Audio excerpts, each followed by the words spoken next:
We are back. We are back online. Sorry, guys. We had a major power outage and everything just shut down. The game shut down. We shut down. They let us continue talking for about 6 minutes before they came in here and told us we weren't even online. We were doing a great job, I thought. It was great Yeah, analysis. I think it might be the best. I think we peaked right then. So apologies again, everyone, for that. It was kind of out of our control, but our people got it fixed quite quickly considering what happened. And hopefully it doesn't happen again. I think we're set now. First day of any event is always a struggle, but fortunately we're back online and we're back into game 3. Unfortunately, because the power shut off and both of their computers shut off, we will have to restart game 3. We were a decent way in, but even though maybe it felt like it was slightly favored towards Mr. Yo, it's not enough to call a win on either side. Agreed. And we do not have a save file because, like I said, both computers just gone. Yeah, honestly, I think it was really close. Yeah. At that time, it was 4 TCs for Sorakuma, or about to be, and Yo still only had 2. And so Sorakuma was going to grow in a Vil lead. Obviously, Yo would have the water control. So the silver lining here is the fact that it was pretty 50-50. Also, the silver lining is I think the openings are kind of assumed. There's no like surprise openings that were utilized. Yeah. Japanese probably going to play the water and adapt. Georgians probably the same. So the only thing we might see potentially tweaked from them is do they add a Hulk or a Galley or Fire, how they want to open. But does Sorakuma no major big change changes. his opening? Because it didn't look that strong there, right? Maybe it's just the 2 docks? Yeah, maybe 2 docks. I still think the micro wasn't necessarily there. And I mean, Galleys need more micro focus, and maybe Sorakuma just wasn't able to have it all together there. So we'll see. But yeah, let's just like talk about the whole series as a whole and just restate the situations here. Like Mr. Yo consistently in these LAN events, Mr. Yo consistently top 4 runs, right? Like Mr. Yo is one of the premier players in our scene.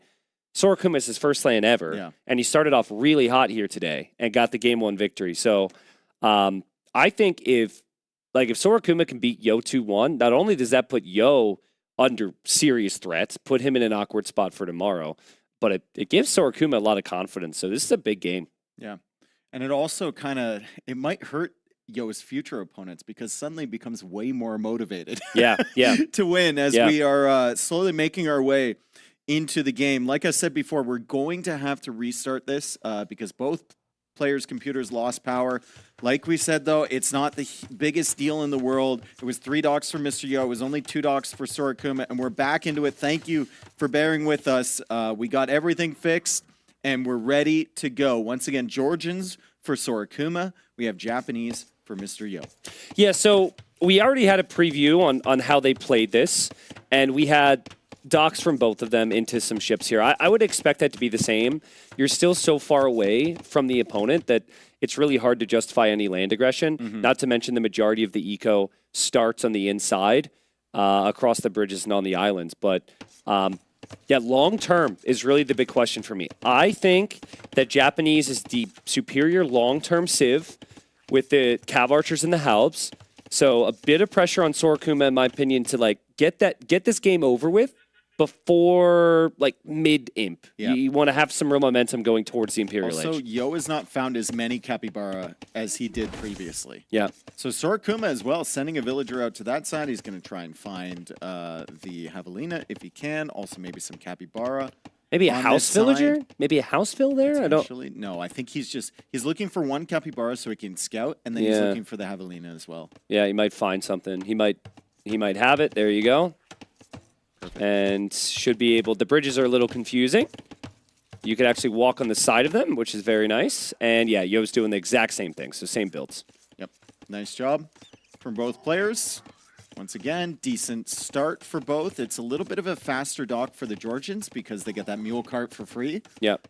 Still fast, though, for the Japanese, and you can see Yo working on his first fishing ship. Sorakuma already has 2. Yeah. Sorakuma should have the slightly faster fishing ships, but a little surprised, to be honest, that Yo hasn't matched that. Maybe we just missed the timing on the production. Georgians get the free mule cart, so you can get that dock up right away. So this is on board with maybe what you'd expect. Yeah, this is about on par with the previous game. Yeah. I just the the thing that's not the same is the capybara count right now. Yep. Because Yo had like 16. Well, So- it might force him to actually go out to the other side. Yeah. Right? He's going to push in these, what are they called? Rhea? Rhea. Early? I have an aunt named Rhea. I don't. Anyways. I don't know how to pronounce it. We'll figure that out. Shout out T90's aunt named Rhea. By the way, sup, Rhea? We've got Yo running down this way, and they're going to be looking for the expanded lumber camps or mule carts. The wood's a little bit awkward there for Sorakuma. His wood's a little bit more towards the front. Is her last name official as well? We're moving on from this. The second I brought it up, I immediately regretted it. You know how many times? The funny thing is I've held back from making that joke like 20 times. Just decided, let's just do that day one at the Brazilian LAN. Why not? And there goes Yo with the mule cart. Okay. Or Sorakuma, sorry. Where's that mule cart going? Oh, there we go. Okay. Sometimes they get a little bit lost. Yeah, so Yo's going to move to the outside. That's the difference here. He has to place the lumber same camps. as last game. Yeah. The only difference is he's got about 5 less capybara, which isn't the worst thing in the world. But once again, he's not exploring the other side. Neither one of them is. I think the map is really, really big. There's just so much to scout, right? This map feels to me like it's size 3 or size 4. It's just huge. So eventually they'll want to get that scouting in. There's the second dock from Yo. Bit of a creative build here. He's got his fishing ships on the oysters, which you see from Sorakuma, so you can get gold income with the fishing ships. But remember, it was 3 docks eventually from Yo, and then it was 2 docks the entire feudal age from Sorakuma. Does Sorakuma open fires again, is my question. Interesting. No, he's opening barracks. Okay, so he's switching it up completely here. Yo might suspect that, right? They've been through situations like this before where you need a restart, and someone will just completely change their strategy. Yeah. Unfortunately, there's really nothing we could do about it. And look at that, it's forward from Sorakuma. I think it's a forward range. Interesting strat. Wow. Not a very common one here on this map. Oh, this is so good. See, if you go scouts, the opponent is 1 building removed from defending from it. So they panic up the barracks, boom, 2 spearmen, they're defended.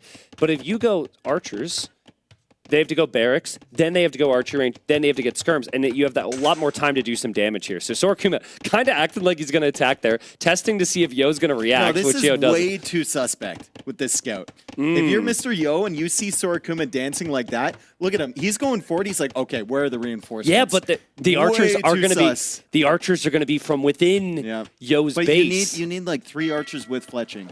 Yeah. So Sorakuma's going to take damage here on water because Yo is going heavy water. He's got a production. garrison there, though. And That's again, going to be an he instant loses garrison. the fishing ship? No, he saves it. Yeah, that's a good garrison.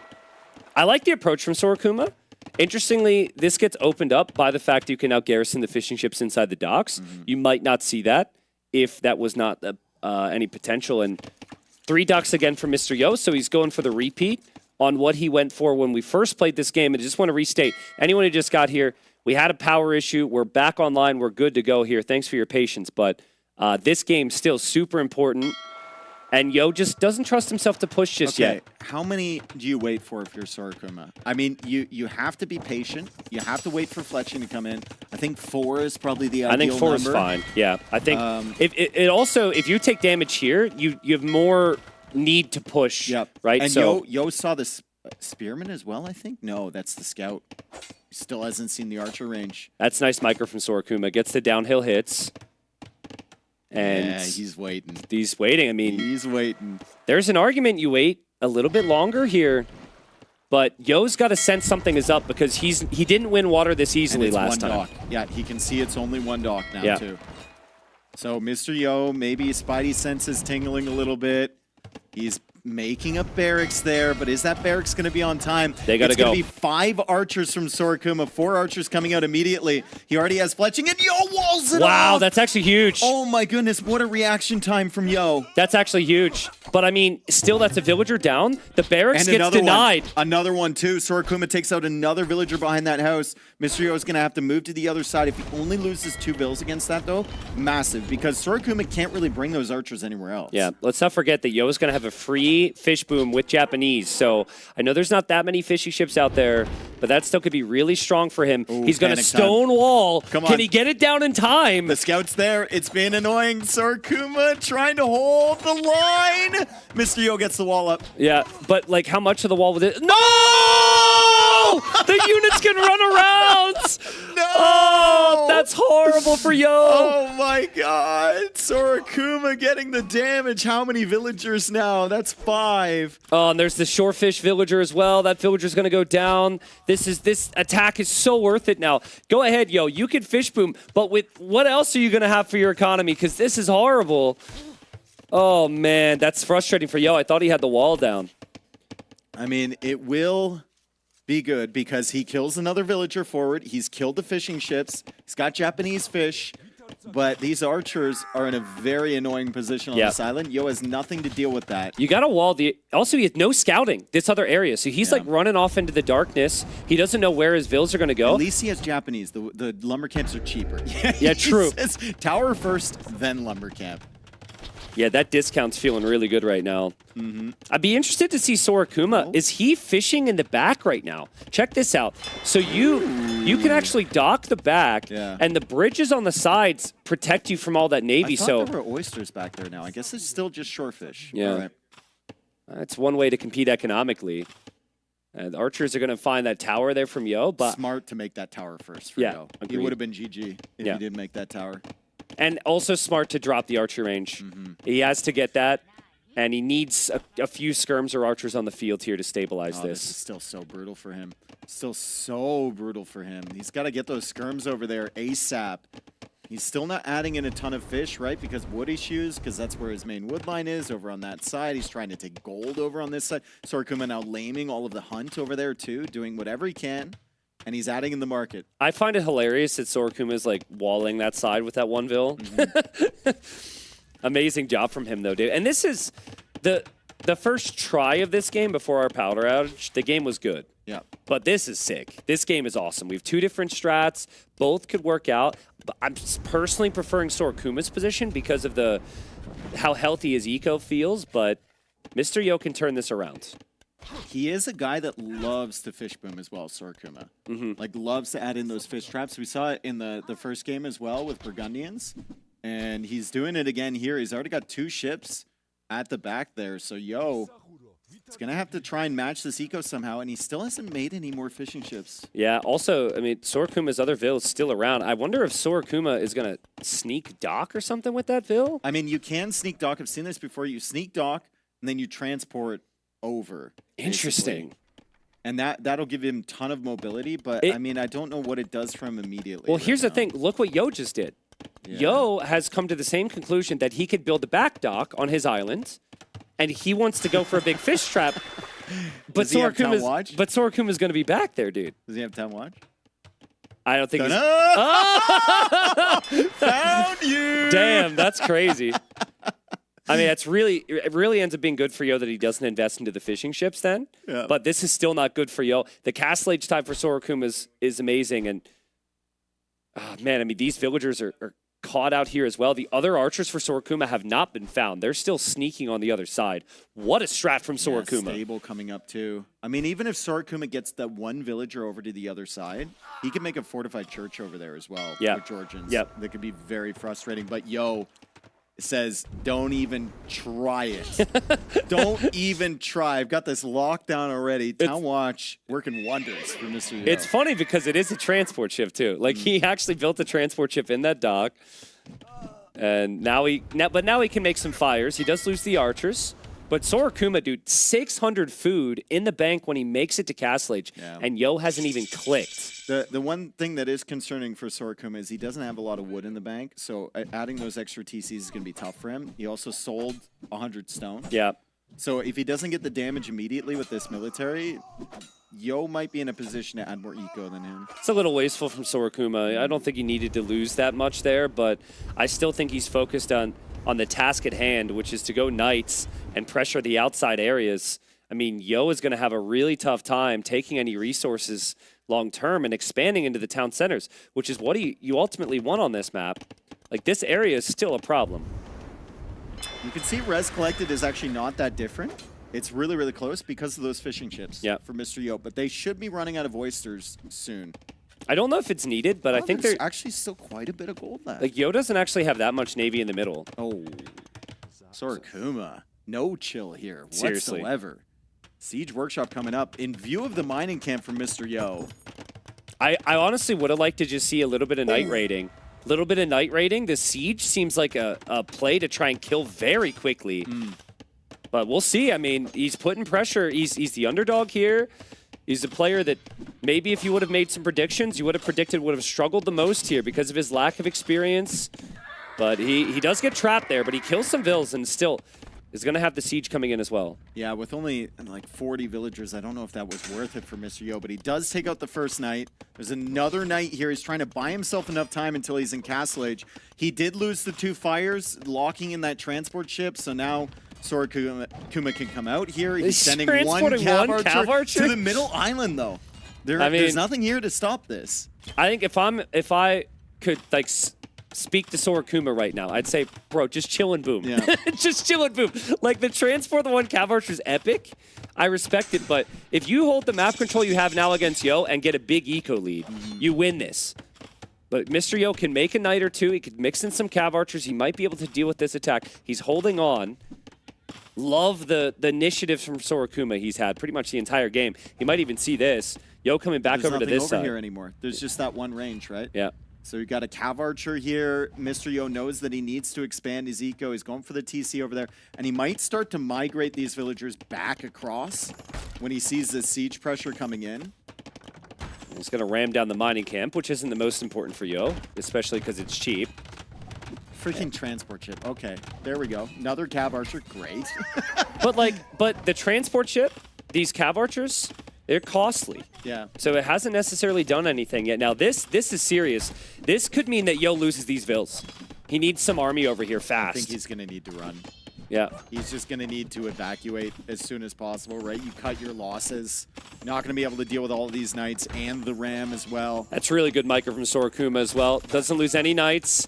He also isn't with the ram at the moment, but he's repairing the ram, and now the villagers for Yo do need to run. Here we go. Was it too late? Was it a little bit too late here? Cav archers are coming over for Mr. Yo. Sorakuma won't want to lose these knights, and it's 6 cav archers for Yo. That's the unit Japanese win this game with, by the way. Halbs can be great, but really it's the cav archers. Japanese cav archers can dominate here. Yeah, nice trades there from Yo. Loses 2 vills, but kills 2 knights. That's fine. 43 villagers for Yo. It's 48 for Sorakuma. 11 villagers in the queue. Dave, I'm looking at the setup for Sorakuma, and just with how active he's been, I think he's maybe done a little bit too much. Yeah. I'm noticing he went from 0 on stone to like 10 on stone. He went from like 0 on gold to now 5 on wood. Like he's got to balance out his res. I don't think he has a market. Or if he does, he's not using it. I think he did build it forward at some point, actually. And also, he's got, like, market forward. He's got the archer range on one side. He's got the stable on the other. He's got the fortified church on the other with the siege. Yeah. It's just, it's very a lot. frazzled right now. He needs to kind of, like, lock it down, just expand his ego. He's making another transport ship now. It's like, there's just a lot of things. I mean, you got to get that siege somewhere across the other side, right?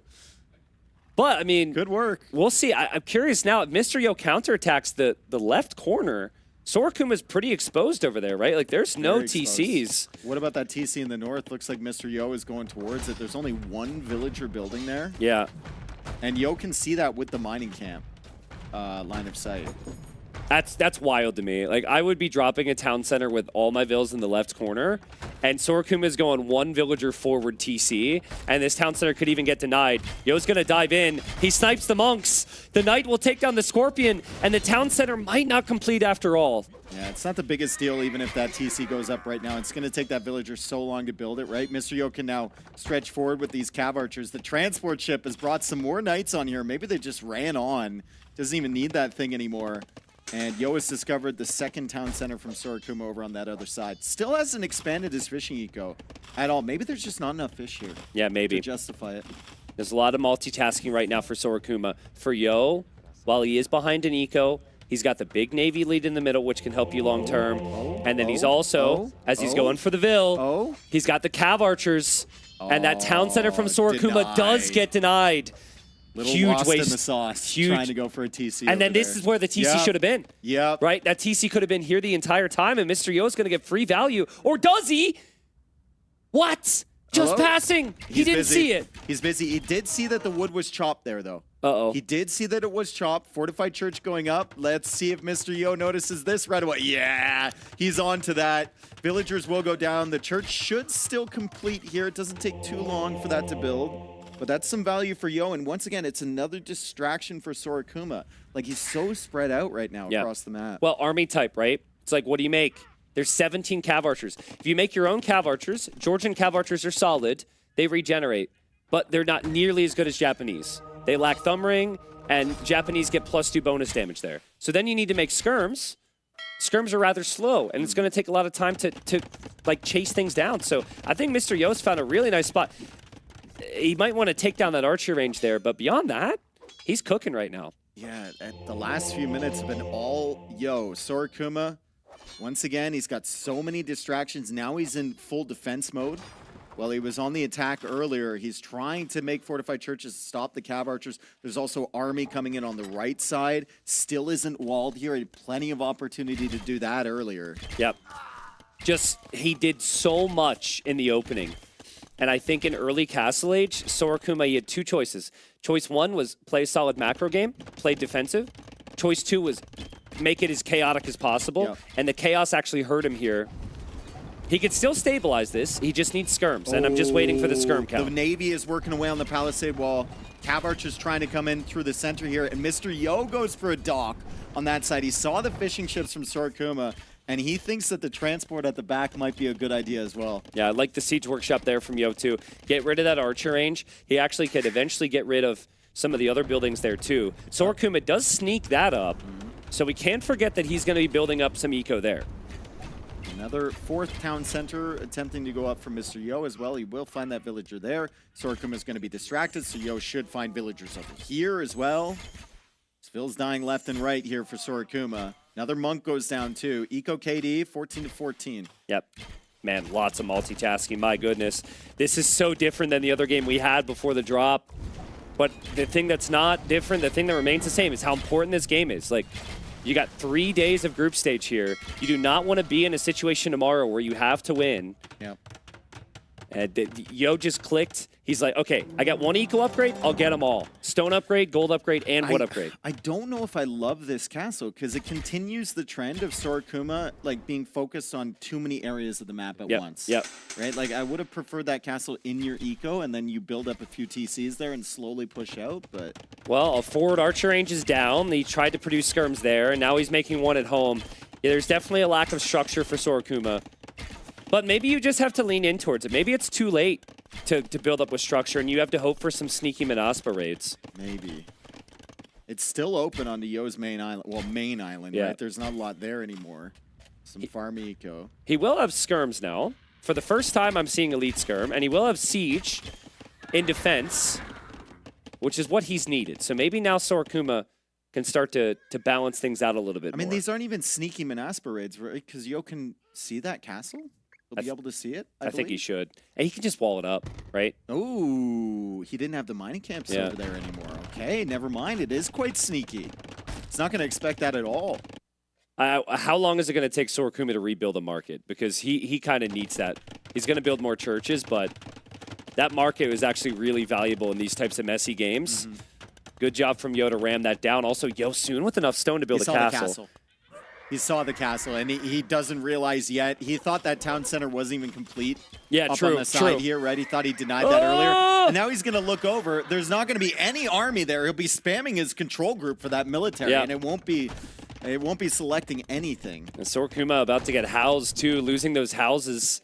Those forward buildings have actually been such a pain for him long term, and I see villagers coming forward from Mr. Yo. He knows Oh, great wall off. that army would come in, and he walls that up, and now he's going to push the other side. Yeah, fantastic wall off on the Manaspa. The transport ship is still there, though, from Sorakuma, so maybe he can get some damage with those Manaspa. The villagers are coming forward from Yo. Oh, God. He wants the optimal position on the hill to try and lock down this side, but it is a risk, for sure. I mean, ballistics is in, Dave. It's only one night, and with the repairs Only there... the first armor upgrade on the skirms, too. Oh, but there will be more siege, too. Yo had the right idea. If he has 3 knights, he pushes his back. With 1 knight, it's a little bit more questionable. Dude, he wants that castle even more forward than back there. He takes the Mangonel. He wants it right up on this hill. There's another one coming, though. There's another Mangonel that can eject. But there's more knights on the way for Sorokuma. Yo going for the castle. Yo is trying to snag this position. There's a flag on that siege workshop, and he's got to be nervous about it. I think you try and hit the vills at least, right? Because you're going to lose the Mangonel regardless. Try and hit the villagers here. See what you can kill. Good shot. The monk's there to convert the knight. Another oh my good God. shot from Mr. Yo. Where'd the monk go? The monk needs to convert. The monk! The Mangonel! It's dead. Oh, dude, but what? There's still skirms. What's the castle percentage at? It's going to be at like 70-something, 77%. More villagers coming forward. Denied for now. Sorokuma with a huge denial on Mr. Yo's castle. He got a little bit too greedy with that position. Yeah, I think Yo just didn't see skirms for so long. He didn't see siege for so long. He just felt like I got to push the map control, win the game. But now Sorokuma's held on. The population's even. What a hold from Sorokuma. Housed again at 145, but that's because he's producing so much military to push this back. He's trying to wall off this castle. Mr. Yo doesn't want that to happen.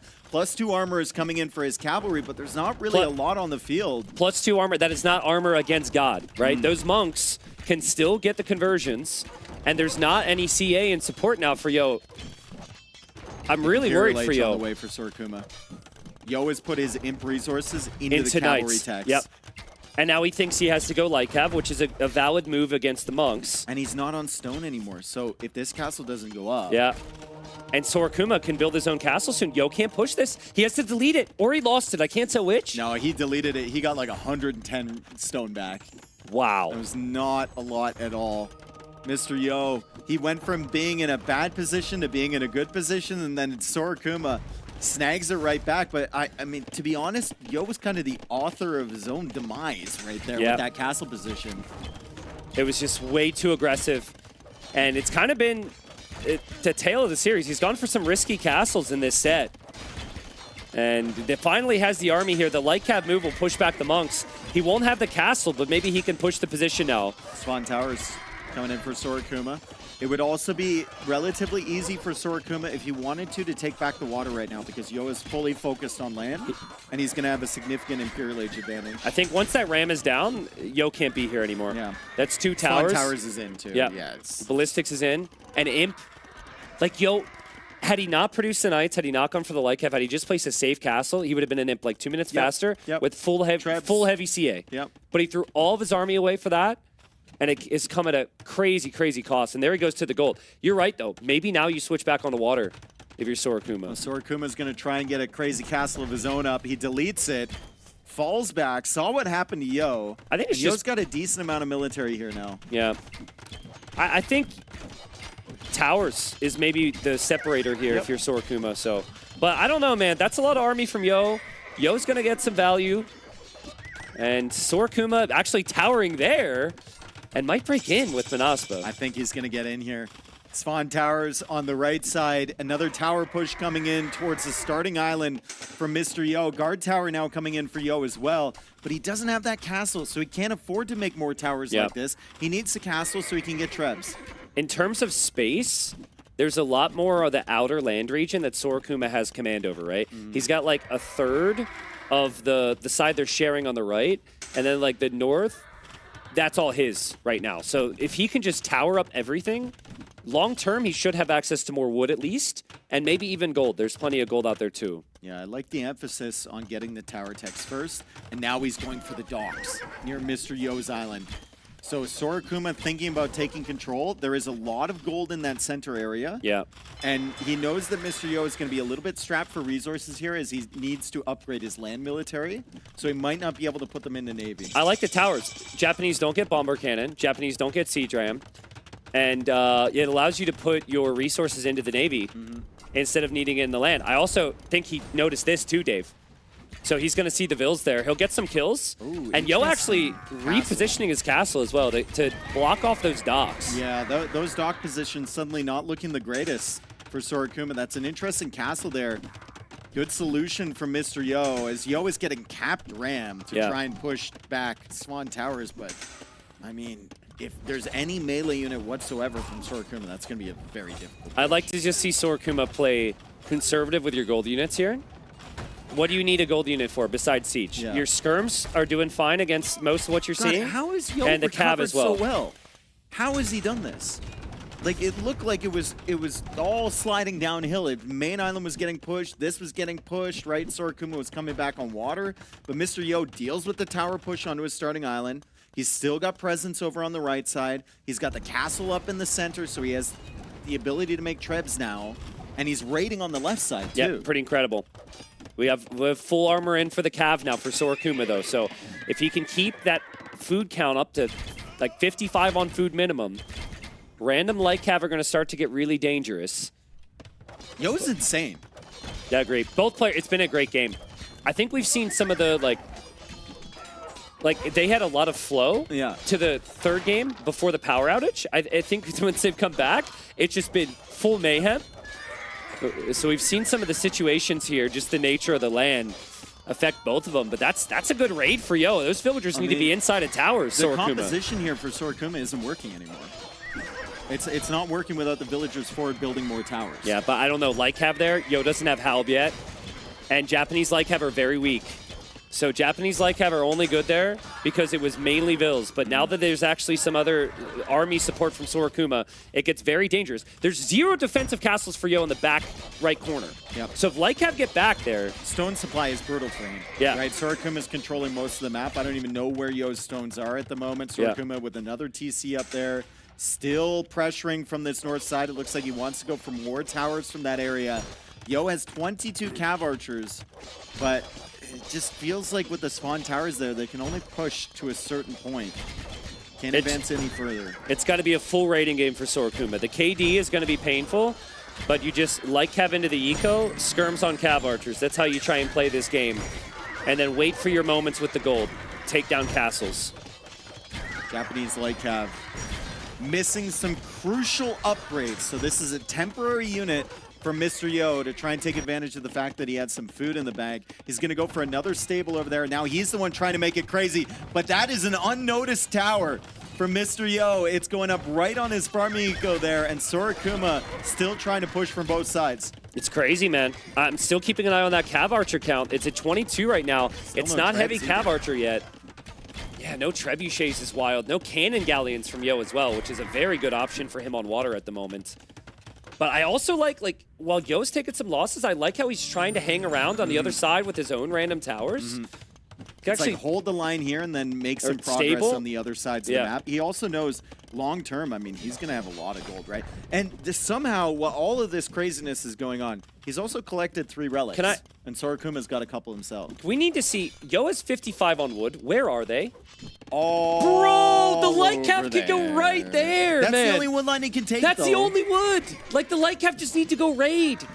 Very easy for me to say. What Yo has to do right now is pretend like that area isn't important. Yeah, true. Yeah, don't wall it. So, like, send the army somewhere else, right? Yep. Pretend like it doesn't matter to you, and Sorakuma's going to get very distracted by your military. Yeah, because, like, if you're not getting the raids, I think the Cav Archer number gets to 40 or 50, and you just cannot fight it. Yeah. It gets really dangerous here. Yo's getting to very close to that number right now. Where are the Cav Archers? Where's the main map? Is it in the center? It's moving. So Yo's going to try and switch back this way. You got to punish it if you're Sorakuma. You can't engage into that easily. Again, you got to raid. he's dealt with this. And Yo's pushing back.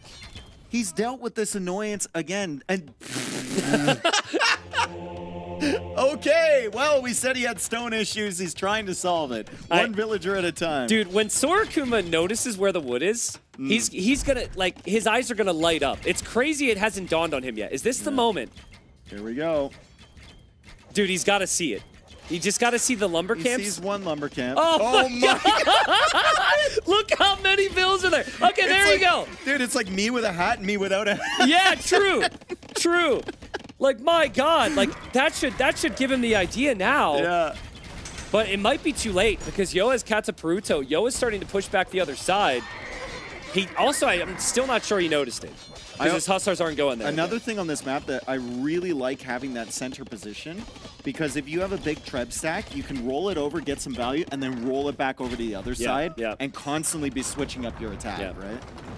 The weakness of Cav Archers is typically you do need them all in the same spot. Oh my God. So maybe, as that town center is going to complete there, maybe Yo struggles to keep his trebs alive if Hussars can swoop in from different angles. I would love to see Yo sell like 2,000 wood, buy a bunch of stone, and tower up that wood line. Yeah. Just to keep it safe. Yeah. Yeah, I agree. I think if you have the gold, you got to spend it in what way you can. He's got 4,000 wood in the bank. Yeah. Yeah, he doesn't like need the wood right now, but the thing is that's like 50 bills all exposed. Cannon Galleon's coming out. Yo's getting comfortable. It's a little too comfortable. a little too comfortable. Nah, but it's a good play. The one thing Yo needs to plan on maybe is Halb, though. Right? Like, if Lycav doesn't necessarily feel the strongest long-term with the Japanese, would love to see the Halb upgrade. The plan here from Yo, that's a great raid coming in for Sorakumi. Sees so much value here on the wood line for Mr. Yo. The plan might be to secure the other side and then slowly migrate your villagers over there. Because Sorakuma's not really paying attention to this side at all. Sorakuma tried this. I love that. He tried to use the distraction to snipe the trebs, but Yo left enough cav archers there to keep it protected. So well played. He is just mining stone under that TC. It's aggressive. Wow, so first series of the tournament. It's been a great series so far. Should point out that there is a timer in the event that games go on for a very long time. Yeah. But we are 35 minutes away from that. Score at the moment ahead for Sorakuma in game. But I think with the kills that Yo's getting on these Hussars and with the fact he's tech switching into Halb, I think I like his composition a little bit more. Now Sorakuma's still trying to switch or push forward with the towers, but Yo's done a pretty good job holding that off. Svan towers are absolutely brutal. You got to have that Treb stack attacking. Catapulto's already in for Yo, but it's only 2 Trebs. Dude, this is cool though. Yeah, but it's also 2 elite cannon galleons. Yo isn't there to protect That's it where though. all Yo's relics are too. Yeah. I mean, I know he's got the gold in the center, but that could matter. Sorakuma grabbing those. I think Sorakuma will run out of golds pretty soon, compared to Yo at least, because Yo has all this water golds. Yo will lose some units here, but Yo will keep most of the siege alive there. Does Sorakuma have the unique tech as Nari Cavalry? I don't think he does. No, I don't think he has any of those techs in, except for the. Nope. Okay. Yeah. That'll give extra pop space, or less pop space taken up by the cap. So Yep, there you go, Dave. You called it. few extra units on the field is a big deal when you're hard stuck at 200. How do you break Yo though if you're Sorakuma at the moment? He's like kind of playing the late game, like hold on to wood. But Yo can't be broken in the middle. I guess maybe you wait until he is out of wood. Yeah, that's not ideal for Mr. Yo. Maybe that's what he needs to And buy. the 4,000 wood that he had, gone. Yeah, very quickly. That's the downside of tech switching into Halb too, is it does cost a lot of wood. There are some trees in the middle, but yeah, Sorakuma. I'd love to see us Fog of War, actually. It should become very clear to him that Yo is going to be running out of wood soon. Oh yeah, for sure. Yeah, he knows there's nothing up there. You can't there. see anything up there. You can see where Yo cut into the wood line at the south. Like, Castle goes down though.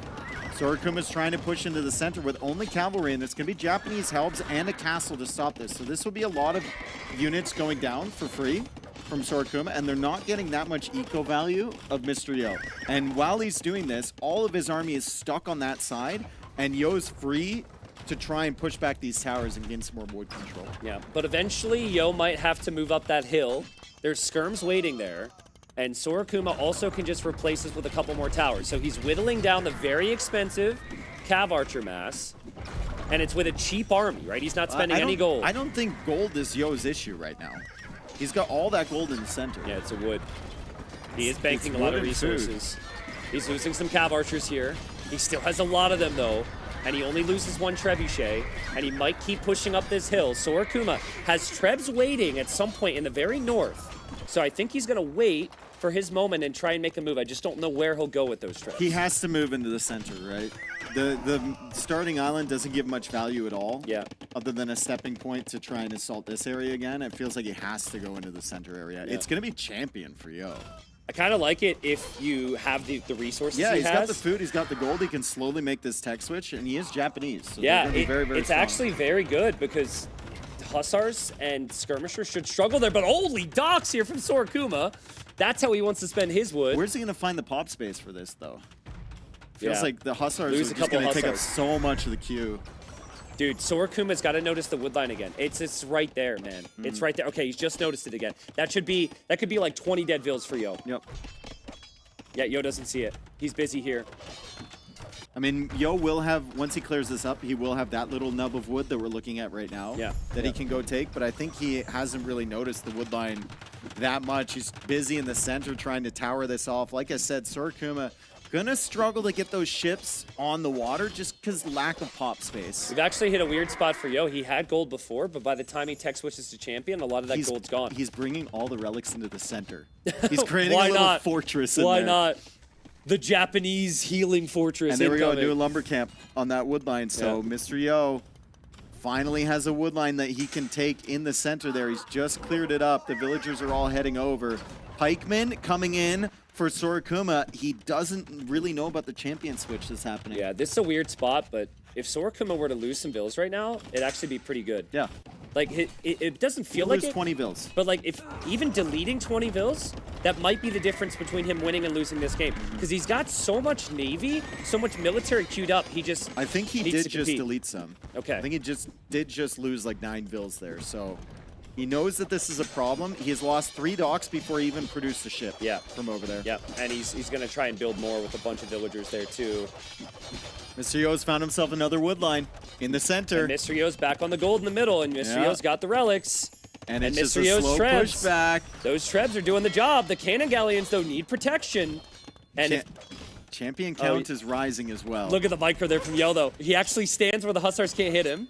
And now he can keep taking down the docks as we have coinage now for Sorokuma. Sorokuma, coinage does not help you here. Fantastic game. Yo just slowly trying to push his way back onto the map, and he's cleared up so many towers in this dock attempt.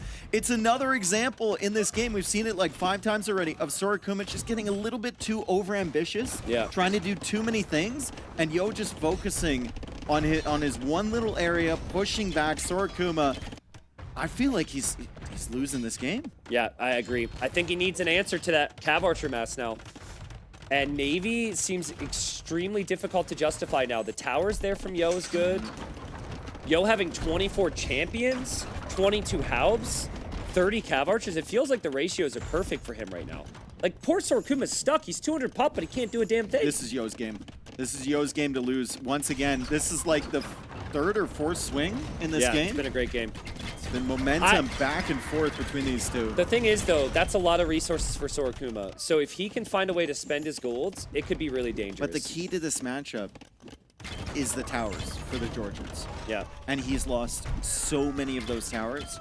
You can see he's buying more stone here. He's using all of his gold to buy stone, and he knows he needs more of them, but the Treb stack for Mr. Yo is just clearing them up one by one. I think Sorokuma forgot the main purpose of Hussars, and it's to raid. To raid. He's trying to take straight up engagements. He needs to be raiding somewhere. He is over here with Trebs and Hussars there too. That's where a lot of his pop has been. But the cannon galleons will come back over, and they're just gonna, if you have 3 cannon galleons, they're just gonna kill the Treb in one shot. Maybe. Sorokuma's trying to take out the Trebs over here. He gets one, but that's another 4 or 5 towers that have been killed over here. We need to see the other side. Those Hussars could go for the cannon galleons. The Hussars are there. The cannon galleons. They can't reach him. Wow. See you later, Treb. And the other Treb, Yo's attention to detail. He saw that Treb there, too. See you later, Treb. Wow. And see you later, docks. The 5th redock attempt from Sorokuma. Dude, these 3 Trebs have been insane. How much damage have these 3 Trebs done? 62,000. 27. I was close. Same thing. This is what we said about the Japanese. Yeah. Haub, Cav Archer, Georgians just cannot easily engage. And there's 2,000 gold for Sorokuma, and I can't even think of something to suggest you make with that gold. There's nothing you can make. Like, the best use of that gold would almost be buying more stone for towers. Yeah. He's gonna try and redock now in the backside of Yo's base. How many docks has he lost over the last couple minutes? Yes. Like, he's lost so many docks, bro. But he does have a Navy massing, and it is actually going to be superior to Yo's. Unfortunately, he's now losing on land. He loses his whole eco over here, right? It's such a huge buildup of eco over on that side. Finally coming in with the Hussar once again. Yo's got some more woodline options, especially if he buys stone for defensive towers. Could help him defend that, but Sorokuma trying to take out some villagers, trying to get back into this, keeping his units on stand ground, and that's a lot of free units. There's a lot of vills back there he could have gone for. He's still trying to stabilize here. The champions were such a good addition. That was huge. Yeah, I agree. Yeah. He had to think ahead on that, too. Yeah. Ooh. Hussar's going here. I feel like there's no eco here to raid anymore. No, it's a feel trap. like It's a trap. Yeah, the back corner is maybe where I would go, but then again, it's like the middle for Yo as well, where he still has that castle. 0 on wood again for Yo. Yo might be losing some of the middle right now, though. Yeah, and there's going to be cannon galleons for Sorakuma, so pretty soon all that dies for Yo. He has to push here. I guess the question is, what's going to die faster? Is it this area over here, or is it the middle area for Yo? I think it's this area over here. I don't have an answer for you. Because the cannon galleons are just going to kill that so slowly. Yeah. Yeah, I agree. I really don't have an easy answer. Sorakuma, let's not forget that he's got that whole other side. Yeah. So this isn't all of his eco. He's got the whole other side here. I guess there's not too many fills there, but Yo keeps pushing. What a game. Crazy game to start this tournament off with. Yeah. Like, wow. Sorakuma is absolutely battling here. He knows that Mr. Yo is taking the momentum. He knows that Mr. Yo is winning right now, but he's trying to find a way back in. I mean, the micro has been patient from Sorakuma. He's trying to hit and run these halves. The problem is you lack the final armor on your skirms with this Civ. So you just can't tank damage like you can against other Civ's cavalry. Only one castle now for Sorakuma to make trebs, and it's in the north. Yeah, that's bad. That's going to be really bad for him, but he does have the cannon galleons out. There's not a lot Yo can do about that now. And the Hussars come in from Sorakuma. He snipes the trebs. He buys himself a lot of time on water. He's not going to be able to snipe the trebs. Villagers are repairing. Tower now behind for Mr. Yo. Trebs continue to roll forward. They've already wiped half the map. They'll wipe some more, and now forward barracks for Mr. Yo to keep the champion production going. The castle is being ranged from the side. So Mr. Yo is going to have to bring his cannon galleons over, range that from so far away, and take out that treb. Yo still pushing so deep into the eco with these trebs, dude. They're both 190 pop. It's crazy, but I think Yo, at least on land, has the superior 190 population. Look at the cost here for Sorakuma to just snipe one treb. Yeah, I mean, we've seen for the last 10, 20 minutes Sorakuma queuing up Hussars, and he doesn't really care because he has the food in the bank, right? But now that Mr. Yo is pushing into that farming eco, it's going to really, really disrupt the food eco from Sorakuma, and the Hussar spam is going to end pretty soon. And the pop is going to continue to drop. 86 villagers only for Sorakuma, 40 in the queue right now. 40 in the queue. He is sending them to some pretty awkward locations, though. I think Yo just needs to keep doing what he's doing. Try and hold the middle as long as possible. Keep those cannon galleons alive. Drop more towers. As long as you don't lose the middle right now, yeah, you can clear out the south. Some fires go a long way here for Yo as well. Yeah. He's mixing in fires, and that's just... It's such an easy unit to use at this stage of the game. You just patrol it in. If Sorakuma's not paying attention to the galleons and the cannon galleons, loses his entire push. Yeah, Sora's population is going to look really, really bad here, Dave. He does not have the eco to queue military anymore. And even when he had the eco to queue military, he was not killing this army. This death ball of trebs and halbs and 131 kills on this army, by the way, for Yo. So good. It's only 17 cavalry. The trebs, almost 50,000 damage. It's just great recognition from Yo. He almost threw this game, but he thought, like, if I get to heavy CA and halb, there's nothing my opponent can do. Even with that lack of wood for a while, but he's been able to find a way. You can see his wood now. I think Sorakuma is going to raid it. It's still on the right side with no castles or towers. Like, it's still super exposed. Sorakuma had 40 on food 2 seconds ago. Now he's at 4. Now he's at 4. Yeah. This is a brutal situation for him. He's got a lot of wood. He can remake the farms on the other side, but the champions are killing all the villas as they go across the bridge. The water as well. And on the water, like I said, it's super easy for Mr. Yo. Just patrol in the fires and you take it all down. It's 127 population for Sorakuma. How did Yo manage this? Sorakuma can't believe it. Oh my goodness. He knows it was close. I do love to see the reaction there from Sorakuma. Yeah. But Mr. Yo gets the job done. It was a crazy series because we had to have the one game restarted and everythed. And what do you think he said right there? Like, you're crazy? I don't know. I don't know. The energy Sorakuma has brought to this land is he's got a little bit of that recognition of all the legends that are here, right? I think he's a little starstruck being amongst all these amazing players. But he proved, despite losing the series, he belongs here. Oh, he's ready. He played really good today. It's just, I feel for Sorakuma because game 2, I could have seen him winning that. Yep. If it went slightly different. Game 3 as well, but unfortunately he's on the losing end to Mr. Yo 2-1. I mean, it felt like he just tried to do too much there. Agreed. Right? Like, Agreed. he was all over the place, and Yo was backed into a corner multiple times, and then Yo just manages to pull his way out of it, as he so often does. Eco was better there for Sorokuma. You see the food and the wood count significantly better, but the gold count was huge for Yo. And the units he was playing into, Champion, Cav Archer, Trebs, Navy, buying stone for the towers, like gold. Yeah. It's all I think gold. it was really good understanding of the units that the civs have available there. Yeah. And Mr. Yo was like, if I get to full Cav Archer, it's going to be tough for him to push me regardless of what else happens. So well played to him, and we will send it to Yo with an interview in a moment. Unless now's the moment. I think now's the moment. Yo's ready, so ready. We'll hear from him right now.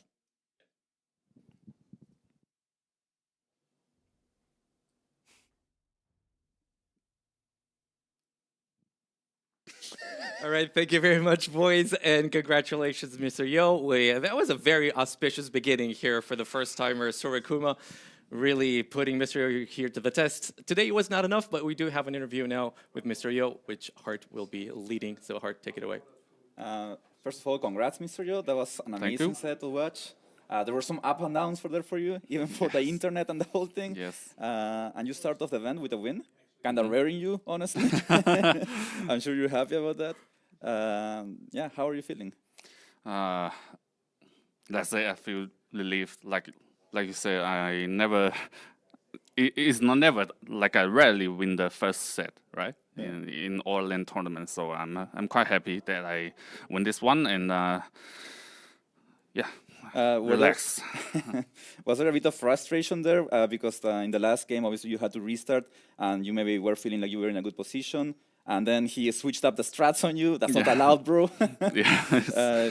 Were you feeling a bit of frustration there? Yeah, I was quite mad, and I mean the stopping time. How long was it? Was it like 30 minutes or 45, something like that. Yeah. My mind just blew away, and I was thinking where I was from and where I'm going. So this kind of question, think about life. So I wasn't really focused. Yeah. It's at the easy to get a bit lost there, right? Yeah. You start to overthink. Will he do the same thing? Should I do the same thing? Yeah. Now he knows what you're doing and so on. But yeah, you managed to pull it off, so that was very good. This is game one. You had Mayans against Burgundians on this map. It's an interesting matchup. Obviously, you probably didn't feel comfortable going Eagles, which maybe was your initial plan on a map like this. He has Flemish militias, and he put you under a lot of pressure. Did you think you were dead here, or do you feel like it's still winnable?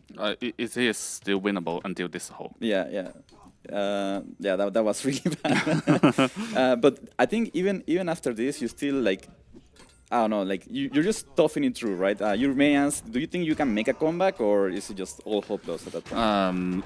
My hope was, because I was heavy on Storm, my hope was going for the VV Castle, just try to take his resource and control the middle, but it failed. Yeah. One of the many failed castles in this in this set. Respect to doubt. Of course. He's here with us as well, so have to give some honor to him. And game 2, Sicilians. Did you come up with this strategy? They look quite strong on this map. I stole it from Hera. So. Yeah. And he stole it from Sebastian, actually. Oh. Yeah, so it's a change. It's a third-hand strategy. Yeah, very good economy for Sicilians here. You just holding fuel H, you play strong. And then, did you adapt into the fast team knowing that he would go for a castle drop, or were you planning to do that from the beginning? It was adapted. My initial plan was just go full boom. Then I saw he's making a castle, which is surprising. Going to a break. I was expecting to go CA or something, crossbow. Yeah. That would be the common follow-up for Portuguese, right? But yeah, you adapted very well. I really like that play. Like you go fast team, traps to control the map, take down his castle, and then just boom it back as Sicilians, right? And eventually you just overrun him in Imp. We were talking about the restart. I think you were suspecting something because his scout was around. He was being aggressive with it. Yeah, he only had one dog. Yeah. He had only one dog, exactly. And I think by the time you realized, it was a bit too late. But you had a good people until this. This was a bit disaster. I thought you were dead here. His economy setup's really nice, and you have so much idle time. I don't really know how you managed to stay alive here. I think he maybe overcommitted to the push, like he did so much damage and then just kept trying to push it too much. Yeah, he should just go boom. Go boom, right? Yeah. Yeah, so still I think it was impressive for you to survive this. Like this is so hard to deal with. You just running builds everywhere. And then like once again, I think he made a mistake of like forward TC, like too much forward stuff. Yeah, you know? yeah, Just yeah. boom That it, boom it up. TC doesn't make sense. Exactly. You were probably happy to see it. And then like even this is exposed, right? Why is the TC not there, for example? Yeah, I got lucky. I mean, actually, you missed the builds for a while. You could have got a lot more builds, perhaps. Then here, Another one. do you think you were winning so hard that you could go for this move, or do you feel like you needed Yeah. that? I thought it was super over, but then I saw he got a Scully. I was like, shit. Oh shit, I'm throwing maybe. Yeah, it was definitely looking bad here again. Like I was like, no way he's throwing this. After you went through so much in this game, and at some point I think you made a decision to make the castle on the water to protect the gold. That was a bit risky because then you're leaving your whole economy exposed, right? Yeah.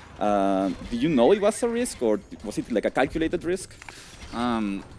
I know I can defend his army with my cavalry archer. Like he didn't have many, units. Yeah. So No many Hazard. I think castle in the middle should make more sense. Yeah. So you control the gold, so you can get to late game where you're probably comfortable with Japanese against Georgians. Yeah. That was an impressive game. A bunch of back and forth there. Really well done. And once again, you start off with a win, which is huge. But yeah, Sorakuma also did really well. This is his first set in the LAN event. He's And playing amazing. yeah, and really good performance. So shout out to him as well. And congrats. Thank you. All right, Mr. Yo, thank you so much for your time, my friend. And we're going to be looking forward to the rest of your tournament. Really Thank you. looking forward to it. And we're going to move on with the next series. That's going to be the South American duel between Nikov and Sebastian. But before we get to it, we're going to be going to a short break. See you guys in just a little bit.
Brazil. My name is Daniela. For those of you that don't know me, this is my first time casting at a LAN event. And together with Jordan right here, we will be your commentators for the next series, a series that I'm extremely excited about. We already started the day with a fantastic set, and I'm just looking forward to this one. Welcome, Jordan. Daniela, thank you. Looking forward to the cast with you. And what did you just say? It was Portuguese, I think, right? It was an attempt It was an attempt. And what Yeah. was it like? Welcome everyone, something like that? to Brazil. To Brazil. Yeah. Okay. Yeah. At first, I was not sure if it was French or Portuguese because we talked about French a couple of minutes ago. But of course, it makes sense that it's Portuguese. And we see the draft here already as well. So we have Nikov against Sebastian. And yeah, both of them are from Argentina. And Nikov has been in the game for a long, long time. He's an expert for the last 15. Now you guys can hear me better. I just wanted to test if you are paying attention. You are, so that's positive. So yeah, Nikov has been a pro gamer for a long, long time. I think 15 years or something like that. Daniela and Sebastian, he has been relatively, compared to the Age of Empires 2 history, relatively new in the scene, in the pro level, so to say. But yeah, he has been on a very, very good run. The last two S2 tournaments, he finished top 4. And I think he's going to have a very good showing in this tournament as well.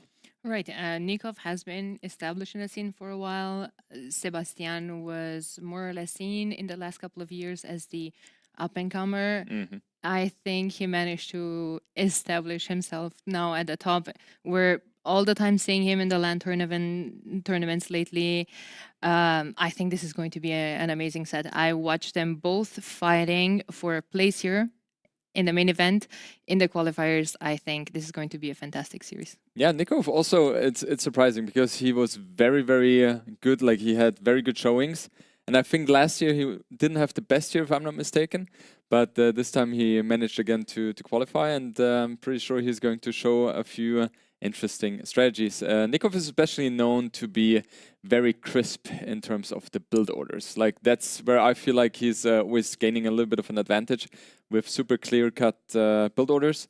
And we have a lot of different new maps here, which, you know, kind of invite for a very good build order advantage if you prepare for one. So I'm curious what he's going to be able to pick up here.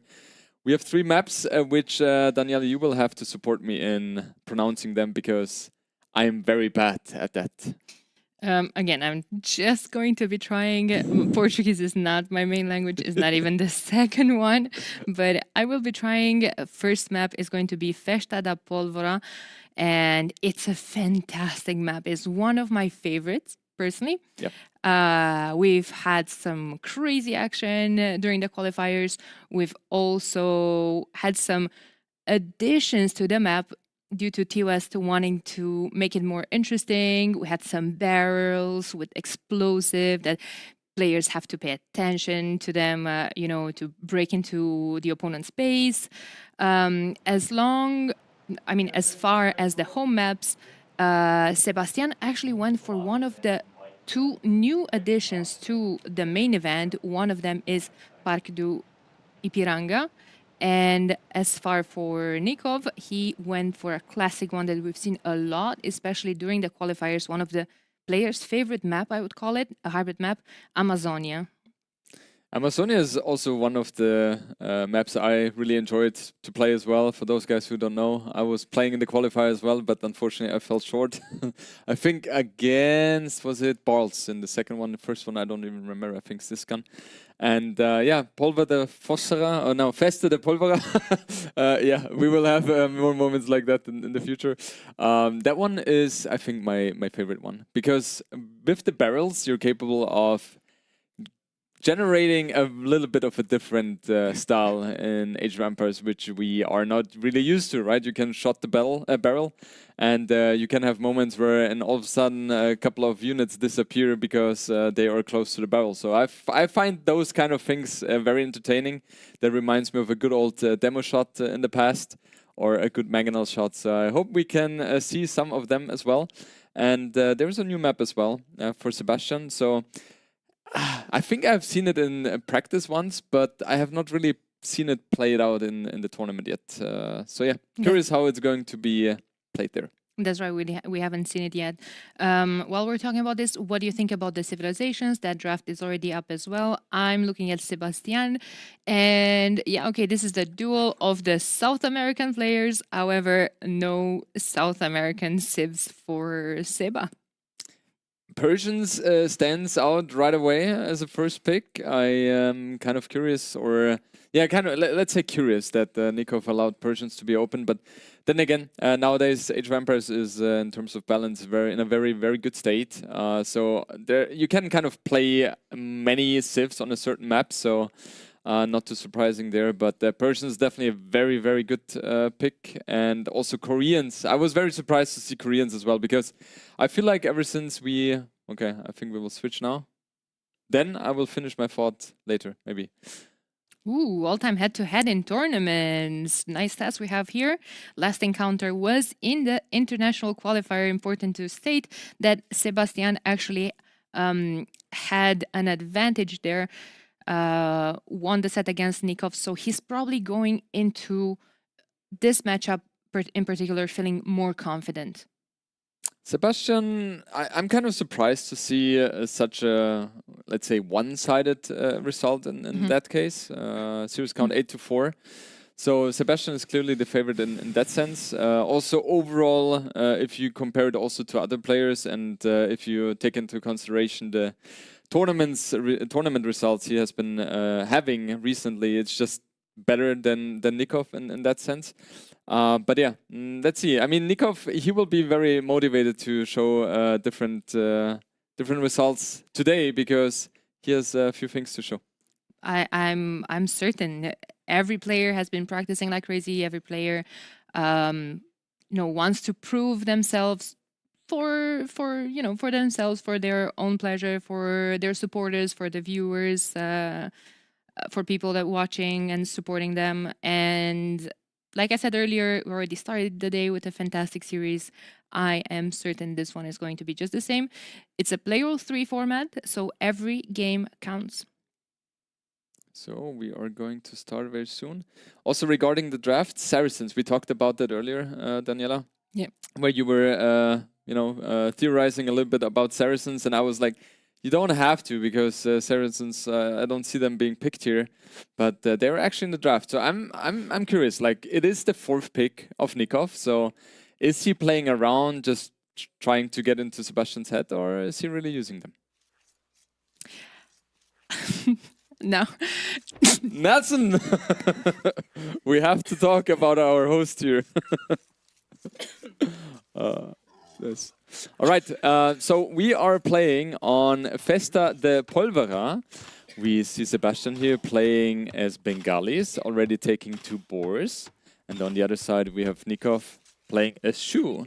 And Shu, initially, when I saw the map a couple of months ago, I felt like Shu should be one of the better civs here. The barrels, which we talked about earlier, they kind of allow that you can apply the pressure early on. It's not like Arena, where it's kind of impossible to make things happen in Feudal Age. Of course, an Arena could do that as well, but on this map, I feel like Feudal Age should be the way to go. There's not a clear meta yet. Some people prefer to fast castle, some do with the faster Feudal Age to get map control. And I feel like Shu is very good in that. You can go up fast, and with the Archer play, Shu is known for that. You can really make things happening there. And then also in Imperial Age, with the traction trebuchet access, it's something you can really benefit from to get the early map control in Imperial Age then as well. Yeah, you are right. I was going to say, sorry about that earlier, I was going to say that now I'm going to look like, I just wanted to appear like I hope to see Shu here instead of Saracens, but I didn't even have time to say it because the game was already loading and they were on the screen. I've seen a lot of the Archer play on this map. Usually, even though it's kind of counterintuitive, you see a big map, you see a lot of the space in the back where players eventually could expand, for a boom. That space is very sensitive to raids in the later on. So even though you do think about starting to raid with Lycav, with Hussars in the late game, because it's so hard to protect, usually this map starts with range units in the middle. And those range units will have to be extremely protected because there's barrels everywhere. Those barrels that we were talking about, there's next to the resources that you do have to expand to. Bengalis on the other side, that's not the Civ you would imagine to see archers from, right? Bengalis kind of shine with their fast caster shenanigans as they get 2 extra villagers per TC per going up to the next age. So Fuel H2, Cast H2, and Imperial H you can make 100. Depends how many TCs you have. And also the monks have 3 armor on them, which makes their monk siege play very, very strong.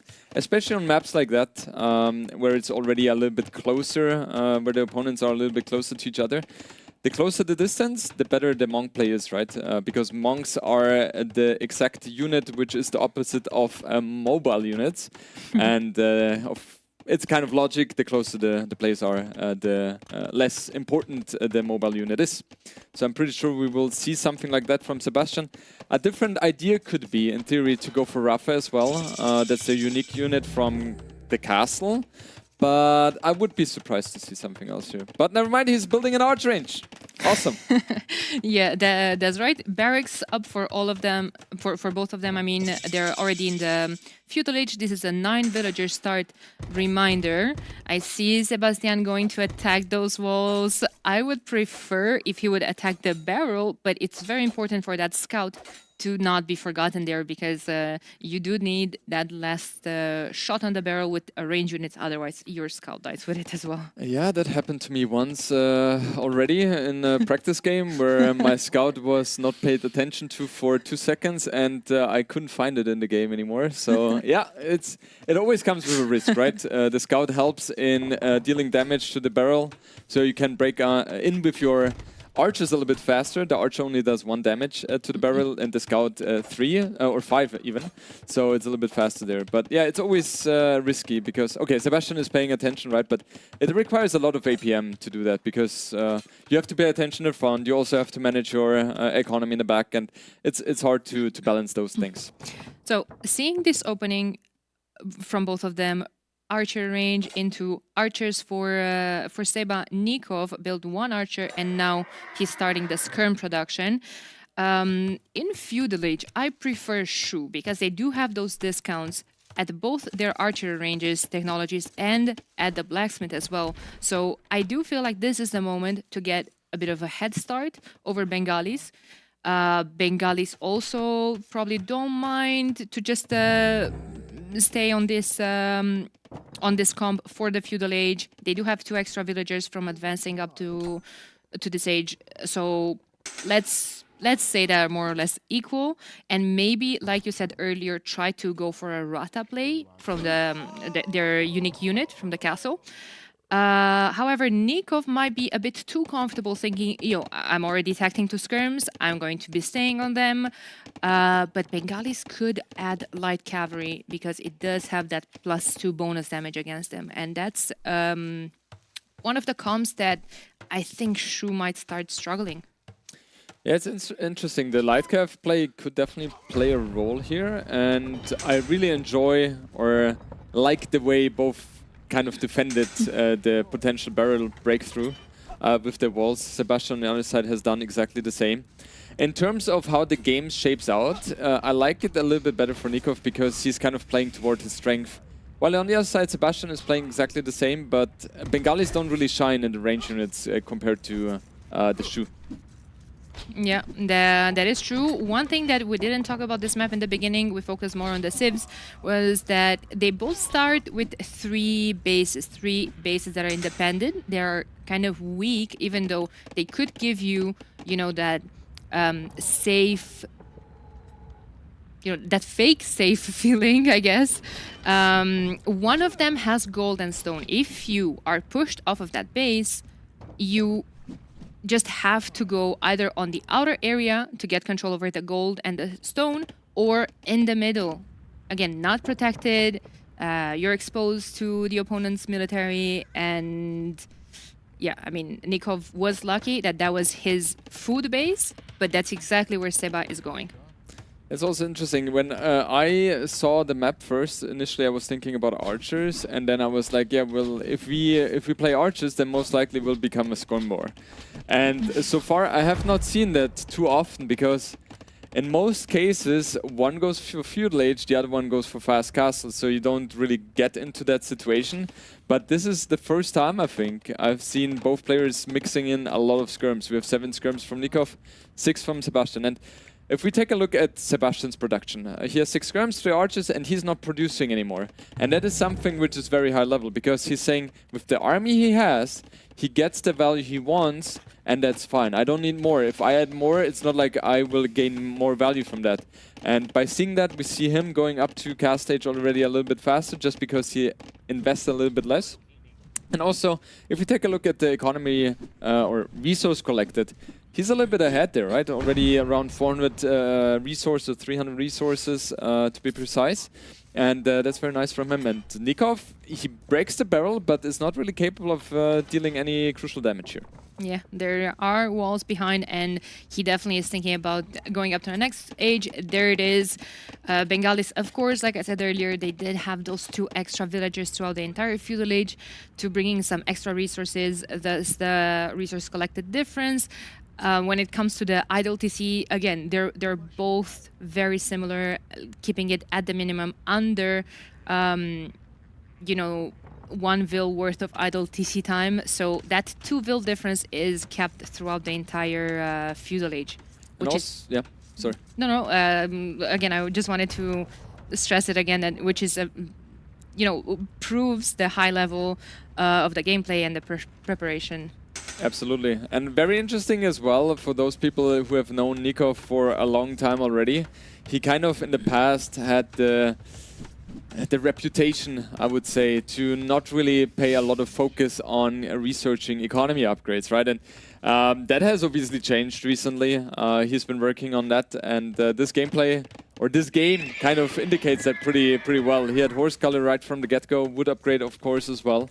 And Wilbur, I think he added, or he researched it very fast as well. I think at 9 villages on food or something like that.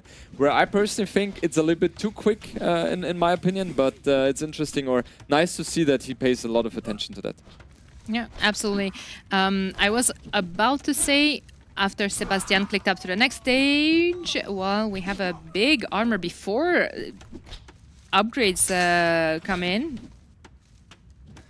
And that's a big problem for Sebastian. Like in theory, he had a good position, but he lost a couple of units kind of unnecessarily because his cast stage timing, he couldn't really capitalize on that so much. But now we see him jumping onto that army of Nikov, and he's doing a phenomenal job with the micro. Sebastian is no stranger to that. And it feels like Sebastian should be able to clear out everything. Nikov desperately trying to disengage here, just barely able to keep some units alive. But that was definitely a very good situation for Sebastian, even though it started a little bit off.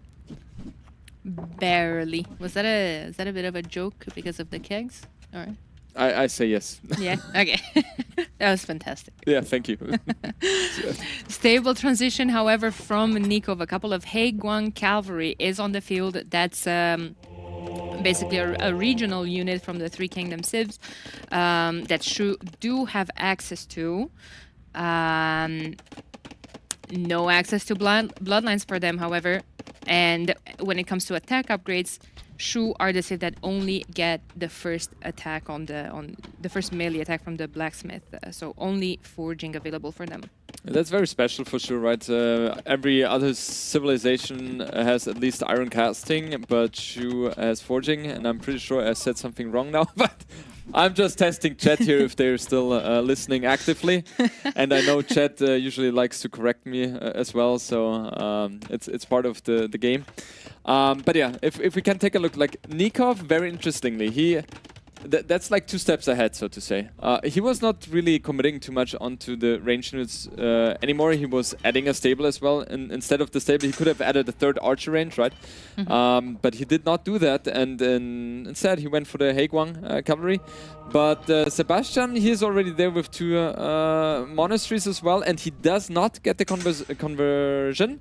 Would have been a big one. But so far, Nikov disengages and Sebastian gains the map control, gets the relics in the middle as well, 3 in total in the middle, 2 on the outside.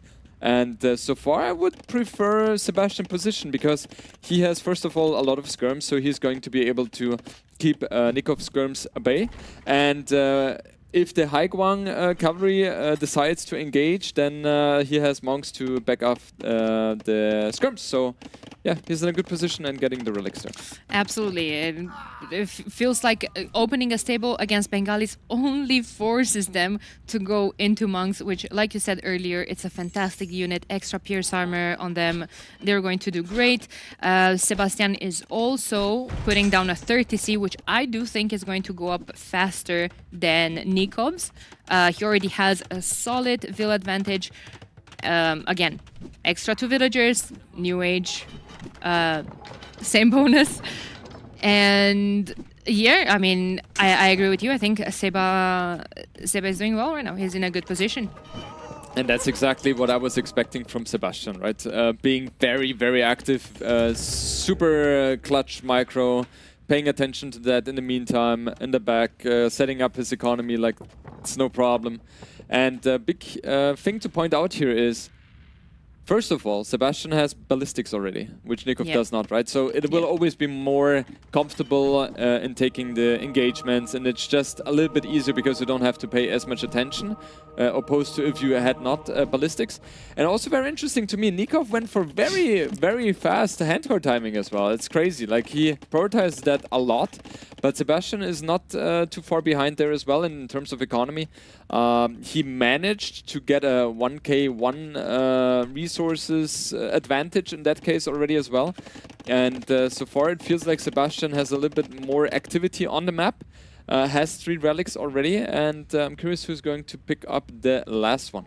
Yeah, Sebastian is definitely not the player to run away from aggression. Like in most of his games, at least the ones that I'm spectating, I see him going for aggressive strats. He always wants to, force a reaction out of his opponent, try to get as much as damage possible, but he's not a type of, all-in player. He's just adding a 40C. He is adding eco behind, and he manages to do that very well. I like the addition of the 4th TC just because of his civilization. If he was, for example, Shu, if I was Shu, I would play 3 TC because you don't need as much resources to go for the faster imp Arbalest play. And we see an engagement here, just barely. And the Lightcap should be able to pick up the monks here, and the monks are completely destroyed here by the Lightcap and the Mangonel. And Sebastian was not paying attention for a few seconds here and caught off guard here. So very nicely done by Nikov, taking advantage of the situation here. And I think Sebastian should pull back here, otherwise he's risking losing all the units. Ooh, Elephant Archer production. I see how it is. Then I do like Shu staying on scrims as fast, for as long as possible. What I would like from Nikov in this situation right now, instead of 3 on stone, to have maybe 8 on stone, and to slowly work his way towards the unique unit, the White Feather Guard. He definitely should also focus on trying to get a little bit more villagers on farmers, because he would like to have the faster in play. Now Redemption is in for Sebastian, so those Mangonels have to disengage here. I think there is a risk where Sebastian could even get a conversion here. And if he manages to get 1 conversion, this quickly can snowball. The Lightcap trying to pick off the monks, and they are super successful in doing that. Sebastian not paying attention here. And that's really, really valuable for Nikov here. Yep. Kind of risk or saving a potential disaster here. Yeah. Nikov is starting to move a couple of those villagers that you were talking about on farms. He's definitely thinking about a castle. Now, I don't know if that castle should be in his base, should go further, maybe in the middle, maybe take some control over the resources, because I'm not exactly sure how much gold does he still have in his base. And for now, he does have the map control. He does have, you know, the aggressive stance, basically. He has the map control. Sebastian on the other side, though, he has a very good defensive setup. He has already clicked up to Imperial Age. If you take a look at Nikov's situation, he is kind of flirting with the idea of clicking up to Imperial Age, but he's kind of, let's say, 600 resources short in that sense, which he will be able to get very, very soon with the economy he has. However, Sebastian will have the upgrade timing in that sense. And yeah, Bracers will be coming in here. Sebastian, that's also very interesting. Like, he's so confident in his micro, he's just going for it, right? He doesn't care. Many players would just sit back, wait for his imp upgrades, but he just likes to micro and to fight. He likes to micro and to fight, but this could be risky. Those are shoe mangonels, and they are moving faster. They could run back and forth easier. However, Nikov did lose a significant part of his skirm mass. If you take a look, 19 army versus 11, 100 villagers against 101. So this game, even though Sebastian felt like he had the control over the entirety of the game, it's not really reflected in the numbers here. And yeah, Sebastian able to kind of push Nikov back again, but it's not like a very clear indicator that he's pushing back. It's like slowly but surely. And I feel like Sebastian really needs to get a castle up into the middle as well, just to secure the position in the middle, right? Because this map, a lot of it is just about the middle. Like on this map, the middle is, or the center is very, very crucial. Yeah, but those, 1 minute and 28 seconds left for Nikov to reach the Imperial Age are going to be tough. He has to hold on. I'm looking at his units comp right now. He has skirms and monks against a couple of Bengalis, elephant archers, couple of skirms. If Sebastian would have kept, the production in the elephant archers, skirms, they're fine, they're cheaper to upgrade, but the elephant units from Bengalis do receive minus 25% bonus damage and also more resistant to conversions. And I see those monks that from Nikov not gonna be able to get too many conversions.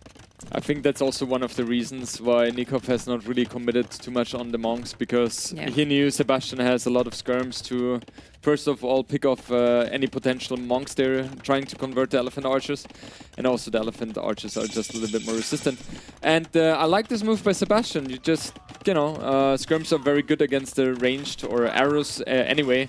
Especially if they have the upgrades, which Sebastian is working on right now, so you can idle a lot of economy.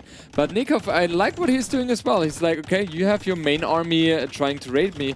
I will use that timing and use the situation to get an even better castle in the front, just to cement my position even further in the center.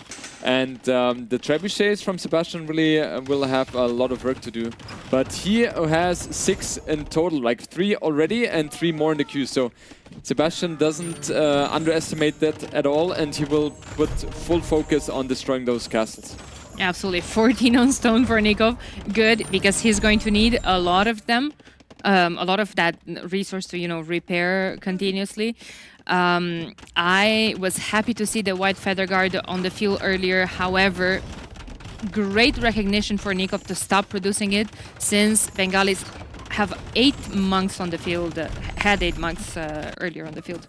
I think it would have been good for Nikov to get those White Feather Guards out in mass a little bit earlier, but of course it was tough. That would exactly be the unit to use right now, because the skirms he's producing, they are not really achieving too much here. Sebastian already has so many skirms as well, and his kind of setup is perfectly set for going into a skirm war here. The monks, I love that move here by Sebastian. Traction trebuchets could be converted as well by redemption monks, and that's exactly what Sebastian is trying to do. Jordan, I see a barrel. I see a barrel. If those scrims move... Oh, this one. You mean, yeah, I see it now as well. I meant the one next to the stone. He had a lot of villagers mining there, and the scrims were moving straight into that direction. Great recognition from Nikov to move them away. So the castle most likely will go down. Nikov will try everything he can with those 3 traction trebuchets and with the skirms to push those traps away. But it feels like Nikov doesn't have enough villagers repairing the castle, and it's just a moment of time until the castle will finally go down here. And population-wise, Nikov is looking very strong here. We have 171 population against 160, and yeah, light cap switch will come from Sebastian. This is exactly what he needs, but so far, Nikov is holding his ground here. Yeah, we have a skirm war and a treb war. Now, the skirms from Shu, like we kept saying, they're cheaper to upgrade, but they might go down to Bengali's light cavalry, and I do see Seba getting +2 armor, probably stables going up in his main base, and look at 32 on food, 1,000 food in the bank. Likev's gonna start pouring soon. Oh! So he will be able to build a few light cap here, but he definitely needs to increase his food economy. Usually if you want to go for light cap switch, you need around, I don't know, 40 or let's say 50 at least farmers in order to be able to continuously produce them. And what is that upgrade? Is that a siege armored elephant or what? No, elite battle elephant. Oh, okay. Which changes the variables a tiny bit and kind of makes me want to see the white feather guards again from Nikov. He got the unique technology from the Castle Age, which does offer them, you know, extra HP when they're around other white feather guards or spearman line, and they do have bonus damage against elephants. They do have bonus damage against elephants. Okay, that's something I didn't know as well. I'm a little bit worried here for Sebastian because it doesn't look to me that his economy will be strong enough to sustain the elephant production. He needs way more farmers. Gold count is not looking too healthy as well. He has... yeah, he's kind of lacking in that sense. And what Nikov has done very well is just to cement his position with the castles in the center. And you can take a look. Sebastian is kind of forced to be a little bit more defensive with his castle placements. Has the advantage of potential raids coming in from Nikov to be able to defend that earlier or easier. But yeah, the center is so important because of the X resources. And Sebastian will try another push here. 2 trebuchets fighting the castle, while there are a lot of traction trebuchets attacking the castle from Sebastian. And it feels like Sebastian barely or desperately tries to repair the castle, but he's not capable of doing that. Yeah, they move a lot faster in Imperial Age as well, so they're just normal siege weapons at this point. Sebastian is doing a great job, you know, massing trebs, trying to be sneaky, but this is something that I don't know exactly how he is going to address. It feels like what Nikov is going for is just reacting or forcing a reaction everywhere for Seba. Seba has doubled the amount of military on the field, but military value is the exact same. I'm just wondering, he definitely needs to repair that castle in the back. Sebastian has to. What Sebastian has done very, very well is expand to the sides as well. He's on 200 population, and yeah, he now has realized that the castle is about to go down. And yeah, unfortunately for him, it was a little bit too late in that sense. But in the meantime, he was able to do a very crucial push in the center as well. And if I take a look overall, I think it was better for Sebastian due to the fact that he's getting control of the center, while Nikov just got rid of a little bit of a side portion of Sebastian's base. But it is easier for Sebastian to come back from that in terms of eco expansion compared to Nikov, because in the center, those resources, they are not movable. Yeah, I do agree with that. Right now, Sebastian, well, right now, 20 seconds ago, Sebastian was sitting at 200 pop. Nikov is at 166 and kind of dropping right now. I see the direction that Nikov is going for.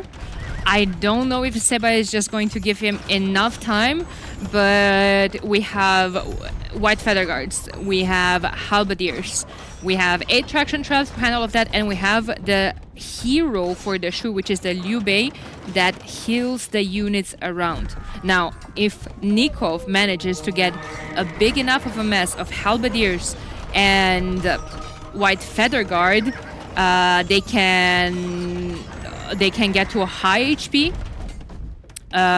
They slow down the unit, the White Feather Guards there. They slow down the units just so the range units behind the traction traps can do a lot of damage, but a lot of them are going down unprotected right now. Also, the problem is there are no castles right now for Nikov. He desperately needs to get them to be able to produce the White Feather Guards. Yeah. And the last minute was so good for Sebastian. He was able to, with his military presence, able to regain the center control completely. And it just feels like Nikov, even though he had a very good setup, he's just really struggling to find the right unit composition to fight against what Sebastian is bringing to the table here.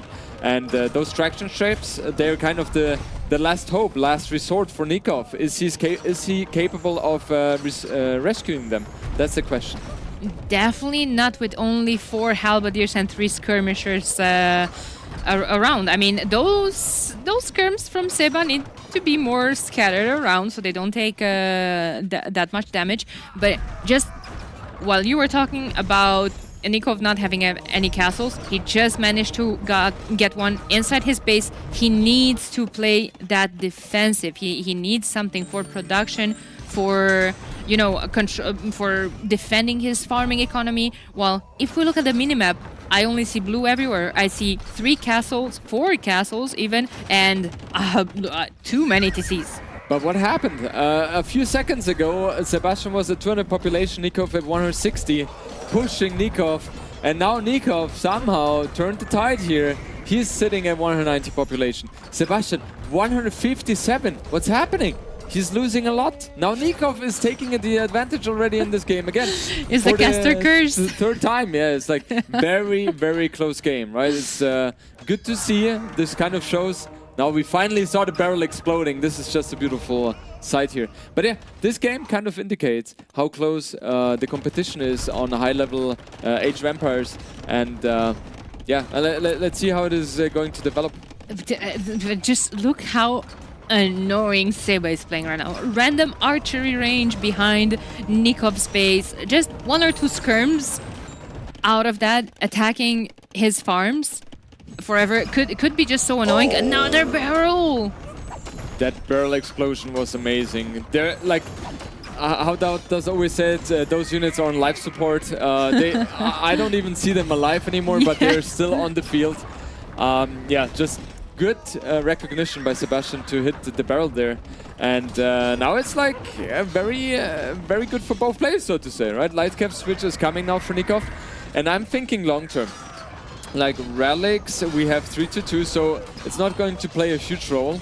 The traction trebuchets are still going strong here, but the military advantage from Sebastian is just the biggest thing here. 53 military units against 24.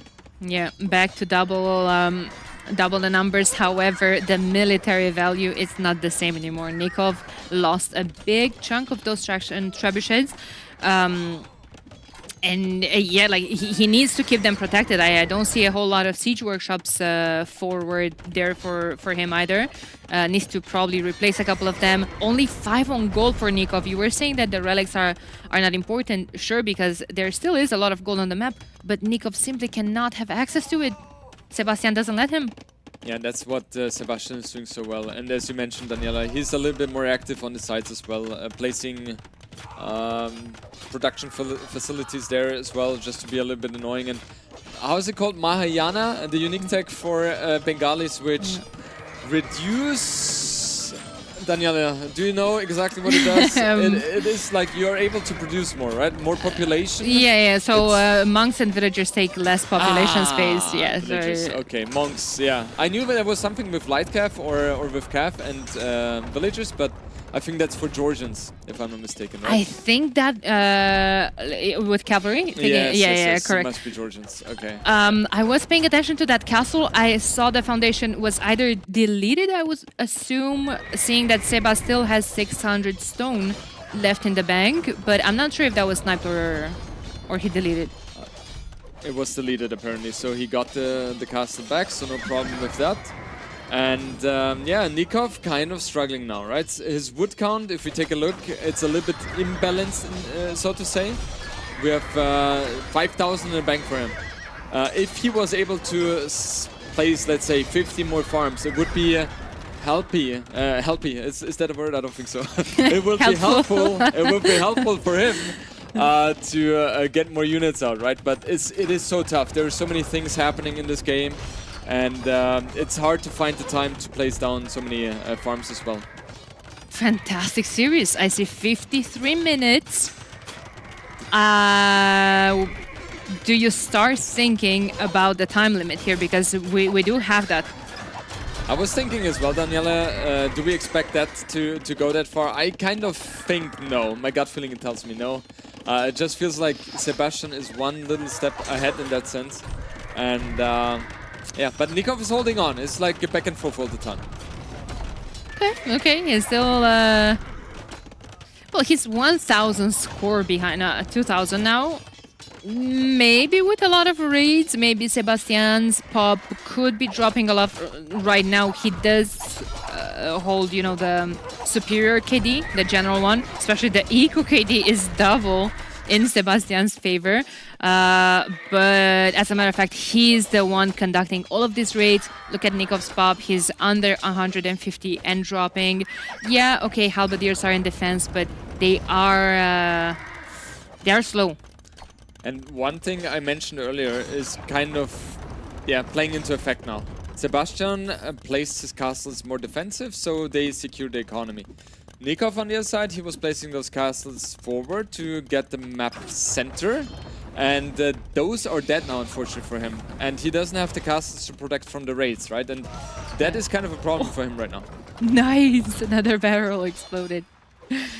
So we have 200 population for Sebastian, 155 for Nikov. He's just barely trying to keep alive in this game. Is he capable of doing so? He's producing a lot of military units, yes. However, the military units, when they spawn out of their production facilities, they are picked off by the skirms right away. And the traction trebuchet goes down now as well. That was the last remaining traction trebuchet for Nikov.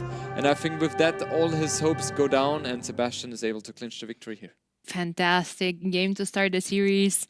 We have a look at the players. Nikov is probably looking at the map thinking, maybe what could I have done better?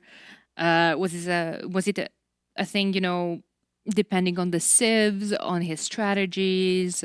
Yeah, he's probably going to have to reflect a tiny bit on that. But yeah, was it a thing of not being able at any point to get my army above 46 when the opponent has, 70? Yeah. I think that plays a huge role.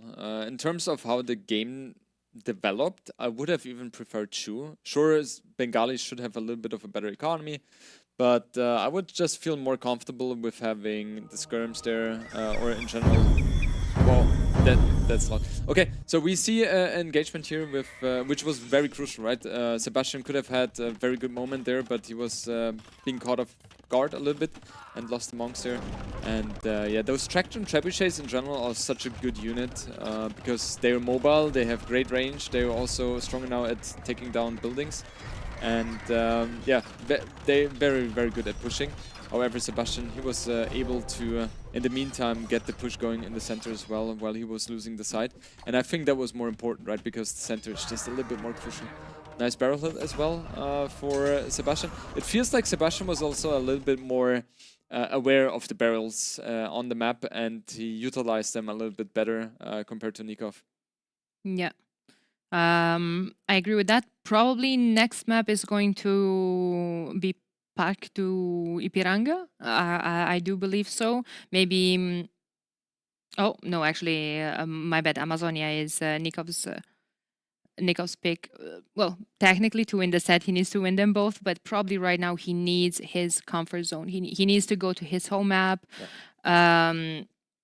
I saw him in the qualifiers playing that map as well. He's solid. What civs would you expect to see on that map?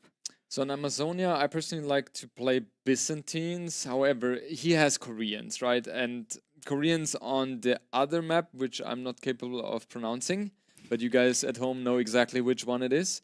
Yeah, Koreans on Amazonia should be amazing, right? With the wood count, discount, and you place a lot of or build a lot of military units which cost wood on that map, so it only makes sense to have Koreans there. And as it is very hard to protect all areas on the map because your military units cannot be everywhere. There are like literally 3 possibilities, like center, side, and side, right? So three options there. It's hard to be everywhere with military units, and that's why fortifications are very important, like castles, like towers, for example. And Korean's towers is one of the best in the game. They have the biggest range with 13. If they are fully upgraded, they automatically upgrade as well, so that is very helpful. And the fire lances are very strong for them as well. So Koreans is, in my opinion, a must pick for Nico from Amazonia. And on the other side, we could think of Dravidians and Persians. Dravidians very strong on hybrid maps, no matter what, right? Man-at-arm opening is very nice. And also with the 200 wood, you get deposited in your bank. When you reach the next age, you're able to produce more stuff, right? So that's helpful. And Persians is just a good civ everywhere. What do you think we will see, Daniela? It's just a good civ everywhere, especially on hybrid maps as well, because they don't only have those economic bonuses on their town centers, but also on their docks as well. So that could play a big role into getting a lead, into getting an advantage. I would have been convinced that we might see Dravidians. I also know that Sebastian loves elephant archers. Even though they weren't his main unit in the previous game, he still had to make a couple of them. However, Persian's first pick makes me believe that he might be going for them as well. And as for Nikov, yeah, Koreans are great. And basically a lot of aspects, have a lot of bonuses.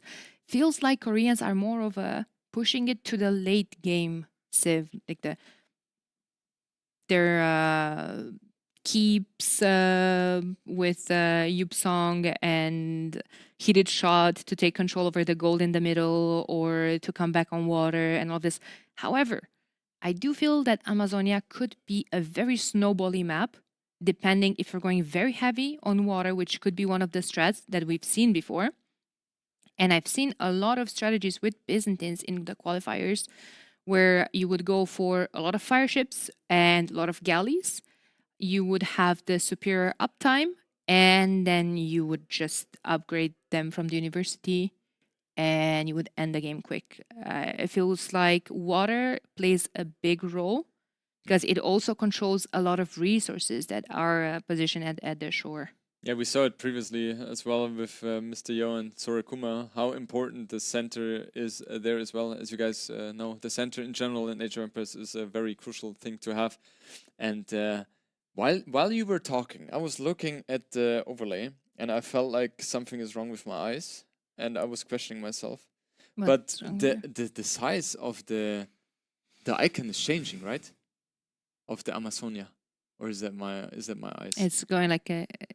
Okay, it's okay. Because like that's probably going to be the next map. Okay, I had before we started the cast, I had a topic about eye surgery and blah, and I was reconsidering here. All right, well, game number 2 started. We have Sebastian playing in blue as the Dravidians. Love to see that, by the way. In the red, we have Nikov going for the safer pick for Koreans. He does want to take this to the late game. Like you said, he's not only thinking about snowballing it quick on water, he's also thinking about the broad amount of units and their discounts that he has in terms of land as well. So it is a matchup which I have never seen on this map specifically. In general, everything I have seen was Koreans has always been banned. I always banned Koreans as well because they're just too strong of a civ. Kind of reminds me of ACCM's run on the Empire Wars ladder with Koreans, where he had a very good streak, so to say. So yeah, that definitely played a role as well to have Koreans banned literally everywhere.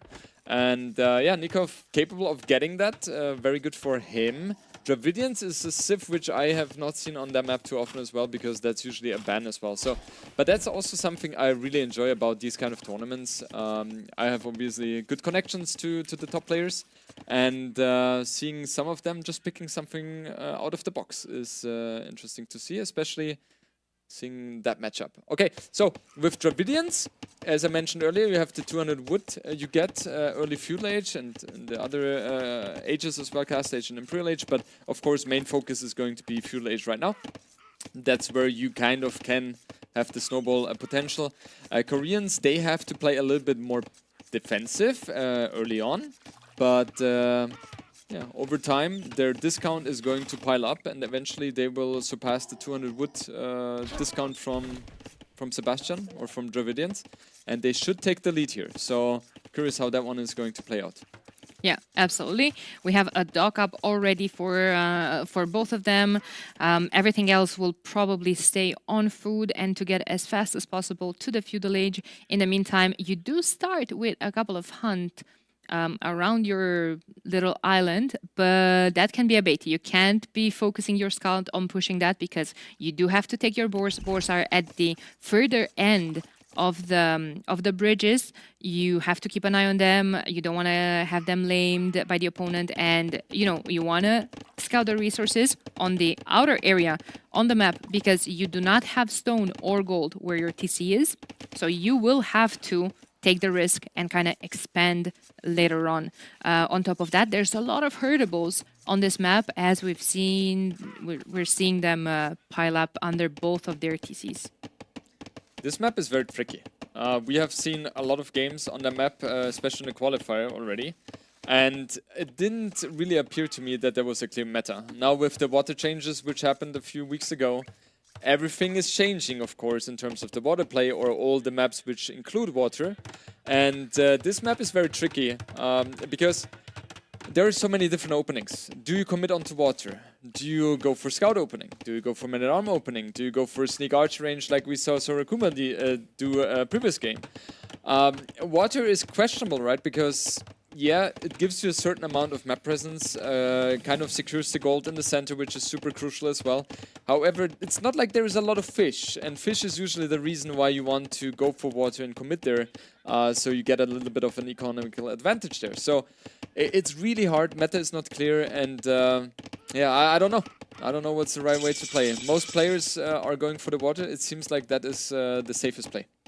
Ooh, I see Sebastian going for, is that a third dock? He already has 2 fishing ships in the queue from 2 different ones, so it must be a couple of fishing ships on oysters. Yeah, that's something that's very important because, okay, maybe you don't need to move more villagers on the outer area immediately on the gold, even though eventually you might want. The oysters only have 450 gold per tile. So I found that very quickly to run out. Dravidians are going to open fire ships with the galleys behind. I absolutely love that. I'm very curious how they are playing this. Okay, so both are playing with fire ships initially, and what do they transition into? They go for galleys. Interesting. Okay. Yeah.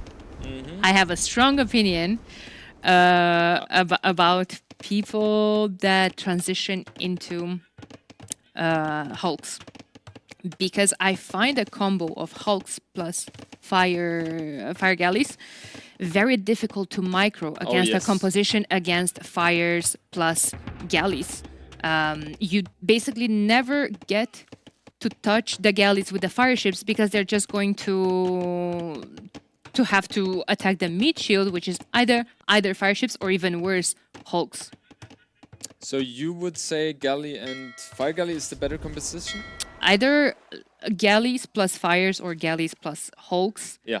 But galleys have to be in the backline. Yeah. Yesterday I played Hulk and fire galley composition and I lost.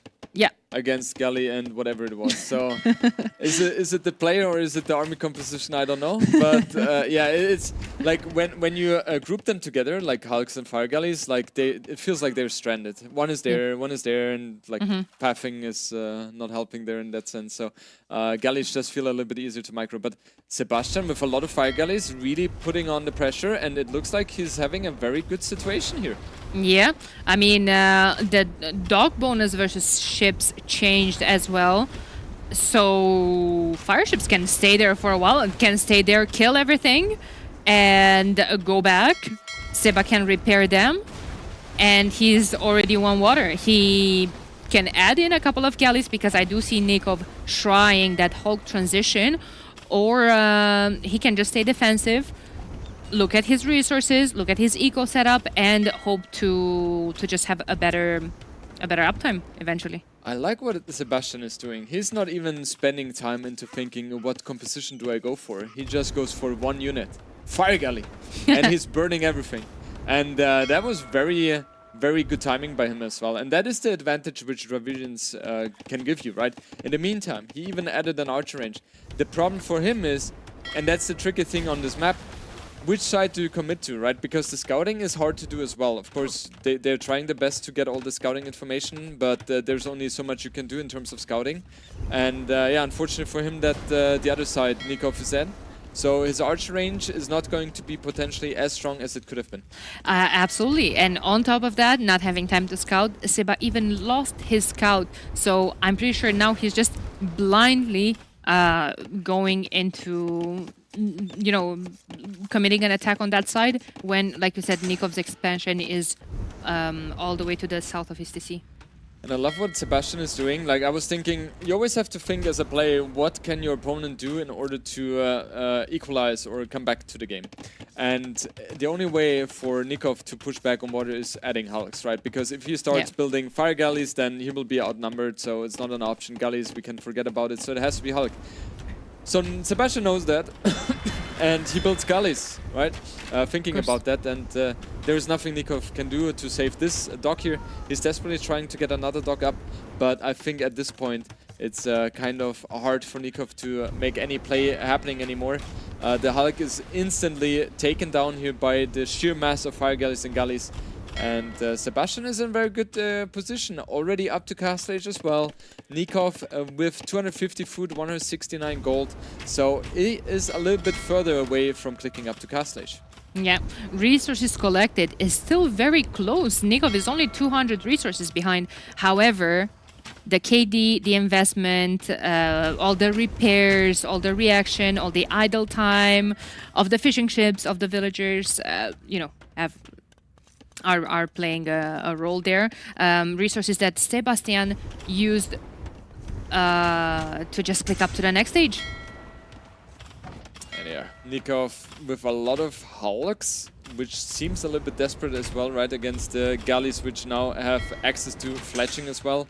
Nikov does a very good job at saving the dock here with that one villager repairing, because it's so much about production facilities, right? But Nikov is kind of trapped here, right? He cannot really engage. He's constantly taking damage here from those Galleys, and it feels like Sebastian is just on point here. He's in a very good shape. He doesn't really have any units coming out from the archer range whatsoever, so he has no range units on the field. I guess that one is just to be a little bit more safe in case Nikov was building some archers here, trying to be sneaky. But yeah, the main focus is full on water. Nikov now not having the best feeling about his opponent reaching Castle Age, and Sebastian will momentarily go for the upgrade. How's that upgrade called? I have no idea. It's medium warship, and after the naval rework affects both the fire ships and the galleys. So that's actually fantastic for Sebastian. I'm also curious if he's going to go for a university right away and get all the universities. All the university upgrades for the ships. However, no, he opted to go for a second TC. Knows that he's ahead, and why not get even more ahead, at least in terms of economy. Exactly. It's the right decision, right? No need to continue investing into water because he already won that one very convincingly. Nikov recognizing the situation as well, not investing anymore. You could argue that he stayed a little bit too long in that kind of situation to hold the water when it was kind of visibly indicating that that is a lost case. But it's always hard to make those decisions on the spot as a player. Okay, so Nikov, what I like him doing is he's expanding to both sides. So he's not focusing on one, but both. And Koreans, I feel like, is a great civilization to do so, because with their towers, they're going to be able to cement their position on the map much easier, because they don't need the military units. Nikov, as of now, doesn't have access to stone yet, but Vodka, can you show if there's one of the TCs close to the stone spots? I'm wondering. Not this one and the other one not as well, right? But yeah, I don't think it will take too much time for him to go onto stone as well. And his scouting pattern, I think he didn't really see where Sebastian was committing to, right? No, he saw it. He saw it. So I think Nikov knows that Sebastian has expanded to the top side of the map. Yeah, he's going to hope to, I guess, just come back on eco in terms of land. He's just going to boom it out. I don't see any military transition from Nikov. He's just going to start grabbing some relics. I see a second monastery on this side. He does have a barrack up, so, you know, eventually, if he sees some aggression, he could build an archer range there and a couple of skirms to defend from the archers. But I do feel like this is going to go into a siege and possibly even a couple of fire lancers adding from Koreans. He does already have a monk on the field that, oh no, he's just gonna grab the relic. Didn't care about her to convert her, but okay. Yeah, Nikov could have done a little bit more there, but it's hard. Like, there are so many things happening at the same time, and you also have to manage your economy in the back of your base as well. So Nikov just going for the secure relic position, and he's managing to get the 2 relics and now transitioning onto stone as well. So that's very good. One tower is kind of saving his position. The spearman is on point here, seeing the villagers expand from Sebastian. And of course, that one is not going to deny any expansion, but it just gives information, and that is very, very crucial. I see Sebastian making elephant archers. Oh, he's doing again? Yes, he's doing it again. As you said, he loves the elephant archers. He loves them, absolutely. He is pushing forward with a siege workshop. Nikov will reply with one in defense. He has a rocket cart in the queue. The siege for Dravidians is, however, cheaper. So all the investment and the reaction he's trying to force out of Nikov should be in his advantage. I mean, Koreans do have discounts on LAN units, but I don't think that applies to siege. No. I'm pretty sure it does not. Yeah. Hopefully not. Vodka, don't even show it. Don't expose us. No, but I'm confident in that one. It should not be. Yeah. And this is going to be crucial here. The elephant archers. Whoa! That's huge. That's huge. And he takes the rocket card too. Okay, 1 mangonel for a rocket card and 2 monks. Yes, sir. That's a great situation for Sebastian. I was really a little bit worried for him there that he's committing against those 2 monks, but he obviously knew that there was a mango shot going to happen, and well calculated by Sebastian. Nikov, however, didn't take too much damage, is able to get the tower in time. And yeah, those elephant archers, they're capable of getting in here just because of the naval support from Sebastian.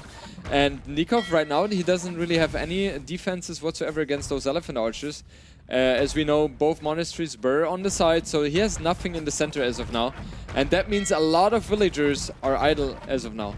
But Sebastian does not have ballistics.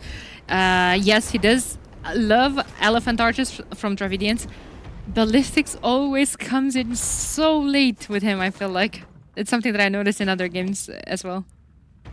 Late, no one is as late as Larry, but yeah, it feels like those people who are heavily dependent on their micro or are very much excelling in their micro tend to slow down a little bit with the ballistics. And I think it makes sense, right? Ballistics is very expensive tech to get. And yeah, the faster you are, you could argue the less important it is. Sebastian, up to Imperial Age already, 111 population against the 80. Nikov, as of now, has a good economy as well in terms of food and gold. That's fine. I don't think he will be too far behind in clicking up to Imperial Age as well. But for Sebastian, the next minutes after he has reached Imperial Age are going to be so important, because I would even argue he's on a timer. Koreans is kind of almost unbeatable, I would say, in Imperial Age, specifically on this map. And Dravidians will struggle against that. So I'm sure Sebastian knows that. He has a lot on food. Conversion from the monk is coming in. And yeah, let's see. I'm curious what area Sebastian will focus on. Will it be the top side or the south side? I think it's going to be the top. Yeah, I agree with you. He is kind of on a timer. I'm looking, he has so much food in the bank. Now, I don't know, in terms of siege, Dravidians to get access to bomber cannon as well. I think I want to see chemistry clicked. First thing first, he can get some cannon galleons in the middle to kill Nikov's TCs, to kill Nikov's buildings, just random units here and there, and just push with elephant archers, siege, and bomber cannons. The fight we just saw, I hope we will see it in the highlights, because that must have been one of the most exciting fights we have ever seen. Fire Lancer chasing another Fire Lancer, the Fire Lancer attacking the Monk. Monk heals the Monk. Was very, very exciting indeed. Alright, so Imperial Age is about to hit in a moment. 30 more seconds to go. We don't see a castle yet from Sebastian, so it will be full bombed cannon, and I suppose skirms will be the play here from Sebastian. However, the bombard cannons could struggle here, right? Because of the range of the Korean towers once they're fully upgraded. So yeah, I'm sure the castle will come soon. For Sebastian, it's so good that he has the access to the middle. That's so good. He also needs to prevent the potential dog from Nikov in the middle as well, which he can do with the cannon galleons, as you mentioned, Daniela. And yeah, overall economy, resource collected, very good here for Sebastian as well. And yeah, the main focus will be definitely on the top here. Nikov realizing that that is going to be the focus of the attention right now. And that castle placement is just beautiful. Still no ballistics. Still no ballistics. Do you... actually, Sebastian does not know about it. Do you like that castle, you said? Because, yes. Like you said, Koreans, heavy Yubsong, need that extra range on the towers. I feel like that's something Nikov must click as soon as that castle is up. Will that castle stay up enough, though? Yes, because there's no siege. Yeah, he has enough time. Now, that is a very, very interesting castle. Is that on a hill? Or yeah, it must be a little bit on a hill, right? Otherwise, it doesn't make any sense to build it there. And Sebastian utilizing the hill position here just to get a little bit of an advantage. And that castle is close enough to be capable of pushing the castle of Nikov with the trebuchets. Yeah. Interesting, right? Nikov just says, like migration style in the past, let's get rid of the main TC and let's focus on the TCs on the sides. For those people who question that decision, that's because most likely Nikov is using select all TC hotkey, and you don't want to produce villages from the main TC because they are kind of running into their death as well. So it only makes sense to do so. Chemistry is incoming now for Nikov. I like that. That should be the highest priority in terms of the upgrades, because he wants to have access to bombard cannons. And we don't see... how's it? Yue Young? Or what's the... Yuman? No, that's Britain. What's Yubsong. the... Yubsong, yes. Yes. Yubsong. Thank you, Daniela and Vodka, for your support. Yeah, exactly. Oh, so Tapir versus Skirm was winning. The Skirm has no chance. The Skirm has no chance, but the castle... Oh! That was unfair. Yeah. That was unfair. Brought a castle to a Javelina fight. A couple of bombard cannons. Oh, actually 2 couples. There's 4 of them already, and a treb. I don't think Yubson was in. No, Nope. it was not. Yeah, Nope.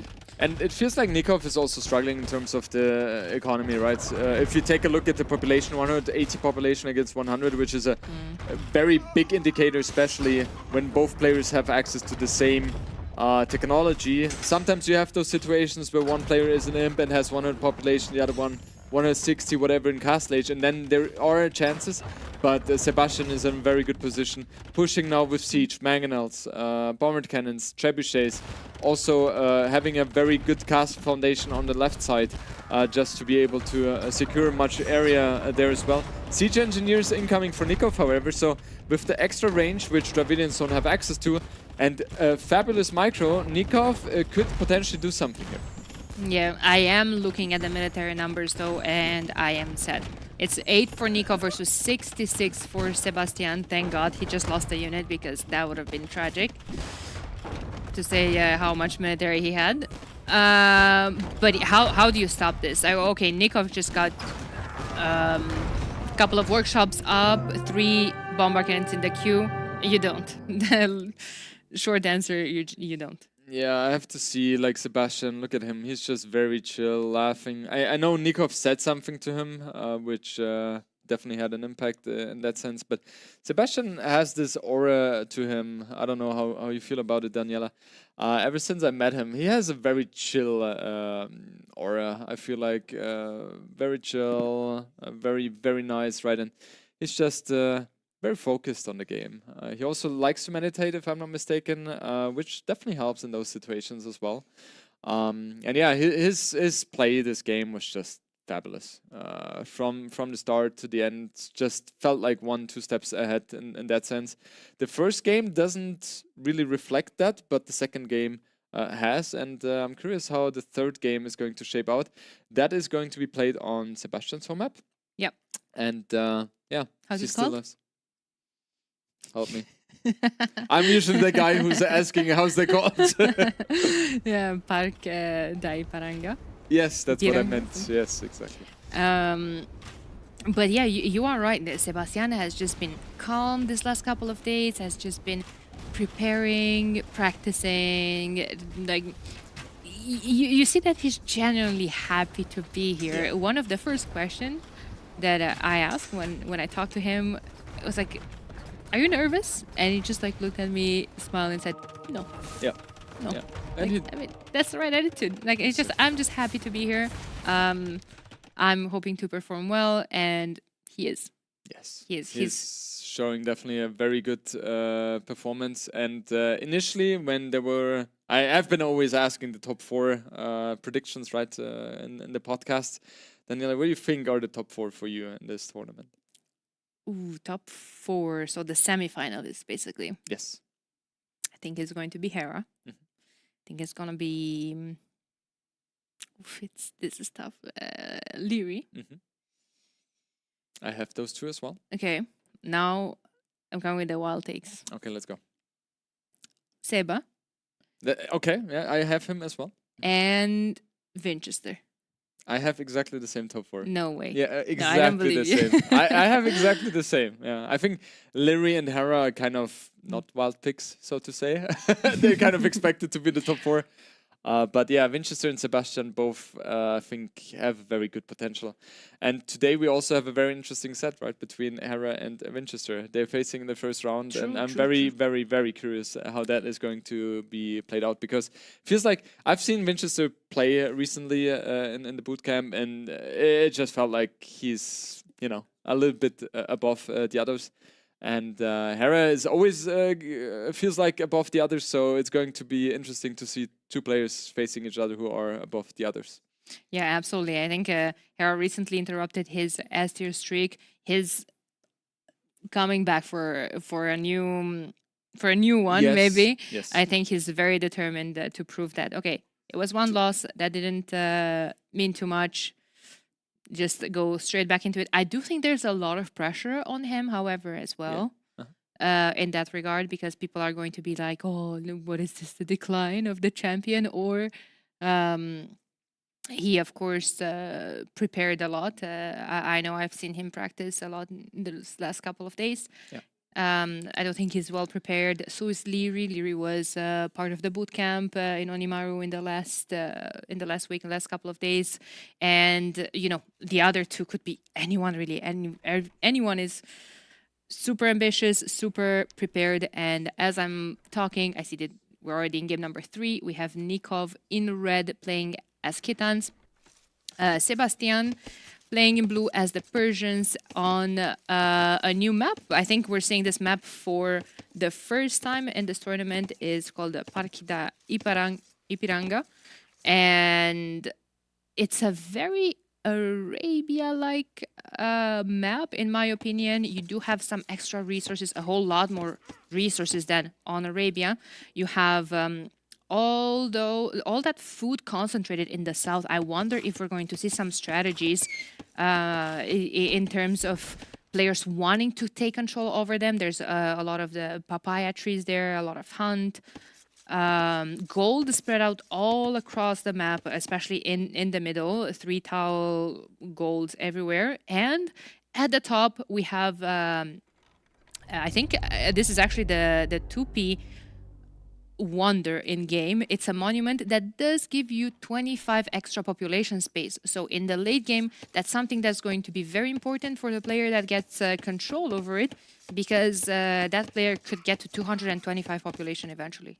Man, the inner child of me, when I see that waterfall coming from the monument, I just want to slide it down, honestly. That looks exciting. That would be sick. I would love that. All right, so I personally have not seen this map from start to finish as well, so it's going to be interesting how it's played out. We see it is rather open, right? I'm curious how committed the players are going to be taking the food in the south. I don't think too much, honestly, because it is exposed, it is risky to take those as well, and it's safer to have the farms at home.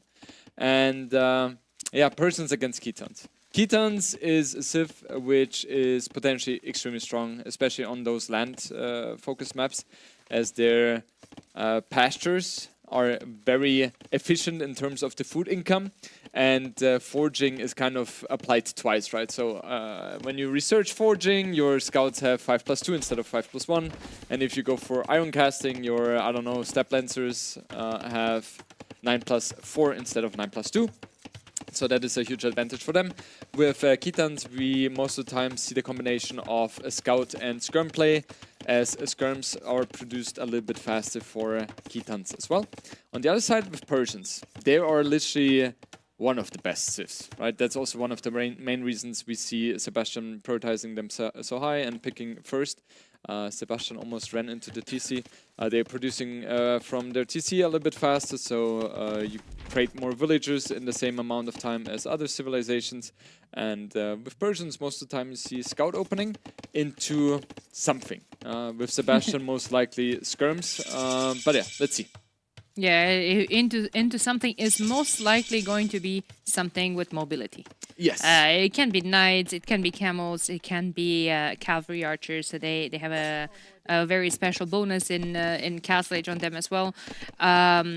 As a matter of fact, when I see Khitans versus Persians, that's where my mind's going. You know, stable openings into a scout. Do you think Nikov is actually going to open stable units as well? I mean, probably should.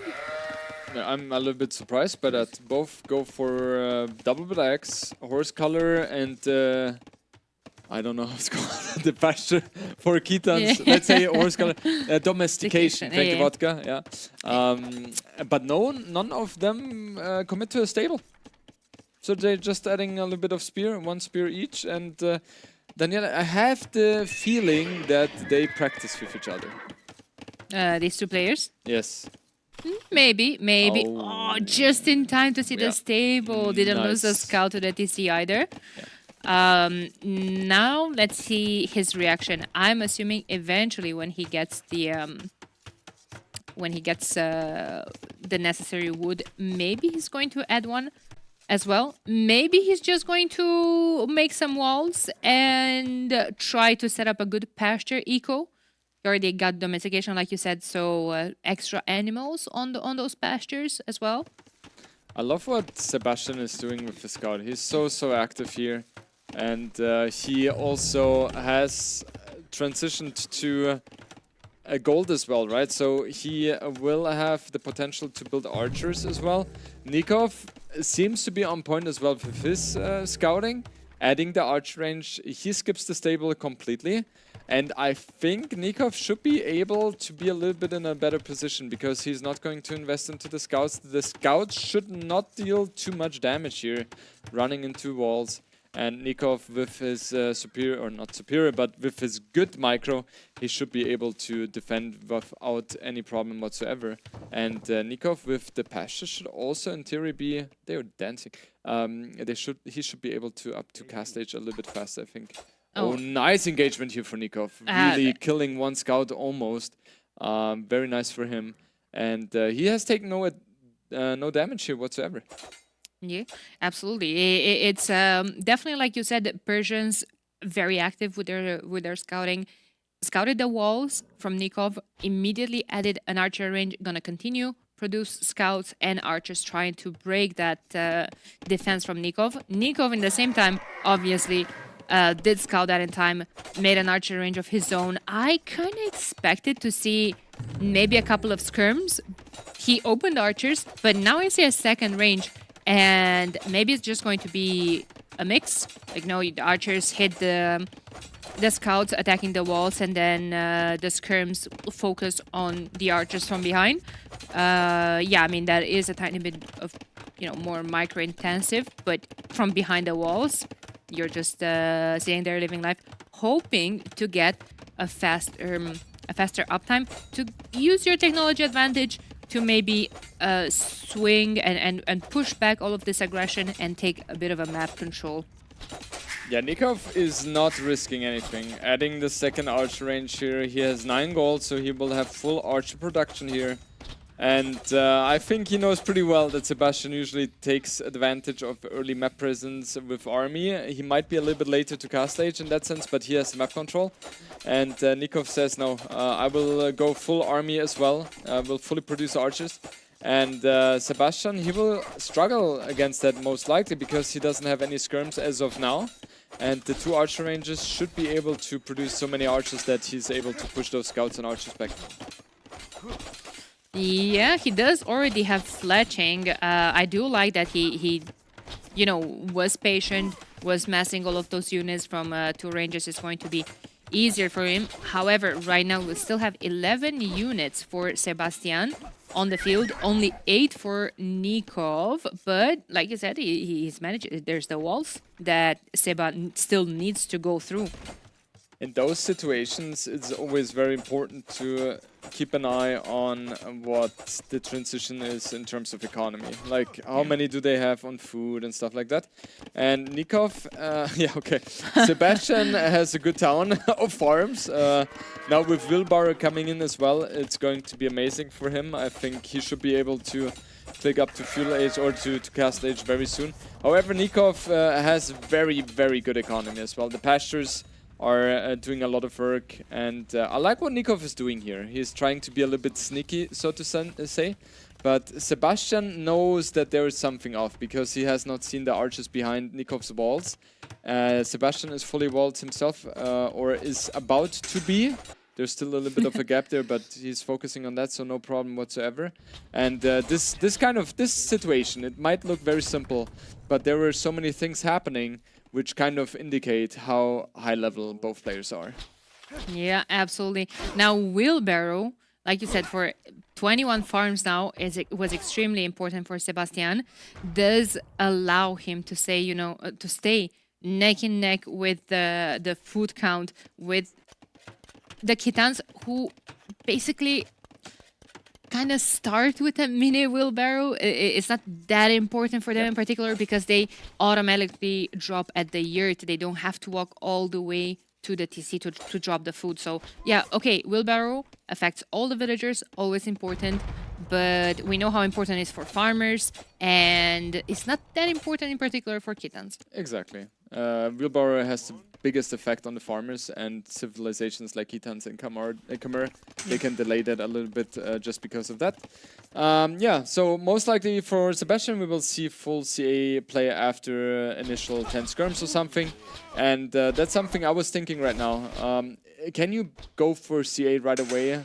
Because the weakest timing for CA is early cast stage, where the potential crossbow mass of 15 to 20 crossbows kill your CA, yeah? Because CA you can only build in cast stage, the archers you can already produce in fuel age. But what Sebastian is doing is, and I will copy that, he's producing skirms on his way to castle age, so he has presence on the map first of all. Second of all, the elite skirms are going to be able to push away the crossbows as well. What do you do if you see skirms? Well, you will add a stable and try to counter that by knights, but Sebastian is already one step ahead in that sense as well, and he will just have CA behind that, so he will be able to kill potential knights in that sense. So very, very smart play here by Sebastian. It looks small, but it is very big, in my opinion. And now Snikov, he might even be thinking, okay, there are going to be CA, I will not build a stable here. Step lancers are not good enough, camels as well, I will have to build a siege workshop. Scorpions. Scorpions are the way to go. Maybe even a couple of other siege units from behind the walls that, you know, just keep it defensive, adding instantly a second TC instead of investing in, you know, into a maybe university. I wouldn't mind that either, especially if you're going to add those scorpions. I was talking more from Nikov's perspective, but here is Seba with an instant university. He has to, I feel like, because right now he's not focusing on his ego. He wants to do damage. He wants to push. He has a lot of skirms that could benefit from all of that. It could kill all of those crossbowmen even. Yeah, and the +2 timing on the archer range, on the skirms is just so huge. Sebastian not able to really jump on that. Never mind. The rocket cart is being pushed away a little bit, but it should not be taken down. But yeah, you can see Sebastian is like, I don't care.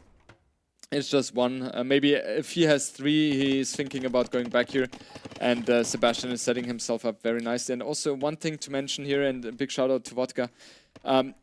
Like, he was scouting so well, Sebastian, right? He moved in with his scout at the beginning of cast stage into Nikov's base. He spotted the siege workshop. He spotted the second TC. And that is very crucial information for Seba. And yeah, he's switching now to Lightcav as well. I'm kind of curious why he's not adding knights. That's something which would be interesting to me. Yeah, I was about to say that if you look at Nikov's composition right now, he's on crossbowmen and rocket carts. Imagine, Seb already has 2 stables up. He got the first armor. Imagine if he just prepares a sneaky transition into a massive, I don't know, 8, 10 knights with +2, they clean house, everything here. Do you think that Nikov might expect that switch?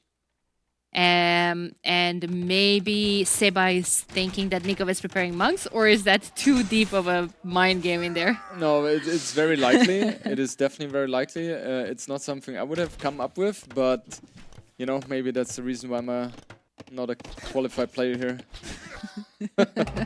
No, it's just there's so many steps which you have to consider, and this is like high level, so it's very likely. The Lightcav jumping onto the rocket carts here. Nikov didn't really expect that, and skirms now with ballistics, with the armor upgrade as well. It's 100% that Sebastian is going to take the map control here. And the map control here is very important again as well, because there is the hill. Being on the hill, it gives you better stats, so to say, visually or in theory. And yeah, Nikov will be struggling here. However, his economy should be a little bit better with 3 TCs, while Sebastian only has 1. But I think Sebastian knows exactly, hey, I want to fully focus on army, so I get the hill in the center. Exactly. I was too deep into the mind games here, when Seba just built 2 or 3 Lightcav at once, makes a group, goes sniper rocket cart just to, you know, liberate the path towards the archers for the skirms, and the skirms are just going to finish the job. Yeah. Sebastian, however, look at the gold he has. That's a little bit too high. He has 20 on gold. And 800 in the bank, so he definitely has to smash the market button and readjust his economy here. I'm pretty sure he will do that momentarily, but that's the thing. If you play so aggressively, it gives you a good feeling if it works out for you. However, keeping your economy set up properly at home is one of the big hurdles you have to take as the aggressive player. Okay, double stable in the back of Nikov's base. Armor coming in. Is he switching into Lycav of his own? The scout line builds faster for the Kitans as well.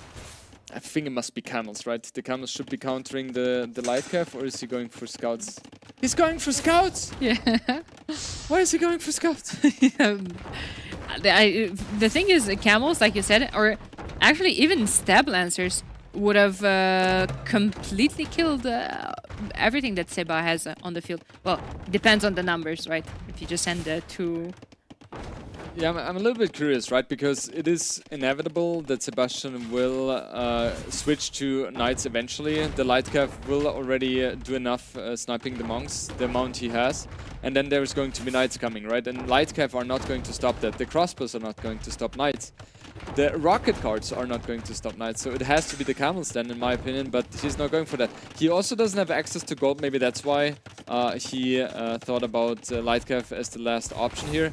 And Nikov is kind of pinned down to his base here. Sebastian very active with his aggression.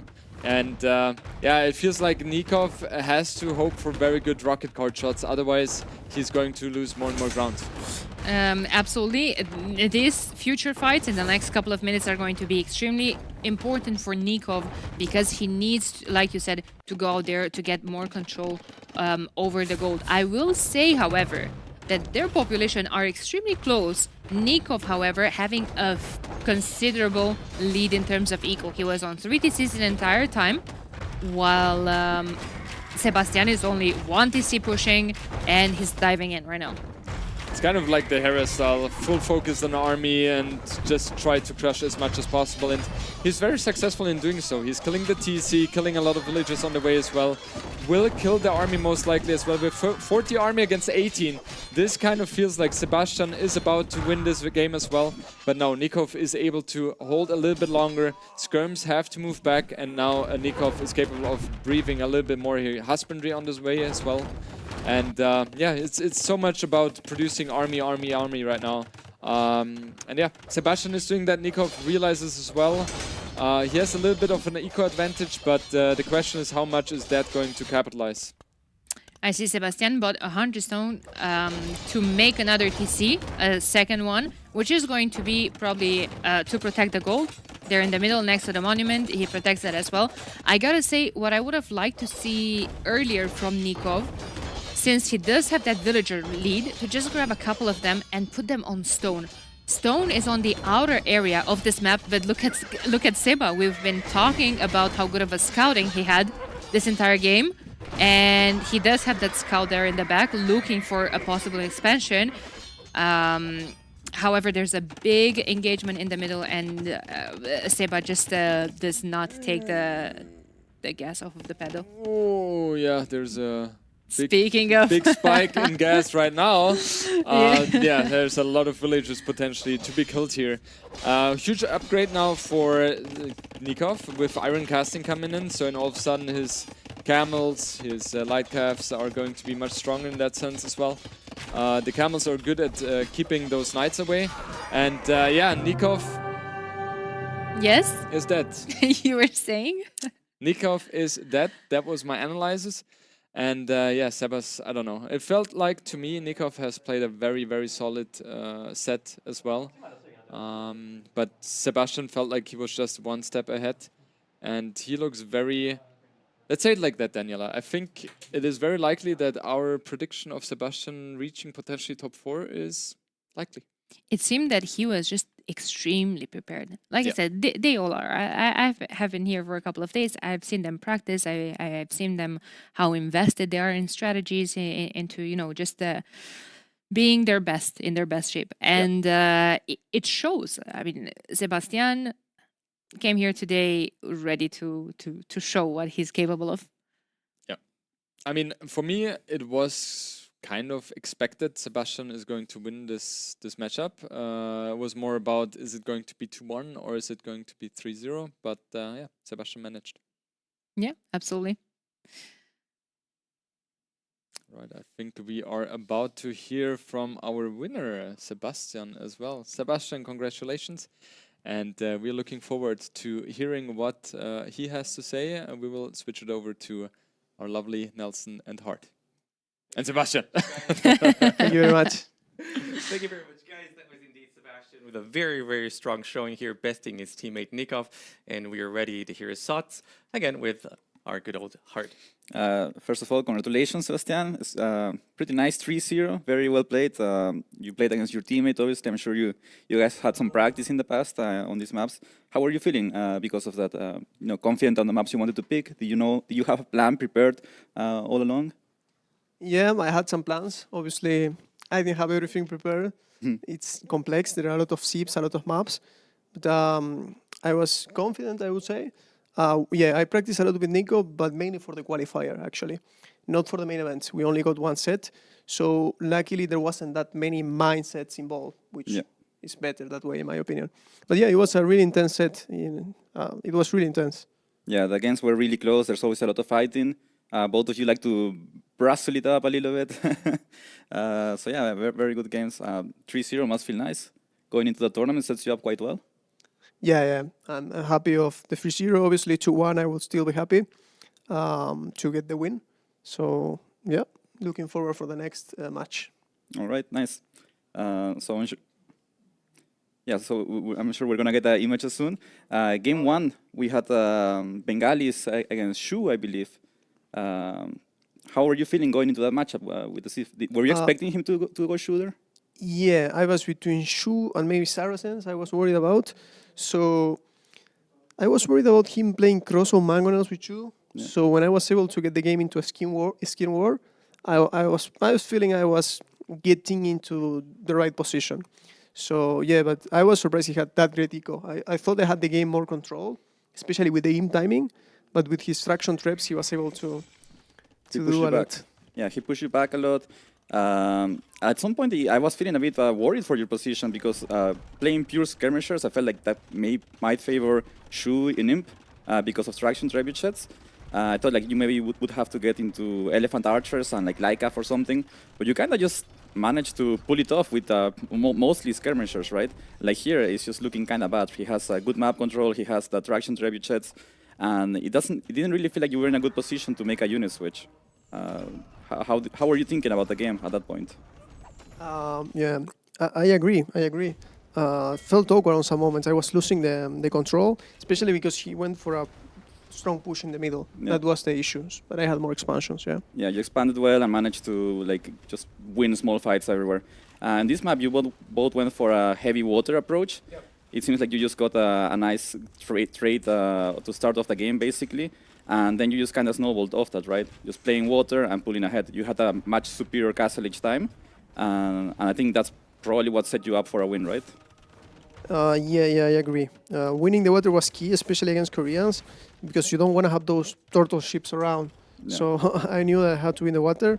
So I went 3 dogs right away for a super aggressive approach. So yeah, I was able to win it this time. Especially because he made some galleys, which slowed him down in this case. Yeah. And then in this game, you kind of just played aggressively. I felt like this part, I think especially, is what broke the game in some ways, right? He was coming with a really strong push of rocket cars, which are more dangerous than mangonels, at least to skirmishers. And you just made it look easy. You microed really well, picked off the mangonels, and then he has to go all the way back to his base. Yeah, looks easy in the micro, but looking at the macro, I messed up big time because I need to work on that. I had like 1k wood, and I knew that if I didn't kill quickly, my eco would kill me. Yeah, you push really harder and managed to. You find a perfect spot to push as well, a down center, down the hill. You got your mangonels on the hill, and just that puts him on such a big timer. Even though he was like 15 villagers ahead, it doesn't really feel like that was enough to justify giving you the hill, right? And then also, as Gitans, you don't really have many units to push a push like that back. Like he had to go, like he tried Laika because he didn't have gold, and even if he had gold, like what do you go, camels or something? Doesn't feel that natural. Yeah, exactly. He went like up with no bloodline, so Yeah, they just die. yeah, in that moment I knew I was in a good spot. Also on a map with low gold, he invested into a lot of crossbows, so he did no longer have mines available. So Ah, yeah, I knew exactly. that. So So you know that if you manage to get him off the middle, you basically Yeah. win because he will have no gold left to play. yeah, I was playing skirms as well, so I didn't mind to be in the defensive position. Yeah. Ah, that's Like true. I wasn't against rocket cards, but if I had to be, I still had gold enough gold. I think so at least. Yeah, that's true. That's a very smart way to think about the map. If you're on Expo, you might run out of gold very fast. Yeah, very well played. Nice set. Thank you very much for the analysis. Thank you very, very much, Sebastian. That was indeed very scary shape that you showed today, and a lot of people are going to be very much aware of your shape right now. And we're going to throw it into a break. When we're back, we're going to be seeing the next series, third series of the day. That's going to be between ACCM and freaking Andy. Don't you guys go anywhere.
All right, hello everyone, and welcome into our third set of the day, as we're going to have ACCM versus Freakin' Andy. And I am really excited for this set because it's two players who I have seen practicing all the time, both here in the venue and also over the past few weeks sending me bug reports about maps. Those are two of the players who almost always message me whenever they're practicing and they see something that they want me to fix in the maps. So I'm excited to see them in person playing these games.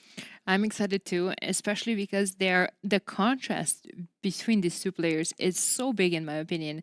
They have very different play styles. ACCM, in my opinion, would like, his comfy boom, his comfort zone, and to try to take the game as further down the line as possible, as late in the game as possible. Whereas Andy is a very aggressive player. He has sharp buildings. He just wants to create chaos all over the map, just a forced reaction from his opponent, attack here, attack there. Siege, 3 scrims in the wood line, 2 light calves there. I'm excited. I'm excited to see how ACCM will react to all that pressure that Andy has. And speaking of chaos, let's look at these maps we have. Festa da Pólvora, and you can critique my pronunciation, and we'll try to improve over time. I don't. People say that you can critique my pronunciation. My pronunciation is being critiqued as well. My accents are all over the place. Last time I spoke Portuguese was a long time ago. But I'm trying as well, and you got as close as... All right, perfect. Well, I hope that we see some barrel explosions, because I was watching the last game in the admin room, and the one thing I was saying was, I want the players to shoot the barrels. I want them to shoot the barrels. And I'm sure that both of these players have practiced and have game plans for shooting those barrels, both some tricks to get inside the backs of the bases, maybe with some crossbows, but also in the middle of the map in the late game. When you have 20 villagers mining on 1 gold mine, you can do a lot of damage. Absolutely. We did see a couple of them in the previous set. I'm happy to see this map again because this is one of my favorite maps, but it's chaotic. And I did say that the one that shines through all the chaos is Andy. That's true. And if we look at his map pick also, Monte Pasquale, that is an extraordinarily chaotic map. It'll be a pilgrim start, not just a nomad start, but you start on an island. You have a little transport ship. You can move your vills to the mainland, or you could build your TC on the island. We've seen both techniques throughout the qualifiers, and I have no idea what they're going to go for because the last time we saw the map, the water balance was different. Yeah, exactly. I think the changes did affect some of the strategies that these players are going to go for. Like you said, Andy went for another hybrid, quite chaotic map, and ACM went for Sertão, which is very aggressive as well, which kind of surprises me. I would see ACCM going for some of closer maps, easier to protect. There's a lot of things happening on Sertão that we're going to talk about when we're going to get into the map. But for starters, let's look at the civs a tiny bit as well. Let's see what could we possibly see for the first matchup on Festa da Pólvora. Could it be Portuguese from ACCM? Could it be Vietnamese? How about, I don't know, maybe Celts for Andy? Why not? Ooh, I have a feeling, though, like Celts are going to be saved for Monte Pasquale. We saw that a couple of times towards the end of the qualifier, especially from Nikov. He really liked the Celts on that map with their wood bonus to collect wood and fight both on water and for TCs on the mainland. But I'm curious about his civ pick, though, for... Festa da Pólvora. Maybe it's the Malay there? Maybe it's the Malay, yeah. Maybe it's the Malay because of their timings. Maybe it's Wei as well. Wei could be for Sertão, actually. We could have Maya on Sertão. Yeah, he has a few options there. And I like that we have 5 civs for 3 maps. So you have a couple of extra civs. You can pick and choose what you want. You can also see what your opponent drafts and still take issues at the end. Apparently, we're having audio issues on the screen. So hopefully all's good. It seems good for us. But... yeah. As we're waiting to get in, apparently the players are having some issues, so we're taking care of them. We have our lovely admin room where the power is still on. We had some problems there earlier today, but I think those have been resolved. I mean, it's the first day of the LAN. These things happen. We have some of the best people in the team working on them.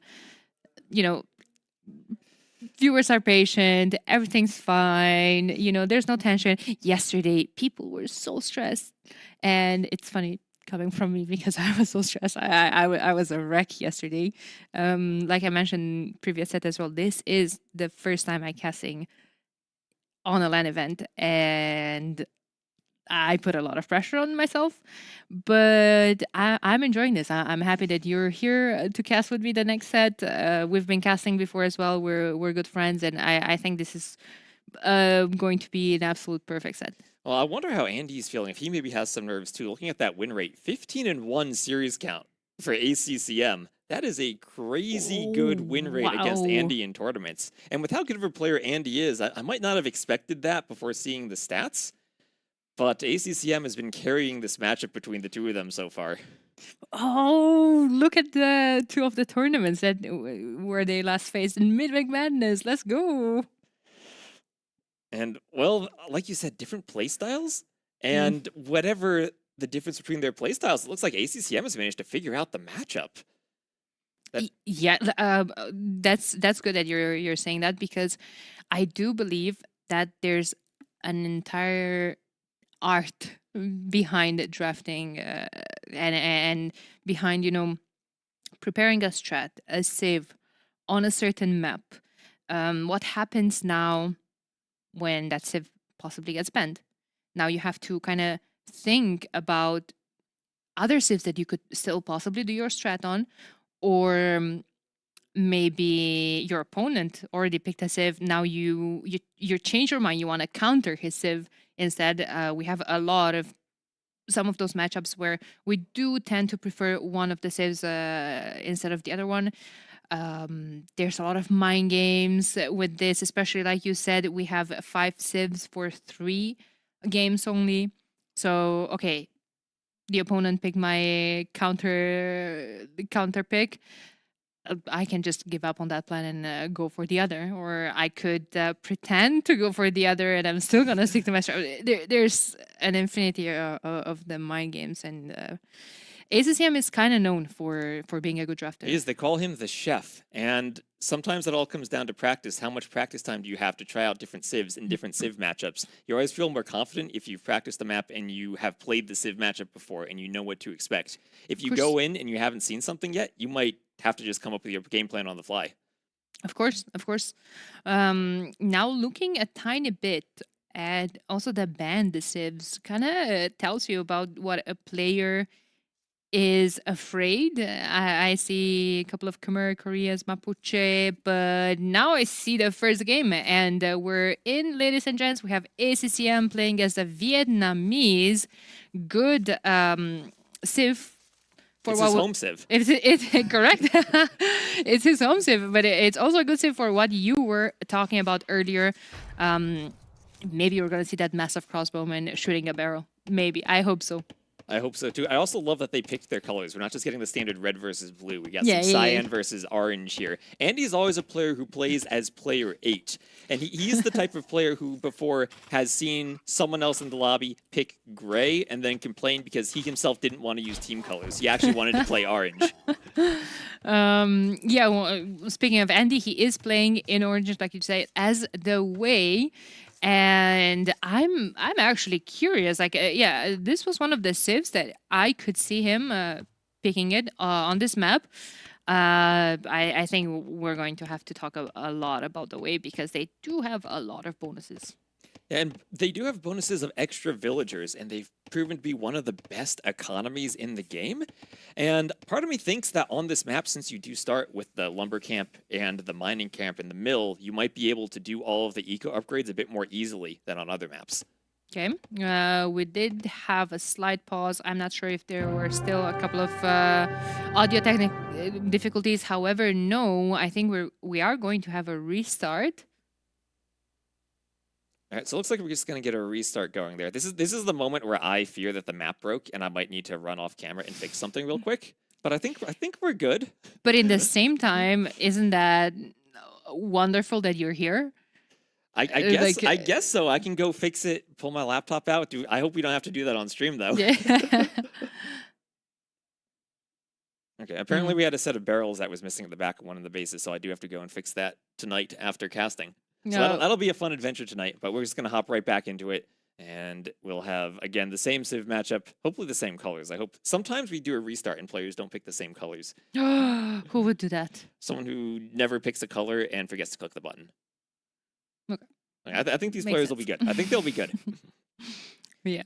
In the meantime, and now that we know the Civ, while we're waiting for the players to start, we could kind of look at the rest of the maps and Right, so we've make up some taken theories.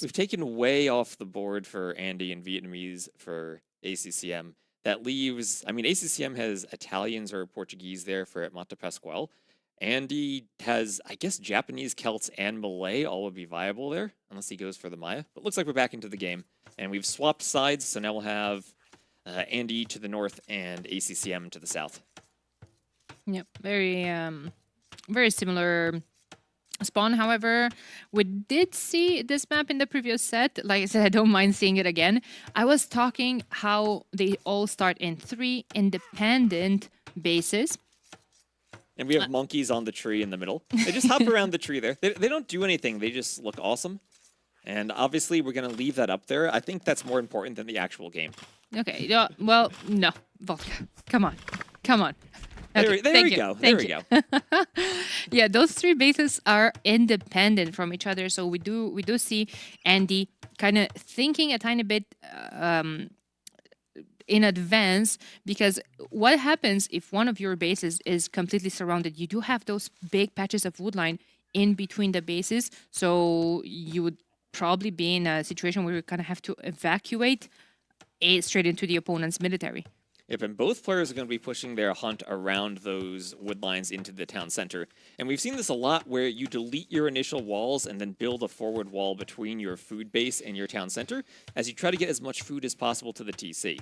So this is a 9-ville start, but it's split up into 3 groups of 3. So you don't have as many vills under your starting TC or as much hunt around the TC as you normally do. You have to be a bit creative with how you get that Dark Age food. Yeah, there's a lot of things happening on the map, especially in the initial couple of seconds after game starts. One of those bases is full of gold and stone, and your 3 villagers start there. Don't need to mine gold or stone in the first seconds of the game. So what usually the players are doing are just taking them off of those resources and putting them on a lumber camp. Yep, and as we were talking about before we had the restart, both the Wei and the Vietnamese have great eco bonuses for having the extra drop sites. The Vietnamese research the technologies faster, they don't cost wood, and then the Wei get the extra villagers every time they do an eco upgrade. So on this map in particular, those are great eco bonuses to have since you don't need to invest into building that extra drop site. Yeah, absolutely. I mean, speaking of their bonuses, let's look at a tiny bit at the Vietnamese as well, because they have great things going on for them as well. Their eco upgrades don't cost any wood, and they research faster. So okay, it's not a free will, but you know, it's still honest work there. Yeah, man, look at Andy showing off those Rage Forest skills, luring that Javelina into the palisade wall and the house trick. What a nerd. That's what we'd like to see, though. That's what we'd like to see. Right, nerd is a great compliment for AoE2. Absolutely. I didn't mean that in a bad way at all. As we see Andy clicking to the next stage, ACCM is actually a tiny bit faster than him. Do you think this is going to be a range units opening from ACCM? Probably, as I see 2 on gold moved back. Yeah, we could see a range opening. I don't know on this map if it's better to go for a fast castle approach or if it's better to try to raid with archers in the feudal age. We've seen sometimes men-at-arms trying to weaken some barrels just for the archers to open up holes into the side bases. There's a lot of different ways that you can play this map in the feudal age, or you skip the feudal age entirely. Yeah, however, they do seem to go up 22 pop, which is definitely not too early. Feels to me that it's not too, not late enough to go Castle Age as well immediately. This feels like a Feudal Age play into Eco setup. Like, we might even see a long Feudal. We might. We saw the barracks from both players, and the question is how much do they value breaking through the barrels to raid versus going up to the castle age faster, maybe going around the outside. We'll see how quickly you can break through, because once you get to the castle age, it's much easier to destroy the barrels with crossbows than it is with feudal age archers. Yeah, absolutely. Even though, from my understanding, I think you modified that lately and you decreased the pierce armor on them? Yep, they have less pierce armor, but they still have enough Pierce Armor in the Feudal Age that archers do only 1 damage. It's in the Castle Age where that's going to start to matter. And speaking of archers, there is the range from freaking Andy. And no range yet. It looks like a range in the center base from ACCM. Okay. Range unit versus range unit. I like this. Kind of sets up, especially Wei, for maybe switching into a unit with more mobility in the Castle Age, and that's the Shambei Raider. I think we could see that. Oh. Okay, they do have a lot of options. You can attack the barrel to weaken it as long as you don't destroy it. And if you forget about that, you might lose your scout. So a couple of hits there on the barrel. Yeah, 60 HP. Usually if you just leave your scout there to continue attack it, eventually you will forget about it because he does have to attack for a while. And looks like ACCM did win the scout fight, so now he'll have all the information he wants in the middle of the map. And Andy losing the scout, a bit unfortunate for him, but at least he did commit to the fight and weaken ACCM scout. Only 9 HP left on it, however. It is a good thing that Andy did open skirms, a good thing for ACCM, because, well, those might not do as much damage to the scout as an archer would, but yeah, I mean, still, they could just run into a spear. Yeah, and the good thing about still having that scout alive is you can weaken the barrels with it. You can leave it out there to weaken the barrels and get your archers over. We'll have a couple of skirms now for Andy, and this could be a tricky fight for ACCM as his archers are going to have the skirms right on top of them. And that scout does a lot of damage to the skirm, but ultimately it's so low on HP that ACCM has to fall back. That was fantastic micro for ACCM. I do believe, however, that he might have to switch into skirms of his own, because why not? And the best unit in the game, the skirmisher. And with Vietnamese, you have extra HP on them. And also Imp Skirm is a possibility in the long run, so if you start amassing the skirms, you can turn them into a very valuable unit. And there goes ACCM losing a spear to the TC, but got a bit of scouting information. And Andy's walling up behind the front, but you have to be careful when you wall the sides, because that leaves you a bit more vulnerable, even if people don't break in through the front. To breaking in through the back, you suddenly have less room to move your vills or run away. Yeah. And honestly, since we were talking about that potential skirm transition for Vietnamese, why wouldn't you want to be on skirms against the Wei who opened range units? And like I said, you usually do see Wei going either for Tiger Cavalry or for Shambei Raiders. And if there's going to be more ranges and Shambei, your skirms are going to be fantastic. Yeah, and it is kind of tricky to go range units against the Wei when they do have that Tiger Cav option that have such high Pierce Armor in the Castle Age. They don't take much damage from the archers or even from Cav archers. So it's a tricky unit composition in the Castle Age, but then when it gets to the late game, the Wei start to fall off a bit, I think, compared to Vietnamese. Yeah, I agree. Vietnamese probably a pretty strong late game civ here against the Wei. As a response to some of those Tiger Cabs, the unique unit from the Wei, he could be potentially adding his own Fire Lancers, which they have extra HP as well. They're fantastic for Vietnamese. That they do. They're one of those and bonuses where it's extra HP for the archery range and the Fire Lancers makes them extra strong and a good counter to all of the Cav units, as you said. Yeah, exactly. Ooh, now we have a bit of a sneak around the outside. ACCM deletes one of his palisades, and he's going to try to get around the back, but meanwhile, Andy is up to the Castle Age. ACCM shouldn't be too far behind, and he's going to scout it with that spear. He'll scout the archers. Okay, now I wonder what's going to be on the way up to the next stage. I do believe that Andy probably wants both a stable and another range unit, archer range, sorry. I see fletching on the way up. I would expect to see a stable and maybe bloodlines if he wants to go into that unit. Yeah, there we go. There's the second range. Yeah, and he can always go for the Shenbei Raiders from the range, and he's going to move his vills now as ACCM gets in through the barrel, and Andy has to run away. He doesn't want to lose vills, and he can go back to his main base thanks to that tunnel he built earlier, and he might even think about walling that off, or he's bringing the skirms over at least. No more hunt for No you, more hunt. mister. I do love that Andy's continuing to produce skirmishers on the way up because, you know, who knows, you might have even resources to upgrade them to elite. You might want to just push these archers back and just have a defense at home. not take any damage, set up for a fantastic castle age, which I do think that we're going to see in 30 seconds. Yep, and those skirms will chase down the archers. So Andy's had some good luck with the unit positioning with those initial fights outside of the archery range, and now chasing down the archers, having his skirms in the right positions. And there's the second range, so it does look like it'll be Xianbei Raiders. Yeah, third one, range actually. even. Yeah, the second one went up just a tiny bit.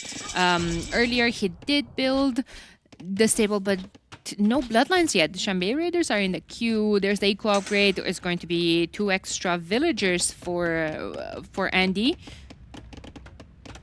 And immediately he adds those 2 TCs. And that's what you can do with the Xianbei Raiders since they're only a wood and gold unit. They don't cost food. All that food you have, you can spend on villagers at those TCs.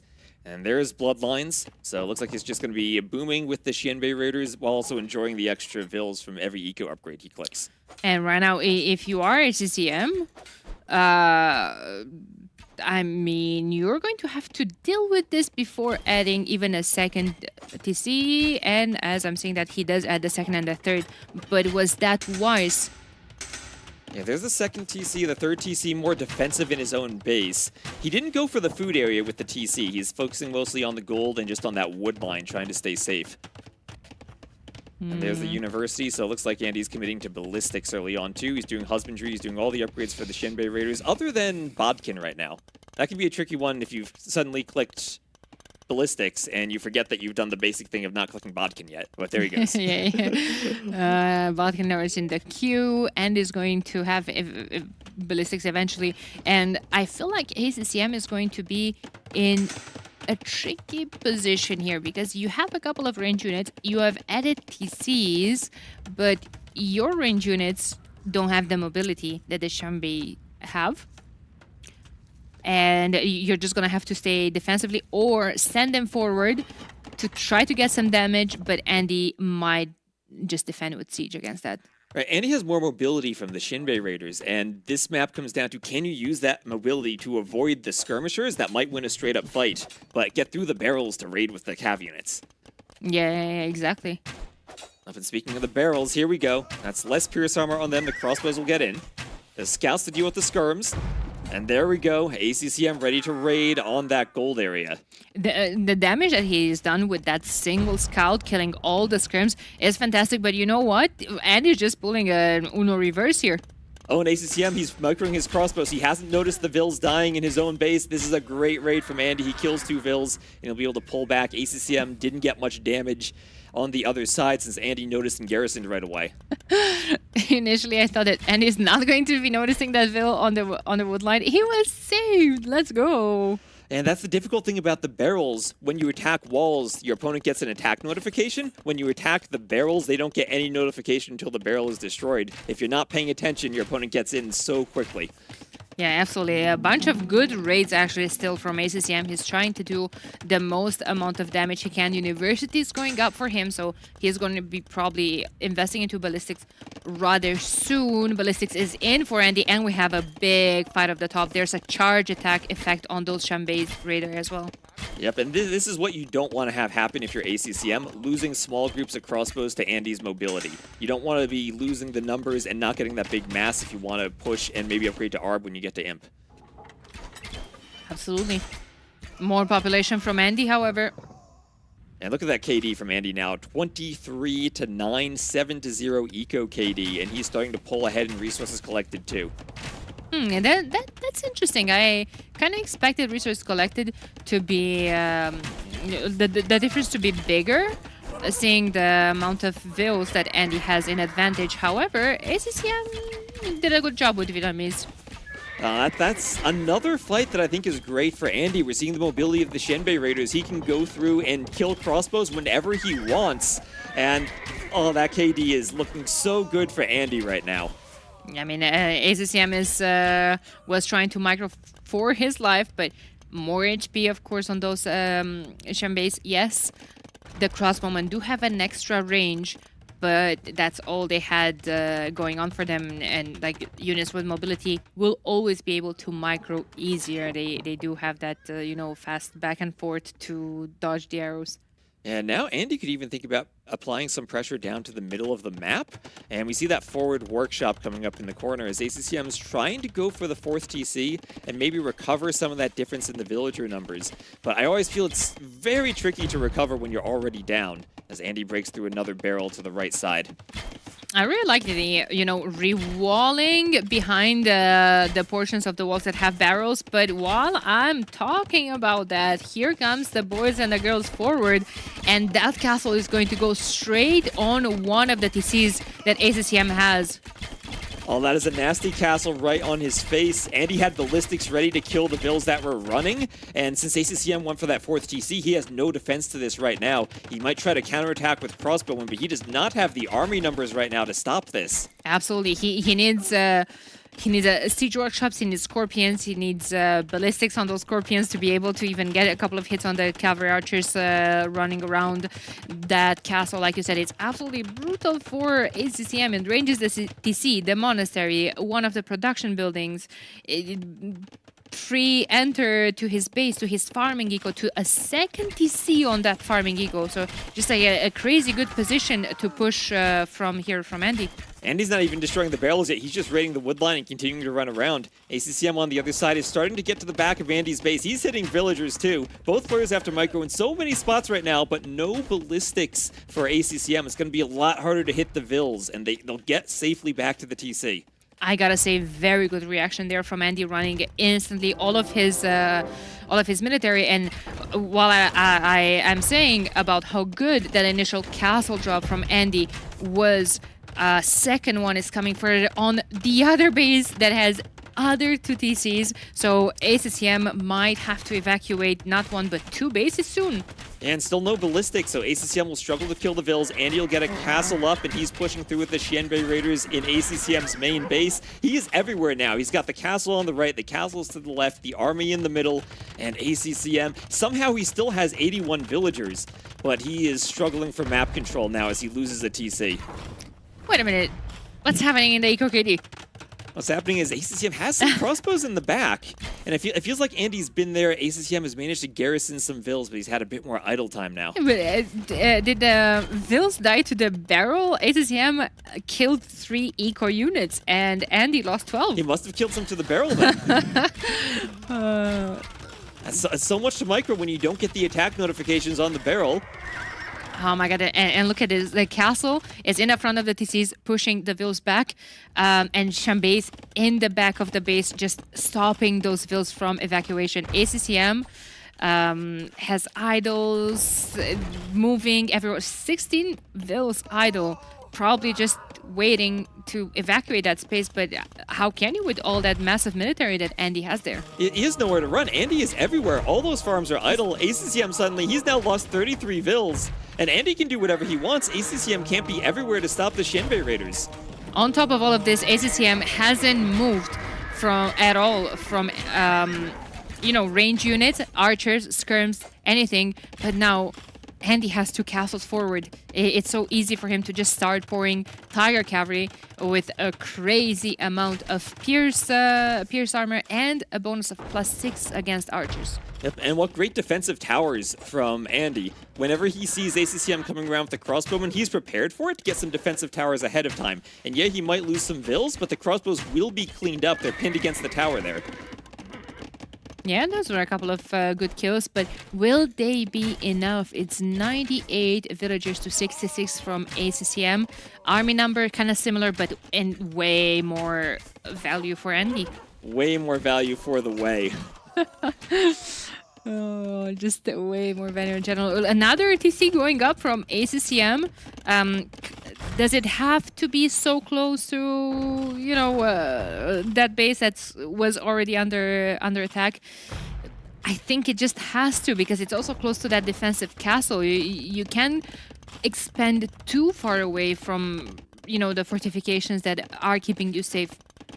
And he's also going to the back, so he's going just pure boom against all of this pressure from Andy. And this is where the Wei are at their strongest, in the Castle Age, where they can do the Tiger Cav, they can do the Xianbei Raiders, they can go for their unique units, and they haven't hit the point in Imperial Age where they start to lack upgrades. They're at their fullest strength right here. Yeah, absolutely. I think that's...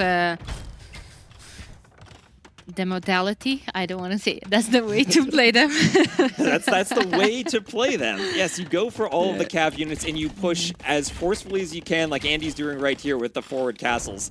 And I think ACCM might just need more TCs in the back because everything he has at the front is going down. He's just not giving him any time to breathe at all. Just not giving him any time to, gather back his forces. ACM is doing it the best he can. He has a Mangonel behind that TC. Rams are gonna go down.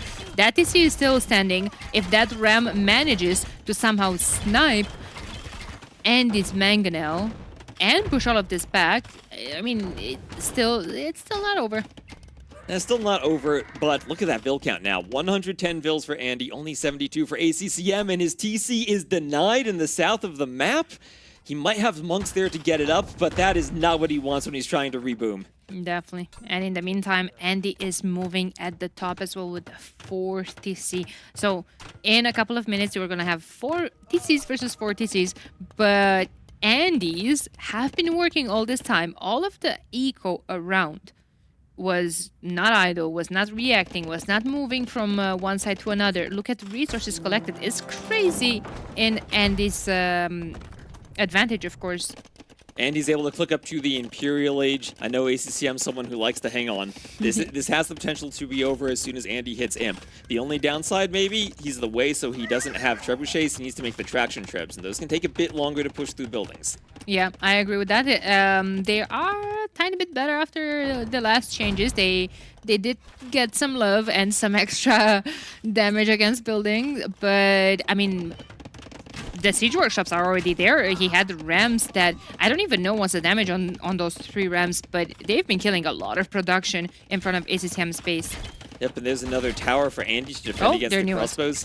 And he is safe. He has the Tiger Cav there to clean up the crossbows. ACCM cannot counterattack. He's going to lose that army. And ACCM is just struggling so much now. He's being pushed everywhere and can't find any room to counterattack. He's already destroyed most of the barrels, so he can't get in anymore. Yeah, absolutely. It's like you say, we might see the GG called when Andy hits him. That might give ACCM an idea how ahead his opponent is. However, I'm looking at his resources. He's starting to pile up on food in his bank as well. He might want to try for a tiny little longer because why not? It's the first game of the series. Is his first game in this tournament. It's a play all 3 with a time limit, so every game matters. Maybe he's gonna manage to turn it back. Who knows? Right, and sometimes the time limit does encourage you just to play a bit longer, knowing that you're going to be limited anyway. Might as well just see if you can turn it around. But here come even more raids from Andy in the south. That is just devastating. And like I said, it's the first game. Gotta get into that tournament spirit. You can't just resign immediately. Yep, and he's adding more castles in the middle, so he sees Andy's up to Imp. And there's the GG from ACCM. So very well done from Andy. Aside from maybe one barrel explosion from ACCM, he really wasn't able to get any counterattack damage done. Yeah, so we were talking about these players in the beginning and their playstyles. Of course, we did say that Andy does like to play like that, very aggressive, whereas ACCM is hoping for the longer game. He wasn't able to manage the pressure. I do believe that in a world where ACCM defends properly and pushes this to something that becomes, I don't know, a double comp in Imperial Age, same population, same resources collected, I think ACCM's chances are growing exponentially. Right, but we're seeing on that graph there just how many more resources Andy had. 10,000 extra resources collected from the end of the game. And it all comes down to that early success in the Castle Age with the Shinbei Raiders and how he was able to use the mobility to get and destroy the barrels in the back without ACCM being able to react in time. And here we have that replay of that raid. Both players in each other's base at the same time, but Andy's raid so much more effective. Yeah, absolutely. Didn't manage to kill that Vil on the wood line, but he I'm sure he lived a happy life. But yeah, when you're stuck on a cavalry archer type of unit against a crossbowman, these fights always go like that when you have like a big mass of cavalry archers already. All right, and here we have that forward castle from Andy, and feels like it was basically over at that point once that castle got so far forward. ACCM tried to do some counterattacks, but you get to the point where the castle comes up for the way, you're going crossbowmen against Tiger Cav, they have 6 pierce armor in the castle age, and the crossbowmen really fall off. Yeah, yeah, exactly. And now we're probably going to just bounce back to the loser's home map, which is Sertão. Another map where I could see Andy going super aggressive. Absolutely. Has sparse wood line, hard to defend, has resources on cracked terrain. And honestly, I could look at any of his civs there as super aggressive civs, whether you want to go Men-at-Arms, the Japanese, or Celts, or Malay, or just play the Maya and go for the super cheap crossbowman, try to get a huge, massive crossbowman ready. And here we are right into it, and it will be indeed Japanese for Andy against Inca for ACCM. Interesting matchup because, well, I think this is going to be played into heavy infantry into range units, maybe many times into archers from the Japanese, many times that are probably some of the best in the games in the game for Japanese. Their attack increases every age starting in feudal. Inca, however, not too shabby. They have champion warriors now. How do you feel about champion warriors in general? That's something that's going to be interesting to see against the Men-at-Arms of the Japanese. Do we get heavy champion warrior play from ACCM, or does he maybe try to go more quickly for an archery range, try to get right into skirmishers and turn this into a skirmisher war where the Inca have the discounted skirms? Yeah, I don't think you want to be stuck on infantry against Japanese infantry.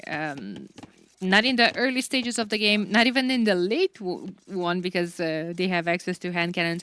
But I agree with you. I do think this is going to possibly turn into either a skirm war, maybe if Andy just wants to keep it on, infantry in Castle Age and adds possibly some long swords to counter those.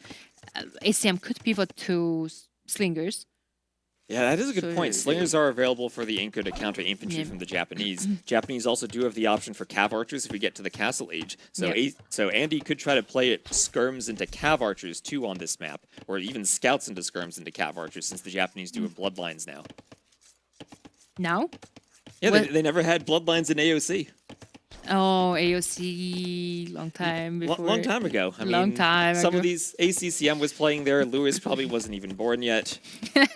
True. But they didn't have bloodlines once upon a time. Oh, I actually didn't know that. I have no idea what happened before I joined the scene. And Well, here's that Champy scout. And one of the things you want to pay attention to if you're Andy is seeing if you can use your scout to pick off the Champy, especially once you get to the feudal age, since you get that speed boost and the attack boost. And you can try to keep track of its location. And ACCM just scouting the lumber camp now. We see Andy already with the barracks, and he's queuing the militia to go for those Japanese men-at-arms. yeah, that is to be expected on this map. I mean, like I said, woodlines are sparse. Even if you do have a good lumber camp, it's just so easy to find a hole in the woodline or where is actually okay. Oh, that's a fantastic settlement. Let's talk a bit about them, because those are buildings that the South American civs do get access to. It's a building basically that replaces any other economic building that you have access to with other civs, and you can drop off basically any res at them. So if you build one of those between gold and a wood line, it kind of has like a TC in terms of drop-off point. Right, because you can save by not needing to do the lumber camp and the mining camp. You do one of them between two resources. And it gives you pop space, basically, which is, 125 wood instead of, 225. Right, and even extra pop space as the Inca. Correct, yeah. And here we have the men-at-arms from Andy. They are moving forward, and they'll start to break through the houses. What we want to pay attention to with the Japanese is, do they do an early arson upgrade for the extra attack against buildings?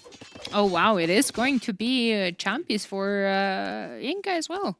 And he committed to 4 champions now as he's doing the upgrade. Some of them will defend as the scout runs into the TC for Andy, and he loses the scout early on. That was a fantastic micro there.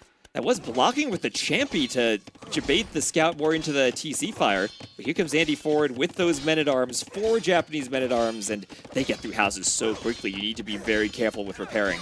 Absolutely. I was saying how, you know, I don't see Inca going for Champy against the Japanese infantry, but he doesn't have to go against them. He doesn't have to take a direct fight. He has the mobility on those Champies. He can just run to his base, has the mobility. What's Andy going to do? Well, he's switching into skirms. Champions have a lot of pierce armor, and they're just going to eat the skirms for breakfast. Yeah, the goal is usually not to take a direct fight with the skirms, but rather to kind of camp around your TC, make sure that you yourself are safe if ACCM is going to start going archers, which it looks like he is. Yeah, Blacksmith is going up from ACCM. He's looking to upgrade his units. Fletching is probably gonna come in soon. One thing that players often forget, especially when you invest into a lot of infantry units, is double bit-axe. And I think ACCM couldn't afford it. Now he made a Blacksmith. Now he has to prioritize fletching. He must not forget about it.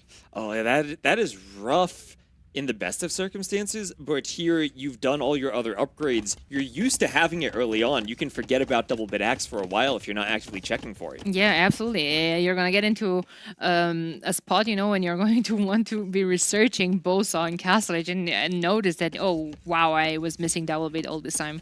And here comes Andy trying to pressure ACCM, trying to find a spot to do some damage, and with those skirms he can push the archers back. Oh, this is so tricky to fight skirms when now archers have to camp the TC so the men-at-arms and skirms don't chase them, and the men-at-arms can look for vills around the outside, force ACCM off of the berries. Champ is still roaming around. I think there was a hole in the wood line, but a couple of men-at-arms were there, so definitely they cannot risk getting trapped. Eco KD is still 0-0. I see a tower on that great settlement that I was talking about earlier. Let's try to do a little quick gate there. I mean, if you're in the same building as the Viper, I don't think anyone can resist doing a useless quick gate that does nothing. Yeah, that is true. It's just kind of infectious. I kind of love that tower that Andy is doing as well. Like that also protects both gold and woodline. Wait a second, I just noticed. Did we change the blue and red to blue and red? I mean. Wait a second. Oh, they are blue and red. They're not cyan and orange anymore. It only took us 11 minutes of game time to notice the colors are different. Like, I'm actually more used to this, so I wasn't... I was like, oh, this is just a normal game. I always keep blue and red. I'm just vanilla like that. Well, here comes Andy running to the north of the map. He might run into a Jaguar there. Oh, those men-at-arms are weak. Could the Jaguar get the kill? No, now he notices. He noticed. Now his job, but no, that was he could get the kill. Oh, Jaguar, yes, he gets it. That's why the trophy is a Jaguar head, because it will eat tons of men-at-arms throughout this event. Guys, I wish we had at least one of the caster's camera right now, because Tivas literally jumped from the chair. Okay, when he said yes. Okay, I mean, oh, will another one might get another one. Oh. And he's not noticing that. Oh, no. He could get another one. Are you going to jump again? Oh, he's so aggressive. He's dealt 46 damage. Oh! Oh, so close. So close. Jinxed by the casters once again. All right, so there is that another tower from ACCM that he had to do to defend the berries now? So it's so tricky when you need to do multiple towers to defend your base, because you really don't want to be mining stone. You want to get your farm set up to go up to the next stage. Yeah, Inca do have a discount in terms of, you know... They have the cheaper stone buildings. Yeah, exactly. However, he's still not on stone, so he still had to buy it. And now here comes ACCM for a counterattack, but as you said earlier, that tower from Andy right on the wood line. Andy should be able to garrison, and he moves the vills right away. Ooh, I would like to see at least a palisade there from Andy as well. Like, I would expect him to be scared of all of this, because that's a lot of champions. Maybe he clicked on them, maybe he saw that they're lacking the armor at least, but they already have a lot of pierce armor. They could have, you know, just dive under that tower. And Andy had moved to stone now, and he's trying to bring everything back to defend. We will have a big army of men-at-arms now. He kept adding more men-at-arms as the game went on, and that'll keep him safe, but not from the left as ACCM gets through one of those holes on the acacia trees. Andy loses a vill before he notices. Oh, needs to delete. Oh, well, actually, no, that was fully open. Oh, look at that. Look at the stone walls. Look at the micro from Andy. He tried to trap the army, but not enough HP, and ACCM will get out.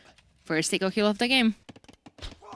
And on the other side, the Men-at-Arms are chasing the archers, but can't really chase them too much. ACCM is microing properly, finding those weak Men-at-Arms and focusing them with the archers. But Andy, look at that. He's up to the Castle Age.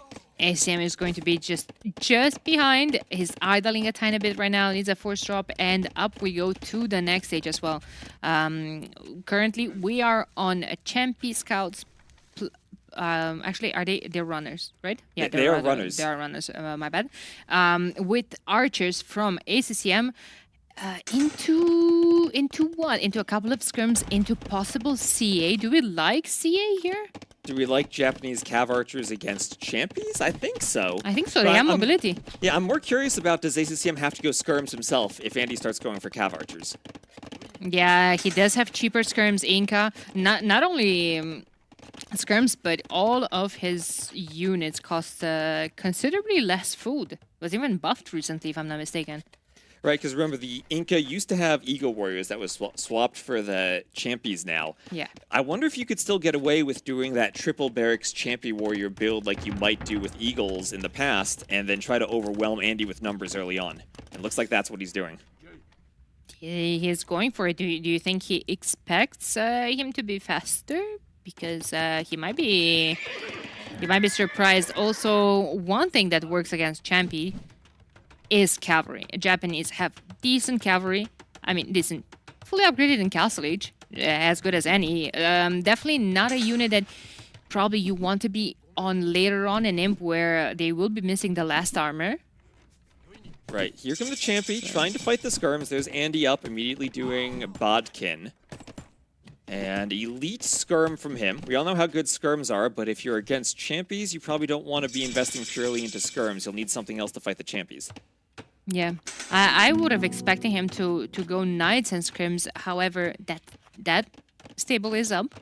Only 12 on food. Is this the right play from Andy to go skirm? Because he's elite skirm. We saw the university for ballistics against triple barracks Champy.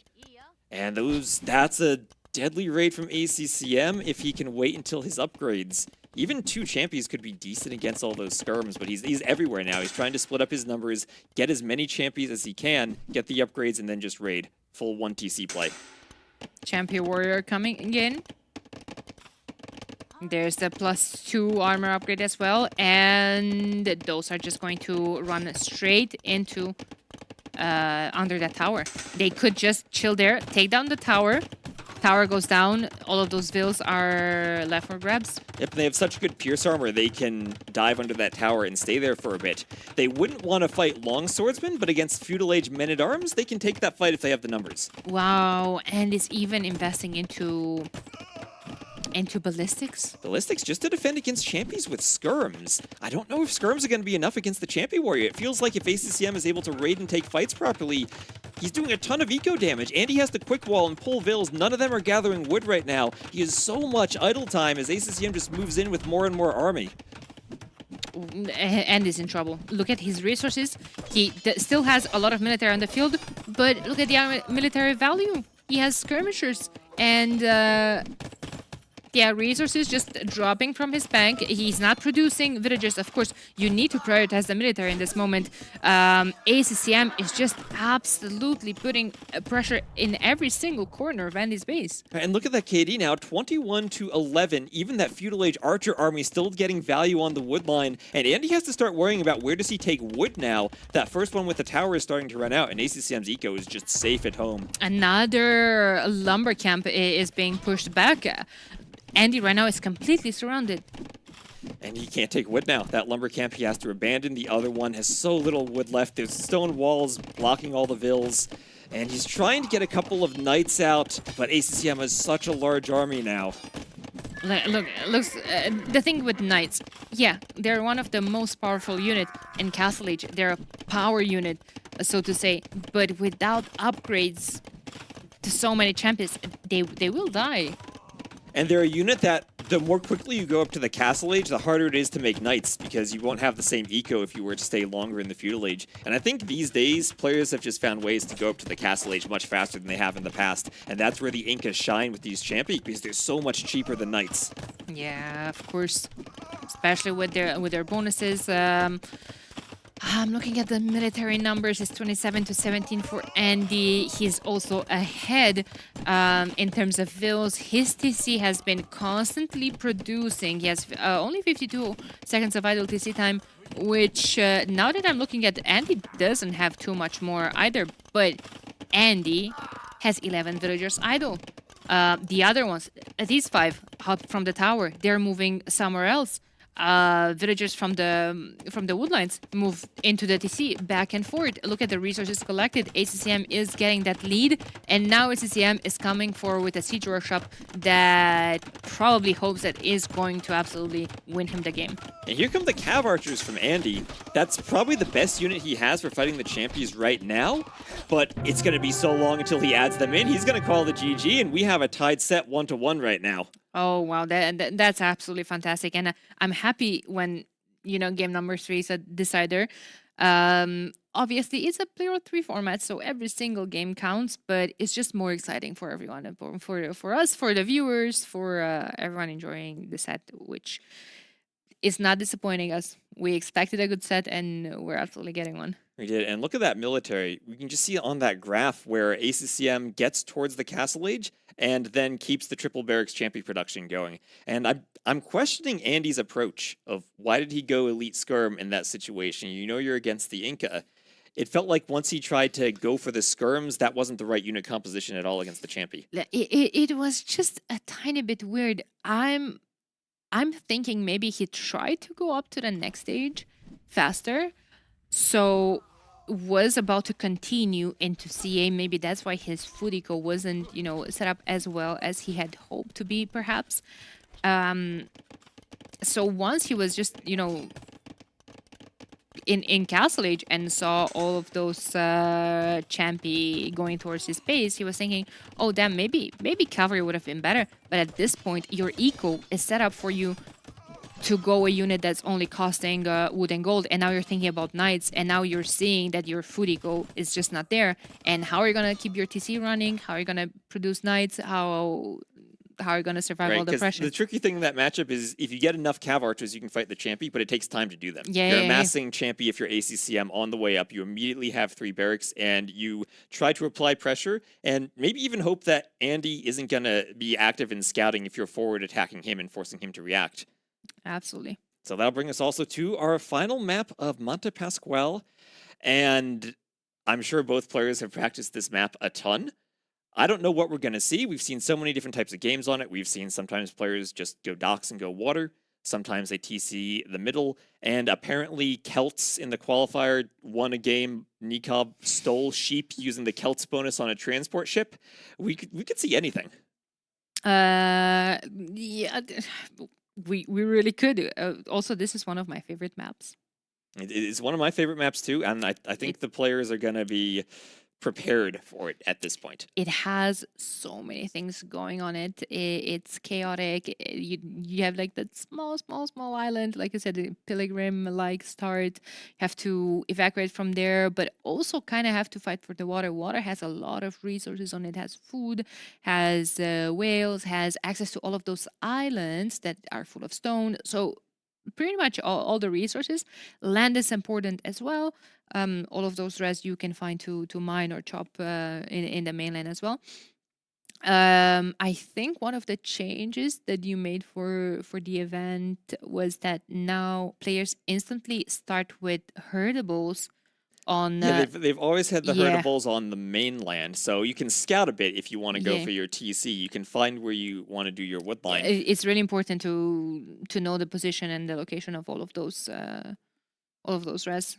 Right. I've also seen players just decide we're going to TC the main island, put those herdables, and bring them back to the island and have no scouting and just want to go pure eco. Yeah. I'm curious how this is going to play out. However, with after the water changes, after the dock changes. Right, because now you can't garrison in the dock. or you can't shoot as many arrows when you garrison in the dock from the Dark Age and in the Feudal Age. So it's a bit harder to defend if you start losing the water. Correct. It's not just like, you garrison your ships, 5 ships.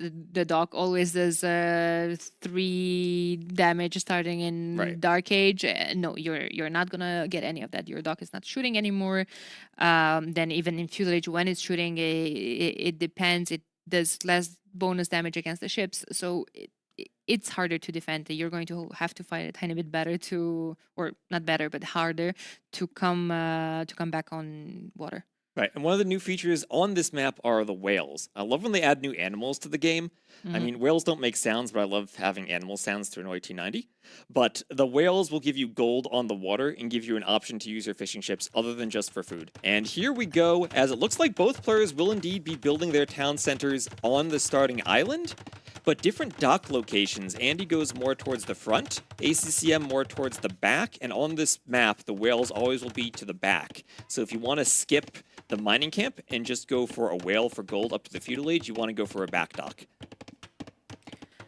Oh, I have so many things to say about this map. I absolutely love it. First of all, I do think that the proper way to go about this map is to slam down a TC as fast as possible, because it's just important to start producing immediately. I've seen people go for the mainland. I've seen people that manage to make it work as well. But I'm just curious to see their strategies. Right, and we're looking at ACCM's point of view right now to see his scouting, and he's actually using his transport ship to scout Andy's island and try to see where he is. Yep. Yeah, there we go. He found the dock. Andy is just going. First of all, you do start with a lumber camp. Sorry, this is something that I wanted to say earlier, and then I lost my train of thoughts. You do start with a lumber camp. So it's just very important to place your TC away from that lumber camp, because you just want to take control over more woodlines. It's easier. Those woodlines are going to run out fast. And okay, in Dark Age, you might not have anything else to do rather than set up your eco, keep your TC running, keep your dock running, scout on the mainland with the capybaras. But in Feudal Age is starting to be tougher. You have to engage into fighting on the water, microing on the water. We've seen that ever since the naval rework, it's most likely that we're often seeing 2 units on the map, so a composition just like on land. And your woodlines are starting to run out. You have to make a transport. You have to slowly move a lot of that economy that's going to start being idle into the mainland. And this is already starting in Feudal Age. The longer the game goes, the tougher it is to do all of that. So we've even seen a couple of players eventually just giving up on TC, deleting it altogether. Yeah, it can be annoying if you use your select all TC hockey and you have that TC out there on the island and you keep making vills. But I think the tricky thing for this build is figuring the right moment to transport to the mainland, because once you take 10 vills, put them on that transport, they're going to be idle for 1 to 2 minutes until you find that lumber camp spot and make the lumber camp. And that can be the difference between continuing to produce ships or having to idle your docks for a bit. Yeah, absolutely. Absolutely. Now, Portuguese versus Celts, what do you think about this Civ matchup? Because a lot of bonuses to talk about here. Yeah, the big one for the Celts early on is their wood bonus. They chop wood faster, which also means they do run out of wood on their home island faster. But it's a good naval bonus since you can get your production up. Portuguese, on the other hand, have a gold discount, so their ships are a bit cheaper, and also have extra HP on their ships. So pound for pound, they are the better ships when it comes to fighting. Yeah, and I think in this matchup, ACCM is thinking about going heavy on water. With control all over the water, he can even move a couple of villagers to those little islands that I was talking about that have a lot of stone on them keep a couple of vills there, mine some stone, eventually going for a castle on the main line, just creeping on with the castles, with towers, with anything to maintain the control and the lead. But when it comes to the water fights, not only they do have those 2 bonuses on the ships that you were talking about, they have great units, great choices of units, on water as well. But they also have the unique technology in Castle Age circumnavigation that gives them 33 faster production in terms of ships.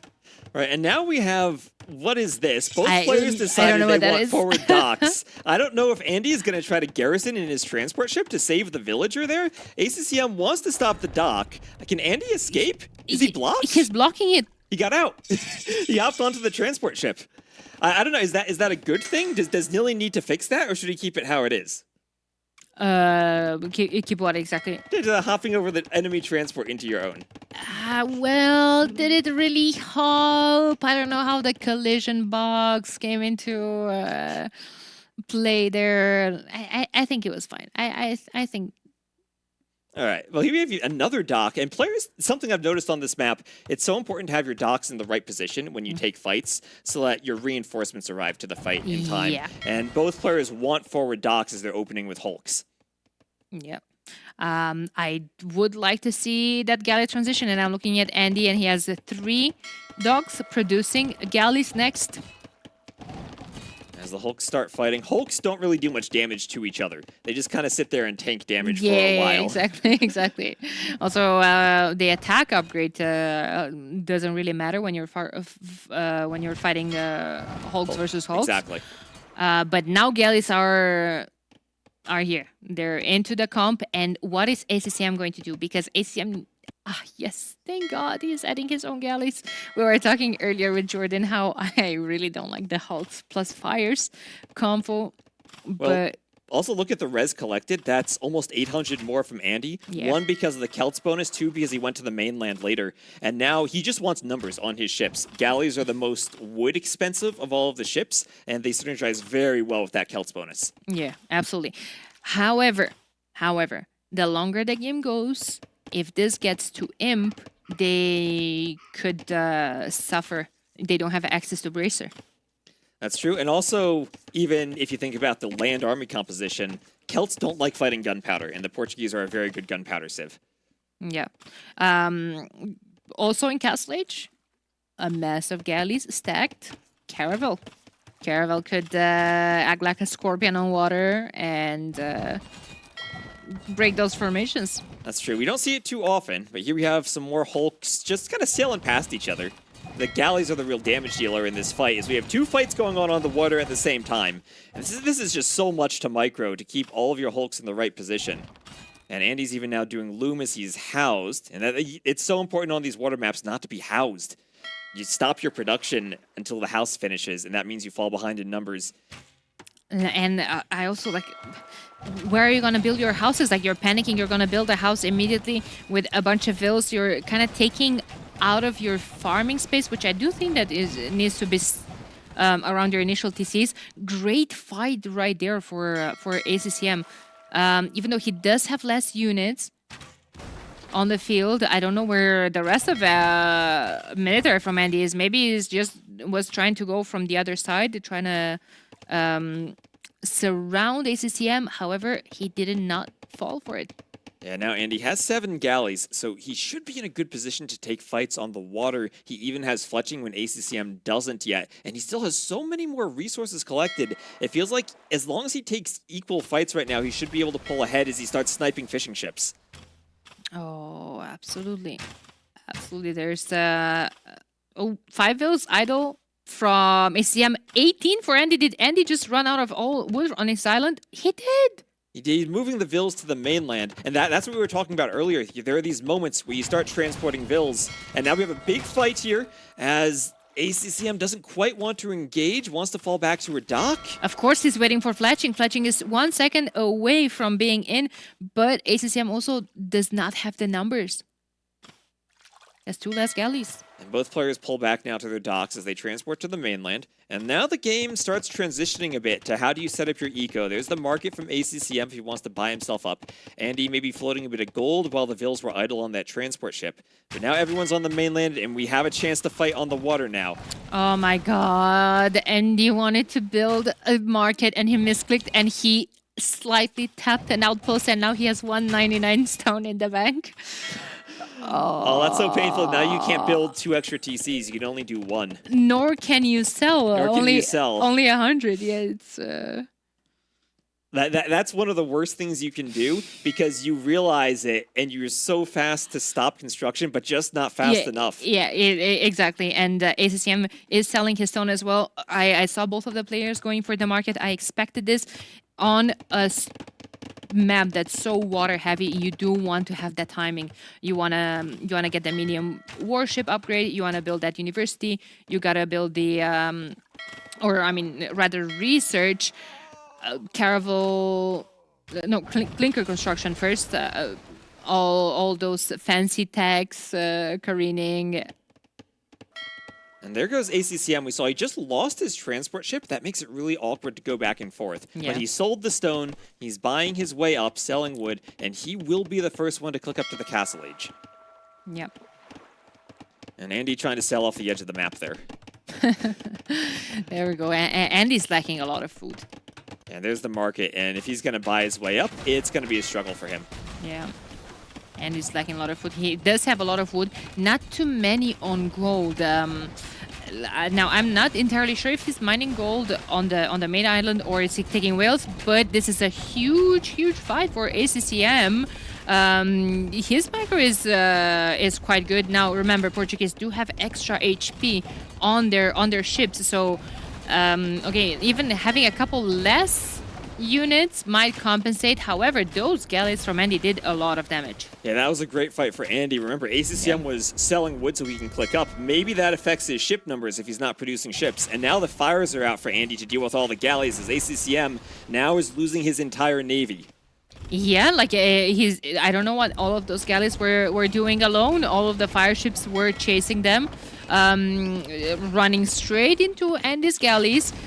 And ACCM is about to lose his entire navy, 40 seconds before Castle Age? Yep, and that means now the fishing eco is going to be in favor of Andy if he can add more fish, destroy the rest of ACCM's fish, and then just play to control the water. ACCM, though, adding the stable, swapping over to land. Andy needs to make sure he's up in time to make Castle Age units to defend from knights, maybe even light cav if ACCM's anticipating monks. Right, so they probably can see, you know, because of the market, what's the price of the stone. They both know that the stone was sold. Now there's going to be knights on the field. We were talking earlier how that's considered a, power unit if you are the player in Castle Age and the opponent is still feudal, for instance. And he needs walls around his resources. Well, he's going to destroy so many more galleys now before ACCM even investing into medium warships, but losing numbers before that upgrade comes in. And can you go medium warships when you've lost your whole navy and come back on water? Maybe not right now, but what you do, you cancel it now, you will need it later. Water on this map is important. Here comes the knight. Right now, Andy's still feudal, going Celt Spearmen, which, I mean, they're speedy, but if you get enough of them, you can maybe fight knights. He is so exposed right now, though, with no walls. No walls whatsoever. Here comes the knight. I mean, villagers could fight back, but I think a couple of them will go down. ACCM might be able to recover some ground, at least on land. And he is the question for Andy. Do you lose a couple of vills maybe to the knight instead of running all of them and getting all that idle time? He's gonna fight. He's gonna fight the knight with the villagers. He has a spear there. Spear is getting a lot of bonus damage. Another one is that there. worked. He just walled the knight in with the vill so the spear could kill it. Yeah. Another transport ship. Seems like ACCM might be coming back on the water. I don't see a university though. I feel like if you're ACCM right now and you want to come back on water, your save is a university. You gotta go for faster ships. You gotta go for careening to get that pierce armor on your galleys. Well, the galleys that you had bad. And also for Portuguese, very important bonus that's often overlooked is that they do research every technology 25% faster. That's true. It is easier to make a tech switch with them, especially since you have that gold discount on your units too. It's easier to go double gold units. Yeah. But the Jaguars attacking Vils as Andy starts to move to the middle. And in that eastern corner, we're going to have a ton of gold and stone mines on a higher elevation. So you control that area in the long run. You put yourself in a good position to control the rest of the map and all those wood lines too. Area, however, it's full of predators. It is very hard to take control over, and then it's hard enough to keep control over it because you have cracked terrain there everywhere. Exactly, you're uphill, but there's cracked terrain, so it's not the same hill bonus you'd usually expect from a hill. Exactly. And there is a nice raid from Andy, who's going Knights himself and getting in on ACCM's wood line. It looks like we have a complete mirror on land with Knights versus Pikemen on both sides. Yeah, absolutely. What's that Capybara doing there? Like, just blocking all that stone. Well, stone for the Celts. That could mean we get Woad Raiders soon. Could be. And for instance, now, you know what I was saying earlier about Andy's playstyle? He likes to create chaos, and he likes to just make things messy. Look at the minimap. It's flaring everywhere. They're fighting on water. They're fighting on land. There's knights in one player's woodlines. There's spears and monks. Andy's in his comfort zone. And the key for Andy is that he's held on to that water control while he somehow managed to defend those knights. Yeah. I wonder if maybe ACCM made a misplay going for medium warships and trying to come back on water versus maybe just going full on for pressure on land. Maybe you just fully give it up, and expand your eco and do damage on land. And hope that later on you might be able to come back on water. But I feel like, you just leave your opponent with control over the water for so long. Wow, those were some conversions back and forth. No pikeman upgrade on all of those Celtic spears, and they all went down to the knights. Okay, some Jaguars fighting more Vils for ACCM, and that's a disaster if he runs into Andy's TC. Andy getting the high ground first. He's fighting more Jaguars everywhere, trying to chase the Vils with his knights. And now ACCM? Portuguese monks and knights feel better for them than it does for the Celts. Of course. But you need eco for it. Of course, they're better upgraded, even those knights do have bloodlines for the Portuguese, as Celts don't. And that gold discount that you were talking to me earlier about, cheaper monks, cheaper knights. And also great monk upgrades. You have the great monk tech tree where you can start converting the siege, the other monks from the Celts. And with that discount, you can get a lot of monks really quickly. Yeah, I think Portuguese are only lacking one upgrade on their monastery, but that's an imp. Right, and those are more TCs from ACCM. Right now, I'm kind of worried about Andy's wood economy since Knights have been raiding his Vils. He has the golden stone on the hill, but where is he really taking wood? I think he's just kind of trapped on the coastline. And look at those Knights. ACCM is scouting everything. He's just scouting. Is he noticing? Yes, he possibly is. This on land, this has been just a complete mirror game, like you said. Just knights and monks. Of course, better for Portuguese to be on that comp, but ACCM took some damage. Oh, but look at the stone count now. Andy, 668 stone. He's going to drop a castle right on ACCM's TC, but there's a workshop there. Yeah, but the workshop is not going to be up in time to produce a ram either. There are some monks there. Man, Andy's just sending the whole village. It takes a village to raise a castle, and he's going to build a... Is we going to get a ram from that workshop? Maybe... I don't know if the workshop's in time to stop anything, but the knights are certainly going to come over. Now, Sanctity coming in as well. ACCM's monks will have more HP on them as well. Yeah, that workshop's yesterday's news with Woad Raiders on the field. Like, all of those Vils could be in great danger. You know what I would like? A siege workshop from Andy as well. To help push against the rest of that base with some Celt Scorpions, Mangonels, Rams, anything the Celts can do. Absolutely. Absolutely. And now, well, one thing that castle does, it also secures wood for Andy. He can do a lumber camp right at the base of the castle like he's done and have a very safe Celt, faster wood line. Yeah, of course. could expand a tiny bit his farming eco as well. Like now he has most of the villagers at the top of the hill, kind of taking a tiny bit control over all of that. We do see that atonement.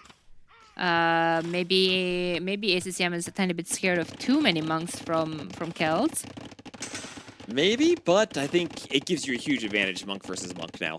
It gives you a target to convert that there's really nothing Andy can do about it. Yeah, absolutely. Another monastery going up for ACCM, so he's definitely prepared to clown it out. I'm looking at the population though, and I see 93 for Andy, only 65 for ACCM. Advantage in terms of eco as well. Now he does have 14 fishing ships still alive, and he's adding more, which I absolutely love. You want the water, just take advantage. Oh, and he can even kill Vils on the starting island. Yeah. And ACCM didn't manage to evacuate them in time. And Andy, he'll lose a Vil to those Jaguars. I'm sure he would love not to do that, but it's going to happen on this map. Absolutely, absolutely. Seems like Andy just has a lot of map control. Like we said earlier, he did win the water, but now even looking at the land, I don't know, I just see more red than blue. We do see that Celtic siege. And since he has both the water and the hill, that's not going to be any stone for ACCM. Absolutely, yeah. And look at Andy. Andy has stone for another castle. That castle could go for the TC in the south. He could do a castle anywhere, and right now it's going to be hard, I think, for ACCM to get wood control back against all of this castle positioning from Andy. Yeah, because the way that Andy started to play this out was kind of making his way at the top, and now he's starting to push from the top towards the bottom. So he's actually denying a whole lot of wood lines from ACCM. Now there's that next castle going forward on the northern TC again. And there's no way ACCM stops that. But, you know, initially I was suggesting it on the southern one. I changed my mind. I changed my mind because this also offers you a lot of space to farm. And he needs he needs to expand his farming eco. He even tried to steal the farms from ACCM. He's better ram them down. You have a Celtic ram. And he'll go for the TC2 after the castle. Yeah, this is gonna fall. Monastery is gonna fall. Are there relics in that monastery? Well, it's double monasteries. He's just gonna go full clown now. Yep. Another castle in defense, which I absolutely love. ACCM still is trying to push his way through at the top, but Andy's like, no, you shall not pass. I have a castle here. And ACCM, only 100 stone. He's thinking of building a TC somewhere, but he can't find the space for it. This is Andy's game to lose, and I don't know. Seeing this, I'm not sure he will. We might even have a Vil fight later on there, but. Oh, we'll have a Vil fight right now. Oh. But ACCM brought Knights to the Vil fight, so Andy's just gonna back off. Who does that? That's just unfair. Will that Knight kill the Monk? Nope. Nice conversion. But the Wood Raiders are there. Yeah. Another TC. Is that Andy's TC? No, it's a blue TC. Sorry, my bad. That's an ACCM TC, but Andy has the stone. He can castle drop it now. Of course. He can do castles everywhere. That's how it works, right? You have stone control. You have 10 villagers on stone. Your opponent makes a new building. You just castle drop it. Man, who would think that in the year 2026 we see the Celts being one of the top picks for a map? That's fantastic to see, actually. Celts should be getting more love. And we're seeing everything from them, from the wood bonus at the start to the Woad Raiders. And ACCM, is he thinking about Imp? Look at those resources he has. Oh, but that's another brutal castle on a new TC. On both TCs even. And you know what the problem is for ACCM? He needs a town center to research Imp. I don't think he can click up if he loses those TCs. He is investing a lot of gold into redemption, though. Like, now I understand that you saw the rams and you panicked. Monks do have to get super close to the ram in order to convert it. And if you have the woads there to hop into the ram and then out. Wait. Did we call this too soon? Was this castle getting denied? He has converted Woad Raiders, and the converted Woad Raiders will kill the villagers building the castle. The monk goes down to a knight. That was a nice conversion from Andy because that knight is converted and he's going to kill the monks that converted the World Raiders. They lost their fate. Now they're going to die. Mangonel is there as well. He brought reinforcements in terms of villagers, and that castle is 100% go up. And I think those units were a bit confused about who they wanted to fight for. But at the end of the day, Andy will get the castle up. And ACCM still no water control, which means Andy has all the whales on the outside too for a bit of extra gold. And another castle. It's just the way it is. Andy has 12 on stone. And it's just, you are not walking on the mountain. No hiking for you today. Trail is closed. Yeah, and ACCM there, he has the resources now for Amp. And I wonder, what TC does he put it in? Because he does not have a safe TC. Absolutely not. He would have to build, he would have to buy 100 stone to build a safe TC somewhere so he can research him. But where could that place be? Where is safe?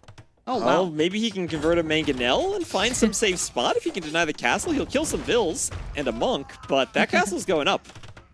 Yeah, I mean, it's 9 military versus 27, 55 Vills versus 89. Almost double the population from Andy. He's getting Arson, he's getting Botkin Arrow. He doesn't want to go Imp. There we go. There's the Imp TC from ACCM. He's building it out on the beach, away from the hill where the Mangonel is. Away from the hill with the Mangonels, but is it away from the raid from the Woads? Let's see. He has actually 2 TCs out on the beach now. They look like they're in similar locations, but they're kind of less in danger than the other ones. Andy has Arson though with +2, and that Mangonel, he denies it. He kills that TC. So I think the Imp's in the southern TC now. So where do the Woad Raiders go? Here Andy just has to figure out which TC is the Imp TC, and if there's one civ that eats TCs, it's the Celts. True. There's +2. He's waiting for the Ram. He's waiting for the Mangonel. Will there be a conversion? T-West, he's coming with another castle on that TC. That Imp is not in this game. Oh, there's a conversion. Look at that shot on the Woads, but the Mangonel goes down. That's a sick castle if it goes up, and I think it will. That's a big if, but also those are some big conversions if those Mangonels are getting any closer to the Monk. All the Vills going down in the middle of the town center, and the Mangonels keep pushing it. Did he pick the wrong TC for Imp? Does he cancel it and put it in another TC now? I don't think you can cancel it. Like, what's the hope in here? Like, I see a university going up, but there's just no resources left in ACCM's bank. That TC will not last for 1 minute and 11 seconds. ACCM is trying to kill the Ram with the villagers. This TC is out. He's losing the Imp TC as the Mangonel shots come in. And up Andy, no, don't kill the Vills, kill the TC, Andy. Kill the TC, Andy. Don't go for the Vills. There we go. Imp is denied. Oh, wow. Where do you go from here? Because you need another TC. You need to spend more gold into buying extra stone. Where did you queue it up? He has 1 TC left. That's his only chance of going Imp. ACCM is going to do whatever he can to go Imp this game. It doesn't matter if he loses. He's getting Imp. But he's 43 pop. He's got 33 Vills. I don't know if that's enough Vills to repair the TC if Andy just brings the Mangonels forward. But he's hoping he can go Imp and then maybe get Bombard Cannon somehow. How? Somehow, but somehow. How? Use the market. He's got some wood to sell. We have 40 pop and dropping. 30 Vills, 9 military. That military is just monks, 1 woad, and 1 galley. Where's the galley? I don't know. The galley probably just sailed off to the corner of the map somewhere and no, stay safe. Oh, nope. The galley died. Oh, no more galley. I mean, he has 2 Woad Raiders. That's nice for him. They'll kill some Vills. There's that TC again. The Ram comes in. Oh, no. The Mangonels come in 50%. Oh, my God. No, not again. The Vills will try to fight the Rams. I mean, there are Redemption Monks there. They could convert the Mangonels. Oh, they could, couldn't they? They could, couldn't they? But here come the woes. They're out of the Rams. Oh, no. Oh, the Mangonels kill all the monks. The TC goes down. ACCM, no more town centers. He's floating 1,000 food, wood, and gold, and he's got nowhere to spend it as he calls the GG. And Andy now will improve that record he has against ACCM and take a win in that set on a crazy game of Monte Pasquale. 21 pop left for ACCM, and he still had hope. He fought like a champion till the last second, and hey, he still got a win. Like we said, Swiss format, every game counts in the end. But yeah, he probably would have been happier winning this set, of course. Congrats to Andy. That was an absolutely fantastic play. Congrats to both of them. Great set and just high level of Age of Empires today. Right, and the key to that game was the Castle Age transition. We had Andy staying in feudal longer, ACCM going to the Castle Age first, and lost the water, wasn't able to get anything going on land, and at that point, it was just him trying to find some way to get back into the game, but Andy didn't let it happen. Wherever ACCM sent Vils, Andy was already there. Wherever he tried to find a safe economy, Andy was there with a castle. Absolutely. He just kept ACCM on his toes the entire game number 3. Just had a good strategy and, stuck to it, basically. Yeah, and it's wonderful to see that creativity on the map. I have a feeling that going forward, we're probably going to see the water opening from players a lot, but every game there is going to then be that key of how do you transition from the water to the Castle Age. Okay. Once again, congrats to the winner. And with this, we are going to hand you guys over to the interviewers and the analysts. GG, well played.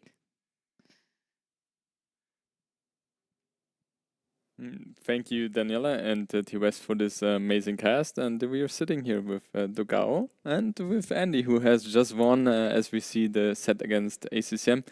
Yeah, we will ask Andy some questions, and Dogao, you can go ahead. Andy, first of all, congratulations for your first win in this tournament. Also, you are here in Brazil already for over a week, right? Can you share with us a little bit how it has been? How is your days? Well, it has been amazing. Waking up, playing AoE, and every now and then eating, and then keep playing and practicing and play a little bit more, right? Play a little bit more. Great. I can't talk. Also, I heard last week you guys had a football match, right? And a barbecue, Brazilian style barbecue. Can you share with us some stories in the football? Maybe some highlights, maybe negative highlights. And also, I think people are curious to know if the barbecue here is different than where you are from, for example. Well, I don't know if it's a positive or a negative highlight, but watching Lewis playing football is always fun. That's like the highlight of every boot camp. Can you elaborate why? Well, he does movements that no one predicts, no one has seen before, and that's true. Yeah. It's fun. And yeah, barbecue compared to where I live, it's more meat, that's for sure. And well, I don't know, it's amazing. Can't say more. No, I'm glad you guys enjoyed. Now coming back, going to a little bit about the games. This is the first win for you in the tournament, your first game as well. What are your expectations for the tournament? Well, my first expectation was beating ACCM, and like I was going into the set, doesn't want to sound mean, but I'm always facing ACCM online, and I'm like, I can't beat him because I'm lagging. And now we have like same setup, and the win rate is not really in favor of you, right? Exactly. I'm most of the time I'm losing, and now I don't have any excuse, right? It's just I have to perform here, and I think I had a good set there, so I'm very happy. Congratulations. Thank you. Yeah, I think especially the first game, right? I'm pretty sure we will see the highlights momentarily, and here they're popping up. We had this map, which Doka, can you help me? How do you pronounce the? It's in the bottom middle. Festa da Pólvora. Festa da Pólvora. Yeah. And Vietnamese against away is a very tricky matchup. We have seen that a couple of times already in Empire Wars Rebel on Crownwood. When you saw his Civ, what were you thinking? Like, how was your gameplay going into that game? So first of all, I think Wei and Vietnamese are kind of the same style, like economic, Cav Archer or Xiambi Rider in that case.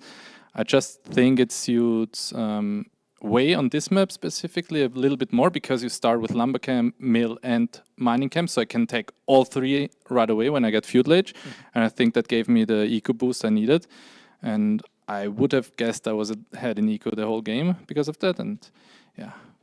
Also, regarding the last game, it was also very interesting. The two castle positions, I felt like that really gave you so much control there. And then game number 2, I always call that or refer that to Arabia. Yeah, Japanese against Inca. When I was initially thinking about it, I felt like Japanese should have the advantage because of the man at arm into skirm. Were you a little bit surprised that you were not able to deal as much damage as I was maybe thinking and you were maybe thinking?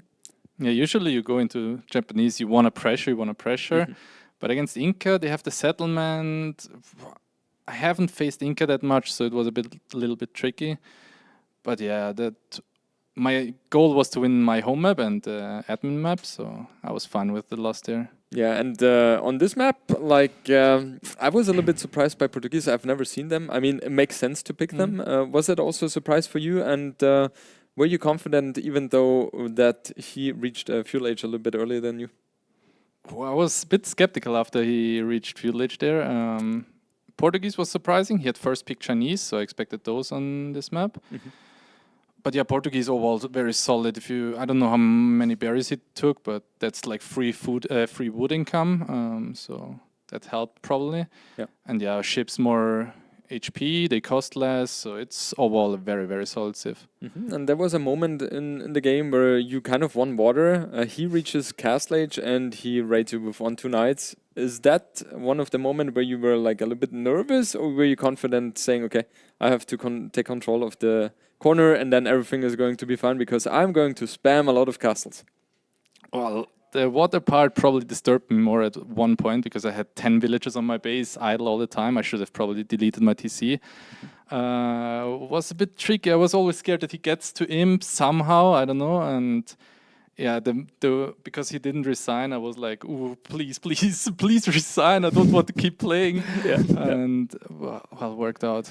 Okay, so I was about to ask you as well because ACCM is kind of known to stay in the game a little bit longer than most players do, and for me especially, I feel like when I'm winning in a winning position, then I kind of enjoy someone not resigning because I'm like, yeah, I'm cruising, it's fine. How is it for you? Was it like mentally tough on you, or were you feeling like, okay, I'm at a stage where I 100% won the game? At home, I'm the same. Yes, here on but stage, like decider game, it's a bit different, right? The first game, for example, I knew I won at some point. There I enjoyed. The last game was a bit more tricky. And the last game was a bit tilting as well because I did the second transport because I didn't find mine at what point. That was a bit like, please, where's my transport? I was looking around, didn't find it. And yeah, I think it cost me a little bit there. Andy, one more time, congratulations for your win in this Thank you, important guys. match. And guys, don't go anywhere. We are going for a short break. We are going to be back for more Age of Empires action.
Professional? Oh, we were muted. Oh, good. We were muted. Listen, hello everyone and welcome. I need to lower my own voice. Hold on. All right. No, I don't hear you. You don't hear me? No, it's fine. Okay. So welcome everyone. I'm going to be joined here by ex-pro player Doubt. You were that's the only reason you wanted to cast. Mosmara was supposed to cast here with me, and he took his spot. Just now Mosmara can come, right? No, this is great. No, I have a lot more material. But I just want to say, Doubt, thank you so much for coming in. This is fantastic. He actually flew all the way down. Why you're taking the main caster role here? Like, this is not Warcraft or like here Invitational. This is my home, Onimaru. So you can talk. Introduce us to the viewers. Hello, guys. This is Brazilian Dynasty, hosted by Onimaru, and here is our guest. Not even a favorite of this event because he lost last ST event. Ooh, true. And let's see if he's on the way down, like Viper is. Which is a great way to introduce the players. So we have Lewis, the guy who took me out, and we have Viper, the guy who's on his way out. True. This is fantastic. So I like how you did that. And, Lewis versus Viper, for me, this is the most exciting set of the day because we have Lewis, the up-and-coming guy. Some people say he's the GOAT. He says that himself. Viper, maybe the former GOAT, the fallen GOAT. What do you prefer? Fallen, absolutely yeah. fallen. And there we have the players set up. But in all seriousness, Lewis is on the rise. Viper, still trying to hang. And if he can win a pro tournament right now, a major tournament, it's going to be huge for him as well. So there's a lot on the line for both players. But I feel like Lewis is the kind of guy that's looking to prove himself now, which is interesting. Everybody's looking to prove themselves, but obviously Lewis is feeling no pressure because he's an upcomer and Viper. Every tournament loss makes a deeper and deeper scar to his heart, to his ego. And then one day you don't even get to qualify. And then you even start He got carrying 5-0'd? PCs. Sorry, I didn't mean to cut you off. Lewis 5-0'd Viper in a Brazilian Dynasty show match.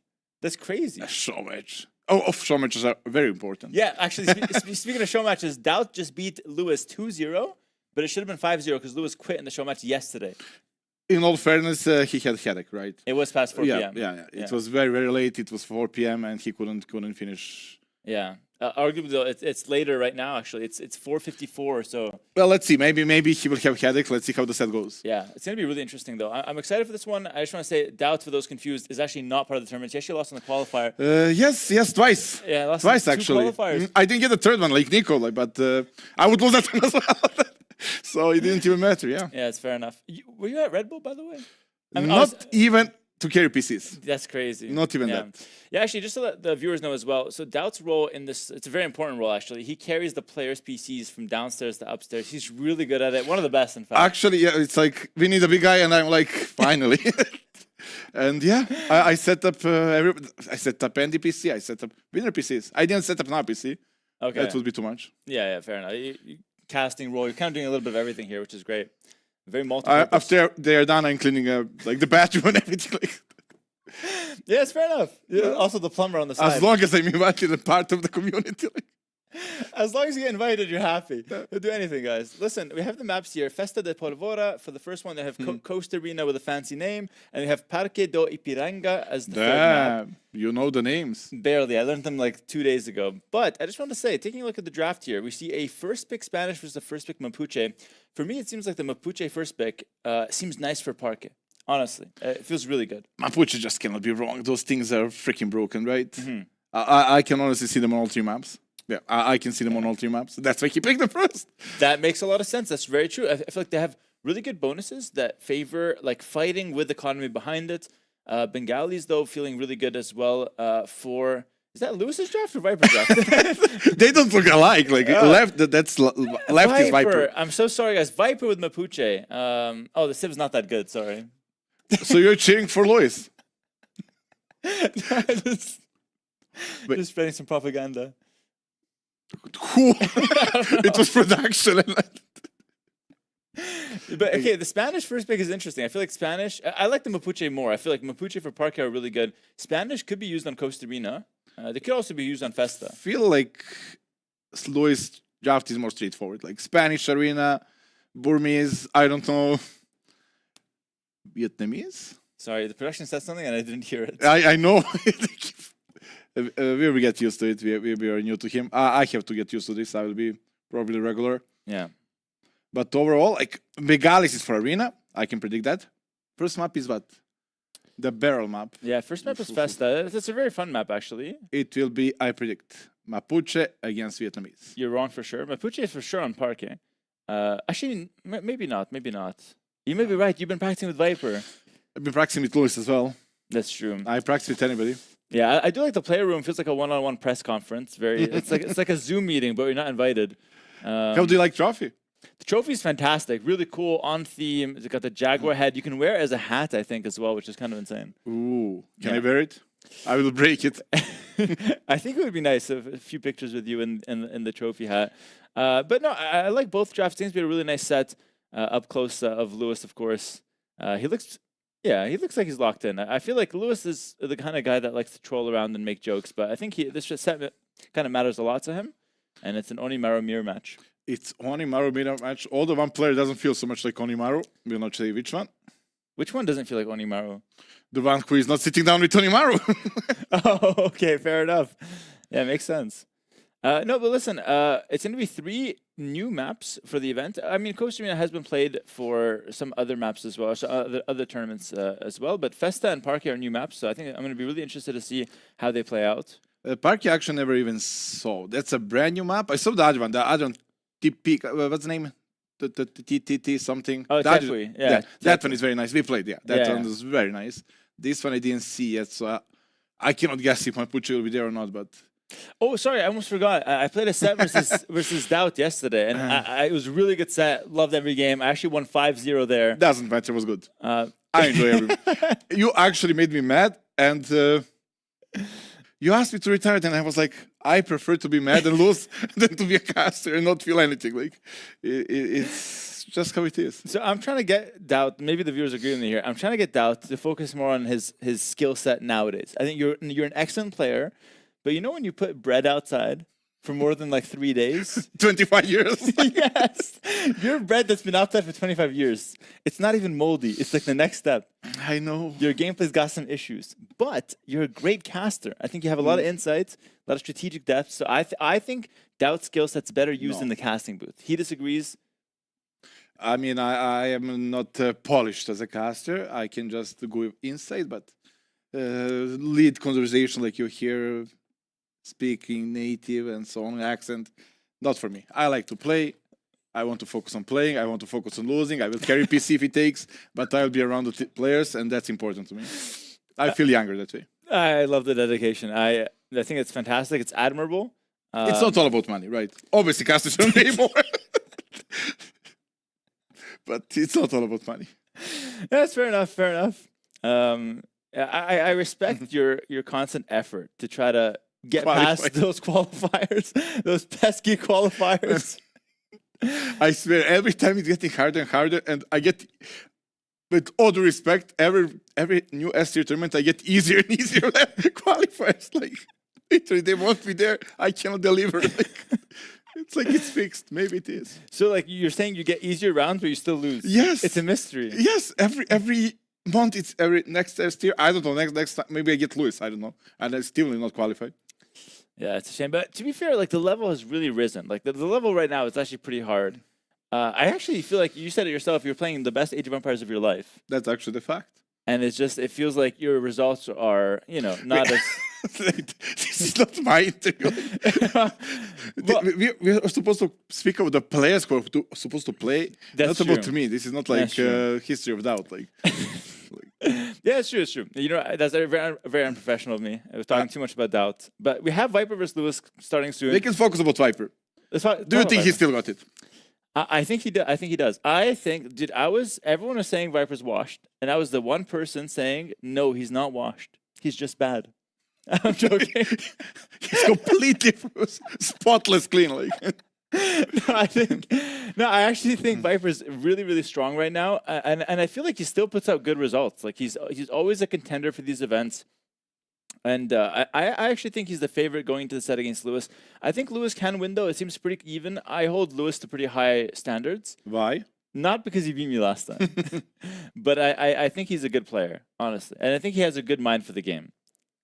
Agree. Like, for example, Viper did not qualify for Red Bull, and everybody, Viper is washed and so on. He lost to Sebastian in like decider game. Yeah, exactly. And like Sebastian is easily top 4 now. It's all very close, and Viper is still bringing results.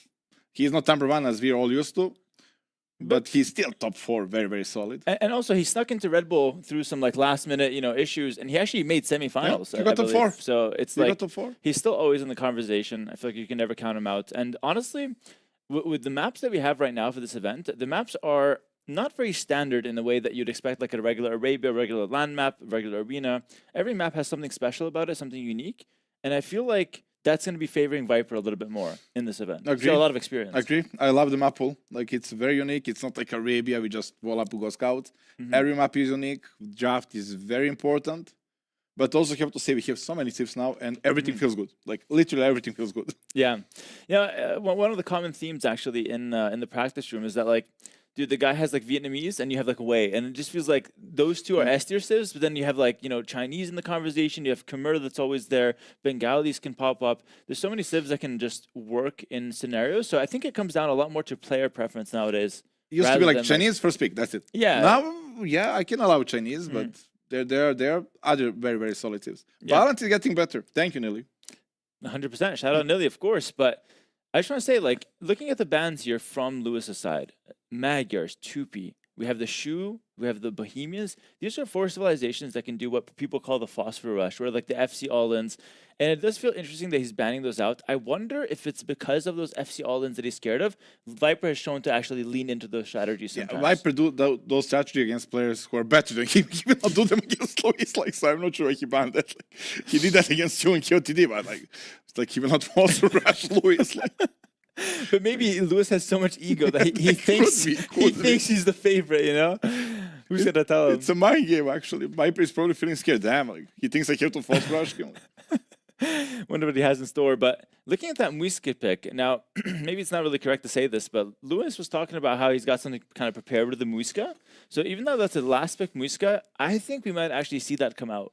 I don't know on what map. I'd imagine maybe on Parque, but I don't know for sure. I don't see anything. Like, they have only champions, and you make sure the champions are not your unit anymore, so... They have something else. The Temple Guard. Temple Guard with Rams. It's not a bad strat. You don't like it? Will you do it? I wouldn't do it, but no. But here's the But thing. for them, it's good. Yeah, for Lewis, for a player like Lewis. No, but like here's the thing. We saw it in the tournament I hosted in the King's Gauntlet. Now, obviously, it's not a pro tournament, but it is a strategy that can really catch your opponent off guard. You basically make one monastery, one siege workshop. You can make some infantry units in the Temple Guard from the monastery, and then one or two rams, and you just go in. You can make them from barrack as well, you know. Yeah, you can make them from barracks as well. You don't need to wait castle age. I mean, monastery. Yeah, that's true. But yeah, I guess. And then you could have an option of champions as well, because like they have extra armor and they're so damn good. Really, you think the champions are good? I think if you're gonna go for the fast castle, I think I'd go straight for the Temple Guard. Really, not champions? Like I don't know why. Like. Okay, I know what you're doing. I know what you're doing. No. Let me tell. I'm gonna tell the viewers because there's some downtime. Clearly, is some yeah. Let's talk issues. champions. Like let's talk champions. Hold on. Let me start. New DLC. Amazing idea. Absolutely amazing. Infantry forgotten. Only infantry worth making was the Eagle Warrior, right? Let's be honest. Others, not so much. Amazing new DLC gets a new replacement for champion. God damn it, I cannot finish. We'll come back to that story. Thank you all for tuning in. We have the first match between here, Viper and Lewis, our first game rather. And it's going to be on Festa de Polvara. Very, very interesting map. As you can see on the mini-map here, they've got 3 bases each, but only 1 town center right in the middle. What do you make of this map, Doubt, and what do you make of Mapuche versus Burmese? And you were right about Mapuche, by the way. Of course, I was right. I was not expecting Burmese. This is the most confusing map, because like on one little base it's food, on other little base is gold. Yeah. Decide. Like literally decide. For opening, food is more important, but as game goes on, well, you need gold. Yeah, if you take a look at the gold section for both players, it's actually very interesting. We see Lewis is mining a little bit of stone and a little bit of gold. He's setting up for a fast castle into unique unit. That's super interesting. If you take a look at what Viper's doing, Viper's just taking those villas off and just sending them straight to a lumber camp. Or that's a good settlement. That's a great settlement. That's the best one I ever saw. Like, yeah, thank you, Vodka. Could have been even better. Yeah, it could have been right there on the stone, gold, and wood, but very interesting start, I would say, between the two civs. Like, we kind of know what Lewis wants to play towards. He wants to play towards a very strong Arambai. What do you make of that? Exactly that. What do we think? Bolas or Arambai? Like, that's the mindset right now. Yeah. Lewis need to choose. Like, all those units are new, and we don't know exactly how they will run out. In my head right now, I think Bolas beat Arambai. Yeah. Not sure what Lewis thinks. Yeah, it's very interesting, right? Because like Lewis seems to be pretty set in his strategy. He's already on stone. That tells us that it's one thing. He had it in mind. He was going to go for it no matter what Viper picked. And Viper with the Mapuche has a really, really good option. So the Bolus Riders that was mentioning here. The Bolus Riders actually have an attack bonus against all things cavalry. And they also have a special ability. Every 1 minute, it's like a recharge ability, similar to the Custodia charge attack, where they do extra damage and they slow the opponent unit as it hits. And the most important thing is, as Mapuche, they don't have stable upgrades. So all those units are more or less like they have bloodlines, like they have husbandry. It starts from beginning. Yeah. You don't need to invest. Yeah, it's built into the unit. Thank you. Yeah, exactly. Absolutely. It's a really good point. I think a lot of people don't even think about that, right? Like they see a lack of stable as a disadvantage. It's actually an advantage for Mapuche because the unit is performing as good as a cav archer with husbandry. Exactly. If you didn't have that, then unit would be useless. It's hard to balance the unit out. And I honestly think Lewis needs to adapt. He cannot go Arambai. I tend to agree with you. It's very interesting that Viper, I feel like with a perfect read here, let's see if Viper decides with the fast castle or the fast feudal. For me, a fast castle would be the perfect read to the situation, but it looks like he's going for a fast feudal, which is interesting. Fast castle makes more sense because like you're bulletproof against any feudal unit. If he's going fast castle, I guess you're weak to the monks only. Against the unique unit, you're happy. Yeah. Again, very little experience in this matchup. Nobody plays Burmese. Actually, nobody plays Burmese anymore. They're forgotten to you. Although you had a theory with how much would you save for the technology research. Yeah, that's it's a very interesting concept. So for the viewers here, Burmese, they get free double bid axe. You might think that's just a free 100 food, 50 wood, but actually you save a little bit extra because it comes in right away. So as the opponent is researching it, you're getting a little bit of extra wood income because you're chopping faster. I still remember Grand Melee Tournament, you keep saying that day after day, and you actually picked them and won. Yeah. So I guess you stood correct. Of course, if you have to think about all your bonuses and how they apply. I just want to say, it looks like, sorry, I incorrectly called it a fast feudal. I think Viper's going to go for the fast castle. I noticed 3 villagers on gold. You get a lot of food on this map. I think he might just try to go straight into the castle age. I don't see this as a feudal age play. So for me, Viper has read this game perfectly, and he's playing a phenomenal counter strategy. Yep, I mean, he got to know, like Lois is put on spot. He needs to find a way. Mapuche got better unit. You need to find a way. You need to find solution. Now, maybe it's a mistake in the draft, knowing that Viper can play Mapuche on this map. Maybe Lois was thinking Mapuche is for a different map, and he stick with his plan. Again, let's see. I'm really convinced Bolas beat Arambai. Yeah. Maybe Lois not better. Yeah, it's really interesting. I tend to agree with you, and I just want to say, like, as we're talking here, if you're in Lewis's position, would you just commit to the Arambai and try to go for some kind of like forward castle, spice it up with a strong unit, or would you completely adapt your strategy as you see Mapuche? I would adapt. I would show the fast castle, but then I would switch to the monks. What's Okay. happening? Oh, point of view, nice. Nice point of view here, Lewis. Actually, one of the slower players. He's got, I think, less than 60 EAPM. Really? Yeah, he looks like he plays fast. He plays quite efficient, but it's kind of, he's a little sensitive about it. It hurts his feelings if you bring it up. He's a very slow player, very self-conscious about it. But no, I think he plays efficiently, though. Also, I love that he's pushing deer to the TC, not sending extra villagers to the berry side. That's so much efficiency. Yeah. Everybody's like pushing the deer next to the meal and send extra villagers there, and then you lose a lot of walking time. And walking time is not working time. Yep. No, absolutely. It's like when you need the PCs upstairs, you send Doubt. Doubt. Because players cannot waste the walking time. Exactly. But Doubt can. Thank you, better things to do. Doubt is the deer in the scenario. Which is great. No, it's good that you know that concept. As you can see here, Viper's up to Castle Age, so it's going to be confirmed Bolus Rider play. And I think he's good to just go straight into that Bolus Riders. Don't have to really even consider anything else. Like that's unit, I think, the most OP right now. It used to be Blackfoot Archer. Now Ball Raiders, no mistake, right? Yeah. It's good against everything. Yeah, it's an all-rounder. Like, we talked about how it's countering cavalry, but truth is, it is an all-round good unit, which is, I think, the important It's really part. good against crossbow. I guess bad only against skirmishers and siege. That's kind of their weakness, but they have mobility. Champion. Like every time champion randomly dies in the middle of the map, I have to laugh. Like. Yeah. So, actually, okay, I have a lot of things to talk about the Champy, but I really didn't like the recent changes on the Champy because it feels like now you can't move out with it. Because, like, the Eagle, you can move out in Castle, but the Champy can never move out. Never. Oh, you can make outposts around your champion when you see enemy scout, and that's it. Like, quick wallet. Wait, that's interesting. I never thought of that. That's kind of true. That's an expensive quick wall for a very, very bad unit. And they also made the outpost being built slower, so you cannot even do that efficiently anymore. All right, Lewis seems to be very committed here to his Arambai play, of course. One thing that he really wanted to go in with this Burmese pick. It is a very unconventional pick. Viper's just going straight in with the Bolus Rider play with the Mapuche, of course. I don't know. It's going to be a nice castle from both players. I wonder where the castle's going to go for Lewis. But the very important thing, because that deer pushing, look at the resources collected. That's only because he was pushing those deer to the TC. 0 walking time. Yeah. So good build.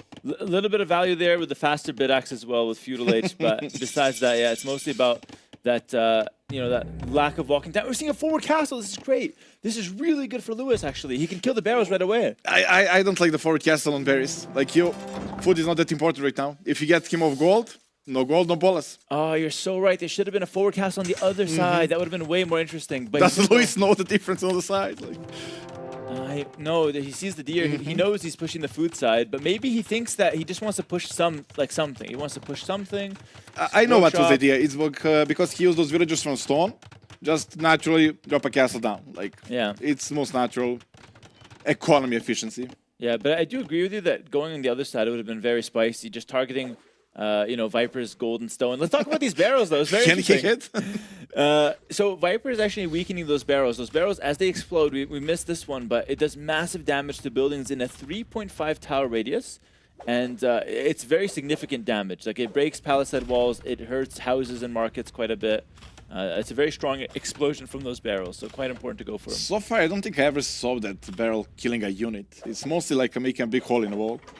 Yeah, no, they do kill units every now and then. Like in practice, it happened. Of course, you didn't really practice much for this event. So I don't know. Yeah, so you wouldn't know. But, of course, for the viewers, we hope to see some nice barrel explosions on units. For me, the most exciting thing that happens, it's like a demo. There's just all. I feel like the observer is intentionally looking away from the barrels as they explode. Because that's strike 2, observer, eh? We need the barrel explosion on screen next time, but we forgive you because we love you. Bullet Riders on the field. Look at that. And Village also slow down when under attack. Impossible to run away. Yeah. Great early pressure here. Lewis is caught out. He's going to lose a villager and a monk. Viper's looking really good in this early game. And he didn't even upgrade a lot. Like, he only did fletching. Like, very low upgrade on unit and still so damn powerful. Yeah, now we have this push coming in for Lewis, but it does feel a little slow. Like, you know, he kicked Viper off food. I don't think Viper was too bothered about that, as you mentioned. And now we have the Mangonel push, but that's very slow. Like, Viper's already on the map with the Bolus Riders. And just like that, look at resources collected, Viper ahead. Only because of the castle position. Like, that castle had to be more damaging. Like, either on the main TC, main base, or on gold. Like, on there, at this point, we are up to castle age, we don't need food. You know what? I like it on the main TC. We'll talk about that a little bit later, though. Let's just see how Lewis will deal with these Bolus Riders. He's got a monk now, help convert. Not Backs committing. up, though. I think he should have committed there, but maybe a little scared. Viper's doing a good job just running in, hitting, and running back. Kiting beautifully. And we have the conversion passed over here. And wall in, beautiful play by Lewis. Yeah, really nice. Quick little wall in, clears them up. So as you can see, Lewis still has options, but it's clear that the Bullish Rider's countering around by. You need something else. You need a monk in there, you need a Mangonel. And they're also cheaper, I believe, by a lot. Yeah. And you don't need a castle. So like Viper now added to the second town center. So think of this game as you're watching here, that Viper's got the economic advantage. He also has the first move on the map with the Bullish Riders that he took advantage of. And now it's about defending the stronger push that Lewis is making.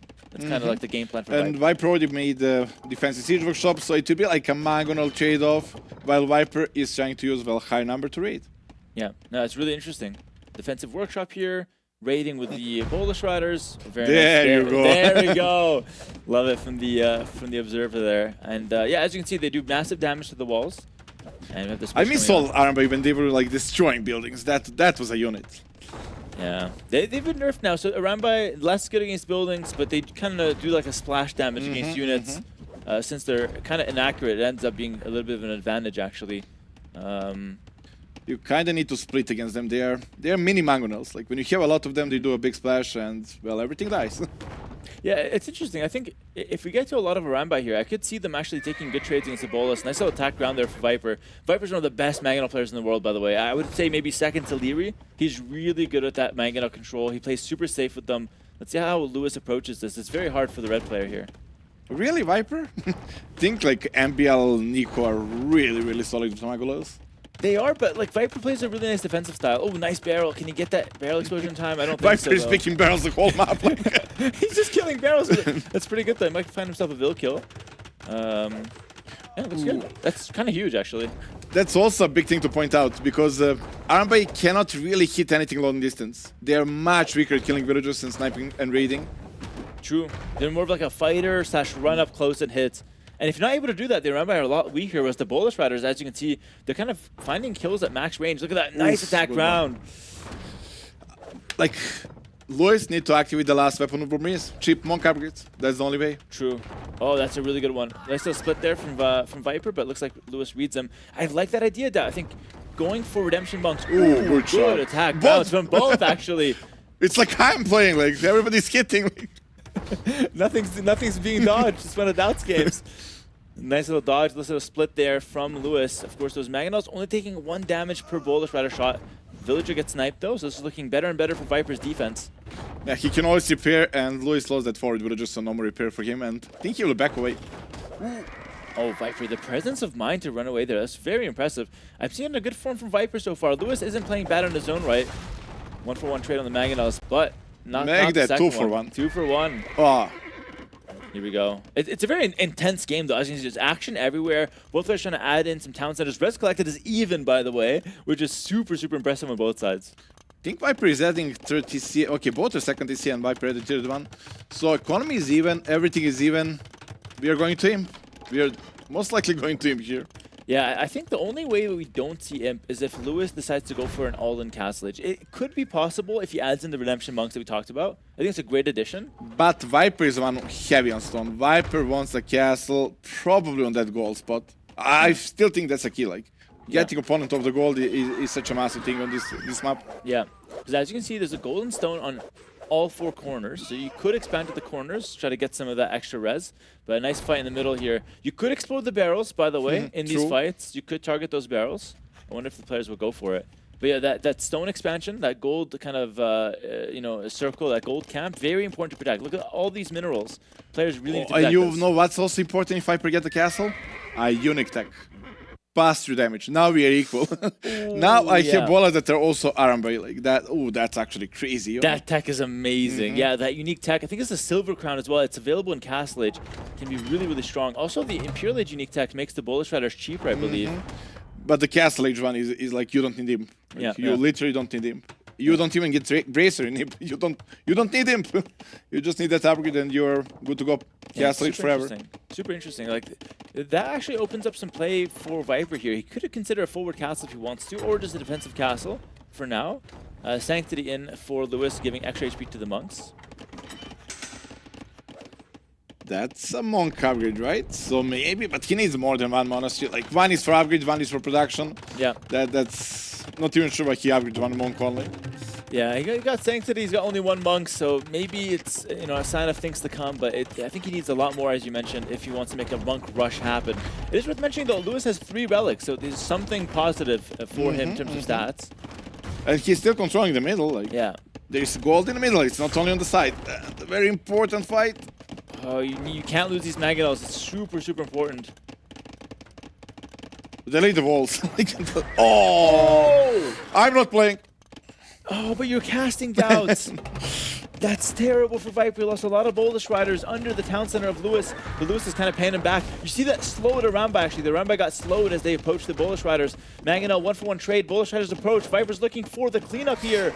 But he needs to close the distance and then Aramba do the massive splash damage. Who wins? It's the Bullish Riders by far. The Bullish Riders are so clean. What a play from Viper. Cleans up their round by. Beautiful play from him. And also just, clinches that Mangonel so the Mangonel can never shoot. This is pro player micro right here from Viper. Looking really clean. Now he can choose where I want to position the castle. You got stone. Yeah. You got clean map. Choose the position. Very important for Viper. Very important breeding time. You have a lot of options, by the way, for your castle. You could make it in the center, but you could make it around the side. If you go around the left side, there's actually some barrels behind Lewis's base. You love barrels? I love the barrels. Like barrels on the right, barrels on the left. You could consider a forward castle, break the barrels, and you can enter with the Siege Workshop. It's going to be a forward castle on the front, though. More of a traditional forward castle. What do you make of this one? I love forward castles. I freaking love them. That's true. that's what Age of Empires is all about. You send a lot of villagers usually, something like 10, lose No, them. I send like 5 by 5. Like 5 by 5 until it goes up. That's very, very nice strategy there. Still, Magon and Lumber is not there. Like I don't think Viper can go such a castle. Like Oh, he cancels. Wow. Playing it safe. Damn, he sent the whole town. Like this is how it's done, Down. Everyone does this. It's going to get cancelled now. And now, if it's denied, you lose the game because you lost 25 villagers. If you lose 5, it's no big deal. That's so incorrect. You're spreading some false propaganda. Oh my god! Big shots from Lewis. If he only gets a few more arm by Ram is doing the job. Oh, the Ram is there. The Ram. Double kill.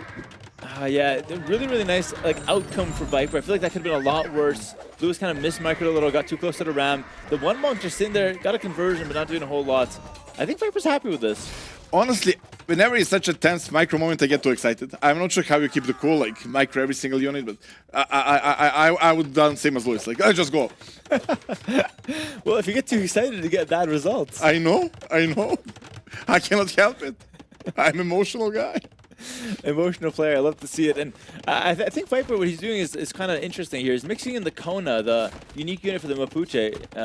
Do you think it's a good unit? It's a good idea to mix it in? Not against Arambai, right? You already have the checkmate unit, you don't need to switch anything. Yeah. Lewis is the one that needs to check. Probably few of them to snipe Mangonels, right? They're very, very good against that. And nice little replay there. Mangonel's getting some big value. That Ram killing the Mangonel on the right side, super, super huge. And I feel like Lewis could have done a lot more there, but still got a decent trade, killed some villagers. And overall, Viper pretty happy with that. He can mix in the Kona, but as you said, Doubts, not the main unit here at all. Mixing a couple Now, imagine if maps. that Monk had redemption, like converting Viper Mangonel, that castle would just get denied. Like it's really important when you have a Civ, use everything it has to offer. Yeah.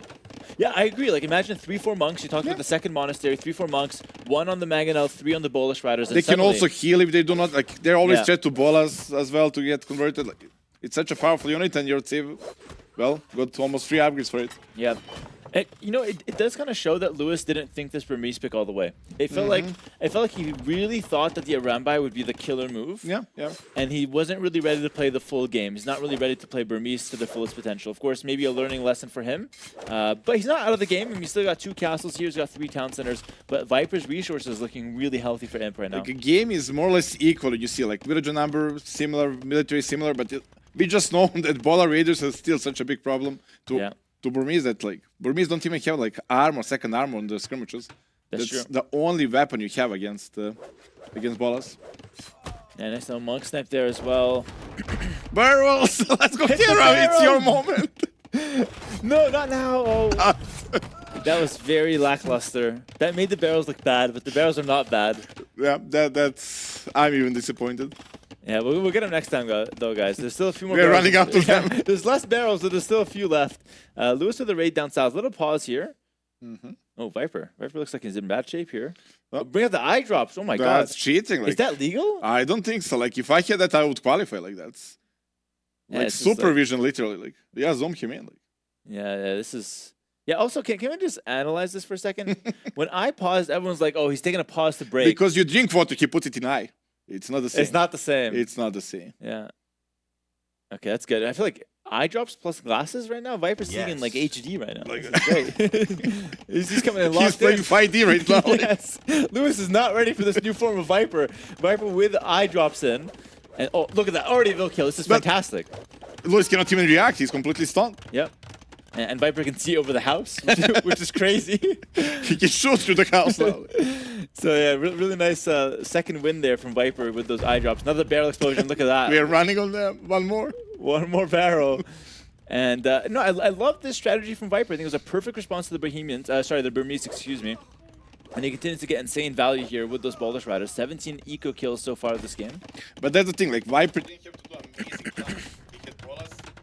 It was up to Lewis to find a solution, and it's like he didn't expect, like, Viper played a random team. Like, you saw the draft, you could expect a Pucha here. Think about it, like, you have time, it's best of 3. Yeah, this is really interesting, though. Maybe this is Lewis's weak point. He is one of the less experienced players. He's not really considering what his opponent can do. It's like when you're playing chess and you're only thinking about your moves. Yeah, your own strategy. But you're never thinking about what your opponent does. You get mated in one and you're like all surprised. But, you know, this is something that Lewis can learn from. He can think about, okay, my opponent is locking in Mapuche. Maybe Polish Rider is his target. Maybe I can't go around by. And suddenly now you're getting to pro AoE2 at the highest level, you know? Like, you should think, oh, Mapuche, you're playing because Bolas are so OP right now. Let's find a counter to it. And yet, you play the unit they're countering the best. Like, it's kind of wrong approach, in my opinion. Yeah. But what do you know? I'm didn't even qualify. That's a great reminder. Doubt actually lost in both qualifiers for those that are just joining us right now. Always good to remind the viewers. Yeah, keep them up to date. Maybe somebody still think I'm part of the tournament because I'm here. I can't have them thinking that, of course. But Viper hits Imp. He got that unique tech as well, the Silver Crown, that gives pass-through damage to Polish Riders, Skirmishers, and Slingers. Although nobody makes Slingers. Thank you, Neely. Nobody makes Slingers. Not a great unit. But the Polish Rider, of course, with a pass-through damage, kind of like a Scorpion, can be a very powerful unit. Lewis does not have an answer to this, guys. Lewis is in Castle Age, nowhere near Imp. I think this game is over. Do you even know how the pass-through damage, like, do you want to hit first unit or the last unit in the line? I would hit the first unit usually, but I'm not sure if that's correct. I have no clue. I'm asking you because I didn't qualify. I was thinking you have an answer. I don't. No, that's not the difference between qualifying and not qualifying. Let's see. Pass-through damage is going through after the first unit. Maybe you're right. Yeah, I think you just hit the first unit and then it hits like the 2 or 3 behind them. It works really good when the units are clumped up, but so are the Arambai. The Arambai are also really good when units are clumped up. Lewis has a villager lead, something to play for. He's got the relics as well. Res collected, not terrible. But if you look at these Trebs now, how do you answer Trebs? Yeah, map is turning like arena. Fight for the middle, fight for the position, and that's all about traps. Like, that's the best tool to break the position. I'm surprised Viper's backing off. He really doesn't have anything to defend that castle. I wonder if this is chokeable, actually. It's possible that Viper can't quite finish it off. I'm not sure. Seems to still be in a good position, though. It's because, like, you get Imperial Age, you cannot afford the lead. The Bracer doesn't exist to your Civ, so you only got traps unlocked. Yeah. And you, well, invest 2,000 resources for that. It's not cheap. Yeah, that's a very good point. Like, the Imperial Age, 2,000 resources, a 3-minute investment. All you have is Trebs from it. But I would argue that the Trebs now getting insane value, and it was good enough. Louis, I agree as well. GG's called, and Viper there looking good. Maybe not physically. Seems to have a little redness or something. He never looked good physically, but maybe he needs a few more eye drops. But no, I think he's doing well, and he's up 1-0 here. What do you make of Lewis's comeback into this? It is a play all 3, so there's still chances to win. every game counts, right? Every game is important. And I honestly don't like how Louis approaches it. You absolutely play to Mapuche. Like, every Mapuche is playing to the ballers. And what do? Let's go RMB. Well, yeah, I was thinking maybe he thought through. Maybe RMB actually goes against ballers. No. Yeah, it feels a little disappointing. Like the whole game we're talking about, okay, Bullet Riders is the one thing here that Lewis has to watch out for, and it seemed like the one thing he was not prepared for, which makes no sense. However, this was Viper's first pick. It's like if it was Stato, for example, playing Burmiskis. Oh, he found a solution to Bolas. I'm excited to watch. Yeah. Here I was like a bit judgmental. Like, did he find a solution, or just Louis being Louis? Like.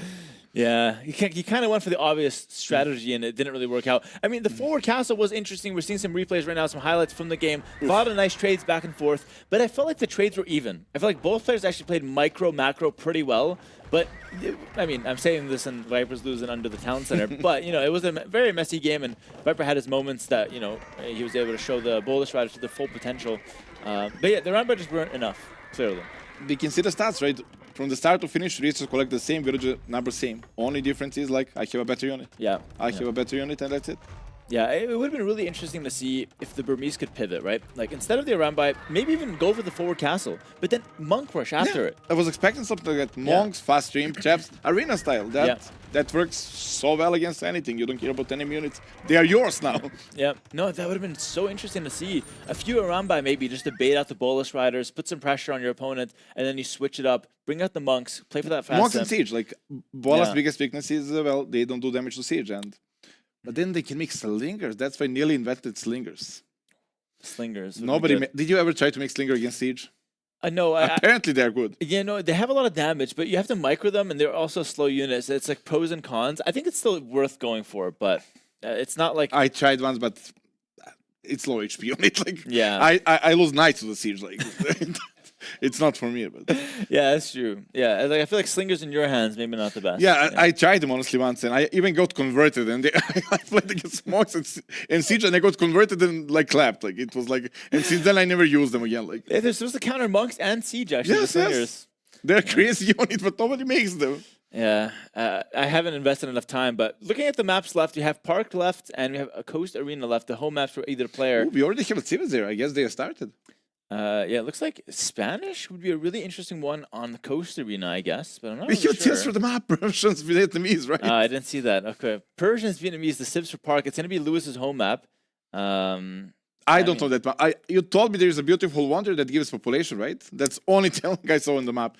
I played qualifier, and that map was not part of the qualifier, so I don't know. But okay, so you played qualifier, but not the main event. Yes. That's why I don't know. That's why I need you to to fill me in with the map. This is fantastic. We have a little point of view here. I think there might be some production errors, but I'm not really entirely sure. This could be intentional. But either way, the map is quite interesting.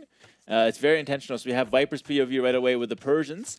And I think the Persians are an interesting civ for this map. Probably a very good civ, but so are the Vietnamese, both top tier. We'll talk about the map once we see it in full, but so far it's going to be Viper luring in a beautiful boar. And we're back to Lewis, who's also in blue. Doesn't feel intentional to me anymore. Look at the Lewis using that TC mod. That's disgusting. That should be illegal. Wait, You see the minimap?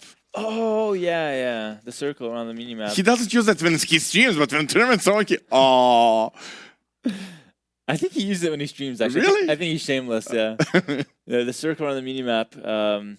All right, we're going to go towards the capture age here. There we go. So let's talk a little bit about the map here. There's a lot of things going on. I'll introduce the map, of course. It's a new map. It's called Parque de Ipiranga, I think, something like that. It's based around something of Sao Paulo or Brazil. But yeah, it's very interesting. You have that monument in the center. This gives 30 population, guys. No resources, gives 30 raw population. You have a lot of gold around it as well. You have the 5 relics in a line from the top to the bottom. No stone in your base. The stone is only on the outsides, top and right side. So the stone is a really important resource, but it can only be accessed safely in the late game. And then in the bottom, kind of like the middle bottom, you have berries and deer. And So what that's- about the river? Can you pass? Can you walk? the river you can pass, Okay. of course. There's a lot of passages. No You- fish? We could see some water play. There's some shorefish here and there, I believe, but it hasn't really come up too much, and I don't think it's a big part of the map. But it is there as more of like an aesthetic thing, and it does cut the map a little bit. Make it like more open. Let's say you cannot follow whole map so easily. Yes.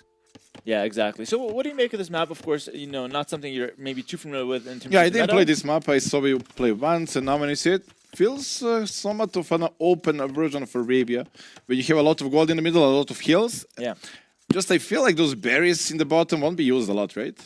It's too much investment to be there exposed. Yeah, I can see like Portuguese trying to take advantage of this in the Castle Age, but from what I've played on this map, it's a very defensive early game. So it's a slow-paced early game. You could consider men-at-arms, maybe like a little bit of early aggression, but we tend to see like just regular feudal age, bit of scouts, bit of archers, into a very exciting Castle Age, because all the gold in the center, you only have 2 golds of 3 tiles in your base. Very, very few gold tiles available, and then you have to expand towards the middle. So skirmishers, right? Well, skirmishers are a decent opening, but if the other guy's going double gold comp, suddenly skirmisher's not as good, and he's taking the map with more gold, and you could kind of like the skirmisher seems like a good option, but it could not be. It depends on the It's situation. skirmisher. We are going to see skirmisher. We are going definitely to see skirmisher. Like there is no question about that. 100% skirms. It's like both opening scouts and then maybe cavalry archers into skirms because you don't have enough gold. Like you will spend gold on mangonels. I predict. Never played the map. Skirmishers. If this is right, this is a fantastic prediction. I mean, in my experience from the map, if you try to go archers, you run out of gold way too Yeah, fast. yeah, exactly. Yeah. And you want to Archers- use that for mangonels probably. Yeah, exactly. Our archers feel like it's just not really the play, but I can see like cav archers being played. Vietnamese do get the extra HP on that. Persians can get Parthian tactics in Castle Age. A very, very nice upgrade there for the Persians. I personally prefer the Persians here, by the way, because I think you get a nice advantage with a few villagers. That's your extra. favorite. So, like you prefer them on arena even. Yeah, honestly, I think they're really good. I think it's one of the civs that you're just ahead by default, and that feels great. But the Vietnamese has been one of the best civs in the game for a while, so I'm interested to see how this plays out into the Castle Age. Both players up to feudal age, standard time. Looks like it may be a scout An extra rush. population for Viper, right? Yep. Is that a Lom or a Persian thing? That's a Persian thing. I think he does have loom. He just up 1 population, up 1 villager because the Persian town center is working faster. Okay, I agree then. Persians are insane. Yep. And that will add up whole game. Faster Castle Age after, faster aim. Yeah, of course, you're getting so much advantage there from the Persians. But of course, the Vietnamese do get double bid axe faster. You get it with no wood cost as well. So you are getting some savings from the Vietnamese. But it's going to be a stable opening for both players. This is looking like a standard scout rush into walls, into a cav archers. Into cav archers and maybe scrams to counter that. Like cav archers is not a long-term plan for Persians, right? Although you have a pattern tactics in Castle Age, it's still not something you want to. It doesn't scale as well. Yeah. While Vietnamese, they have insane cav archers, almost full upgrades and extra HP. Yeah, it's a really good option to play towards. Let's see how this game develops, though. You're going to see a little bit of scout-on-scout action. In pro games, for those interested, when you see scouts versus scouts, it tends to be a little bit more of a wall game. It tends to be a little bit less exciting in the early game. You do some raiding, but it's not. No one's going to try to win the game right now. It's going to be set up your base, play towards castles. Yeah, only I can lose the game, like to the scouts opening, literally. When you try to wall, you have no loom and you don't qualify. But normally you just finish the walls, you then add 3 TC boom and play more economy, less units. Like units you make as reaction. Yeah, absolutely. Although on this map, I can see less booming in Castle Age, but we'll talk a little bit more about that as we get towards it, of course. Right now, Lewis looking for something, looking to play aggressive. Couple scouts forward, but Viper more than enough to defend. Looking to save on the spear. This is actually really smart from Viper. He doesn't want to make a single spear. Lewis already made 2 spears. Those things are not cheap. Like it feels like they're cheap, but they're not. Like there's 60 resources. That's a lot. It's a lot. Like 60 resources times 2. It's 120 resources. Let's keep an eye on the spearmen. Because if those guys don't get any value, then we're just wasted 120 resources, and Viper has a big advantage off of that. Yeah, they will not play any role in Castle Age. They will not play any role in Feudal in a moment. Oh, that's it. Their role is done. Yeah, the spear had a small chance to be a hero, but he whiffed it, and now he's not a hero. He's just a spearman. He's gonna die and kind of do nothing. So I would say advantage Viper now. No spears invested. A couple extra villagers from the Persian bonus, looking to counterattack as well. If Lewis loses a single villager, it's a disaster here. That should not happen on this level. And map is, from what I see, very easy to wall in. Like, it's really hard to mess that up, but that villager is exposed, right? All the spearmen are forward. I will say it's Lewis. Like, Lewis is the kind of guy that would actually make a mistake here. He's really good when he's attacking, but sometimes on defense, he could get caught off guard. So far, though, looking good. He will get the house. He will get the house. No. Is it worth to chase scouts here, for example, for a spearman and villager? Oh, for sure. I would definitely go for it. Like, if you break in. You don't want to do that when the game is more active, then units play a big value. But now when we are both walled in, chasing a villager for a units, well, those units will not scale as well. In the end, Viper was forced to make 2 spearmen himself, so the whole spearman game has been evened out. But overall, I would still say it's small advantage Viper with those couple extra villagers. Vietnamese could get them back once they research Wheelbarrow in some ways, since Wheelbarrow comes in a little quicker for the Vietnamese. But it's an even game. We're headed towards Castle Age. We will get most likely to post imp, and I kind of favor Vietnamese here a lot. Like, those Fire Lancers are absolutely insane unit. I favor the Persians. I think the Fire Lancers aren't that good here. Oh, let's see. Like, Persian's best unit is Savar, right? Yeah. You cannot use it here. Yeah, no, you're so right about that. But because we're playing in Castle Age, what's the one upgrade Vietnamese are missing on their Fire Lancers? Armor? Yeah, Gambesons, right? Yes. Yeah, so they're missing Gambesons in Castle Age, so they're 1 less Pierce Armor. If it comes to like a Cav Archer versus Fire Lancers, I think the Fire Lancers are kind of unusable. In Castle Age. In Castle Age, Fire Lancers are unusable. That's an Imperial Age unit, right? Yeah. In Castle Age, you only make them when you're up to imp, right? Yeah.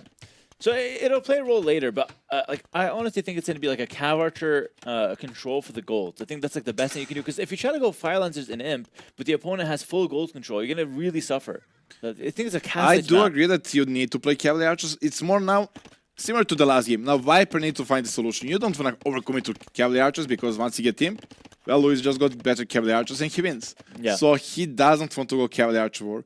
He can probably go for like siege push with camels, maybe. He needs to find solution. Yeah. I don't think 3TC boom against 3TC boom plus Cavalier Archer is going to work out for him. Yeah, that's really interesting. I feel like for Persians, while you do pull ahead early, you're lacking Bracer and Imp. You're lacking some other important upgrades, for your units. So I think you're also lacking Siege Engineers for your Bombard Cannons, for example. We do see the range, though. It's going to be an early Cav Archers most likely here for Viper. Although Lewis is actually making Archers, which is really interesting. Just 2, though. Okay, just 2. He does plan to go Cav Archers most likely still. Does he find any damage? Like maybe something behind walls he can shoot gold or something? Okay, yeah, that's why. Very smart, very smart. I like it. Yeah, it's not bad. He will get fletching on the way up as well. Not before to delay the castle time, but a little later. One thing, Dallas, of course, you're making a lot of jokes at your expense, but, seriously, you were one of the first guys to make Cav Archers work in pro games. Seriously. I know. And I know. It was very commendable. You actually won Red Bull 3 using that. Really? When was that? It was a long time ago. We can talk about that the whole day. Yeah. I'm all game for that. But no, you did use Cav Archers for the first time, I would say. It made them popular in pro play. And they were weaker then. Yeah. They buffed them after. Exactly. And like that was like when Cav Archers were kind of like a little slept on, you can say. Nowadays, pros are very aware of how strong Cav Archers are. We see Viper playing a few skirmishers. I wonder if he thinks this will be crossbow play, if he's maybe baited by this 2 Archer play from Lewis. Well, he knows if it's not crossbow, it's Cavalier Archer. You need to play skirmish. Like we said earlier, he cannot go Cavalier Archer against Cavalier Archer. Yeah. Skirmish is not also ideal since, well, they don't scale too well neither. But at least you are saving economy to boom up and you get somewhat of compensation with like Josh unit plus gold, which would be probably Savar. Yeah. No, absolutely. I think the skirm here makes a lot of sense.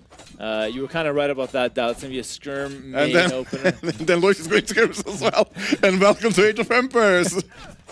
But how come the rock, paper, scissors breaks when some guy goes skirms? It's all skirms. And now, actually, honestly, if Lois goes skirms, he is in a better spot. His skirms are better. His skirms are better. He wins the game. Yes. Like, you see skirms. Why would they go Cavalier Archer? Skirms counter Cavalier Archer. While I have the same skirms, same price, but better. But what counters skirmishers? Apparently nothing. Apparently nothing.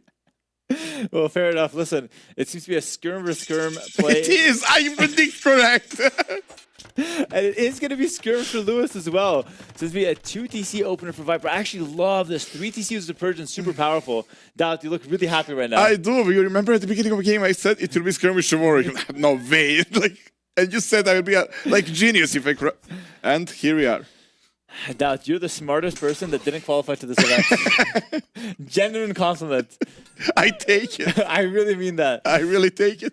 Knight on the field here for Lewis to clean up those skirmishers. The Knights do beat skirmishers, but of course, this is mainly like a small number thing. Once skirmishers get massed and we have some monks behind, they tend to be strong. But actually, Viper's going cav archers. He got baited. I don't know what's happening.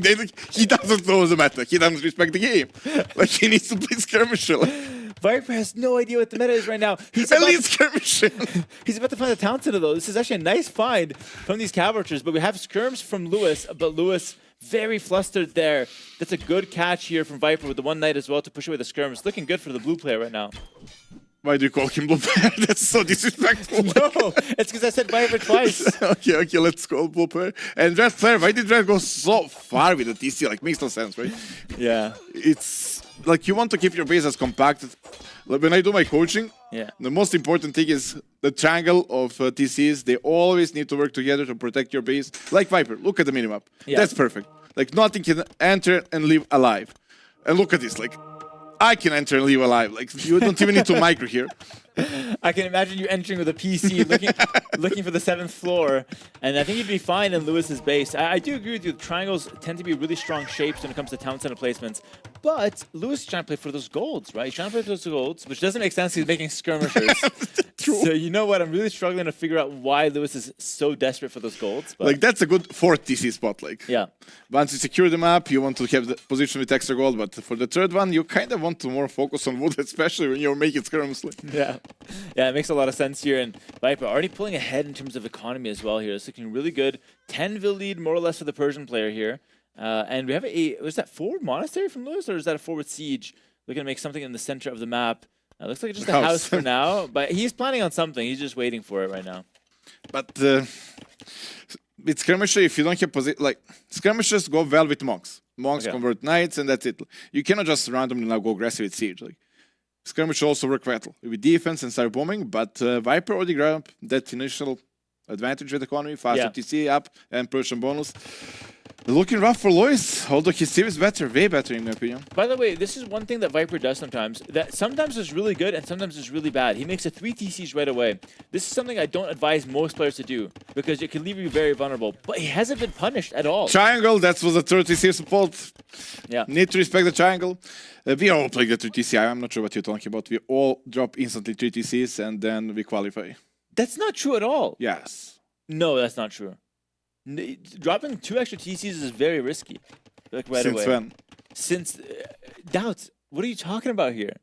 It's not risky because opponent is dropping TCs as well. No. It cannot be risky when we are doing the same thing. Right? No. You can definitely get punished with a forward siege if you go 3 DCs right away. You're playing today, and I will try. I will watch. Let's see if you make. Listen, I'm planning to go 3 DCs of course, myself. Don't quote me on it. I'm just saying it's risky.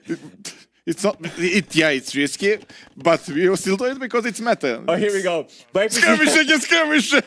Viper saw skirms. He needs the counter. He goes for his own skirms. Persian Knights, bonus damage against range units, but we go skirmishers. Daz, I think you actually understand this game very well. Skirms is the end game, but Vietnamese skirms have more HP, so they are stronger. Nice little raid there from Lewis. That's type of villager.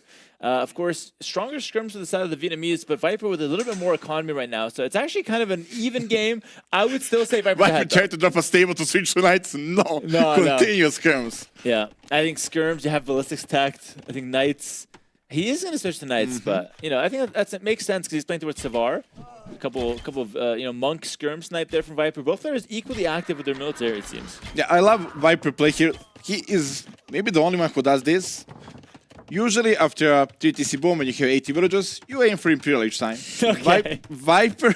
Okay, Let me finish the point. No, I'm not. Viper is going full Castle Age. Lots of time. Like he will now make 5-6 tables, and then he will spam the knights, take the initiative, and then go to imp. Okay, you actually weren't trolling. That's a really good point. I thought you were making fun of me earlier No, because no, Viper was taking risks with the 3TC. No, that's a really good point. I'm sorry I interrupted you early, but he is going to go for like the extended castlage instead of going straight for imp. That is true. I think on this map, that's the meta, by the way, because the gold's in the center. True, yeah. If you go imp and you're going to be sat there with food, wood, you're going to be up to imp, but you're munching on just food and wood. You got no gold, no power units, no map. It's horrible. If you go for the all-in castlage, or like if you can test the map at least in castlage, you have more access to gold, which is really important. Yeah, agree. On this map, it's absolutely amazing. But in general, like that's play that is underrated. It's like knights cost a lot to transition, upgrades are expensive, unity is expensive. But being slower to Imperial Age doesn't mean you're losing the game. Like getting that map control, an enemy opponent needs to fight back to get that map control while you're doing the damage with knights. Yeah. I think this will work out. And let's see what Lewis does in response to this. Lewis is playing towards imp, as you can see, so we're seeing exactly what we talked about here. It's all in castlage on 50 farms from Viper. This is so impressive in terms of his economy. Lewis, though, up to imp and doesn't have much gold access, but has a nice stronghold with that town center, by the way. That's going to be kind of hard to break. I don't think Lewis is in a bad spot here, actually. Being on imp, if he switched to Cavalry Archer, we have enough skirms, like that's enough. With Cavalry Archers and imp, that's the beauty when you have the bracer and ballistic. Like those knights don't do a lot. But by that time, Viper should be up to him. Like Viper just stopped one cycle of production, he's up. 50 farms is a lot. Yeah, absolutely. I think, okay, nice little monk snipe there as well. It's the second monk that died in the last like few seconds. We have knights and maybe some scouts here even raiding the base of Lewis. So Lewis is on hyper defense. He's considering Fire Lancers actually as the main play, not Cav Archers. Actually very good. This could be a nice little Imperial Age switch. The Fire Lancers, of course, not the best castlage unit, but we talked about Imperial Age. Yeah, I'm not sure who said that it's a good Imperial Age unit, maybe even broken, but yeah, seems like that will be the case. Since he didn't commit to the Castle Age unit, Castle Age is massive Cavalry Archer, this is very, very good tech switch. Yeah. But Lewis is missing a wood upgrade. That is costing him a lot of, like, he would literally 1,000 more resources right now. Yeah, that's true. He's down a lot of resources, missing that bow saw, that second wood upgrade. And Viper's raiding him all over. Take a look at the minimap. Viper's got a lot of motion right now in the front of his base, behind his base. Lewis is in trouble. He just has the turtle to imp. But if there's one unit that can push this all back, it's the Fire Lancer, guys. The Fire Lancer is excellent versus cavalry, but it's also quite good against skirmishers. So Viper needs to answer this when he gets to imp, which is actually shortly after. Cavalry not important. He's good against skirmisher. It's a unit that's good against skirmisher, and that's why it's like one of the most popular units in the game right now. It's super important. It's good against skirms. Skirm is kind of deciding the meta from what I'm seeing, but nice little raids here behind the base of Lewis. And this is really annoying for Lewis to deal with. Like, two light cav, you can't fight them with vills, pull everything away. It's so annoying. It's so much inefficiency, right? And Sniper Villager came there. A Panic Castle, it should go up, right? Should go up. Got the monks. No one will get sniped, though. But I feel like, I feel like Lewis is in a decent spot here, to be honest. Is he? Well, he's gonna get up to imp. Like the castle will go up. He's gonna get up to imp. He's gonna have Fire Lancers. I'm not sure if it's not a winning position. Obviously, Viper is definitely ahead right now. But I feel like he's alive and he's able to at least try his Fire Lancers. He also got relics, and that's always nice to have. Like at least for me, like when I have relics, I feel like I have a win condition, and like just fight for it. Sorry, I moved to your side a little.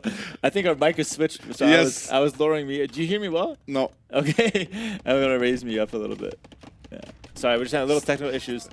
Stop playing with that. Okay, but yeah, right now it looks like Viper is 30 seconds away from imp, and he's got full map control for the most part. He's got the middle monument as well.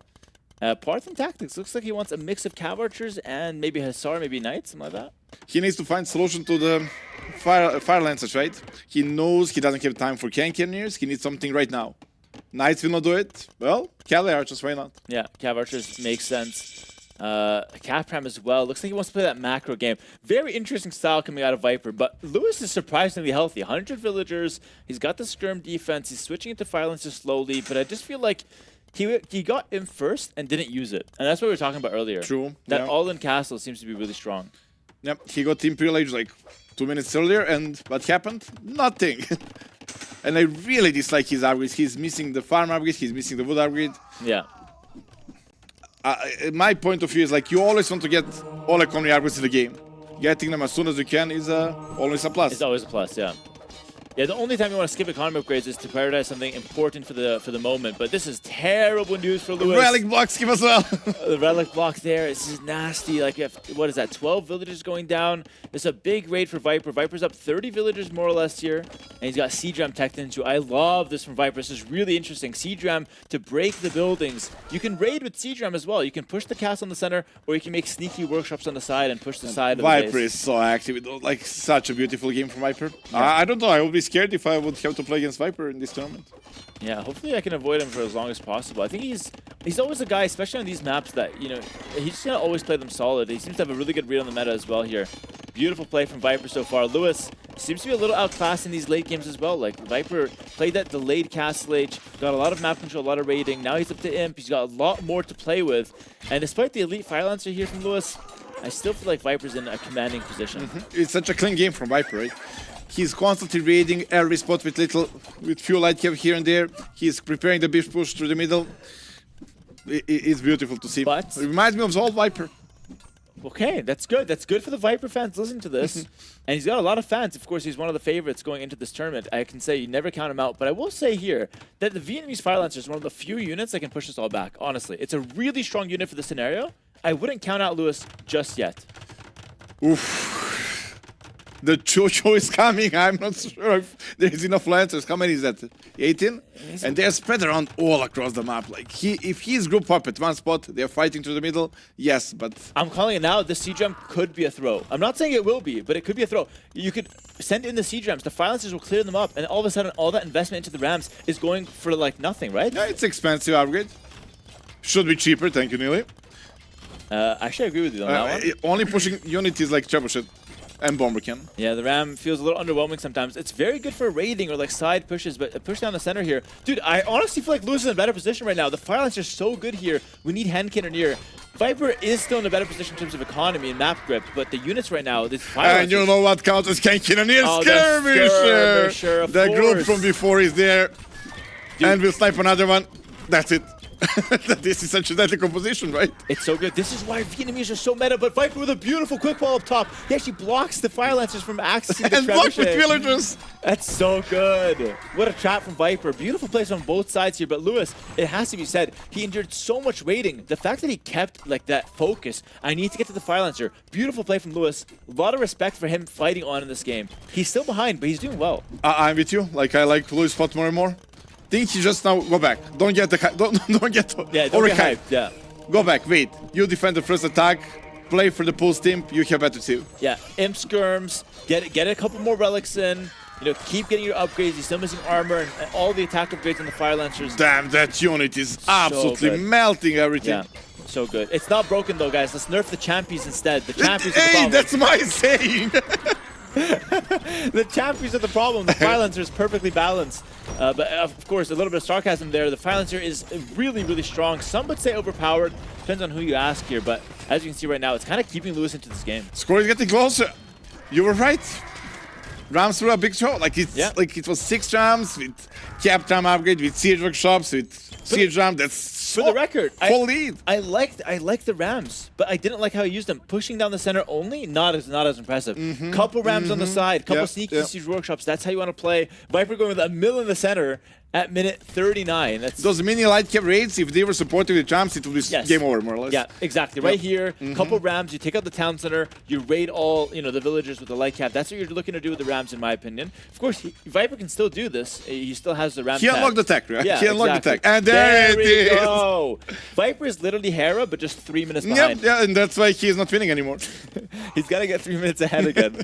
But no, actually, to be honest, the times have moved on. He needs to get like Lewis now. He's the new talking point. Here we go with the hand cannoneer on the front, but of course, skirmishers making short work of them. Imperial Skirm coming in now for Lewis. Now they are on another level. Like Imperial Skirm, the best tech in the game. It's skirmisher but better. we thought with the skirmisher we had it all, but there's actually Imperial Skirmisher coming in. Look at that tech. It gives them extra damage, extra tankiness. Viper is getting desperate. He's switching to the cavalry. He wants Savar. Yeah. That's kind of desperate. Like you're attacking into a unit that gets destroyed, but on the unit that's already on the field. Yeah. Yeah. That means you want to win the game with one snowball effect. Which is really interesting, and I think it could work, but it's not something that I would really recommend you play towards. What would you recommend? I think the Siege Ram raids is the one shot. The one you made fun of earlier? No, this is the side raids with the Siege Ram. Really, really strong. I think supporting that with hand cannoneer is a good idea for a nice win con here. Yeah, I agree. But also that with Savar works well. If he can afford both, and look at the gold income, actually. Viper can afford everything. Ton of gold, of course. We're talking about like he's losing. He's still got 160 villagers. He's got more than 200 pop because he controls that middle monument. Lewis needs to take that monument away, actually. It's a very important monument for late game. But this is the best spot Lewis can been whole game. Yes, true. Literally the best spot he can whole game. And he heard you. Yeah, he's going to go Savar here. Forward castle is taking the monuments. Viper now cannot go past 200 pop. You need to control that monument to be able to do so. It gives 30 extra population, if I'm not mistaken. Bomber cannons on the field as well. Bomber cannons really strong here from the side of the Vietnamese. Even Scorpions, like Viper literally doesn't know what to make. Yeah. He's unlocking every single tech. Oh my god! 3 light cap just dead to the Fire Lancer shot, and then they can go into melee mode where they're actually strong. It just feels like Viper's out of options. Would this be considered a throw? Is this a nice comeback from Lewis? It's hard to say. I would go with comeback from Lewis. Like, it's not easy what he did. Yeah, no. Like, Viper didn't make a big mistake. It's not like... Yeah. He did a very good Castle Age push. He did better Feudal, better Castle Age. Great raids. Complimenting the raids all the time. Like, great grip on the map. But you know what? We can say it, game balance is off and look at Nili. Yeah, that's true. There's always Nili to blame, of course. But for now, Savar's coming in. 20 seconds on that upgrade. This is... Top score! Lewis has a score lead, but it's going to switch when Savar comes in. Listen, Savar's the last push from Viper, right? We can say it's the last push. He's going to go all in gold. He's going to try to win the game one shot with the Savar. It's a very, very powerful unit, but the Fire Lancer actually beats it. And go figure, Fire Lance is beating everything right now. It's 100 HP unit with Vietnamese. That's the most important. Like, extra HP for Vietnamese. On everything that matters. On Cavalry Archer, Lancers, and Skirmishers. Like, all, like the triangle of that. Like, those units are the best units in the game, and they got it with insane HP. Yeah, absolutely. Pretty much the reason why they are actually a top-tier civ right now. We have Citadels coming in for Viper. That's a tech that doesn't excite me because it does beef up the castle, but right now, what we need for Viper is actually a push, not a defensive technology. Lewis, more than 200 pop, snipes a bombard cannon there with the Trebuchet. Second one? Oh my god. That's so tilting. Oh my god, he moved it. There is nothing more annoying than that. Yeah. Like, that's... I love it and hate it. Like, that's the best part of Age of Empires. Like. Yeah, it is fun though. A little bit of RNG there, of course. Viper moves the cannon, but the Treb RNG ends up sniping it. By the way, maybe I was wrong. Maybe the monument only gives an extra 25 population. Maybe. Well, unless Lewis is missing a house somehow, but we'll keep an eye on that. Castle goes down though. Viper is in trouble right now. He's got the Savar, but it's not doing a whole lot at the moment. Like, I'm just waiting for Heavy Scorpion and then he can give up. Like, he got everything else. Like, that's the final attempt. Let's try them. Why not? Yeah, at this point, might as well limit test a little bit. You could try to survive to the score limit, but right now it feels like Lewis is pulling really far ahead. Such an easy comp for Lewis to play. Skirmishers, you're making them anyway. It's the best unit in the game. Fire Lancer, you're making them anyways. It's the best unit in the game. Yeah, you're just making the best units. Second best unit in the game. That's why these civilizations are meta. You're just making the best units. They perform so well against everything. Savar looks damn cool, though, I will say. That's the cool. Like, I was so happy when we got Savar. Like, it was such a cool unit. Yeah. And it's very powerful, by the way. It's not going to look very good right now because it's, of course, costing a lot of gold. Viper's kind of out of gold as he's being pushed away from the center. A moment ago, he hit like 2,000 gold, 50, but just some gold. Now, things change. Yeah, he fell off a cliff. Look at that gold income now. Only relying on that one relic. Lewis, though, thinking ahead. 4 relics for him. And guys, we're a moment away from a Lewis victory, which is crazy because Viper dominated this game for like 90% of it. And in the end, the one Fire Lancer switch. Of course, we could talk about the Siege Ram play. We'll analyze this game again when it's completed. But, you know, Viper had some good moments. It's not over. Like, it's not over. Like, Viper position, he's controlling the goal. He lost the monument. He will now try to attack Louis' base, like the farm economy. But how do you stop this? Look at this dashboard. Hold on, you can snipe some of the cannons to start off with, but once those Fire Lancers take a shot, oh my god. Game counter can't kill me. Yeah, hand cannons are supposed to beat those, by the way. A few raids here from Viper. I think Viper is doing what he should do, which is try to raid, try to make the game messy. But too late. Like, you said, he needed Rami those raids. Now, you damage villagers, but you don't kill. Like. Yeah. And in late game, like, look, he kills 10 villagers. Lewis is 145. Like, Lewis is not hurt by these raids anymore like he was in the past. You will hurt Lewis resources collected, but you're trading army for that. Yeah. And then you have resources lost. In the end, trade that Lewis likes to take, especially if you spend gold units on that. Yeah, exactly. Like raiding with gold units feels worse and worse the longer the game gets. And right now, as you can see, Lewis looking unstoppable in the center. Just an amazing play from him, though, to defend the raids. They were quite heavy. Defend the raids, push it through the center, reclaim the monument, and now just chase Viper around on all the golds. Like, push him off the castles, push him off the golds. This is a great play from Lewis, and he's showing his class in this game. Yeah, I think Viper played more or less perfect this game. Can just say like that, maybe even overconfident push with the siege jump in the middle. Yeah. Good job. Let's clap. From Lewis. That really well played. Deserved the clap. GG in the chat, guys. Looking really good here. He's drinking a monster through a mug, by the way. It's the worst thing I've ever seen. He showed it to us earlier. It was like, look down, look what I have. He was so proud. He's so happy. And look at him, he's happy now. Yeah. He won the game. Yeah. Yeah, Lewis is... Yeah, I think honestly, I think he's got a very competitive mentality that's going to keep him in, in the competition for many years to come. This is only the start of his career, of course, but I mean, take a look at the rest collected here. Viper with 15,000 more resources collected. Do we have resources lost in the menu here somewhere? That's a good question. I don't think we do. But I mean, he lost all of those, but what he has in the end, right? He lost all of those. He lost all that. Like, maybe it's villagers. Like. So whatever he had there, of course, was lost in the end. So as you can see, Lewis was taking better trades. But yeah, maybe we have some highlights at the end of the entire... No, we should have highlights right now because we had highlights for the first game. Would be interesting to look at. Yeah, there it is. TC, a couple mistakes from Lewis, Yeah, right? Lewis was making a lot of mistakes, but he made scrims first. That's true. Scrims in the field, a promise of things to come here. As you can see, texting that lead scrim, looking promising for him. Heavy. We skipped all the game, by the way. Heavy raids in like the late game, and this is where siege jumps could have been good, though. Yeah, exactly. Yeah, right siege jump support here, like killing villagers is obviously amazing, but you needed a finishing blow, and I think this was Viper knows that. Yeah. This was overconfident. He was like, I control the whole game. I will just finish to the middle, but then Fire Lancers. I will say I called that doubt and you didn't give me credit. Yes, I agree. Thank but you. I had a lot of good calls as well, and I didn't get credit. No, you didn't give credit. Okay, I want more. Okay. Give me again. All the credit to doubt. Oh, this is just so tilting. If you're like behind already, trying to recoup You're on the limit game. on the goal. Like. He moves it. It's not good enough, and ends up losing those two cannons. Of course, Lewis, very, very nice gameplay there. I honestly feel like Viper was doing really well to control the map and had better decisions for most of the game. But Lewis played the more meta options, just going straight for those like really strong units, and just he knew what the winning recipe was in his mind, and he just went for it. That's the thing. Like the previous game, when you have a better unit, better Imperial Age civilization, you need to find a solution. Yeah. This time, Viper didn't find a solution. Yeah, that's true. That's true. And what's the solution? Yeah, maybe here you don't have a solution. You find it like skirmishes. You cannot go skirmish. Like elephants, maybe no. So like, is the best in the game just the one that has the best skirms? And Fire Lancers. And Fire there is one team with both. Even economy bonus, like. Yeah, Vietnamese, yeah. And even your wood choppers give you gold. Like that team is actually broken. Yeah, like. paper money, yeah. Yeah, but it's not as broken as Champions, obviously, because that thing got nerfed 8 times. Vietnamese untouched. Yeah, so Doubt is really salty about the champion raids. Sorry, the champion nerfs, excuse me. There's no champion raids because you can't. The unit sucks. You must read what? You lose it in Dark Age to the everything, like to the normal villager. Like you cannot trade. Like you can make outposts at your own base. Like that's the maximum you can say. Like it's for the scouting. You make outposts around your base. That's the scouting. Like. That's the extent that the champion goes. Viper, of course, does still have his home map, by the way. So, like, in theory, right, like, whoever wins this match, by the way, has a big advantage for the rest of the tournament. Of course, it is a Swiss stage. The loser here is still in the tournament, of course, but the winner has a big advantage. And I will say, going in onto Viper's home map, must be feeling somewhat okay. Yeah, I mean, Lois first civ is Spanish, right? And True. that is for this map. True, that's a good point. Literally for this map. Like Bengalis and minions are very solid.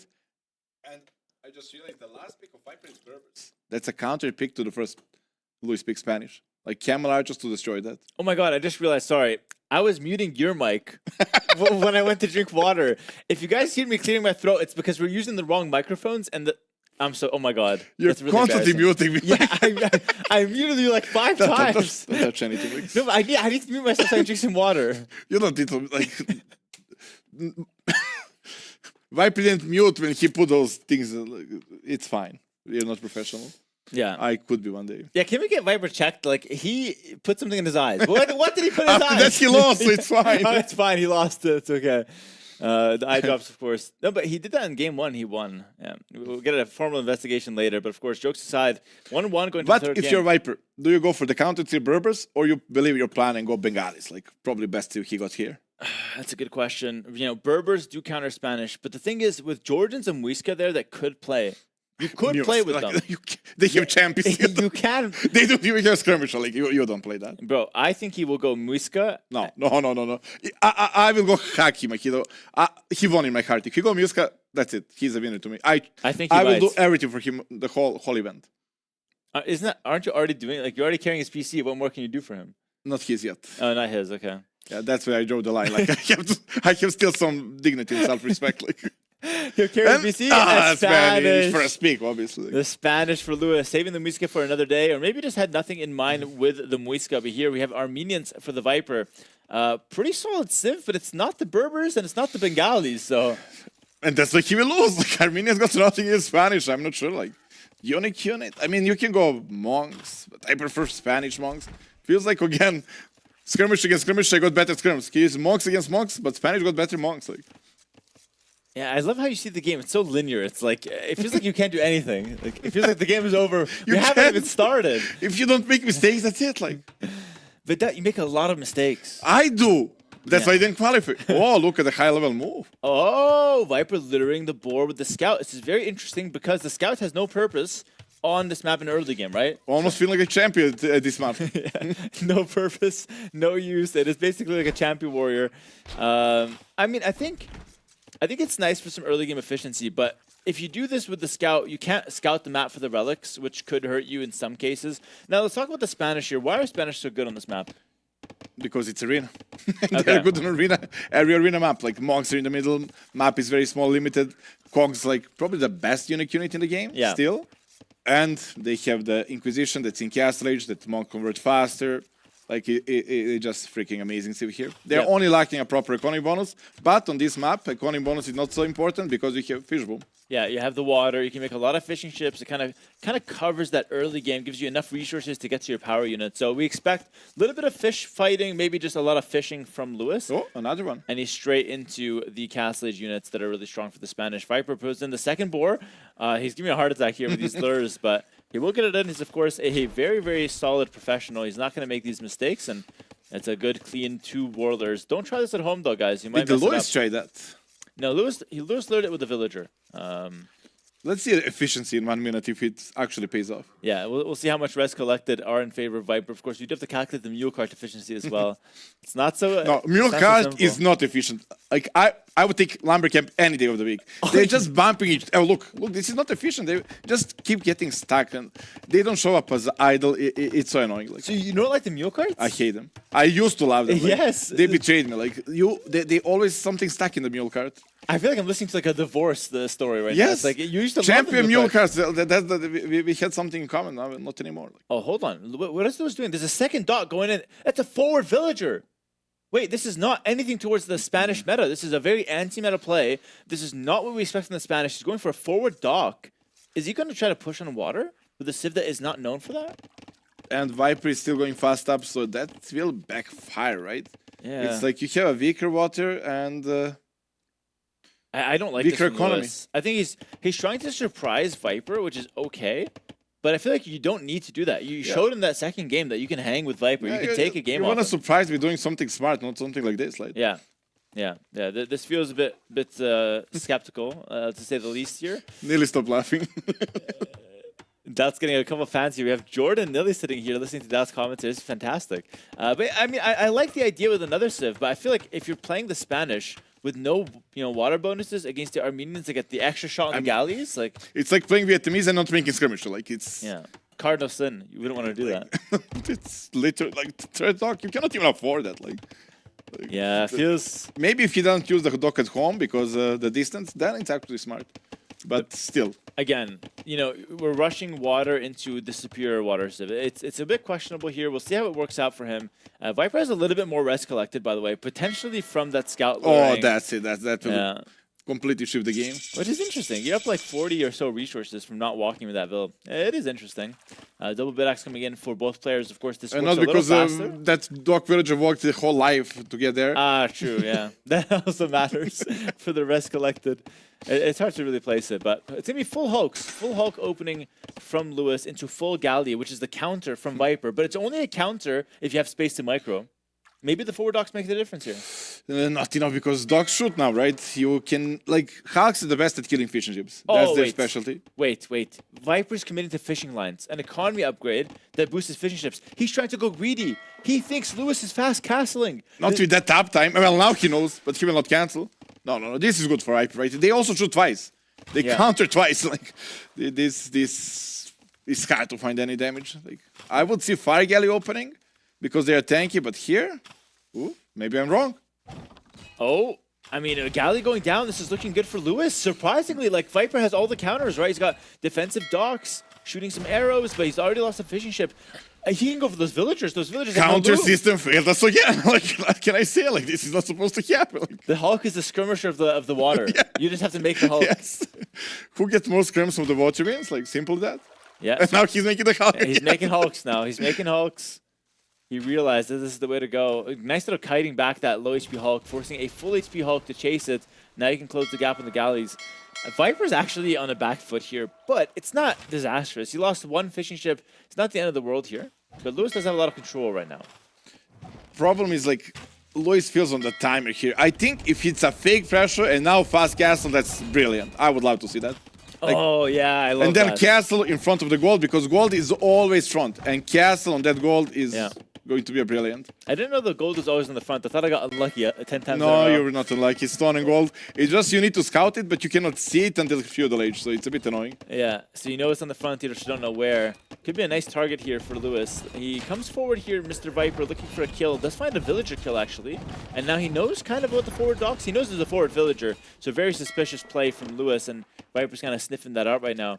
But what do you make of this for Lewis? Like, should he commit more, or should he just, like, switch to something else right now? That's good when you play aggressive, right? Your economic home is safe. Like, you can now stop first making units on the water, and you're still having a long time until your economy on the water is threatened. Yep. So I would love to see Lewis now, maybe when you get market, get the top time, collect relics, if you can afford even castle in front. Yeah, exactly. So, like... But Lewis is not smart, we already established that. So fair enough. For the dog. He's gonna go heavier into water. Doubt. I really feel like when you're talking in the casting booth, I really feel like you're a player that deserves to be at these events and not just to carry PCs. Genuinely, really good strategic mind. Put a little bit of pressure. Go towards your win con afterwards. That's the way to play Exactly. this game. Play strength of your team, not weakness. And Yeah. Lewis not there yet. Lewis is he thought he had a lot of faith in this forward in this forward dock, but I think as the game goes on, the Spanish are not doing anything on water that's different than the Armenians. In fact, they're actually worse in terms of galley line, at least. it's compared like to Lewis Armenians. makes a plan and he sticks with the plan. Like, Yeah. I want to win water. I don't care. Viper was feudal age same time as me. I still commit. I just had another dock. Yeah, just go for the fourth dock. You have to win water. That's the game plan. I mean, he is doing a nice job kiting. Like that low HP Hulk is going to go back. He's going to repair it. He's going to defend it home. It's all really good. He's got a nice counterattack on the right side as well. Mechanic-wise, Lewis is one of the best players. Maybe even the best, I'm saying. He says. Yeah, he says. Yeah, he says. He says. He says that's a lot. Yeah, he missed the repair on that bottom Hulk as well. But so far, it's kind of even on water. But this, of course, favors Viper, who's got 3 extra fishing ships. And skirmish against skirmisher. Looks good for the scrims. It's looking good for the skirms. Yeah. Garry's actually adding a lot of value because Hulks and Hulks do so little damage to each other. Yeah. So let's say a Hulk gets forging against a Hulk that doesn't have forging. It's Who same wins? thing. Same thing. There we go. It's like skirm with armor without armor. Yeah. It's skirm. Like, It's literally a skirm. armors don't matter. It's literally a skirmisher here. And we're seeing a Loom from Viper. Interesting decision. Castle. Okay. I like this, Luis. Lewis is doing what you suggested, but he's doing it late. Yeah. Because he added a 3 fourth minutes dock. behind me, like you said Yeah. for Viper. Yeah, Doubt is Lewis is Doubt 3 minutes behind. Oh, let's not That is insult what each it other. is. Okay, fair enough. But You can call me a PC carrier, that's fine.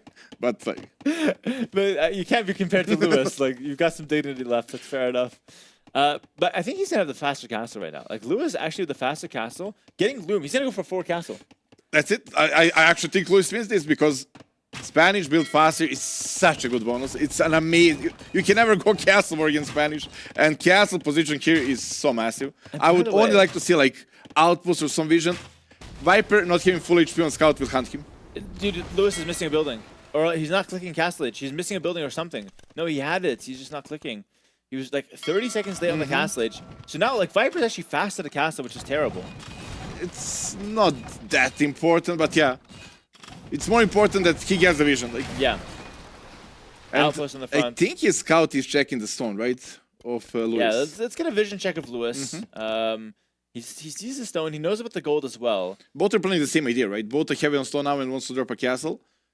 Yeah, actually, it's very important that Lewis did not click up instantly. Yeah, because if he gets the forward castle and he's later, he can like, lose the timing. We'll see how that goes, of course. We're talking about castle versus castle here in the castle age. 1 minute and a half for both players roughly here to make it to the next age. Viper is slowly winning the water. I think this is obviously par for the course. This is expected. Lewis will eventually lose water to the Armenians, but he's trying to stall it for as long as possible to set up the forward castle.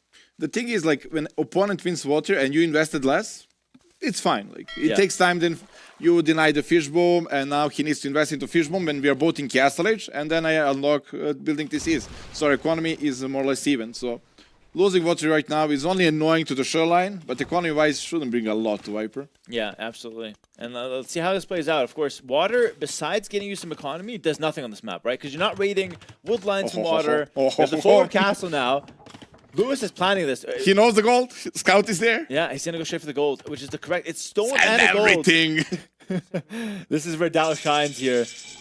I wanna see it. Bodkin right away. Viper is. Oh my god! Oh my god! Oh, Church can right. No! The Spanish castle built faster. Viper, no.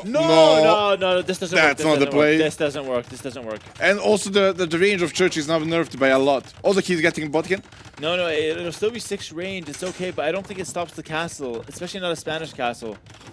Lewis is clicking. It's click of the victory. No, you cannot stop this. But I mean, 3 villagers dead is not bad, though. This is actually better than I thought it would be for Viper. He's gonna kill 3 villagers. That's not terrible, but yeah, loses one on the way out. But he also donated the relic like that. Wait, Viper can go for forward castle himself. It could be a base race.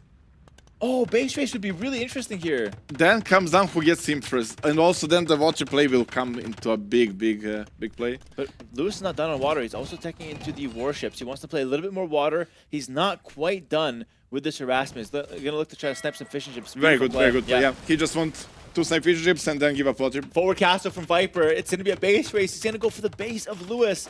Both players now can break the stone wall with relative ease here. They're going to be fighting on water on both sides and on land on both sides. How cool is that? I only don't like that Lewis too villagers on food. Like, Kongs cost a lot of food. He needs to fix his economy as soon as possible. Like, Kongs is still way better unit than the composite bowman, but he needs to be able to produce them. Yeah, I think the water gameplay is distracting Lewis. Give up the water, get your economy back, get the Kongs out in the field. He did kill a couple villagers here with the Kongs, and we'll split away. Did you call them conkies? Like yeah, conkies. And didn't want to stay in the middle, but yeah, the water unit's not doing a whole lot from Lewis. I mean, the score is still in favor of Viper, but that's mainly because of the water victory. But I think if you can take some of these relics, Viper's still okay. I don't know what position I prefer, honestly. Like, who picks up the relics first? I prefer that spot. Okay, you're on Team Relic. And you have Donkey. He picks up faster. Yeah, the missionary does pick up the relics faster, but Lewis is not going for that. Like, Lewis doesn't even have a monastery, so relics will be in favor of the Armenians here for Viper. With the Mangonel coming forward, Mangonel could harass the villagers nicely over the top of the wood line. That wall is not finished. Like, you cannot wall under TC if you have nothing under TC. That's not how it works, Viper. Yeah, that TC is naked. The Kongs are running in. The water at this point doesn't really matter. Viper's won the water. He's got 9 fishing ships. Okay, I shouldn't say it doesn't matter, but it's whether or not he can get snowballed on land or not, really, is what matters here. How are composite bowmen against Kongs? It should be solid, right? They ignore armor, and that's like the biggest threat of the Kongs, like speed and armor. In my opinion, they're not that good because they're missing a range. Oh, yeah. They're weaker against Mangonels. Yeah, true. So I actually don't think it's that good of a unit, but in Viper's hands, it could be a great unit, of course. It just depends on how good your micro is. Ballistics coming in. This could be really good for Viper if he's able to kill these villagers, which... Lewis! Oh my god. I think Lewis doesn't really that he's in a decent spot. He's not adding farms, he's not doing... He opened the gate. Viper's gonna keep the gate Not open. only he lost the villager, but he sent them to open the gate. Like, This is crazy. He opened the gate. This is terrible. He's got no answer to this now. He's got to run. Oh my god. Yeah, disaster for Lewis, and it's all Viper right that's now. ballistic. He doesn't miss anymore. Yeah. And the conks here. It's just 2 conks, 3 conks. Like you said, we need villagers on food, and we just don't have that. Lewis's economy is terrible. Or everything gold by. Like I think he went to all English. He didn't realize that they're both all English. Yeah, yeah. He thought he was in a bad spot. Maybe looked at the score, got discouraged. He does have the conks out in the field now. It's a very reasonable strat from Lewis. Looked really good at times, but right now I feel like Viper did a much better job controlling the game. He's up Like so much. 0 right on now. food is so depressing right now. Yeah. Oh, berries! Let's go. Have the berries here. Viper loses 2 units of the castle, and Townsend is going down. So the game's still very much playable. Let's Nobody can make a villager anyways. Like Viper is also very low on food income. Viper's, oh my okay, god. That's a good and bad. But mostly bad. Mostly just bad. Better than not having villagers like Lewis, right? Yeah, exactly. Like at least he's got safe wood income, but it's just wood. 31 wood, nothing else. Dude, both players have no economy. Relics are going to be really important here. But Viper whole economy is wood, and he got water control. I think his fish trap boom is going to start soon. I don't think he can fish boom as easily as you think, though, because the conks can range them. I mean, he could fish boom on the side, I guess. Yeah, there's no conks in the field, though. Never mind. Okay. The berries actually happening a lot. Like now he got the 11 on food. That's enough to produce villager and conk here and there. Yeah, looking reasonable here. Viper's remaking his only town center, by the way. Dude, this game is still really close. I know the score looks like very in favor of Viper. That's all military and water. It doesn't really matter. It can snowball. Like it's all about micro, and Lois is really good at dodging. Like he's really good. Maybe even as good as you. I think he's better than me, honestly. Like, there's no ego in the game. Like I think honestly he does a better job, or at least he pays more attention to it with those conks. He does such a good job microing and dodging ballistics. That ram will die, but if you get enough conks and a couple Maganots, I feel like you can push again. It's like composite bowmen are really weak against Magonel. Like you said, they have 1 less range. They also do less damage to them. But they are very good against villagers. Yeah. They are very good against villagers. Yeah, you have to watch out here. Like, Viper can just die for vills. He knows how bad the economy is for Lewis, so he's just going to go for the vills. And the conks are going to be dancing, right? But just don't hit the conks and you're fine. But, oh, the villagers get pulled. Oh my god. I think Lewis is dead? I don't see how he kills this army. He went all in. He should have dodged a bit more, I think. Yeah. I mean, he's missing like Bloodlines, which is a really massive upgrade here. Yeah, obviously armor doesn't help against that unit, but Bloodline could be fantastic. Ram on the TC here. Lewis feels like he's kind of breathing his last few breaths. Well, this might give him hope, but when you see a villager count, an army count, although mostly what is still it doesn't look pretty. Yeah. 85 pop now for Viper, of course. Mostly water, we can say. We can, maybe Fish boom argue, coming! He's gonna start fish booming. He's got the water control for a reason here. Fish boom's gonna be really nice for him. Really interesting game, really cool game, but in the end, I feel like Viper now pulling ahead. Lewis had idea. He was just missing timings a little bit. Yeah. Or if it was like click Castle Age right away, that 10 seconds, I think, changed the game. Yeah, like Viper got the church first, right? Like that shouldn't really happen. And here we have the GG well played. Give it up for Viper in the chat, though. 2-1 victory for him. He's showing that he still got it, of course. Lewis, though, I think making a name for himself, honestly. Did well. See the little handshake there, of course. Both Onimaru, both teammates. And I think Lewis will be happy with at least taking 1 game. But Viper, the victor today. Yeah, now he will need to cheer for Viper for the book holes, right? Of course. Oh, we got to get you to explain the book holes later. We have AI now for that. Okay, fair enough. But yeah, it was a really interesting set. Of course, Spanish here looking really good. It was the first pick, but couldn't quite just piece it together. Viper, of course, making the Armenians look really smooth there. I was thinking Megalis for sure, but Armenian plan? Yeah. Actually, I think it's bad. He just Lewis went full water. He played into him. Like. Yeah, well, I actually like the water bait, but I think like 2 docks forward would be brilliant. Like would be 4 to 6 units. We are water. cooking strategy now. Yeah. Like literally the best. We just need to guide Lewis a little bit. Yeah, 2 forward docks. He'll react. You go castle ridge, forward castle. Because if you go forward castle right away, and you can use berries in the middle as well after. Like, that's it. If you go forward castle right away, Viper would know and he would just react. It's like very predictable. But if you distract him first, then you go for it, you might have a bigger timing. And then you can collect. It's game is much easier for you, much easier. Yeah, absolutely. Viper's gearing up for the interview here. I think Jordan's looking ready to talk to him, so maybe he will be passed over there for a bit. But Dan, it's been a pleasure casting with you. It's always pleasure. It should have been Mosmara, but you stole his spot. You really wanted to be here to point out that I carry PCs now. Yeah. Nelson will cast tomorrow. I just couldn't miss a doubt cast, and I'll be playing later today. Are you cheering for me? I will be doing winner's interview. Hopefully, I will not do an interview with you. No, don't say that. Okay, it's Vinchester though. Vinchester's a great guy. I wouldn't even be mad if I lost. But I hope to see you in the winter interview for sure. And interview's ready, so we're gonna throw it to Jordan. And congrats, Viper. Doubt you're terrible. Herald, thank you very much for the cast, and congratulations, Viper, for the very important win against Lewis. I'm here with Dogao again, and Dogao, you prepared a few questions. Viper, congratulations for your first win in this tournament. And I believe this is the second time you are here in Brazil, right? Correct. And I think Germany is like 5 hours ahead than here. Are you used it with the time zone difference, or is it a little bit hard for you to get used to it? How does it feel? No, it's actually been quite easy. I mean, I've traveled on the plane together with this guy, and usually we travel through the night. So when we arrive, it's like 5, 6 a.m. So we just power through the day and one night to sleep, and then it's good. So no, for me, no complaints whatsoever. Me, you, Jordan, and also Riot, we played a team game tournament together in like 2011, so it was 15 years ago. Crazy. And since then, you became one of the most successful players to ever play this game with a lot of titles. And what I wanted to ask you is if you still feel a little bit nervous for your first series in events like this, because we know that you also always complain about how he's nervous in the first series and he plays below his average level. How does it work for you? I wouldn't say nervous is the right word, but like you always feel like first game jitters of a tournament, right? It's always exciting. You feel the energy because you know the stakes are about to get high. So you always feel a little bit, which probably impacts the game of many people, myself included. So yeah, a little bit. But you know, I've been in the game for a long time, as you say. Exactly. 15 years ago we played. So no, I feel like I'm pretty used to it by now. My last question for you would be regarding the preparation. When you are playing important matches, do you do anything different regarding your preparation here in an offline event than what you do in your home, for example?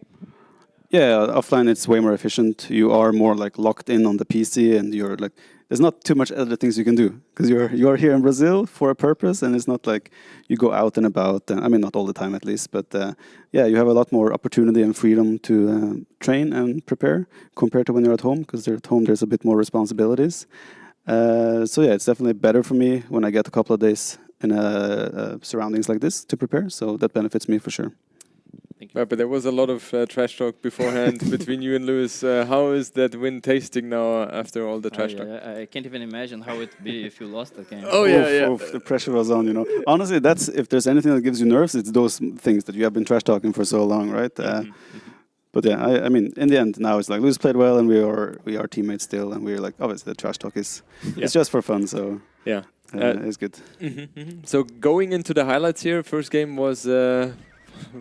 Doga, help me again. Festa da Pólvora? Festa da Pólvora. Okay, maybe on Sunday I will know the names perfectly. We had Mapuche against Burmese. I was already thinking, yeah, Mapuche is a very good good civ against Burmese here, especially with the Bolas rider. What were you thinking there, Viper? I mean, I was happy with the matchup, but I wasn't sure how he was going to play it. So when he went for the 4 castle, that surprised me a little bit. And I didn't really know how the game was going to play out from there. It got a bit more messy than I would have liked. Like I said, first game jitters. Felt like my macro and such was not on point. But I think decision making was okay. I got the more important moves in here and there. Made it a bit awkward for him. And Rest Collect is quite close as well. So I think it was just a civ advantage in the end. Yeah, I felt like the Bolas rider is just having all the counter tools against what Burmese have to offer. And the second game, this was very interesting to me because it felt like economy-wise you were so far ahead compared to Lewis, but it felt like you were not really able to finish the game. What do you think you could have done in hindsight a little bit better in order to finish this? It's hard to say, right? I knew I had the eco lead, but really hard to find the right units to make in this matchup. I kind of ended up going a little bit all over the place, maybe too much. I know that feeling very well. Yeah. I was here. I felt okay. This is a great start for me. So I wanted to go a bigger cast ledge to like put a lot of pressure on it when he was on the way to imp. But I was mega housed, and I ended up okay. Well, suddenly I have the resources to go imp myself. So That's why. it wasn't really according to plan. But yeah, I think in hindsight, after I got the initial raids, I should have probably just locked in on the hill and tried to play from the hill only. I was hoping his army was other places to defend the raids and such, but he had a healthy army there as well. That's why I sent the Rams in. Yeah, no, probably just Hank here and there's bomber cannon, maybe some skirmers. I don't know. What do you make against this? It's hard to do, right? I think siege rams on the sides would have been better compared to push in the middle. Yeah. And I think if you had not been housed, the initial plan of fully going castle age would have done a lot, right? You could have denied the castle position from him. You would have been able to take the hill, and then from there you should be able to win the game. Now going into coastal arena, he played in a strategy which all of us surprised, going Spanish forward dog against Armenians, opening hulks against Armenians going galley. Were you confident seeing that? I was a little bit confused because his score was so high, which I felt like, okay, that has to be scouting, which to me implies I haven't seen his scout on my walls. So I thought, okay, he has gone on the sides. So I felt like this could have been something he was trying to do. Yeah. I would have probably gone up this uptime no matter what, so it was good for me, but I was a bit too greedy. I did make a fishing ship and the fishing lines upgrade after my first 2 galleys. Yeah. So it could have gotten a little bit dicey, but yeah. Who would have thought that you make greedy moves here, Viper? Well, the rush distance in theory is far, right? Yes, so. yes. And what about that moment? You see his villagers coming forward, he reaches castle age, you know what is going to happen. You placed the castle foundation as well, but then redecided. What were we thinking there? Well, I sent Vils forward because I wanted to castle drop him as well at the same time. So, yeah, I mean, this was a nice moment. Ballistics just kicked in, so I was like, I'm just going to camp here. And then, no, I mean, I thought the church would do better, but the churches are a bit different now, I feel like. So I didn't kill as many Vils as I would have liked, but I still knew, okay, I have the water, I should have better economy, I'm Armenians. If I get my castle up on his side, it's going to be really hard for him to play because he just lost his whole food economy, and his base would be exposed, and it's way easier to make a wood and gold unit compared to conquistadors. And in those kind of situations, what would you think or say is like the most important thing to focus on as a player? Everything. What's the most important? I don't know, like for example, don't die. But for example, take control of the relics, or push him away from gold, or winning water, stop the raids from him. I don't know, whatever. I think the easiest way to put it is like minimize your own damage and try to make it messy for him. So it depends. It does depend. What a question. Okay, when you start the game, what's the most important? Like, there's so many things you need to do, right? I know, it's hard. It's hard. Answer was satisfactory. Yeah, it was. Satisfactory? Oh, did you learn a new word now? Oh, God. Oh, no. Oh, no. Because Tato always plays that. Well, anyway, Viper, thank you so much for your insights. Congratulations again for the win. Thank you. Next step is going to be Tato against Lyri. That's going to be a very interesting one as well, Tato. Playing super solid, Lyri obviously as well. And guys, it will continue after the break. Stay tuned.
All right, guys. Welcome back, everybody. We are here again with more Age of Empires 2. I am T90 Official. This is Hart, who's going to join the casting booth, dude. This is sick. I'm among Age of Empires 2 royalty here. How you doing, man? So I can say the same as well. I'm good. I'm excited to be here. I've been interviewing the whole day. Yeah, true. Now it's my turn to cast a little bit. Nice. I think we get one of the best matches of the day as well. Tato against Leary.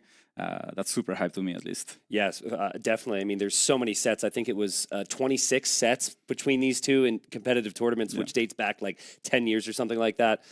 Two very distinct styles as well, I would say.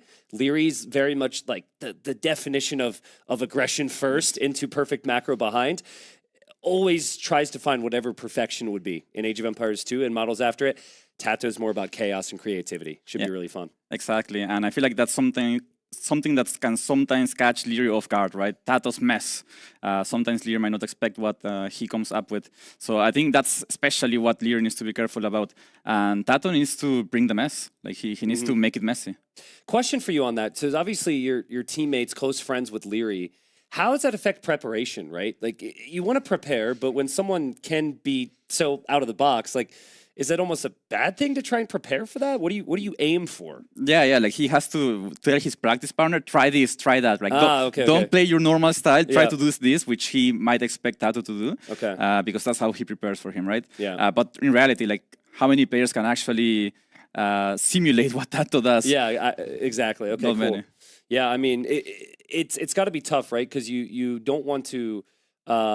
Also overlook the fact that Tato can play completely standard play as well, right? Like against many players, Tato doesn't need to do anything outside of the box and he can still play the meta here. So we're going to get to the draft here in a second. We'll see the civs on screen, but is there like a certain map that you were maybe expecting here? I know you're a teammate of Leary, so maybe some conversation. Any surprises here? I was a little surprised to see Leary's pick Tepui, mainly because resources can be like so exposed. That could maybe be a downside for Leary. We got Pantanal, and then we also got, you might need to help me with the pronunciations here, but Serra dos Carajas, I think. Sounds better than me, dude. Sounds better than me. Dos Carachas, maybe. Yeah. I think the civs are actually switched up. Like, I think those are Leary civs. Could be. I believe I saw the draft downstairs. And, you think the draft is swapped here? Yeah. Yeah. For civs, at least. Well, if that is the case, yep, there you go. They'll swap that over. Somebody has to confirm. I'm not completely sure. Don't rely on my word. Hart's just trolling here. Just say. Okay. Well, I mean that actually makes me feel a little bit better too, because I was surprised that Leary had picked Tepui just because it's so messy. So messy. It's like a Socotra in some way, right? Yep. It reminds me of Socotra. But yeah, we see 3 land maps. I thought Tato would try maybe some water actually against Leary. True. But Leary is also historically very good on water in the last like 2-3 years. So maybe he's giving him some respect on that, right? You know what's kind of interesting? I'm gonna have to double check myself here, pull it up. So these two played in the qualifier for this tournament against each other, where Leary won 4-1, and I believe they had a game on Pantanal, which was Huns versus Tatars. And I see Leary has Tatars, and I see Tato has Huns. I recall Tato like tower rushing and going scouts. Huns against Wei. Was it Huns Way, maybe? Yeah. Okay, so I got one of them wrong. But, I mean, that is a rematch on a map that we've seen them play before, at least. So that's kind of cool. Yeah, so that's something interesting. They did face in the qualifiers for this event. Leary ended up winning 4-2, but the games were close. And also, like, the way Tato won the first 2 games, like, it looked like he was going to take the whole set, the way he was winning. Yeah, Leary's got the tendency to be able to, like, just, like, flip the switch a little bit. Yeah. I feel like that's the thing with Leary. He very rarely has an off day, right? Yes. Like if he ever has a poor game, it's still like a 7 out of 10, right? Yeah. It's never anything below that. Where I feel like for most of us, or I say us, most of you guys, right? You might dip down to a 5 or a 6 every now and then. It might happen 1 out of every 7 games. With Leary, it's just always such a high level. Yeah, he's very consistent, I think. And his style is always so scary. Like, even in practice, it's so stressful to play against him because he's just putting so much aggression every game. Yeah. And I say that as somebody that likes to put aggression as well, right? But he just brings that to like a different level. It's always super intense game. So I'm expecting, he actually, I took the elevator with him. He was asking me, do you want a fast set or not? I was like, oh no, bro. Like, what do you think is gonna be? Might be a quite fast one. I mean, look at the maps though, right? Like, I think all these maps can have a lot of aggression. Tepui, most certainly. Pantanal, which is going to start off. I mean, that that gets started very, very quickly. Yeah. You may not have access to gold on that map if Tato does what he wants to do with a potential tower rush or something. And then Cerrados Carajas, I don't think we've seen it that many times. Yeah. But I mean, you're not seeing anything but aggression, in my opinion. So, yeah, it's a quite open map, but it depends a lot on the spawn. Sometimes, if the players spawn like close to the edge of the map, it can be fairly easy to wall, and then you can see a more passive game. Okay. But what can also happen is the wood lines are just positioned so that you basically can't wall, or it's hard to do so. So that's when you're gonna see a lot of aggression. I think I also see poles from Tato, and I've seen poles being played on that map. So that will be quite interesting. Okay. I'm going to run a strategy past you that everyone I've brought this up to thinks is trash here. So, feel free to tell me it is. But Tepui, right? All your res is forward. It's a 9-villager start. So I was thinking with certain, especially civilizations that have the resources for it, like maybe Persians, Lithuanians or something, instant barracks and full militia. Yeah. All your res is forward, woodline's forward, berries forward, gold is forward, so it's hard to go fast feudal archers. Yeah. I just have a strong feeling it's going to happen at some point. Yeah, like with Incas, for example, that could be viable. Yeah. Incas would be very scary. You don't get militias, you get champion warriors. Yeah. But that might even be better. So yeah, I can definitely see that being a strategy in the future. It's a new map to the main event as well. We didn't have that in the qualifier. Yeah. So we're just like the meta still probably hasn't been discovered completely. Yeah. Question for you on that. Do you think there's a lot of hiding of strategies going on right now? It's group stage. Many of these players expect to make it go deep, go to the weekend, and potentially win it all. Is everything figured out, or would you say there's a couple like wild cards maybe out there? No, I think people are still being conservative with the strategies they go for. Okay. Like, keep in mind, many people were boot camping here for like a week, right? Yeah. So like, they won't show the main strats they have. They will use them when they need to. Ideally, playoffs, but some of them are gonna have to show them before, right? Because you wanna make it to the playoffs first. Has there been a change of approach for the high level players on the amount of people you test a strategy against? The reason I say that is because, like, I don't know, like ACCM, for example, was known for just train with everybody, right? And then he'd try all his cool strats, and then, like, someone would win the tournament, and they'd be like, yeah, that was ACCM strat, right? And I feel like maybe there's been this trend of, like, only showing it against one or two players behind the scenes. I'm just curious if there's been any changes there or any general things. You definitely gotta be careful. Like, earlier we were watching Mr. Yo's draft. Yeah. I was watching it with Hera, and Hera was like, "Oh wait, look at that rat, Mr. Yo. He picked Sicilians for Tepui actually." And he said like that was his strat. So Mr. Yo took it from Hera, and then in the background you hear Sebastian saying, "No, I showed it to you." Yeah, I was gonna say, because like who takes credit for it is really the person who plays it in the tournament, right? Yeah. So yeah, that's funny. Yeah. Okay, well we actually that's really fun. I would love to as a caster. Just have the AoE food chain. It's like it started with Hart. It moved to Sebastian. It went to Leary. It was perfected by this person, So anyways, we're into it, folks. Two players who know each other very, very well, and two players who've won big tournaments in Age of Empires. We've got Leary in the blue playing as the Tatars, and then we have the Huns for Tato. This is one of our few Nomad starts, and it is still a 9-villager start. So what that essentially means is it's a little bit easier to find some resources. It's a faster start. We see Tato with 3 villagers over there, taking some food, and then the TC more towards the north. Hart, what are you thinking here? Both these civs are civs I'm a fan of. What do you think is going to be the style of play on this map? So I think Tatars are pretty much locked to a fast castle, because that's the only way they really get a good amount of bonuses, right? In Castle Age, they get sheep from town centers, and they get free tumbling for their CA. So I feel like that's pretty much set on stone. Hans, on the other hand, they have a horse. On Nomad Start, nowadays they have a horse, which means you can lame the opponent, you can find the resources, so you can decide what to do. With the scouting information, you can actually not only get so much food to go up faster, but also to put aggression, right? You know exactly where to attack. Yeah, true. I mean, and I guess there's going to be a little bit of guessing game involved then from Leary's perspective. But are you that certain it's going to be Fast Castle? I was kind of thinking Leary would go scouts and archers and adapt, but you think with the amount of food, Fast Castle is an option here? Yeah, I think Fast Castle is just very strong strategy on this map. Wow, he's got so... Hold on, especially if you That's get Hans. that much. Yeah, I mean, that's Tatars, right? Like, Tatars with so many sheep, like, Yeah. he has food forever, so why not FC? Like, it's very hard to justify not FC when you have that much food. Yeah. The only thing he has to be careful about is getting denied his wood or his gold. So the last time they played, it was Tato going Huns, and Tato went scouts and towers, and then it was Wei, and it was lots of Jean Bays, or like Cav archers, basically. So there is a little bit of experience here from Tato.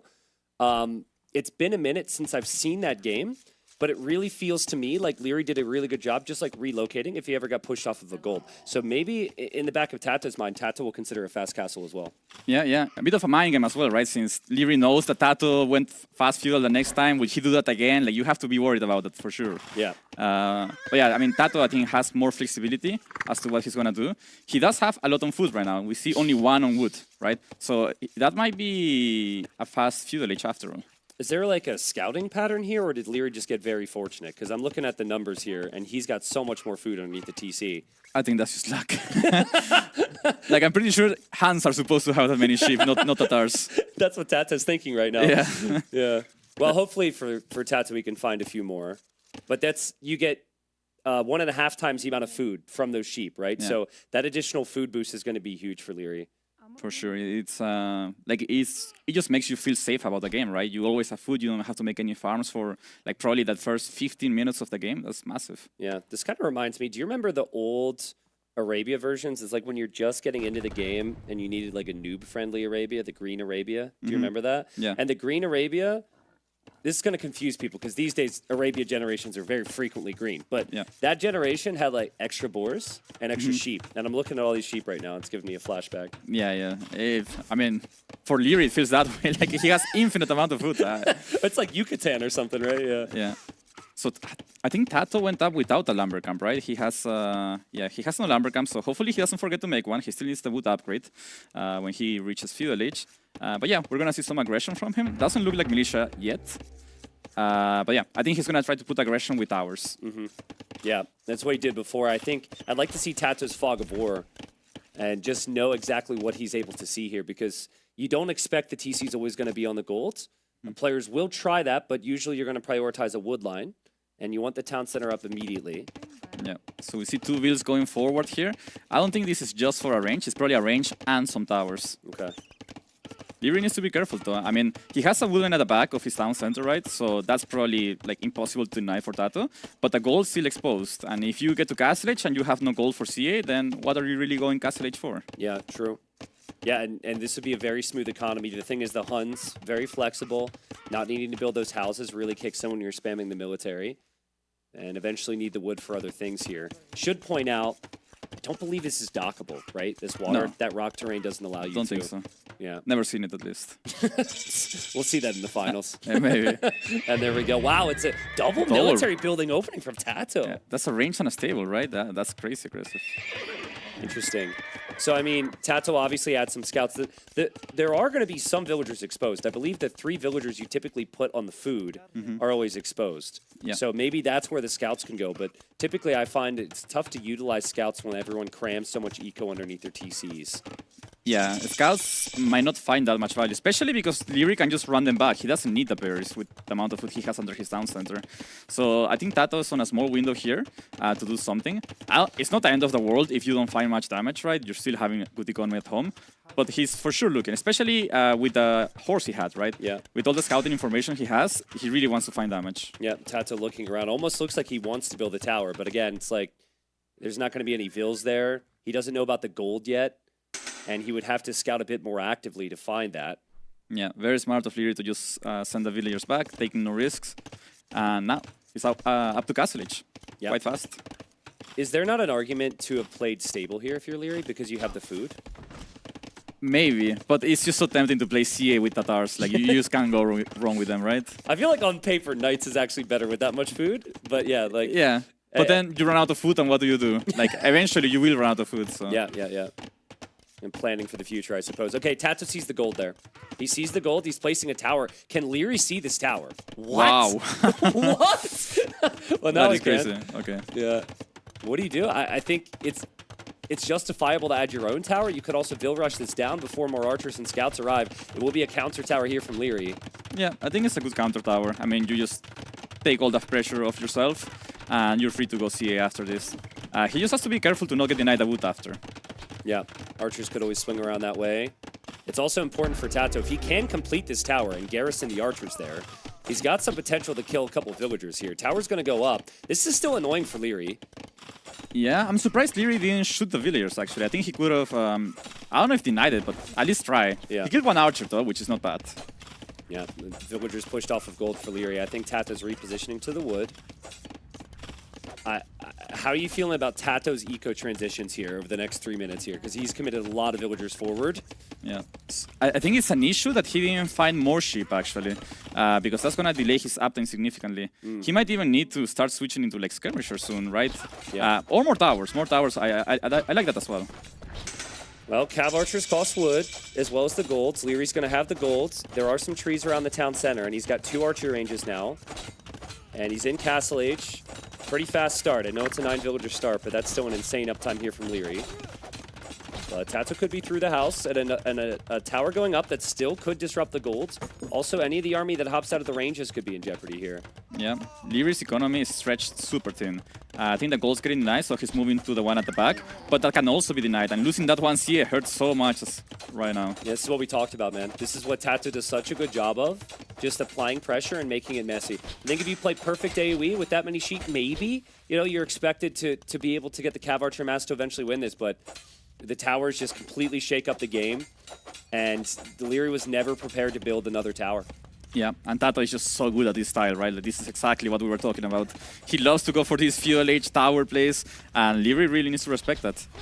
Yeah, so what are you thinking right now if you're Leary, right? Like, obviously you got to fight this army back, but at a certain point, counterattacking's in your future too, right? So, Yeah. like, how are you judging this situation as a player? So he has to delay this tower as much as possible because he's so low on woods. Counterattacking would be deadly, but if he counterattacks and doesn't deal enough damage, like if Tato has a single tower in defense, Leary's dead, right? Because the counterattack does nothing, and he has taken so much damage at home. He's actually gonna rush down the tower, and the villagers are not even fully healthy. I don't think this is a good move. Oh, no, I don't think so. I mean, certainly not for Leary. Tower could go up here for Tato, and then he can use that against everything that's out here as well. And Leary, I don't think he was expecting this much pressure, or at least hasn't been able to deal with it. He's going to run forward now and try and take this tower down. This is probably what he should have done for the beginning. Like, instead of rushing down the tower at the bottom, he should have just gone for this one. And then he frees up the gold. But yeah, you can see how many villagers he has actually working. It's so few. I mean, but he still has CA. This unit's deadly. Yeah. At the end of the day, you've got more attack, you've got more mobility than Tato does. And Tato's had to sink everything into Feudal Age. And you're seeing here, Tato with the armor upgrade, scouts still can't do much at all. Thumbring is massive. Yeah. It's so good here. It just feels nice. This is I'm getting deja vu from the series they played before, right? It's Yeah, just like Leary just holds So on similar. and he gets to the Cav Archers. Tato's done a better job at denying the resources, but at a certain point you do have to kill the army here if you're Tato. Yeah. Leary's hitting that amount of CA where it's just like really hard to deal with them in Feudal Age. Tato's gonna need some defensive towers now. I would say the forwarding time is over for him. Now he, like, if you look at his economy, only 6 on foot. He's so far away from Castle Age. Yeah, I think he's going to have to seed farms. Farms will take a long time. Also, there's not a lot of space to really farm around your TC with the way the base is set up here. Nice hold from Leary. It's a crazy map. It's like, on one hand, I think Tato's played an incredible game, but I think maybe Leary's strategy is just so much stronger. It's better, to the point where he just holds on. He's in such a good position. And I think he was, like, if he didn't go back with those 7 villagers he sent to kill the tower, he would be dead, right? So he was really close to losing the game, but he thought about it better, and now he's, I think, winning, right? Yeah, I think so. I mean, we got like 12 idols inside of the TC for Tato. Tato's going to have food problems even producing villagers. He will get armor now and try and get the skirmishers out. But Leary's still in a state where he can produce more Cav Archers. He's got 7 right now. It'll be 10 soon. And even if the tower goes up for Tato, his eco is just in shambles right now, man. Yeah. The situation's kind of turning around for the players, right? Leary is in a good position now. His villagers are working. Tato is super idle. Yeah, I think market as well for Tato might be needed at some point, but now with Siege Workshop from Leary, you mix in Siege here, you can start to grind down those archer ranges. Obviously use the Siege against maybe the town center as well. And Leary is still taking shift. Like, that's how important those guys are for him. He would be... Like, he would have to make farms, but he had no wood to make farms, so he would actually be dead if he didn't have those, honestly. Yeah.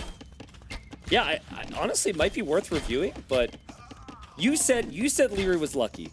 I think he was lucky. Okay. Either that or he knows something nobody knows.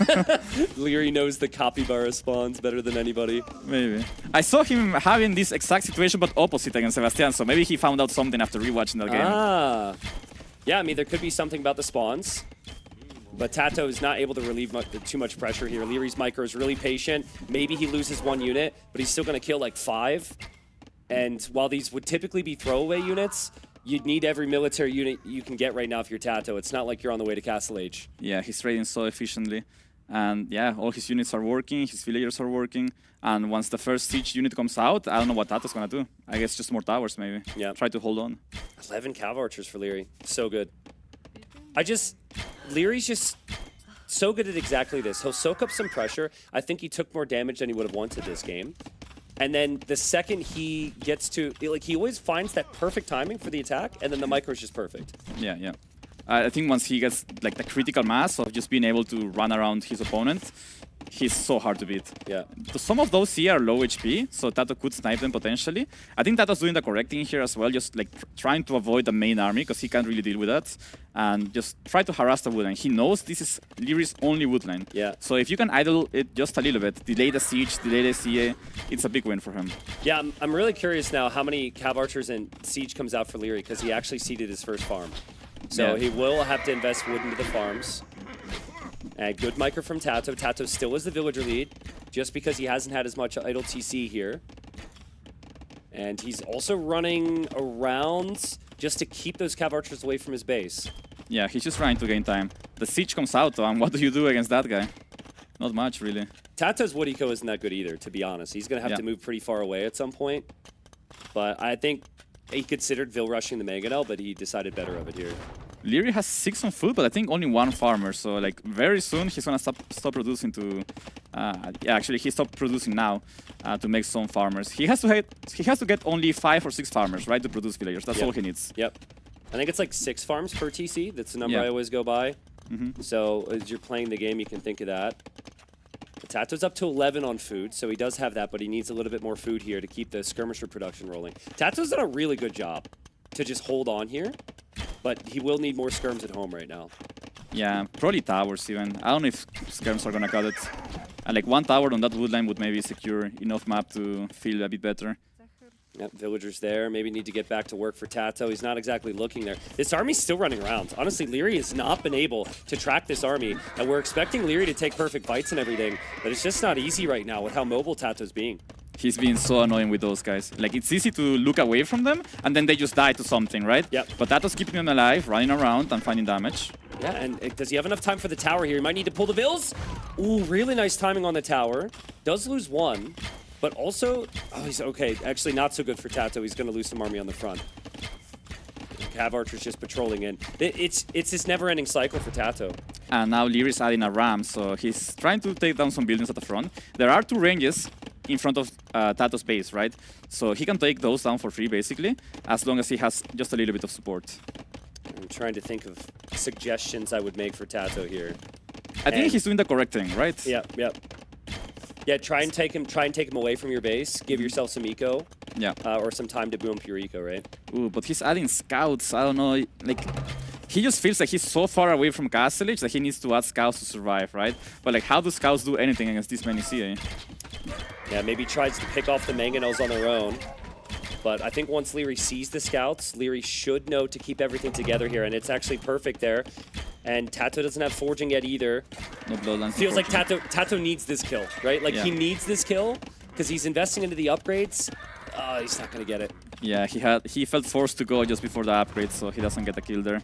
But at the same time, if Leary sees his scouts, he will just keep all his army together, and then they don't get value later. Yeah. So tough choice there. Yeah. Tough choices all around for Tato. It was a good start. But I think the KD tells the whole story. Like Leary once said, you don't lose fights, you don't lose the game, right? Yeah.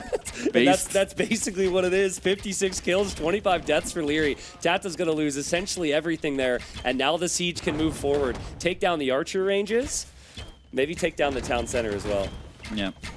I guess that's the issue with going few village, right? You don't have enough food to click up after an initial few village. It's just hard to afford it. You have to make so many farms to be able to click up. I'm guessing in Tato's case, he probably has used full feudal to beat Castle Age enough times, because this is now the second time he's attempted it, but the fast castle from Leary is just too smooth. Yeah, I think it was the amount of sheep he had, honestly. Like, Tato probably wasn't expecting that. That was just massive for him. Yeah, one archer range down. Tato's still in feudal age here, and towers are going to go down even faster than that archer range did. And Tato trying to get some counterattacks wherever he can, maybe. But second TC's coming up from Leary, so he'll get even more sheep here. And yeah, tower's gone, dude. Yeah, this is such a classic Larry playstyle. Just mangonels and archer units. How many times have we seen him do this? I mean, Leary very rarely makes any melee units these days, you know. Yeah. And I think when he will make those melee units, it's when he's built up the eco to justify a lot of them, right? Yeah. And that's what's so good.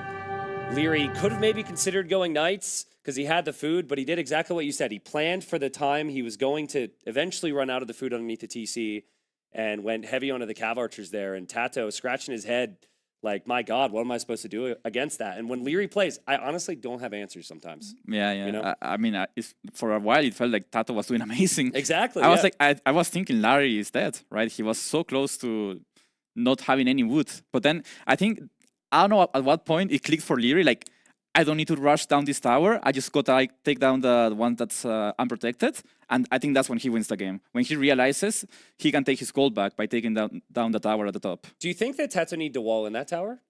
Yeah, but I think he made it against one of Leary's buildings, so maybe he didn't feel like it was worth it. Okay. But yeah, I think it was important to wall it in. Yeah, so I mean, I don't want to say it's a capybara win, but it might be. but there's a clear difference there, and it's really hard for Tato to know because Tato has the horse. He's scouting the map, so Tato could probably think about it logically and say, okay, I got like 10. I have the horse. My opponent doesn't. My opponent probably has like 6. Yeah, right? yeah. No, it's Leary got an unfair amount of sheep there. I want to know if he has a trick for that or something because that didn't feel real. Maybe he had a villager just walking around trying to find stuff. Well, in my experience on these 9 villager starts with nomads, you do have a higher likelihood that you're going to encounter things on the way in, right? Because of the way the villagers move in and you have so many. Also, it just does seem like there's a much higher spawn rate than I was expecting there. So Tatar's a really good pick.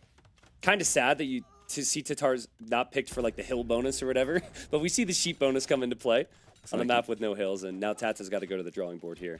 Yeah, I mean, it was just like 1 minute before this, it felt like Leary was dead, right? And yet he takes this fight, and now it's like, oh, he's winning. Yeah. Only 23 vills, they are barely working, but he has 6 CA, so he's winning.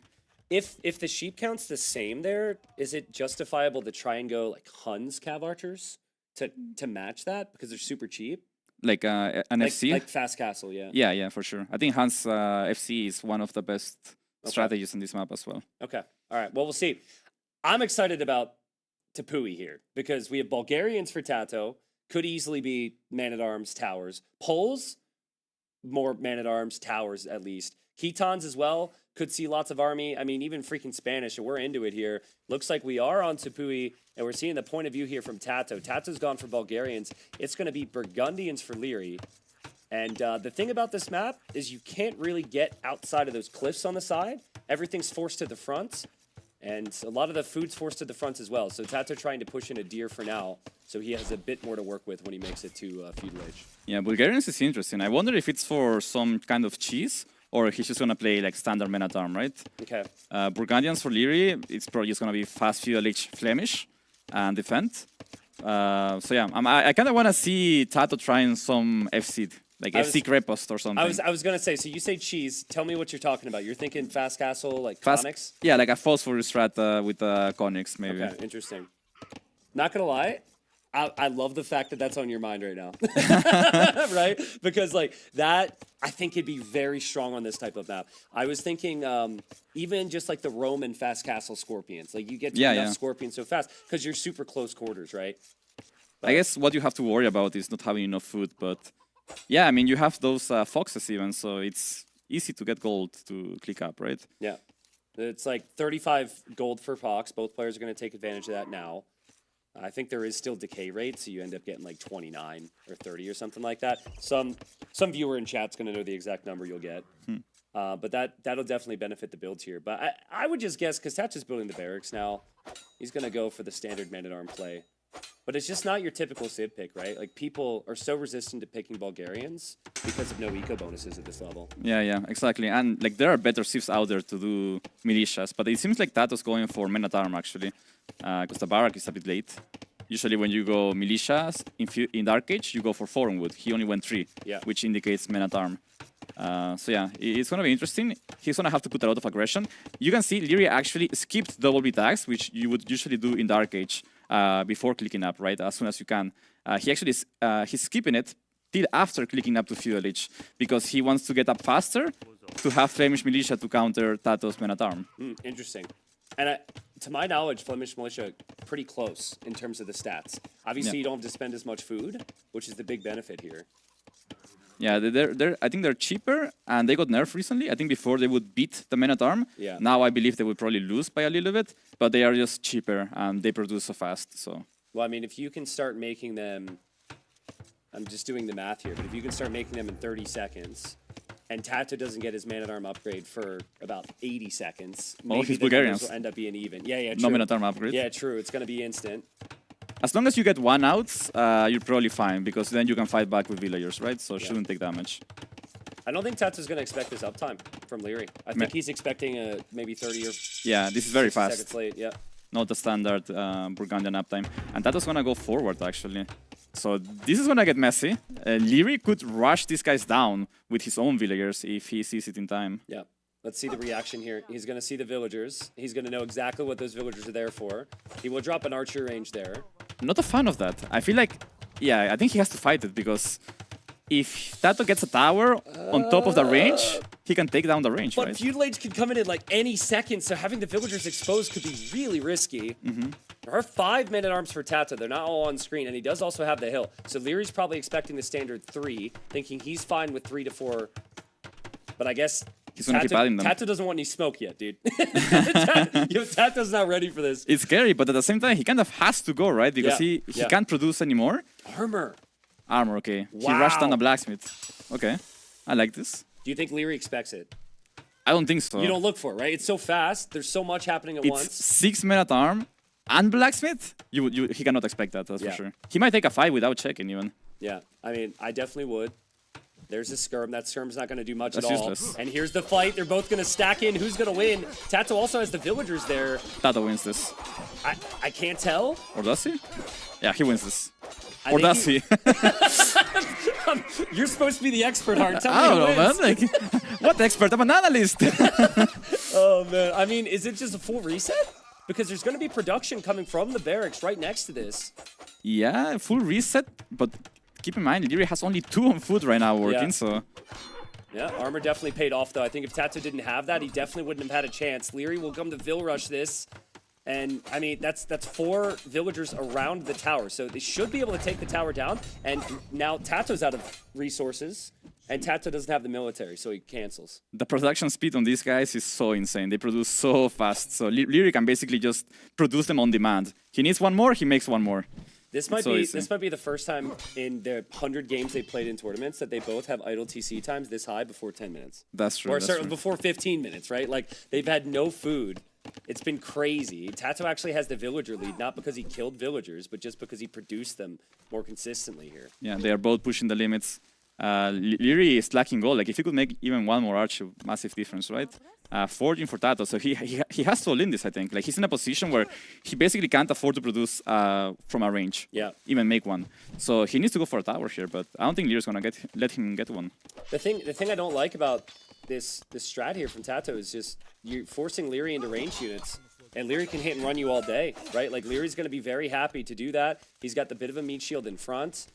And so, yeah, with no archer range from Tato, a little bit concerned because we know there's going to be continuous flood of army from Leary here. Yeah, I think Tato was really hoping to catch Leary off guard, like in that 25-second time window that he would have against most players who don't go up this fast. Yep. But Leary just like he pretty much YOLO'd the build, right? Went up super fast and had the perfect defense. Yep, and Leary's got the better economic civ here as well, and 7 military against 2. Tato does have some nice farms, but the reality is he probably needs something more than just man-at-arms at some point here.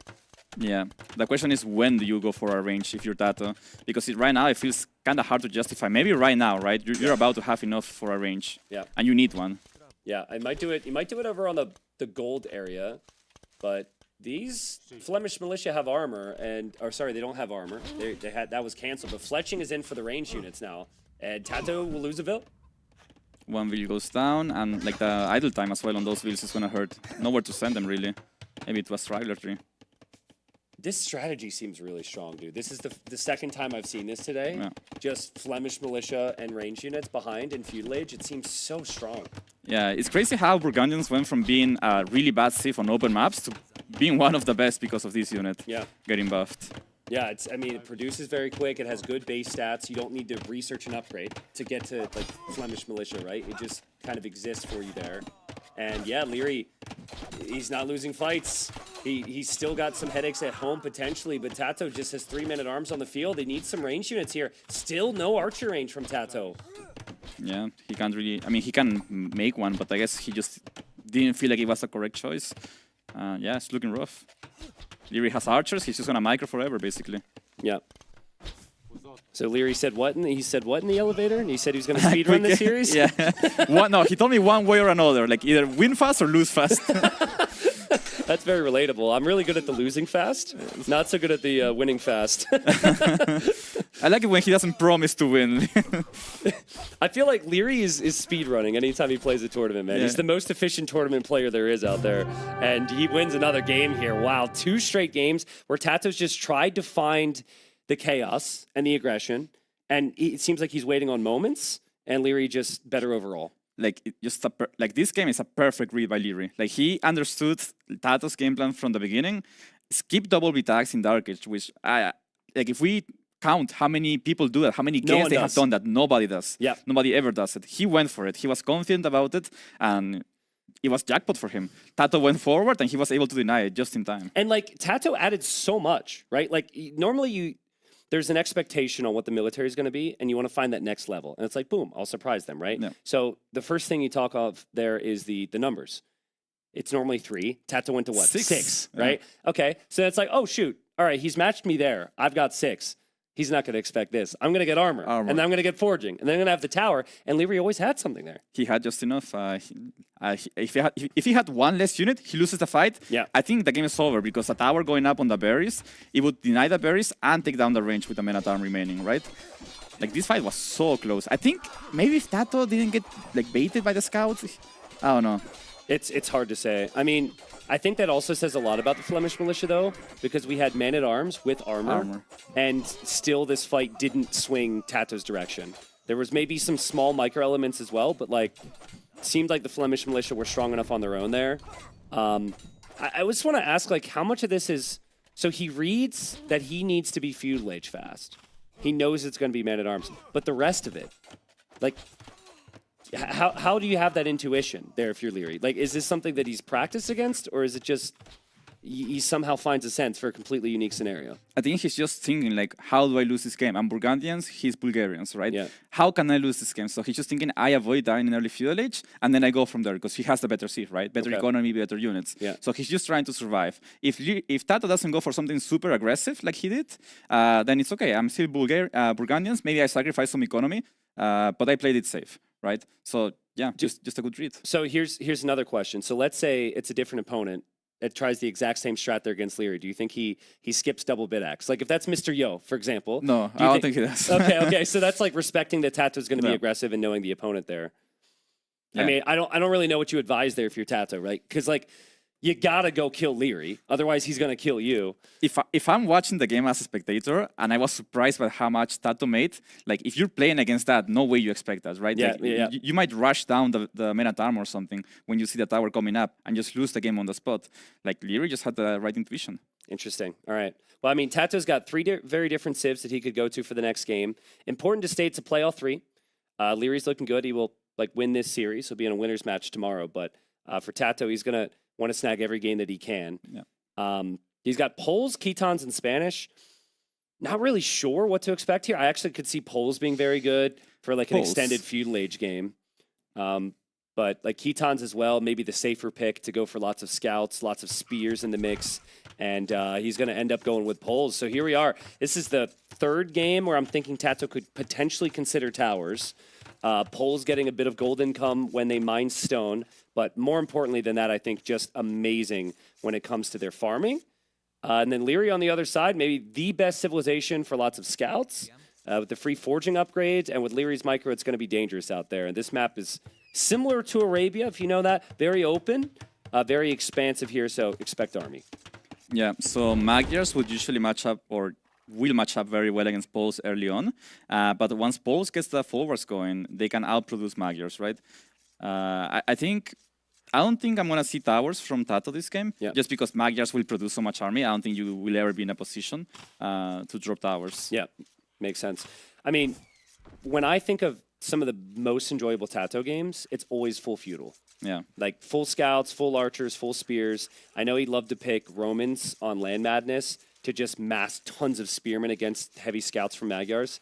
I was actually curious on that. I don't know if you recall, but I feel like Leary might have considered banning Romans against Tato because of the history there. But Magyars are dangerous. So I'm thinking 18, 19 pop scouts. When do you consider switching out of scouts here if you're either player? I think Poles will stay on Lycaf line the whole game, scout line the whole game. It's just what they play. Even in Castle Age, if you're up against CA, you probably go Lycaf and Scorpions, right? For Leary, on the other hand, I think you just match scouts. If Tato manages to full wall, then you stop making scouts. But if he's open, you keep making scouts. Okay. And you can even consider playing Lycaf yourself. There's Magyar scouts or Lycaf are still amazing. But if you find yourself in a position where you're greeding your way to Castle Age because you didn't have to make that many scouts, then you switch to CA. What do you think about long-ranging golds at a certain point just to get enough gold for bloodlines, and then everything else is food and wood? Yeah. Just for full feudal. I like that. For Poles specifically, right? Yeah. Cheaper bloodlines. I think it's cheaper on the food only. But yeah, I think it's a very good bonus. And I would be surprised to see Tato not using that. Okay. Yeah. Yeah, I mean, there was an old school trick we'd do back in the 22 pop feudal age scout days, right? Back when maps were horrible, we're walking uphill both ways, where when you go to lumber camps, you send 5 of those villas, go into the one lumber camp, collect gold, and then build the second lumber camp with that just to have that sneaky amount of gold for bloodlines. I remember those times. Yeah.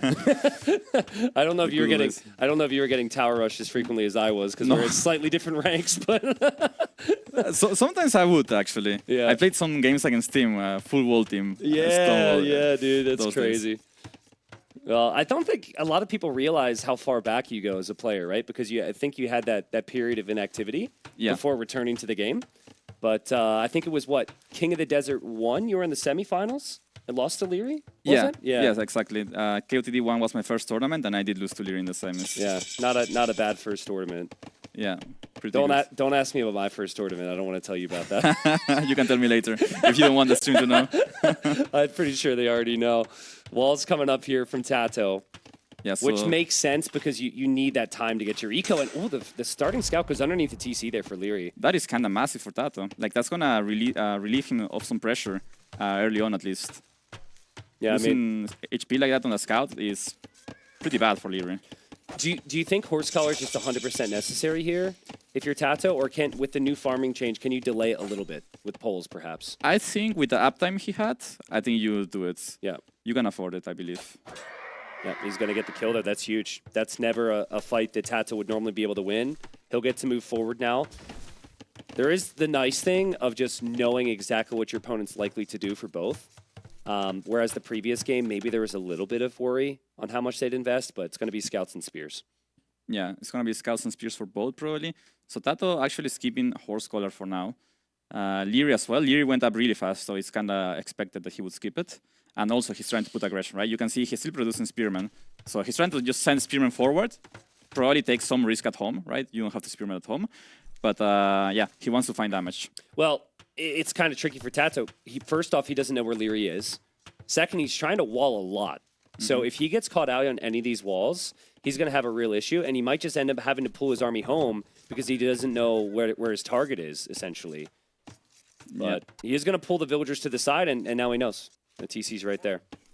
Yeah, and it's so awkward for Poles here, right? Because Magyars has better scouts and better spearmen. So you basically can never fight one-on-one. Oh, that's, once again, pretty massive for Tato, finding that damage. Yeah, maybe a little uncharacteristic here for Leary. A bit more chaotic for him than we've realized. And Tato, assuming he builds this, I think he should be fully walled here. I think there is the one palisade, though, super weak next to the gate. I kind of doubt that's going to be spotted by Leary, though. Yeah, should be fine. I think Tato managed to full wall himself, which is very important here. The question is, how does he approach the game from here? Does he keep making scouts and like go for an all-in village of some kind? Or just try to agree to Castle Edge? I don't think you want to agree to Castle Edge because that gives like an opening to Magyars to just play CA, right? Yep. I think as Poles you want to go for a longer feudal age. So when you get to Castle Edge, you have enough economy to spam scouts brainlessly, basically.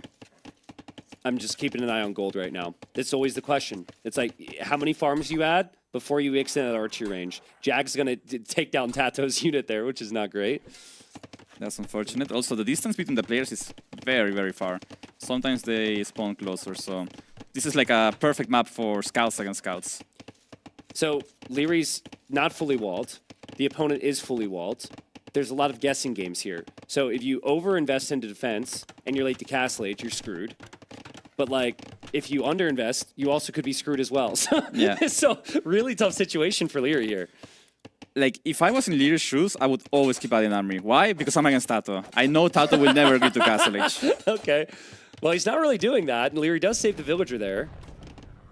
Yeah, saves the village. He's still open, though. I kind of... Like, it has to be worth it to wall that top side for Leary, right? He's against Tato, man. He's so known for doing this. Well, Tato's hiding it so far. I'm actually really curious how long Tato waits with the scouts. Because he's also gone to stone, which to me felt like he was going to come forward and drop towers. I think he might do that eventually. Like, once he knows he has a superior army, he might send a few builds forward. But they are so far away, so I don't know. Maybe he can just make a market and sell the stone, right? Yeah, you're going to get what you're hoping for here. Your teammate is going to wall up a little bit.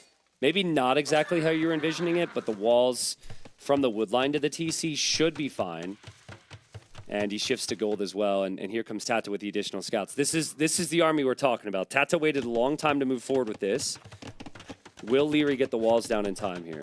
Yeah, I mean, he can always keep massing scouts and then just run through the town center, right? He knows that Leary is most likely not going to be able to wall in front of his town center just because of the layout of his base. So there's always that possibility. You can just run under the TC. Yeah. Kind of curious what Tato's going to do. Like, most people are not taking stone this early, even though you get some gold income, because it's just so inefficient for the gold, which is what you need, right? I feel like Tato's going to use the market and, like, sell the stone or something here. Yeah, I mean, he probably just wanted... I guess it's more efficient long-term to do this. Not forever, though. Okay, Lear's he's being very smart here. Like, he is trying to cover all angles, walling in front of the town center like that. So Tato's gonna see that, and then he has to decide, do I go now, or do I wait, or do I just hit a building? I think also Tato's expecting this to be a bit more open than it really is. And losing that scout on the right side of the base without being able to know exactly where Leary was is maybe the problem. Okay, there it is. And Bills are going to have wheelbarrow in a second as well, so they'll be forward a lot faster. You can only build one defensive tower here if you're Leary. Yeah. So you got to be really careful about a counter tower. Actually, is Tato building that tower so Leary counters, and then he can just tower where his initial tower was? I think so, Okay, interesting. He wants to make sure one tower doesn't protect the whole side, basically. So that's... I don't know if he's thinking that way, but that's very smart of him. Well, we saw the foundation. Let's see what Leary does. Leary wouldn't have known about that foundation, but now he needs to immediately react. So there he goes with a counter tower. Scouts can't run through. Yeah, so he's going to get a tower here. He's going to defend his gold. I think Tato is just going to abandon this position once his tower goes up and then move to the right side and go through there. Okay. Now that he forced a tower out of Larry, he has the whole right side open. Yeah, exactly. He's just going to move to the right, make another tower there. Yeah, but, I mean, in 2 minutes, we'll see Castle Age for Leary, so Tato's got to do this quick.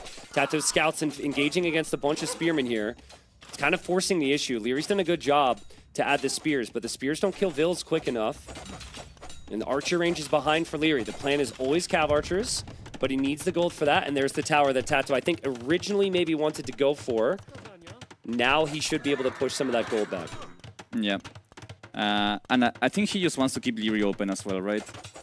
I don't know if this is the correct move by Leary. He has 2 Spearmen in the queue though, and 5 on the field right now, but those are scouts with Wills as mid shields. I can't. These are impossible to cast, right? I feel like it's similar to the previous game where you don't really know how the fight is going. Spearmen go down. Now Tato can build the tower again, and the villagers are exposed. And this is really bad for Leary. Yeah, that might be 5 dead villagers. Did he really need to rush this down? I don't know. It feels like Tato quite often puts Leary in a position where he doesn't know what to decide to do, right? Yeah. He makes you commit, right? Yeah. And Leary, so far it's worked. But the games have not looked easy at times, and it certainly hasn't been the comfortable sit-back macro game that Leary's kind of known for. And yeah, the villagers will go down.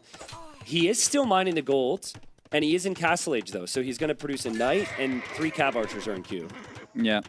Tato needs to keep massing scouts. He probably has 2 stables by now, if I had to guess. Might need a tower. Yeah, 2 stables. Kills the scout, that's nice. Leary doesn't have that much gold. Like, I don't think he has a market either. I think he's making one at the back. Yeah. Is that a university or a market? I think it's a market. A market, okay. So yeah, he can get gold that way. Yeah, I mean, he also can't counterattack Tato that easily because Tato's fully walled. Wait, does Leary not see, does Tato not see the ranges? Oh, he doesn't know he's going for CA, so he's going for a barrack expecting knights. Ah, interesting. He also might be clicking the tower to look for Bodkin, and Bodkin's not in simply because Leary can't afford it. Yeah. Oh, man. Yeah, Tato doesn't see the Cav Archers at all. Leary might move forward, but Tato could be in. What is Leary gonna do here? Maybe just Stonewall? I think tower. I think he's missing 1 stone for a tower, maybe? He's missing 1 stone, oh my god. He sold the stone! Okay, what? He's repairing the house, okay.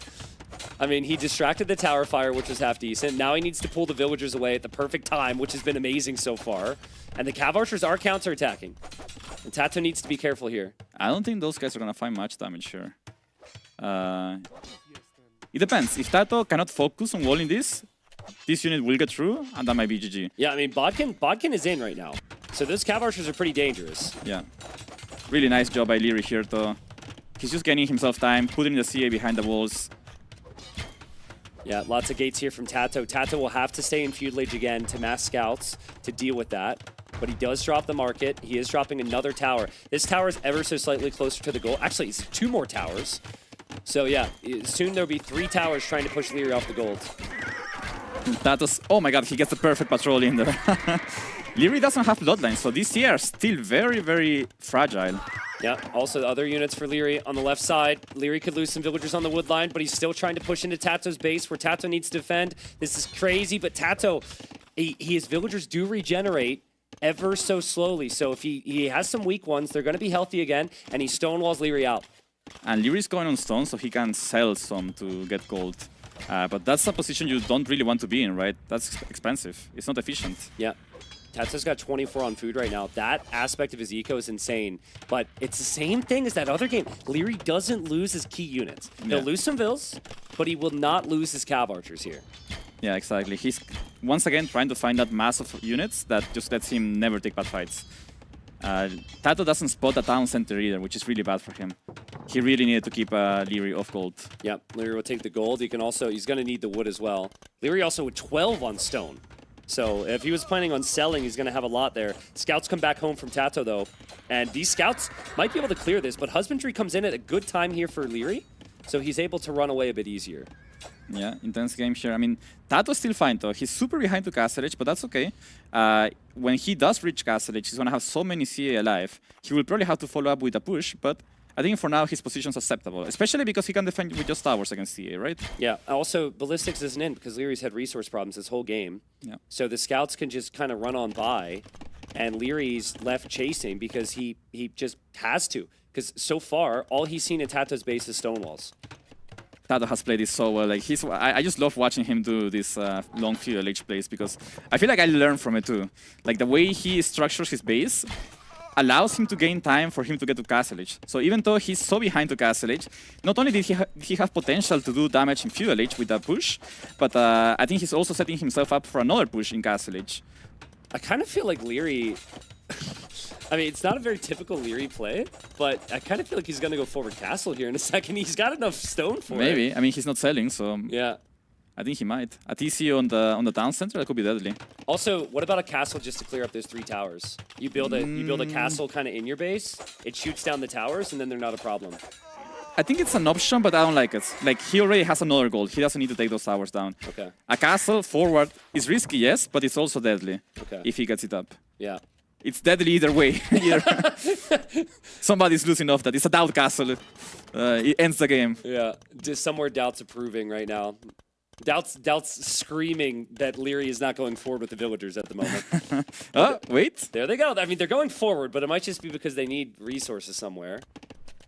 Tato's got so many farms around those full works. Tato's collected about 1,500 more resources, and the KD is even, and he's got the map control with those towers. So this should be a pretty good game for Tato, assuming he upgrades his military. Doubt's actually in the room looking at me right now. I think you heard the Doubt comment. Doubt is in the room. Doubt is in the room. And here, Doubt is in the room. Is it in the game? We got some Doubt energy, and there goes Leary. Oh, God. I can assure you, Leary had like a Doubt face crossing his mind right there. Oh, yeah. Just what everyone needs right before they need to win a game. Here we go. Villagers are going forward from Leary. Scouts can't break through, and Tato's it's gonna take him a couple seconds to get the upgrades, and the Vills are here. Yeah. He's gonna have to turn around. Yeah, and the scouts are kind of out of position, right? He hasn't seen the Vills coming forward. I think this castle will work. It doesn't hit that much, though. It hits a town center, which is nice, of course, and it's map control. But it's not that good of a castle. Okay, where are the Cav Archers right now? Because the Cav Archers, okay, they are coming in as well, and Leary was a little worried there because his Cav Archers were late. Castle will go up. Tato's like, okay, that's not going to stop me, bro. Yeah, he's going to keep going. I'm still going to tower rush you. Yeah, so interesting. He's gonna make a ram as well, so Tato just wants to get through. I think if he gets through, he has enough CA to do damage. He has +2 defense now as well. So, and he can always defend at home with more towers, Dude, right? Leary's, how difficult is it to have to like re-wall your wood lines like this? Like one overchop and you're completely dead. Leary's been quick walling so nicely behind this. He hasn't failed much, but honestly, the amount of... Like, he has been forced to react so much this whole set. Yep. Yeah, and it's just one of those things that we kind of take for granted with Leary. Like, usually you can't be the one who's reacting. If you give up initiative in AoE, usually you're dead. But Leary's kept the Cav Archers alive. He's kept the light Cav out for now. Tato knocking on the door with a ram. And getting Bodkin, getting Ballistics. We might even see Guard Tower here from Tato soon. Yeah, I think Guard Tower's up next. This is a very, very scary push. I mean, Leary has so many CA, which are enough to deal with a light Cav, right? Yeah. But Tato can just run in and go for the Vills. Yep. Also want to know, like, okay, as the light Cav actually run through there, they'll die. Where does Leary have gold after the gold underneath his current TC is gone? There's not a lot around. Yeah, the gold is pretty scarce on this map. He would have to expand very far out to get more gold. Yeah, Tato's units, he can replace them easily if he's got the full works. And for now, he does.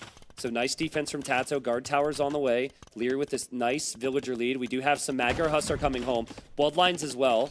An upgrade that he really needs for his Cav.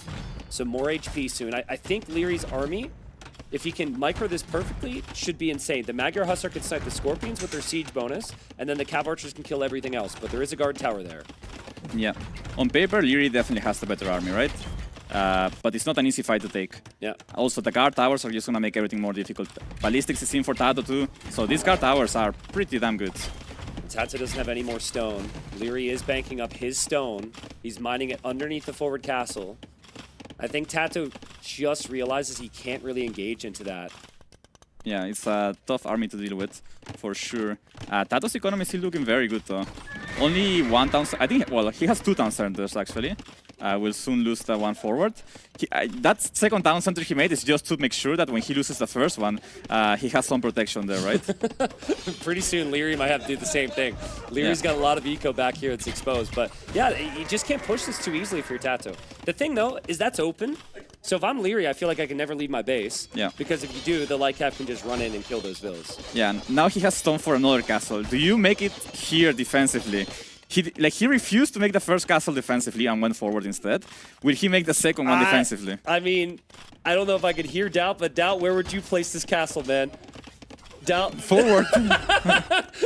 We don't even need to ask him. Doubt was put on the spot there. Always forward, man. Always forward. I mean, you have the vills there. You're taking the stone, and you're going to need gold. So just place another castle there, and then it shoots down the towers, and then you can just take your opponent's gold. True, true. It would also take down out of 4 works, right? So Yeah. a crazy even game right now. Leary has the better army overall, but this CA, I mean, these Lycaf are so easy to spam. So I think I actually prefer Tato's position slightly here. Oh, the Lycaf finally get through. They finally get through. Finally He's been trying for so long to get through but here. Leary is through. With Magyar Hussars into the farms at the same time. His castle shot down a piece of wall. Chaos on both sides. Magyar Hussar go in for the Scorpions. They kind of get body blocked, though. And that's a really good fight for Tato. And I don't think Leary has more ranges, right? He has 1 range remaining. And I don't, yeah. I mean, he can always stick to Magyar Hussar, which are really good, but Oh, man. it's not ideal. That's crazy. It was like back and forth, neither player making mistakes. And then they force some issues at each other's base where both lose some villagers and have some critical idle time. It used to be 25 on food. It's 6 on food right now for Tato. Yeah. So both players are taking damage. I think Leary is a bit better off just because he has ranged units alive still. Yeah. So he can always get value out of them. Actually, I would probably place a castle right next to my cav archers right now. Like right out of range of the tower. Maybe now you just cut this off, take those towers down, but it's very reactive. Yeah, I feel like if he hasn't made a defensive castle yet, I don't think he will at all. Okay. It's Tato with 16 light cav. Cav archer count's pretty low for Leary. But he's somehow found a way to get wood and come back into his eco. I don't think Tato's realizing how they're getting through. I think that's possible to re-wall. It probably won't let that happen again. Yeah, these Magyar Hussar are so cheap as well, and they produce so fast. We've seen them becoming so popular lately, right? The people are just going fast castle with them. They're just such a good unit. They're just kind of abusing them here very nicely. Yeah. Oh, man. But now Tato trying to push into the open farming eco. It's kind of crazy, though, right? Like, we don't see their siege bonus that often, but this is like the perfect scenario for them. Yeah, they are 3-shotting Scorpions. It's insane. Tato needs to clear this up and get his farmers back to work. He needs to get himself in a position where he can spam Lycaf non-stop. Yeah. That's his win condition. Yeah, I mean, it's kind of tough because he's also losing light cav so consistently. I think that's the issue for Tato, and Tato sees the overchop, and Magyar Hussar running this way as well. I'll also love Leary's TCs. They're like in a line in the middle. Yeah. Like, look at this. It's just this straight line right through the middle. It's worked out for him. Losing a couple vills there, though. And losing a couple vills here, too. And he's out of gold soon as well, so he might be... Okay, he's trying... Finally makes a defensive castle. Took him like 15 minutes. He probably wants to take that gold back. He has Tato's gold, I believe, in the front as well, right? So he could always expand to that one. Yeah, what a crazy game, dude. This game is so sick. I don't think we're going to see many games like this. I don't think so. In this tournament, honestly. I think it would have to be Tato against somebody. Tato forces this out of his opponents. Yeah. And, like, I just trying to figure out where you even go from here. It's just all instinct, I guess, at this point. Game planning's out the window. Yeah, so this gold is still denied, right? So I think Tato still needs to play around gold denial. It's if he knows how scarce gold is on this map, he might focus on them completely, right? He has already denied one from Leary. The castle doesn't actually protect that gold. Can you imagine being that dude? Oh, hello? This guy, he's looking for a safe gold, and he finally finds it. Such a strong dude, man. He forced a castle by himself. It's funny because Tato probably thinks there's a whole army coming. Yeah. Oh, but this is still an issue for Tato. He still cannot fight this army straight up, ever. Like Towers. The Magyar Hussar and Cav Archer is still such an issue for him. Tato needs more stones so he can make more towers. I think he's trying to save up for the castle upgrade that makes knights cheaper. So, yeah, I think that's the reason he hasn't produced units in a while. Yeah, exactly. There it is. Slack to privileges. Oh, man. I mean, we could see the percentage if we can get Vodka hover over here. That percentage is crazy. I forget if it's 65 or 60 or 55 or... I'm an analyst, bro. I don't know. Since when are analysts not supposed to know that? Man, I don't know. I just click the upgrade when okay, I'm a player. Then I click the upgrade, and if I have resources, I have it. Or if I don't, I don't. Well, Hart, that's a problem because that's exactly what I do. So, generally speaking, I know it just makes knights dirt cheap. Somebody call an expert, please. Yeah, maybe that'll be Doubt and Jordan. They're doing their research right now. Okay, 60%. Yeah, it's somewhere in the realm of what we thought. Of course. But I mean, like Tato, I still haven't seen a super smooth food eco, to be honest with you. His full works aren't what they used to be. He is now having 26 on gold, but even the wood eco is an issue. He's overchopped that side now, and Leary could run in. Yeah. I think he just needs more towers, honestly. Like, oh, that's so painful. Leary gets in again.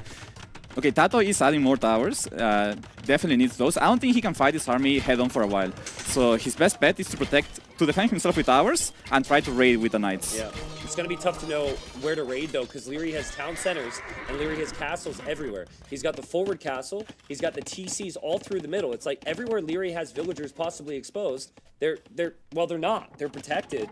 Yeah. Leary's adding stables. Okay, he's going to go Lycav. I wonder... I don't think he has thought about doing the upgrade that removes the gold cost. I actually hate this so much.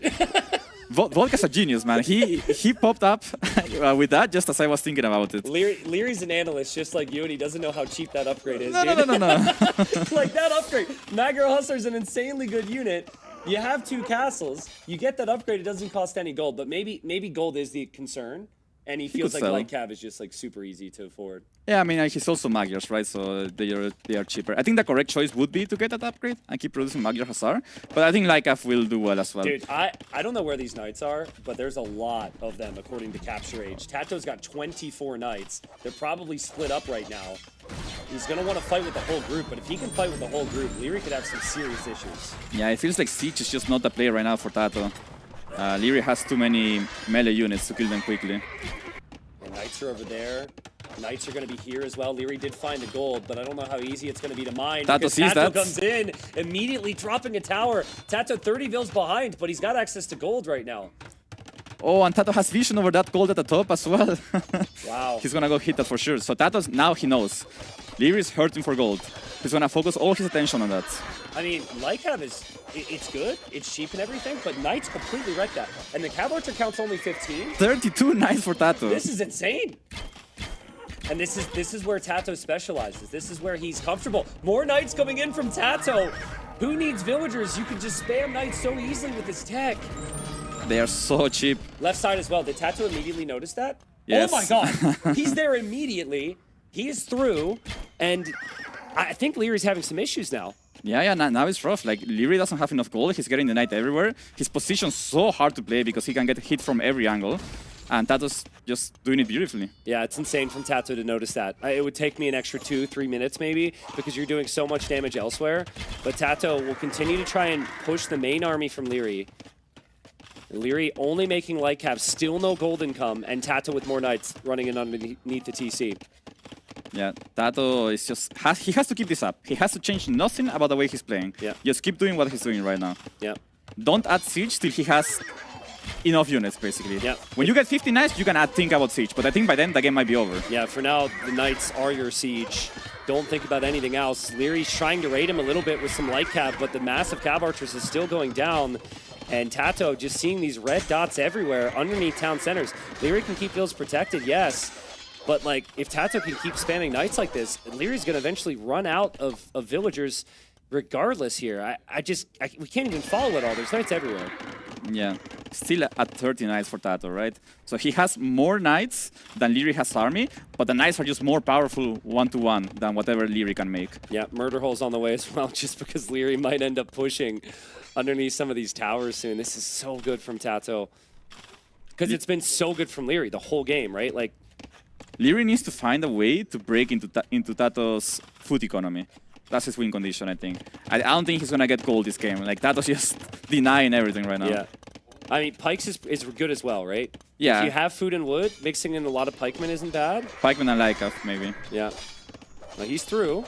And that's a group of knights that Tato has to chase with now, which isn't ideal. But there's another even bigger group of knights from Tato underneath the TC. That is not enough pikemen and Cav Archers for Leary. That looks so broken. Like, just the way Tato popped off right after getting that upgrade to make knights cheaper is insane. Yeah.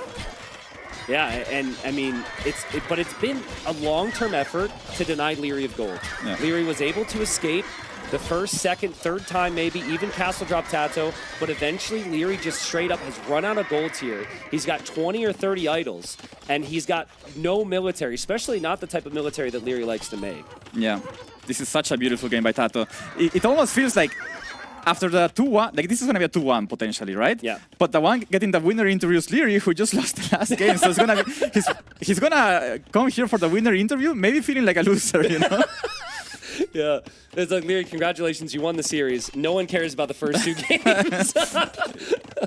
Oh man, I mean, this game is a banger. Like, it's so good from Tato, and I think like maybe a confidence booster for Tato as well, Yeah. because just because Leary was able to match him so nicely in the first and second game, this is clearly kind of what his long term would have looked like in some of those other games, right? Yeah. But Leary was just able to stop the pressure before it really got going. yeah, But this is from Tato's POVs, he had good plans. It's just Yeah. that, like, I think Leary is the only person who would react that way to them. Yeah. And yeah, I mean, this game is a masterpiece, honestly. Yeah, Leary's got 17 pikes. Do pikes counter knights here? I mean, I don't know if there's enough of them. There's 34 knights. Tato's also mixing in rams. He's going to mix in some obuk from the castle as well, which are really good against the pikeman fire. And there's just far too many exposed villagers here for Leary. Yeah, this is looking so hard to play from here. Magyar pikemen, I don't think we see those often for a reason. Nothing wrong with them, you know, but it's just not what you want to be on. Yeah, I mean, pikes will always beat the knights in a 1v1, and Tato's got the more expensive unit in theory. Tato wins the game. What a finish. And a bit of a reminder there at the end of the play all 3 what Tato's capable of. Leary still looked insanely strong in this series and should be very satisfied. Yeah, I think those first 2 games by Leary were so smooth. It just shows that, you know, Leary is probably still one of the better early game players in the game. Yeah. He just got such a nice lead, and he's always so good at finishing off the games, I feel. Like, if he's not up against Hera, when Leary gets a lead, he wins the game. Yeah. He just doesn't throw. Okay, so the question there is, like, was there something Leary did wrong? Because I just felt like Leary had done so much right that game. I think he needed...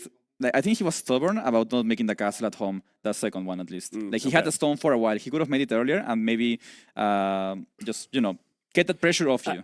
Yeah. I mean, it's so tough though, because like Tato did such a good job always moving in if he need to with the raids. Yeah. But yeah, there was 3 straight games where Tato went tower rush there, or at least plans to, because the second game he wasn't able to. You know, Leary, we'll get an interview from him in a second. Do you think he's disappointed he couldn't get the 3-0 there?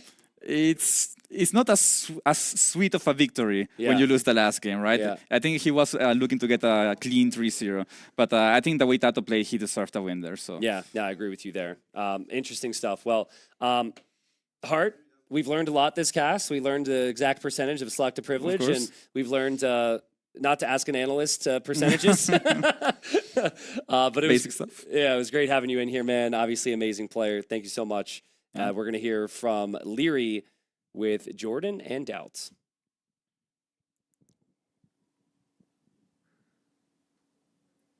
Thank you very much, T90 and Hart. And we are here with the winner, Leary. Congratulations for this victory.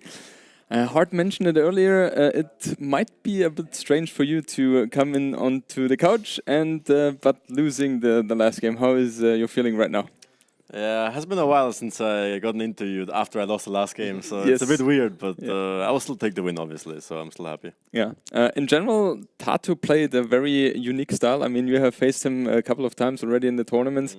Were you expecting him to fully go for the feudal age aggression in all the games, or were you expecting something else? Something tricky, right? Something unique. I know he's not going to play archers or the same way I play. We have very unique styles. He's very creative and very good with his special strats. So I knew something was coming, so I banned out all the cheese, but obviously there's like 15 left more, so can't ban them all. Yeah, absolutely. Dad, what are your questions? Before last game, we were not thinking it will get to the castle age, honestly. Like, every game was over in feudal age, like, very sure. And that tower got denied and was like, okay, it's over. But Tato managed to make a comeback. Not even sure how, like, what even happened that game, like... we climbed here to wait for you in feudal age, because we were like thinking it's over, but... Same. It just felt like Tato was able to deny you from the gold income, right? And that over time, he just managed to, I don't know, weird. Denied your CA production. I'm not even on the picture. Why are you here, Dart? All right, so first game, Panantanal, Tatars against Hans. Were you surprised by the feudal approach by Tato? I think we had the exact same approach, same strat, almost same civs as well in the qualifier. So I had an idea it was coming. Obviously Hans, they have the horse, so I knew wouldn't play FC War against me. So I thought something was coming, and yeah, I already played against this, managed to hold, and then yeah. Do you think he doesn't go for the FC as well to play the CA war against you because he doesn't feel comfortable, or is it just because the Tatar is just better because of the thumb ring and the sheep? Yeah, I mean, it's just playing into the Tatar's strength a bit more. Hans, obviously, you have the horse, you have endless amount of sheep exploration, so just playing their strength a little bit more. So, yeah. I also felt like there were certain moments, especially beginning of Castle Age for you, where it could have been a little bit more dicey, but him not walling the tower in front of your archer range kind of felt like that was the biggest issue. Do you also see it like that, or did you feel comfortable no matter what? Yeah, like starting Castle Age when he got the 2 towers up was a bit annoying because I wasn't having gold access anymore. I think I could have deleted the buildings though, because he built it right onto my building. So in worst case, I would have deleted that barrack or something and then do the same thing. Todd, you can also ask. In this game, do you know who wins, Militia or Man-at-Arm? I do actually. It's even. Almost. It didn't feel like this is the crucial Well, fight.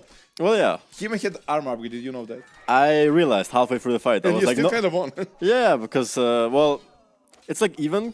Man-at-Arms have 1 more attack, but Flemish Militia have 1 melee armor from a get-go. So if he gets armor upgrade, he's supposed to win, but mine are twice as cheap, right? Or mine are like 20 res cheaper.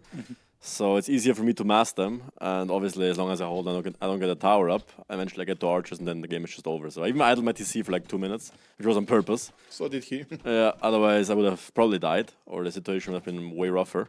But yeah, it was the correct play. So why do you think in that situation it's more important to invest into army rather than villager production? If I keep making villas, I can't really afford Flemish Militia. Then I would lose the fight. I would give him the position. He would make towers. He could raid me all over. While if I just idle my TC and fight him back, his whole game plan is ruined, right? That was his whole plan, like blacksmith timing, and that's it. So I just played my game and didn't let him force his game on me. All right. Yeah, and in this situation, in this game, it was interesting, right? You denied the first tower, the second tower as well with your villagers and the spearmen. You reach Castle Age. He is ages away from that. And I personally thought at that moment you almost won the game at the spot there. Was that your feeling as well, or were you concerned about certain things? I mean, the thing is, Poles still have insane eco, so I knew the game wasn't over yet. Quite a lot of decisions where I wasn't really sure if what the right. I could have made the castle here too, but I think the castle fort was actually pretty good. Forced him a lot of reaction, lots of walls. I guess Lykev wasn't the play. Maybe later pikes earlier. I'm not actually sure. Hard game to play. And now what would you have done? Only kill the archer, more and more of them. But he didn't have gold income, no? Sell. I sold already the halfway through Crude Lake. Sell stone. I sold stone as well. Then just losing, like, that's what I did. It was, well, Lykev wasn't the play, that's for sure, in hindsight. But I had so much food, so many villas, but I had no gold. And eventually, once he gets knights and the unique tag upgrade, it's just unfair on that open map at least. So, do you think it would have been an option to go for siege ramps, no, for ramps, sorry, and go for his towers, which denied your gold? I was thinking about that, but he had like 4 towers there, so what do I even gain from that? I'd rather just raid him and do something else. Those why didn't guard you towers. show gold?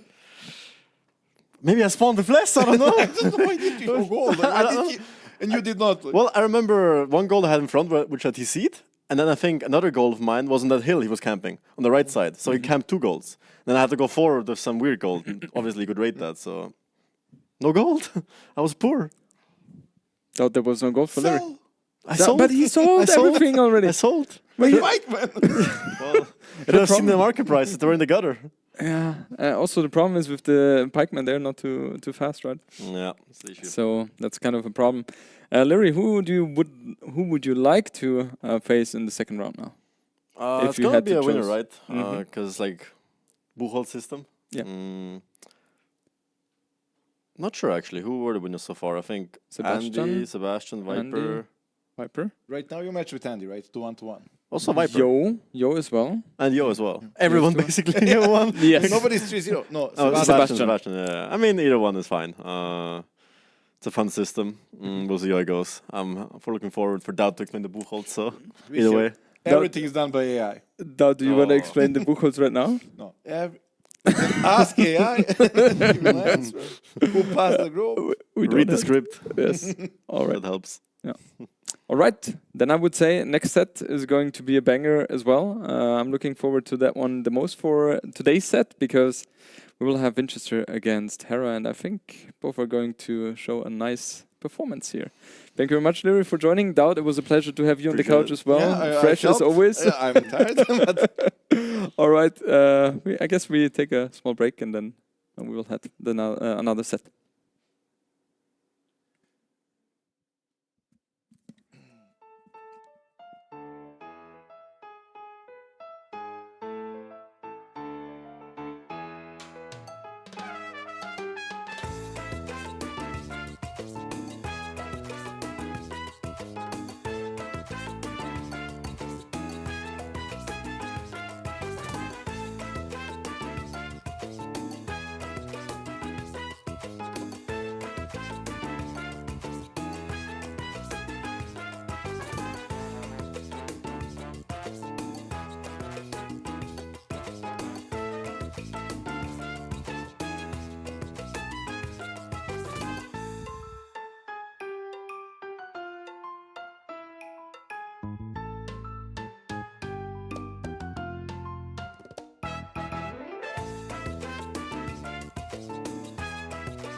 Final set of the day and maybe our most anticipated play all three today. We have Hera up against Vinchester. The last time these two met was also in a play all three.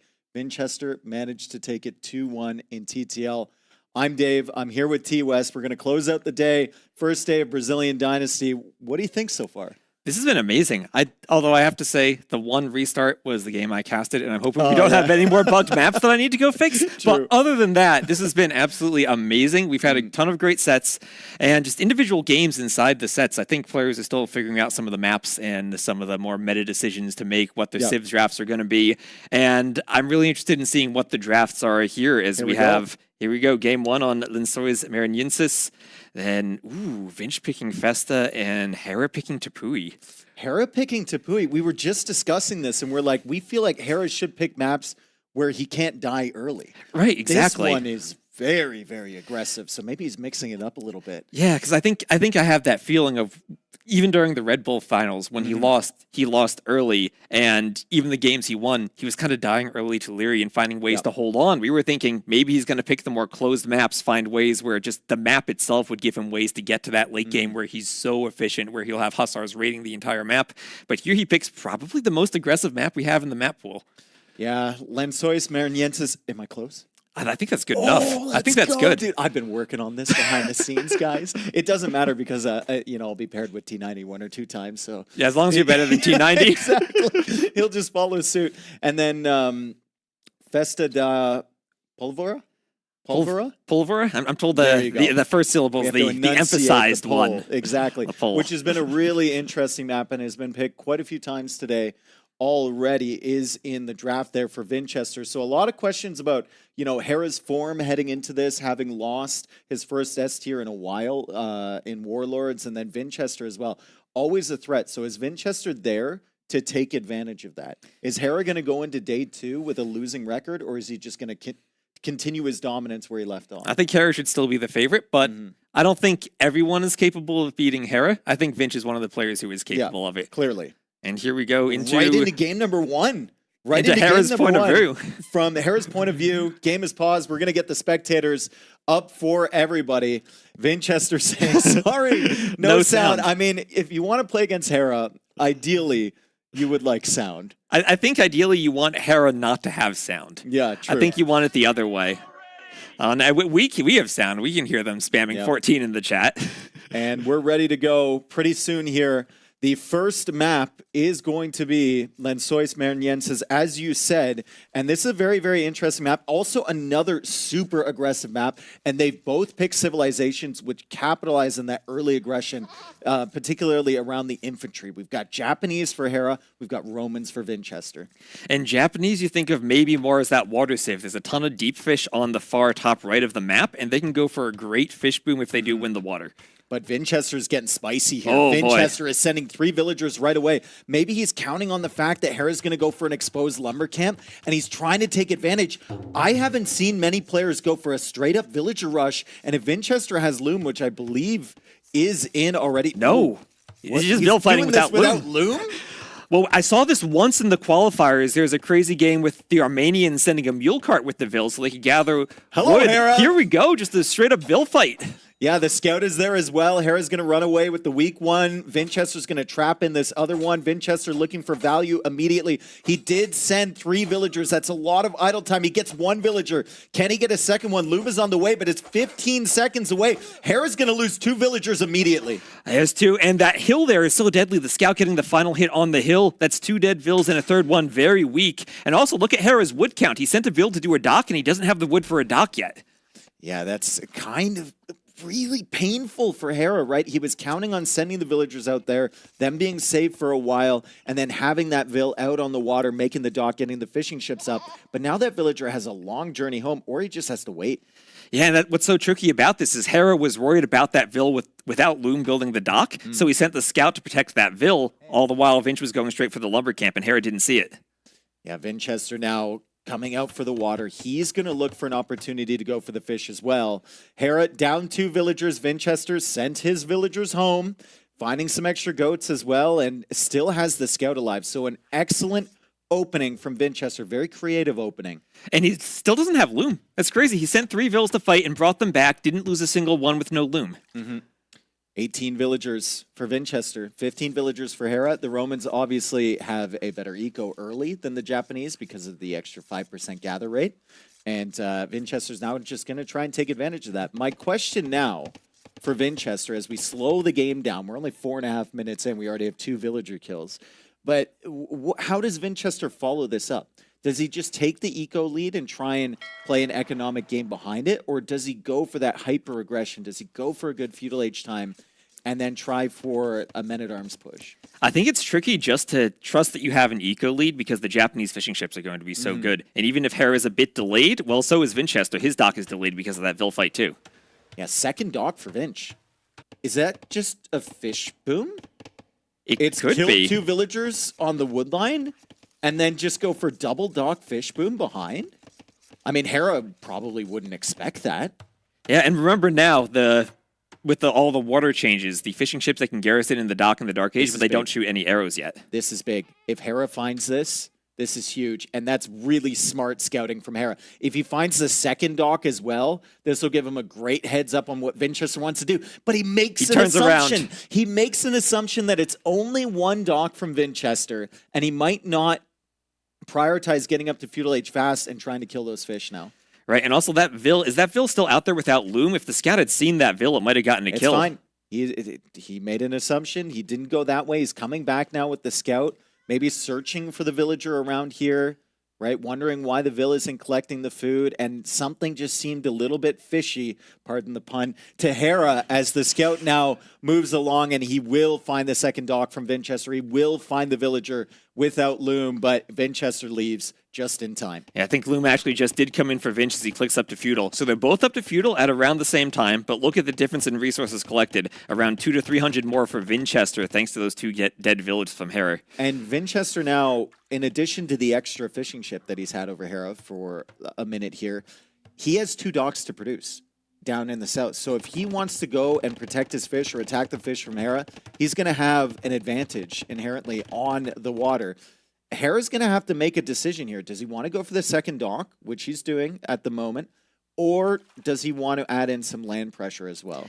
And also remember, the Romans do have that extra armor on their galley line, so they do have a bit of an advantage against the Japanese in the water fight. It is also huge with the way that the map is set up here, with the whales being included. If you are the first person to your opponent's docks, you can cause them to garrison their fishing ships, and then they're not bringing in the gold to pay for the Navy, right? So you're severely handicapping them on trying to get the Navy out that they need to defend or push your fishing eco. Right, so it looks like Hera does have a mining camp on his gold, and if he takes the whales and has to go back, it's good to be the Japanese because that mining camp is cheaper. If you're relying on the whales as part of your builds, it's a bit less of a risk because if you lose them, you can still go to the gold more easily. So I've got my opinions on what to open with Navy, but what's your thought process here? Are you opening Hulk? Are you opening Fire? Or are you going Galley? My thoughts are Hulk into Galley unless you're up significantly faster, and then you can go Fires to pressure the docks. Okay. I still think it's Hulk into Fire into Galley. But I don't think it's like 100% of the time. It's very adaptable, right? As we see Hulks now from both players, 3 dock production from Vinchester. He obviously agrees with you. And the Roman galleys do have a bonus. They do. They have that extra armor.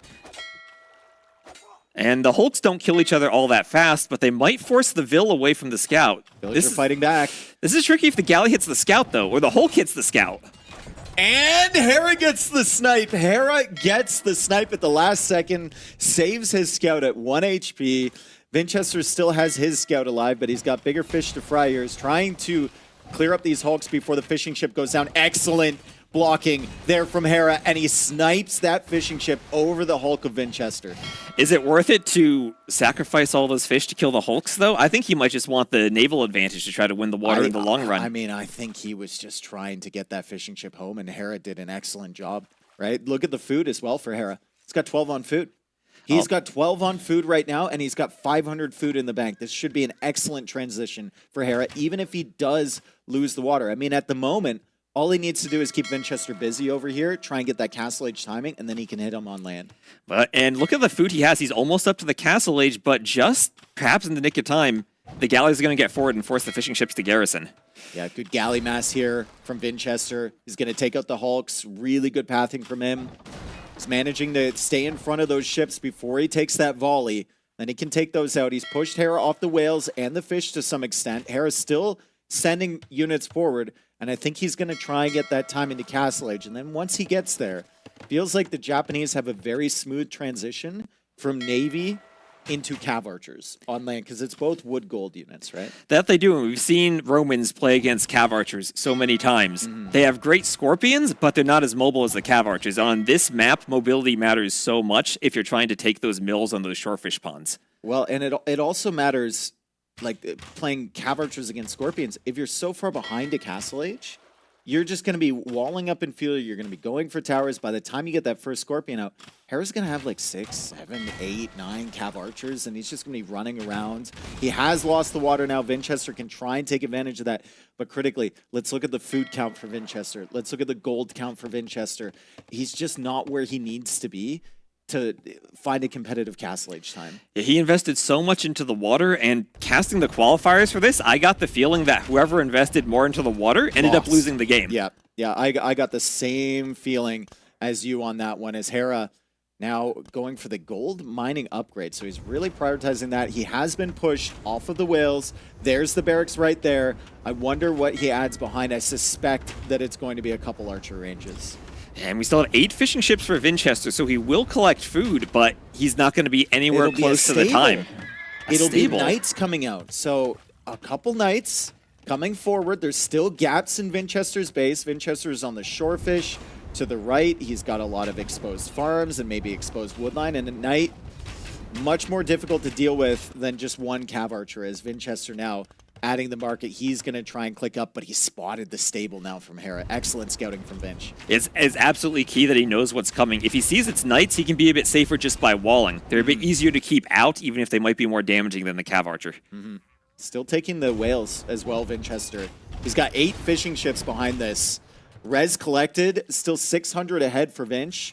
He has the archer range. He's going to some archers now. And double workshop from Hera. He is not messing around. He is going to hit Vinchester with a really, really powerful attack on this side. And he's got the wood and he's got the gold to produce from both of these right away. So stable, double workshop, and what also scares me are Japanese monks. They have such a good monk tech tree for pushing the Romans, so if Vinch has to go for a Mangonel defense, Redemption could come in for Hera. Yeah, but at the end of the day, it's going to be this, and it's going to be nothing else, because Hera has 32 food in the bank. At one point, he only had 1 on food there.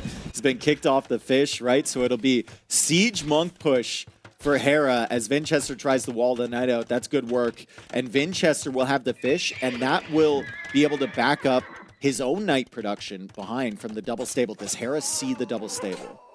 I don't think he does. He was close. He sees one of them. Okay. So he has some expectation of what's happening. The monks will help with that a little bit, but it's a very expensive army comp that He's opening double ram. Go for. Dave, he's opening double rams. He is being so aggressive right now. He's not even messing around with a Mangonel. It's just a ram followed by Scorpion push. And I think he needs to, right? He needs to take out the production buildings. He needs to take out the houses. He needs to apply a lot of pressure. He knows that that fish is going to scale very well for Vinchester. Still 57 seconds away. Vinchester momentarily concerned about maybe losing his town center before Castle Age comes in, but it's a good villager defense here. Hera is finding value, though. So many villagers going down from Vinch. Oh, Vinch is so worried about that TC. How many vills did he just lose there? That's 8 vill kills now? 9 vill kills for Hera? So, and Castle Age might not come in. Travis. He has 20 seconds. 20 seconds left. There's 2 rams attacking. The one ram is being repaired. Vinchester can't take out the other one. What is the HP on that town center with 8 seconds remaining? Okay, it's coming in. This is so close. Just in 800 time. HP. How many knights can he get out, though? Still only 6 on food. Vinchester down to 25 villagers. It felt like Hera was falling behind when he lost the water, but then he just slammed his foot down on the gas pedal, and he is underneath Vinchester's TC with Scorpions. And the only good thing for Vinch now is he has those whales on the water, so he can run from those gold mines, and he'll still have gold income to make knights. That is not a very Hera-esque push right there. That is very unexpected It's not. him, but it's exactly what he needed to do. Excellent game sense from Hera to take advantage of the fact that he was floating gold and he was floating wood. He went for double siege workshop, ram, Scorpion, monk. And the monk's out in time to get a conversion. I just don't know how Vinchester recovers from this. I know he's got the 11 fishing ships. He's got a second TC up now, but he's lost all the farming there. If Hera scouts the gold, he's in trouble, right? If Hera starts pushing this area, he's in trouble. And Hera is getting his food under control, so he can keep the villager production up, and he's got a 10 villager lead currently. And that was insane. In like one push, 15 vills dead from Vinchester. He had a vill lead, a huge vill lead, but now that has all disappeared. And it wasn't even a bad play from Vinchester, because if he doesn't fight with the villagers there, he loses Castle Age. He had no option. He had to fight. Exactly. The timing was impeccable there from Hera as more scouts come out. to deal with these monks that are trying to convert the knights. Excellent control from Vinchester to take out a Scorpion on the right side to save his knights from being converted on the left. But Hera's control is amazing, as well as he dodges away from another Mangonel shot. This is the last stand for Vinchester up here. At the very least, he has a hill to defend with, but that's just so much pressure from Hera. The good thing, though, as we said before, for Vinchester is the fish, right? And that fish is just going to scale very, very well. Vinchester now takes out the Mangonel from Hera. Can Vinchester hold up here on the hill and hold long enough to start taking advantage of his superior fishing? Oh, he loses the Mangonel. He needs to keep all of his Mangonels alive. His advantage is since he's uphill, he'll tank one Mangonel shot without dying. But if the Scorpions pick it off, that's going to be so deadly. And there's the expansion from Hera. So Hera, he knows he's done a ton of damage. He knows how many villagers he's killed, but he also knows he's behind on the fishing ship count. Doesn't have anything on the water at the moment. He's trying to get some more villagers on the field. He hasn't spotted those vills that were still on the gold. And a nice sneaky TC coming up from Vinchester to try and take advantage of all the food flying in towards his docks. Yeah, now it's so important that Hera scouts properly. We have some monks out for Vinch, and with some monks and a few Mangonels, he might be able to hold that hill by the wood line. This might be one of those games, as we kind of slow down again. We sped up at the beginning, you know, through the water fights, to that TC attempted snipe. We slow down again. This might be one of those games that ends up going a very long time. One of those early scrappy games. Hera does a ton of damage. Vinchester takes him off water. And then they both start expanding on the land. And this is also one of those games where the conversions on Knights are extra valuable for Vinch because the Knights pick off Hera's siege. He got a couple of them. Hera got a couple good shots, though, with the Mangonels. 43 vills now for Hera. 32 villagers for Vinchester, but 5 extra fishing ships coming in for him. So he's going to take all of the available resources from the water. And he gets another conversion. Hera instantly tries to convert that back. How long until Hera notices that town center? He was picking up a relic. Did he scout it? Oh, he sees it. He sees it. He knows it's there. And that TC is all alone out there. It doesn't have the hill. It doesn't have the monks or the Mangonels to defend it. If Hera has the army to swing over there, he can destroy it. But look at his siege count. He's down to 1 ram, 1 Mangonel. He's kind of stalled out trying to push up that hill. One great thing that Hera has done, instead of trying to push up the hill with the rams, he's used the rams to clear all the houses. He's clearing the barracks. He's clearing the farms. He's going to clear the market as well. And you can see Vinchester is housed right now as he's trying to expand his fishing economy. Hera now coming in with more knights. Vinchester out of position on this side. Hera, no respect for that town center. He dives right underneath, takes out the Mangonel, forces the monk to garrison, and all of those villagers are doing nothing inside of this town center. Hera is idling half of Vinchester's economy. Okay, Vinch might have gotten a Villa 2 there, but Hera gets the TC up, and now he's ahead in town centers too. And the market's going down, which is such a crucial building for Vinchester right now, with Hera causing so much idle time. He's trying to take advantage of all the whales he's getting with the fishing ships. Hera, defensive with a monk now, is going to be able to take out that knight. Good delete there from Vinchester. And I now wonder if it's time for Hera to start moving towards that town center, that random town center in the middle. Speaking of markets going down, Hera might lose his. We might just have a marketless game here. The galleys on the water are going to destroy that market 1 arrow at a time for 2,000 arrows. This is Age of Empires 2. T-West. There is no such thing as a marketless game.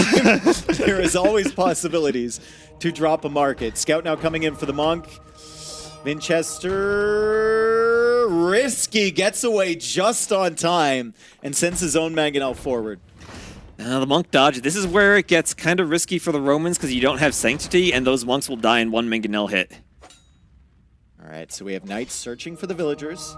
Hera might have spotted that town center, but I don't know if he's aware that it's actually up there, because he hasn't really moved out in that direction at any point. Great dodge on the attack ground there from Vinchester. Hera's going to try it again. He thought Vinchester would dodge back, and Vinchester just went straight forward. And well, Vinch, I mean, we see how valuable 1 or 2 cab units. Oh, the Ram's going to attack the scout. I mean, the Rams destroyed houses, farms. Now it's going for scouts. All right, so Hera starting up his farm eco. Look at the economy from Hera. Unbelievable. 4th TC coming up. 28 on food. Good gold count. He's still got some presence in the middle of the map as Vinchester expands his eco over here in the emptiness. Hera doing all the right things here, considering that he lost the water early. Vinchester just trying to take advantage of that water Again, it's 78 population for Vinchester. Still behind is Hera with 72, but a lot of that pop is useless Navy at the moment. Yeah, and as the fish get farther away from the docks, as Vinch continues to do fishing lines and add fishing ships, it's going to get less efficient. It's going to get farther and farther away. He's already taken, I think, 2 of those whales, so he doesn't have much gold income left. Hera spots the second TC as well. What's the decision here from Hera? I mean, he could keep running around with Knights. We've seen he doesn't really respect TC fire that much. Does he move forward with Siege? Does he make another Siege workshop up there? Does he go to Stone? I think you want to push the outside TCs. They're on level ground. There's not much wood defending them. There's no monasteries or workshops there. And if you take them out, the villagers have nowhere to run. They have nowhere to go. I mean, Vinch could make a transport ship and try to run the vills out to sea. Another excellent thing that Hera has done to add to the list of excellent things that he's done this game. It's a long list. He has 4 relics. So he's thoroughly taking advantage of his map control on the land. And I think that Monk was going up to pick another one. So it could potentially be 5 relics here for Hera. Excellent gold income potentially for him. And a conversion on the low HP Scout too. Yeah, he's been working on that one for a while. Been trying to get that guy. 20 on food for Vinchester, 15 on gold. He's trying to stretch out to the farms again, but there's a threat from Hera to push those top 2 TCs. That's a nice snipe on the Mangonel there for Vinch. If you're Vinch, what do you even work towards now? You know you're so far behind, at least in the villager count. How do you make army to fight this? As we see the Cav Archers finally for Hera, we talked about those earlier, and just starting to make the transition, where he didn't need them early on, now he has maybe time to get the numbers up. And I don't really think that Romans have the better Civ matchup here in the late game. I think Japanese are quite good against Romans. If they just play in the Cav Archers, you force Romans into like Scorpions or something, and I think the Japanese are fine with that. And particularly on this map, I think Yasama towers are very useful. With how open it is, you can start towering the entire map and control all those little 2-tile gold and stone mines. 89 villagers now for Hera. 12 villagers in the queue. 40 villagers on food. Vinchester's still in recovery mode. He's still in this game. But it feels like he's going to be the one that has to make something happen. I don't think he can sit back and just simply wait. I think that's what he has to do, though. He doesn't have the military to push out. All of his military numbers are just leftover ships. Is there like a sneak attack he can pull off? Can he go for a castle drop? Like, what is the solution here for Vinchester? And if he wants a castle drop, Hera has more stone. If he wants a sneak attack, Hera's walled by his wood line. I think Hera has the map locked down with his 5th town center. Yeah, and he can just play patient, which we know he does so well. He's buying stone now. Hera's thinking about a castle. He's going to put it on. Is he going to put it between those 2 TCs? I think I see a little bump of a hill right there. Oh, there's a hill right there. That's perfect. That's on both of the TCs. That's the perfect castle for him. And Vinch has no land army. He can't stop that. And he's going to have the military to support it as well. Like, he's got a couple knights on the field. Vinchester coming out here with Scorpions. Ballistics did come in for Vinchester. Okay, well, Scorpions will be good. The question is, can Vinch actually get the mobility to use them in the fights against Cav Archers? I mean, we also still have Knights, right? And the Scorpions, while they're excellent against the Cav Archers, they don't have the mobility to quickly get up to this castle and potentially deny that. So now we're going to have 20-plus villagers from Vinchester just in the middle of nowhere. In the middle of nowhere. They have nowhere to run.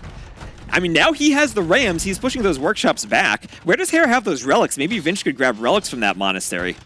If it's in the forward monastery, potentially. Oh, all 5 of them are in that monastery. Oh, man. Okay. Suddenly we're seeing options for Vinchester. I mean, let's not ignore the fact that there's a castle going up on half of his eco right now. But the relics being forward, potential maybe for a comeback. And that's a forward castle from Vinchester on the town center, on the farms over there from Hera, if he can hold off these Cav Archers and the Mangonel for long enough. And we talked about the lack of mobility for those Scorpions. Maybe Vinch doesn't need mobility. Maybe he can just control the wood line and play in one location for the rest of this game and try to deny Hera from wood. Counter castle from Hera. I think both of these castles will go up. Hera's got significantly more villagers, but Vinchester started building earlier. He's got that extra 5% from the Romans. I think Hera might lose some bills here. He'll lose a few vills, but he has vills to spare at this point. It's going to go up. Yeah. It's going up. It's going to go up. We have faith. Scorpion's now working away on that monastery with the 5 relics in it. Hera needs to run away with some villagers. Feels like at any point Hera can unqueue vills, unqueue light cav, and maybe click up to Imperial Age, but at the moment, he's thinking of a Castle Age investment. And here comes the Ram push. So Hera lost those 2 forward workshops, so he doesn't have any siege production. There's no Mangonel to defend the castle, and Vinch has 3 Rams queued behind this. Was Vinchester able to get away with some of these villagers too? He's trying to tower. Went for a watchtower. He saw the gold over here. Hera just goes for another castle up on that TC. Vinchester still trying to push this castle from Hera. Hera has a couple mangonels coming from behind this. If he can keep this castle alive long enough, and you can see he's dodging the castle shots by ejecting and then garrisoning the samurai. That micro is insane. This crazy micro from him. Excellent timing from Hera, and the mangonel is up, and the castle has been saved. Vinchester with a big investment. 4 ramps already coming forward for that to try and take that thing out, and it feels like Hera will keep this alive. It's crazy what one mangonel does to protect against rams. One mangonel destroys all of them. He didn't have it in the right position, though. He did pulled not back. have that in the right position. So the castle will die. Is he going to give it up? He's trying another castle, but the scorpions are there now. A rare mispositioned mangonel here from Hera. The castle does go down. The monastery goes down, but Vinchester can't take advantage of that and snag those relics. So Hera's going to bring those back to a much safer location, and he also goes for another castle behind this. 138 villagers on the map currently for Hera. At the very okay, never mind. At There's the very a GG. least, Vinchester resigns. But, I mean, wow. The problem solving there from Hera after he loses the water and he sees he's floating tons of wood and tons of gold to go for double siege workshop that far forward is amazing. And also, I think we missed him going out to fish early with the villagers. He lost his fish near the docks, but suddenly he had 500 food. So I think he made a couple mills on the shorefish and managed to take in a lot of food and got that really good castle. Right, and that's another advantage of the Japanese on that map because the mills are cheaper and it's so much easier to spread out to the shorefish. And we'll have some stats here, and we can look at those economy stats. You see Vinch, and this is what I think makes the map so awkward to play. Vinch is so far ahead in resources collected, but he invested into fighting on the water, and he was so much slower to the castle age. Yeah, heavily invested into that. I also think he probably had... Because he was heavily invested in that, he had most of his fish on the, or a lot of them on the whales, and not on the deep fish. So you didn't have that food coming in. You were spending the gold on the ships, and then you couldn't go up to Castle Age fast enough. We see the replay here. I mean, this was an amazing play from him. He came forward and instantly killed 2 villagers, and I can kind of feel the surprise there from Hera as Vince shows up. You can also feel just how Vinch has practiced that and how he was so prepared for Hera to send the scout out to protect the Dockville. And the audacity from Vinchester as well No to go loom. up there with no loom. That is crazy. Do you think that was planned, or do you think 100%? 100% that's planned. Forgot to get it. Okay. Seems very strange to me. There's the double siege workshop play from Hera. Phenomenal play from him, and this was just necessary from Vinchester. I mean, sometimes you just get unlucky. In Vinchester's case, sometimes you get lucky in Hera's case, but a lot of times you just make your own luck. And this push forced Vinchester to try and take out the Rams before he loses Castle Age, and he lost so many villagers for it. Yeah, and was the game just lost at that point due to the economy difference in the Castle Age timing, or did Vinch have some play with the TC when it's getting pushed? Yeah, I think it was just good timing from Hera. I think that position is lost. Maybe he could have retreated and made another TC, but I mean, it takes so long, right? It takes so long. He needed almost to stone wall in front of that to just give himself another 20 seconds before those Rams arrive. Yeah, that's so tricky to stone wall when you have your farms there already, right? Because you have to delete them. As well, yeah, it's very, very tough. Vinchester tried to make something happen. He had all that income coming in from the 15 fishing ships, but even at this stage, I mean, it's 114 villagers for Hera, and it's 80 for Vinchester. So the fishing ships already completely negated at that point. Right. I always look at the vill numbers and say it's more valuable to have villagers than it is to have fishing ships. 100%. And as long as you're equal in vills, you're fine, even if you don't have the water. Yeah, because the villagers can become more and more efficient. They can take different resources. The fishing ships, I mean, they're getting further and further away from the docks, right? And that food is coming in slower and slower, and they're also not as versatile. They can't shift onto wood. If there's no oysters, they can't shift onto gold, right? So it's difficult for them. Monkeys, let's go! Let's go. Monkey Rock right in the middle, and then some more monkeys surrounding it. These are the new DLC assets. I looked through all the assets and was like, what can I add to the maps? And I was like, gunpowder barrels, monkeys. Yeah. They need to go in the maps. Excellent map here, T-West. Well done designing this. It is very interesting with the gunpowder barrels. You will see these barrels around if you're not familiar, if you haven't watched yet today, as we have a brief brief pause. Admin talking to them. You'll see the barrels around. I don't know what their radius is. Looks like it's 3. It's about 4 tiles. Are we getting an admin restart? Is this a map I'm going to need to stay up late fixing again tonight? Not enough kegs. Not enough kegs? Not enough kegs. Anyway, if you kill those kegs, they will explode in a 4-tile radius. And I've heard Hera on his cast, he was telling everyone they need to destroy the barrels. I want to see Hera destroy some barrels. Yeah. Well, I remember in the qualifiers, there was a couple moments, man, where people would have a giant army next to a barrel, and I'm screaming and they at wouldn't the shoot screen. the barrel. Yeah. And they're microing, they're dancing back and forth, and it's just like they just don't, they don't see go the for barrel. it. And then there was a moment earlier today, and I don't think you caught it, at least I don't suspect that they caught it on the main broadcast. Andy lost 9 villagers to a barrel. Yeah, ACCM had a raid, and he didn't see it. Okay, so I asked Andy later, and he was like, what? And Andy didn't see it either. No one saw to it. a barrel? Okay. Hopefully ACCM saw it at least. Yeah. It couldn't help him out in that game. That's what makes it difficult, though, because when someone attacks the barrels, you don't get the attack notification because it's the barrel getting attacked. So your walls blow up, and you might not notice it. Mm-hmm. So Vinchester getting an excellent start last game. Huge advantage, killing those 2 villages. He had a little bit of idle time, whatever, but he also won water. Hera manages to pull it back. Is Vinchester going to go for some hyper-aggressive strat here as well? He is playing the Koreans. Less common civilization, I think, in this current meta than the Vietnamese here. I mean, what a Civ matchup this is. It feels like both these Civs want to go Fire Lancer plus Skirmishers. Yep. We saw Koreans so much in those Red Bull qualifiers when we had ACCM winning 37 games in a row with the Koreans. They're a bit different now after some balance changes, but I think they're still an incredible Civ. Oh, yeah. Fantastic Civ. The only issue with Koreans over Vietnamese is Vietnamese have a better economy. And this Civ, or this map, rather, you start with walls, right? So you can wall yourself off.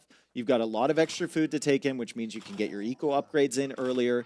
The Wei are very strong here. The Vietnamese are very strong here. All those eco-focused civs. Koreans are more of a late-game kind of military-focused civilization. I'm actually wondering if Vinchester wants to go for either towers or maybe even like a war wagon play. I feel like towers could work really well on this map because there aren't too many spots where you're actually going to be able to take gold. You have each player has their own base with a few gold tiles, but if you control that, suddenly you're forcing the other player to the outside of the map where it's so much easier to raid them because you can't wall it off with all that rock terrain. So I want to ask you, because we're going to have a few moments here without any action. What was your thought process with this map? Because it is a really, really unique design with the kind of 3 different bases. Hopefully we don't have another admin rig. My thought was, let's make a map that breaks so that we can extend the stream and get more view time. That's it. You're staying up till 3 in the morning scripting this. Oh my goodness. The best part is when players play thousands of practice games and we don't get any bug reports, and then we play the game, and then we actually tell the admin, hey, check for this one thing, and we realize they're missing. Looks like we're going. So, not. You were the right person to have. Okay, so what was your thought process with this map? My thought process was there were, I think, 2 maps that inspired it. There was, what was it called? Lookout in the LY Cup. That was a 9-Vil start, but had separate bases for the Vils. And there was a Basmo from Warlords 4. Basmo that had the woodline base. Right, that had the woodline base that was separately walled. So my thought process was, we can kind of do something similar with a 9-Vil start where we split up Vils into separate bases, and then we'll have the barrels there so you can go in and out of the separate bases. Were you the maniac that came up with the idea of the barrels? Or was that that was, they were in the campaigns, and I was just looking at the new DLC assets, and I was like, gunpowder barrels. This is a good idea. The Spanish just kept leaving those around. They just left them over. The Portuguese and the Spanish just kept leaving them everywhere. And now they're breaking through our walls and they're raiding our villages. And this is very, very unfortunate. But we will get into game number 2 again. I was told there was some deer missing from one of the players. So here we're going to have immediately they're pushing the deer. They're also going to challenge JBR to admin this map because the challenge is, what if they take the deer before you actually check them? I mean, at this point, they've played 3 or 4 minutes twice. Their start better be perfect. I don't want to see anyone losing a villager to any of these, right? We've got Vinchester once again playing as the Koreans, Hera playing as the Vietnamese. Now, I'm assuming that when you script a map like this and you have these separate bases, things like equal amounts of guanachos or rhea or deer or javelinas become more of an issue. They do, and I think particularly on this map, the way players have adjusted to deleting walls and making those tunnels between bases, I didn't know what would happen because we have all those extra eco buildings. Where are players going to send the vills? What they seem to do is just have an extremely long javelina lure that they go for and try to bring everything to the TC, where you don't have as much hunt where you would in a normal game. Yeah, but it also means that, like, bringing them all the way there means your villagers aren't walking consistently out to those outer areas, right? So you're not wasting the time. It's easier to just send one.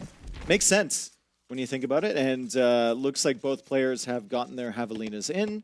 We have this nice little area over here, which is gold and stone. And then, of course, the other area on the left side is going to be that food area. And then you can see those barrels. They look so dangerous. They're ready to explode. Players have barrels on the side bases, on the fronts, and on the backs, and in the main base on the back. So if you go out the outside, you can raid with crossbows, cav archers, whatever you want that's mobile to try to get in through both sides.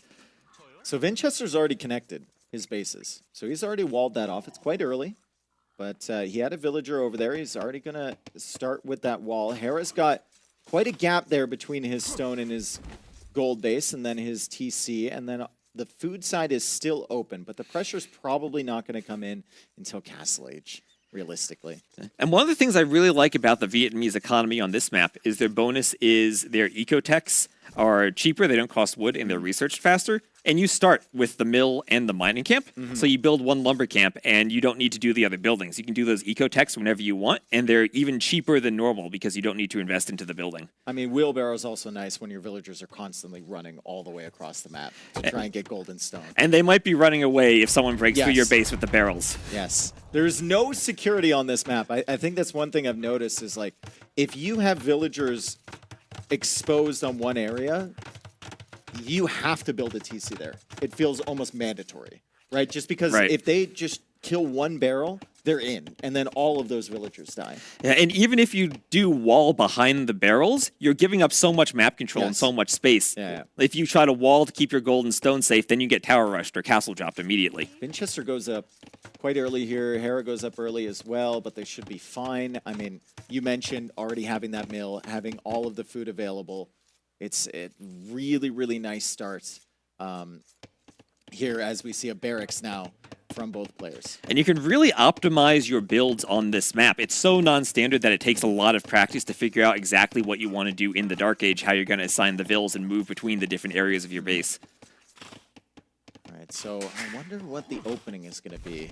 We've got 25 seconds left until Feudal Age for Vinchester. He's already starting to attack the barrels. He won't fully destroy that barrel, but he's going to make it weak for the future when he wants to come in. The barrel does have quite a bit of HP. It's only 3 damage being done by the scout as Vinchester now gets to the Feudal Age. He's going to go for the wood upgrade.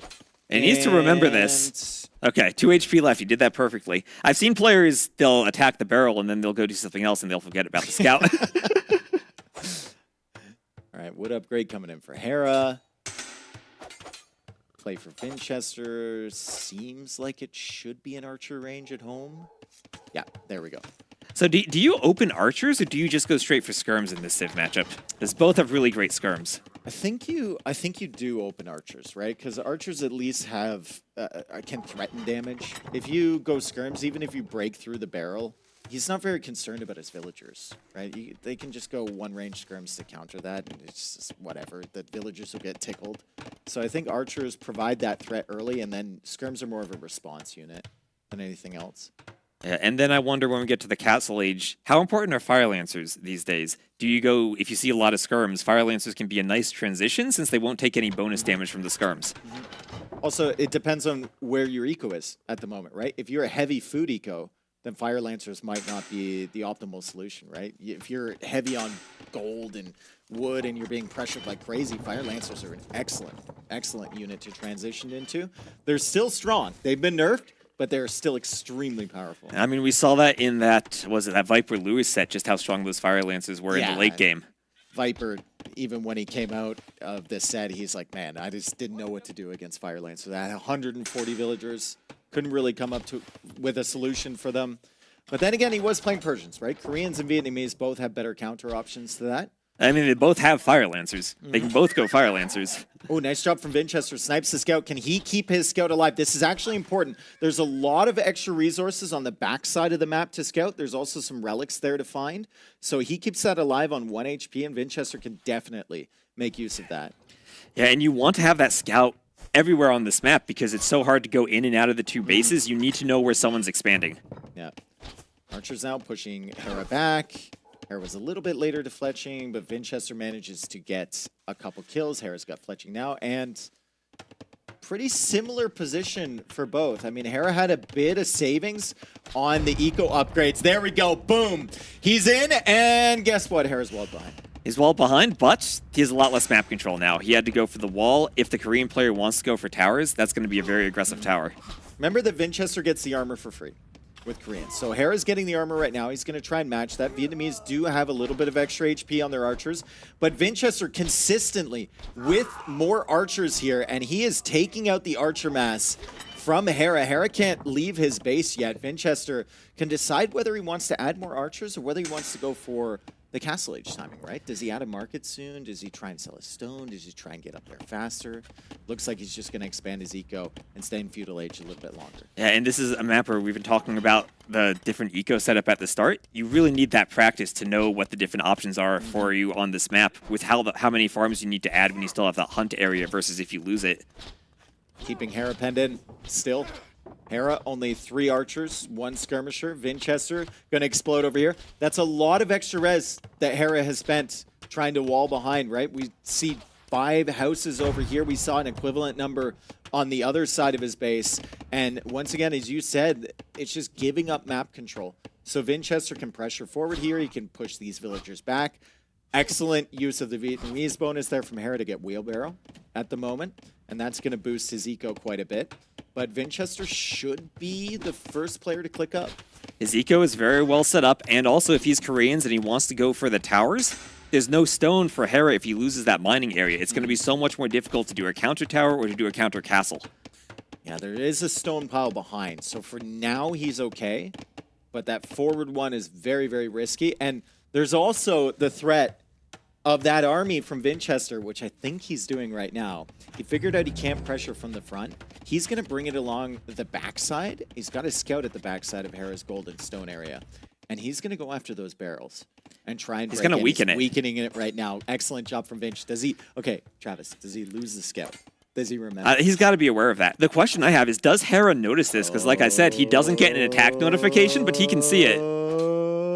No, he's good. He's good. Vinchester. You gotta have faith. You gotta have faith in it. It's his home map. You know, if it were the other way and the other player picked the home map, then maybe you lose the scout. But Vinch knows what's going on, and he's in. And Hera knows what's going on too. He's got skirms over here. He's got the armor for his skirms. He should be able to push this way.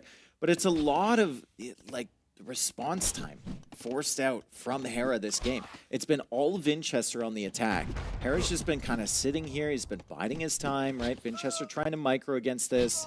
He's going to leave, and it'll be a significantly faster Castle Age from Vinchester because Hera was forced to invest so much into defense. Yep, and he will clean this up, but that's a cleanup at the cost maybe of some Castle Age time when he had to add those extra skirms. And I'm not certain with just skirms that there's much threat of an attack here from Hera. He's pushing it on this side now. That is interesting if Vinchester doesn't notice it. The archers could get in on the gold and the stone area. And that's something it's going to be very sudden unless Vinch is paying very close attention and looking there. All the skirms are going to the right. Vinchester doesn't know. Because Hera wasn't attacking the wall.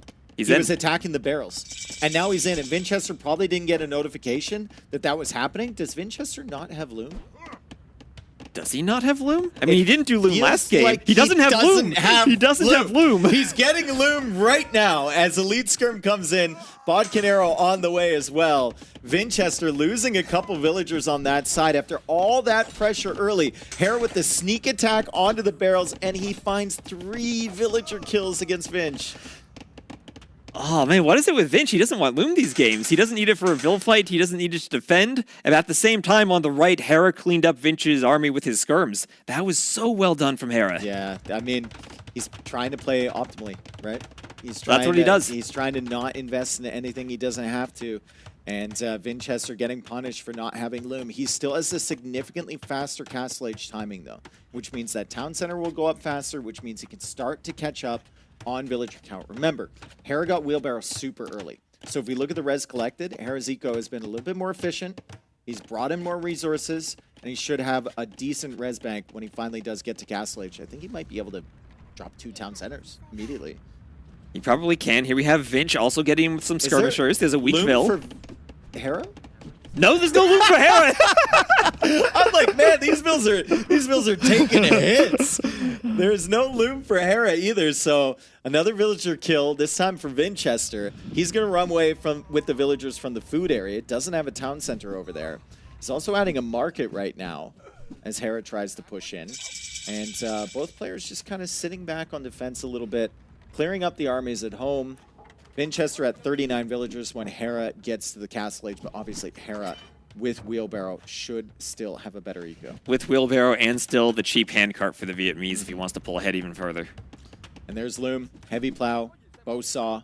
A lot of upgrades coming in for Hera, and the pressure is forward. Now the question is, how does Vinchester play from this point forward? Does he go for Siege Workshop? Does he go for a third town center? Hera is in again. Over on the gold area, Vinchester with Loom this time. It's not going to help her. She goes down.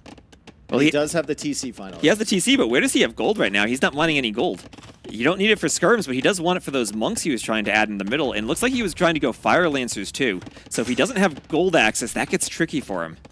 Yeah, he'll need to go maybe for a tower. I mean, he is Koreans. He does have guard tower. Maybe he could protect himself over there.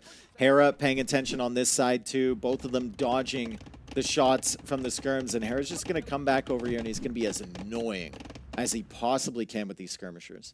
It takes so long to clean up skirmishers because what unit do you make? You can go Fire Lancers, but they're a melee unit, and Hera's just going to pull back. You can't really kill them all that easily. That's a good solution from Vinchester at the back. So Hera's going to camp the gold in the gold area. Vinchester says, he agrees with you. He says, it's going to take me forever to clear up those skirms. I'm just going to stretch to the side of the map. I'm going to go for a town center on that gold as the Fire Lancers now push back Hera from across the middle. He's just going to retreat, and he should be able to deal with these once a monk is out. But like I said, that town center, the third town center from Vinchester, secures a gold. And it's so crucial to scout those corners, too. Make sure you figure out where those resources are. How many hits does it take to kill a house with the barrels? Well, I don't think they destroy houses. They destroy walls. They don't destroy houses that well. It's like, what, 250, 300 damage? Something like that? Something like that. Okay. Vinchester trying to take out this army still. Hera seeing that there's no villagers on the gold anymore. Vinchester is back on gold, of course, with that third town center. But he's still behind an eco. And he has those Fire Lancers out now, but he doesn't have all that many of them. I think that gold pressure kind of ruined his plan of maybe making that Fire Lancer switch to deal with the skirms. Yeah, ever since the raid that killed those 3 villagers, Hera just kind of feels like he's been in control of this game. He's getting ballistics now. He's got a fantastic eco behind it, and his skirmishers are absolutely mopping the floor with the skirmishers from Vinchester. He got some really good engagements early, but now it's been all Hera for the last few minutes. Like I said before, he doesn't respect TC fire. He hasn't for years. He's just constantly under the town centers. If he sees a villager, he can snipe. He'll snipe it, and then he'll retreat. He doesn't even have the armor for the skirms. He's just diving that. Ballistics now on the way, making life even more difficult for Vinchester. And you really don't know which unit Hera's going to target with those skirmishers as he adds a 4th town center. All of the pressure on Vinchester, going after some more of those barrels at the front. And this whole time, Hera is up by around 2,000 resources collected. You're going to start looking for army count and imp timing for how he's investing that. This is exactly the type of game that Vinchester does not want to play against Hera. He doesn't want to play the stalemate type of eco games. He doesn't want to play the skirm war games against Hera because Hera is a master at that. He wants to get an advantage early, get up to Castle Age faster, and then get a villager lead if possible. It's weird seeing that this was Vinch's home map pick too, because it feels like this is exactly the situation where Hera will Hera's thrive. going after the barrel. Ooh.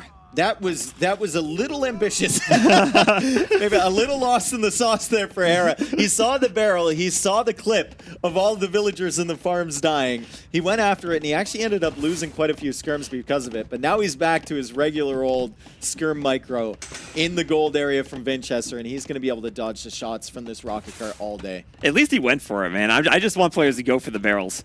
Surely I don't jinx this, right? Surely Hera wins this fight. Nice split. Oh, that Fire Lancers are going to make life difficult. Vinchester might be able to clear this up. He actually trusts the Fire Lancers to clear these. Oh, and he still dodges that shot.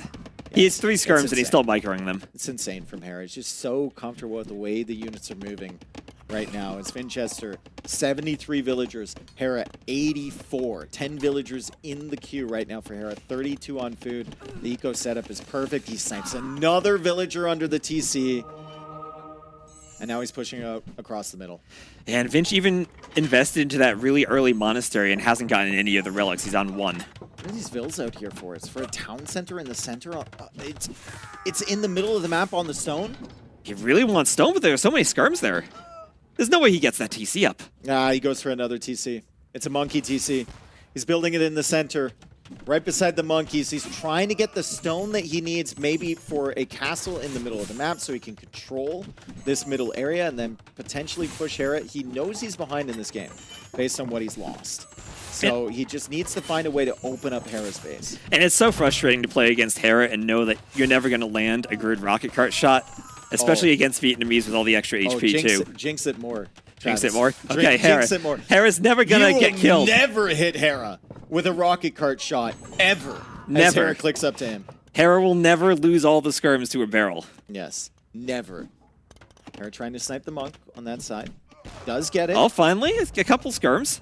He might be trapped in that corner now. Little shot from the rocket cart there. Hera pulling these 4 skirms over. He's trying to save them as best he can.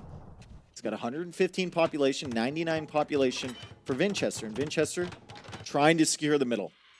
Trying to go for towers. He wants the stones. He wants to delay Hera for as long as possible, try and catch up on eco potentially.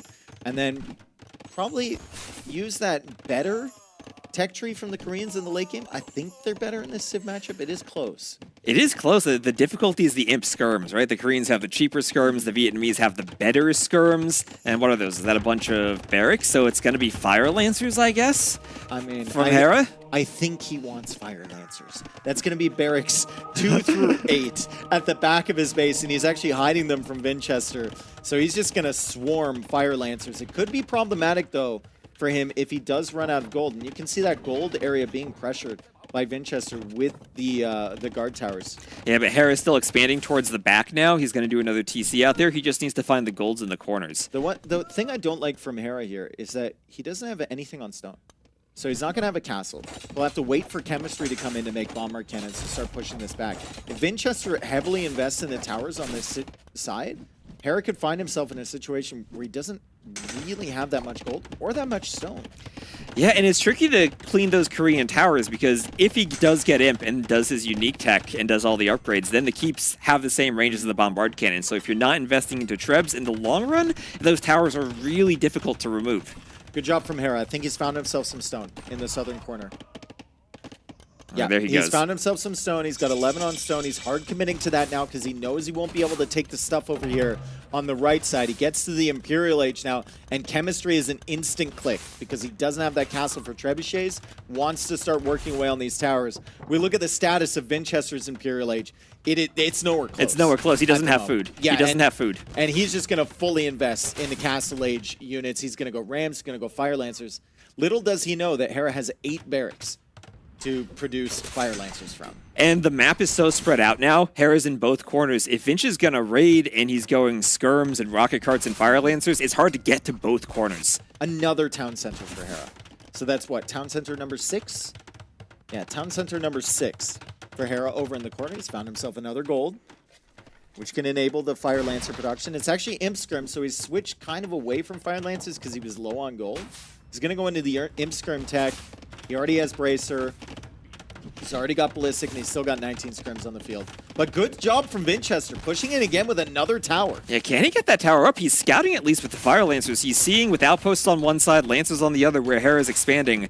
Can he get this tower up? It'll be close. It'll be really close. 87, 89, 91%. I think he might be able to get this tower completed if he manually clicks. He needs to click. He does. One final hammer stroke, and she completes the tower, but Hera is all over that. Imskirm's coming forward now. They should find good trades against just Castle Age Fire Lancers, and they are.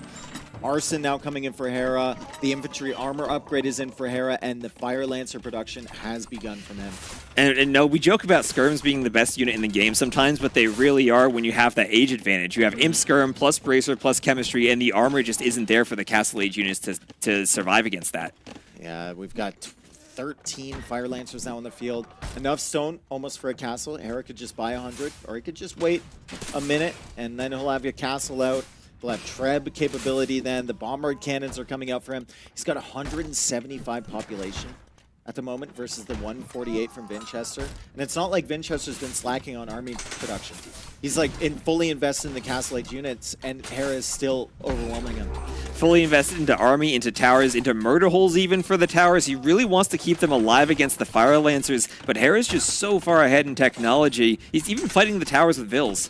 Yeah, that was a sneaky tower over there from Vinchester. I mean, he's just doing whatever he can to try and drag himself back into this game. Murder Holes is going to be very valuable on that side. I'm not certain that that tower goes down, but Hera now will have bombard cannons coming out with siege engineers on the way. One thing that's been really bad for Hera, to us, he's been consistently housed for about 3 minutes now. He has been. Vinch keeps destroying houses. He's been at 175, 180. Hera finally takes a rocket cart shot. Taking a huge fight against the Imskirms. Vinchester's towers are still up. Hera now going for a castle over on this side, but that is a risky castle from Hera. It feels like he almost needs to cancel that. Vinch has army there. That castle shouldn't go up, Dave. That shouldn't go up. Vinch is there. Where's the rocket cart? The rocket cart's behind, but I mean, the skirms are still here. Vinchester not paying attention on this side. I think he's trying to repair the towers on the other side, and the castle might end up getting completed by Hera. Vinchester having all of this army over here, but he wasn't paying attention. He was looking somewhere else. He notices now. That's going to be close. There is a ram behind this, but he can't push it. Yeah. That's up. That castle is completed. Hera's going to be able to take out those towers. He's going to take back the gold. He's going to take back the stone. It was a valiant effort from Vinchester to lock Hera down to try and keep him away from those resources. He's on the way up to the Imperial Age now, but I don't know if he's done enough. He has a lot of map control, at least with those towers, so he's buying himself time to get Imp and at least get his technologies in. And if that happens, you're hoping, well, maybe the Koreans might still have a better Civ matchup in the really long run. I think he's going forward for another tower on the right side as well, the right corner. He saw this earlier with some Fire Lancers. Hera sees that, and he's actually pulled the villagers away over there. But this is the right idea for Vinchester, right? This is the way that the Koreans drag their way back into this game. It's just towers, it's just skirms, it's Fire Lancers of their own, it's sniping the bombard cannons like that. This is the win condition for Vinchester. And what really worries me now is Vinch's food. If you're Koreans, you probably don't want to go too heavy into the food for your army composition, but you do need your upgrades still. So it's an awkward transition when you only have around 30 vils on food to get those upgrades first. I think he's actually managed it quite well. I think Vinchester with the all-in Castle Age play has bought himself so much time. That is not the Imp TC, that is the handcart TC. Do not panic. Vinchester would never. It's a safe TC. It's in the center of his base. Wow. He should be fine. I wonder if he wants Fire Lancers as well. He's already got 4 barracks here. He's going to lose a bunch of them, so that's a smart play to replace them at the back. But both players just hard committing to Fire Lancers. It's Fire Lancer and Skirm, but the advantage for the Koreans here will be the towers. Well, the advantage for the Vietnamese is going to be the extra HP, right? And Imskirm as well. I feel like if there's a Civ where you're trying to come back, though, you probably prefer Koreans because of the discount. It's easier to get your numbers up. Yep, and the towers as well, if you have constant stone access, Vinchester's still with 594 stone. Critically, he does not have a castle yet.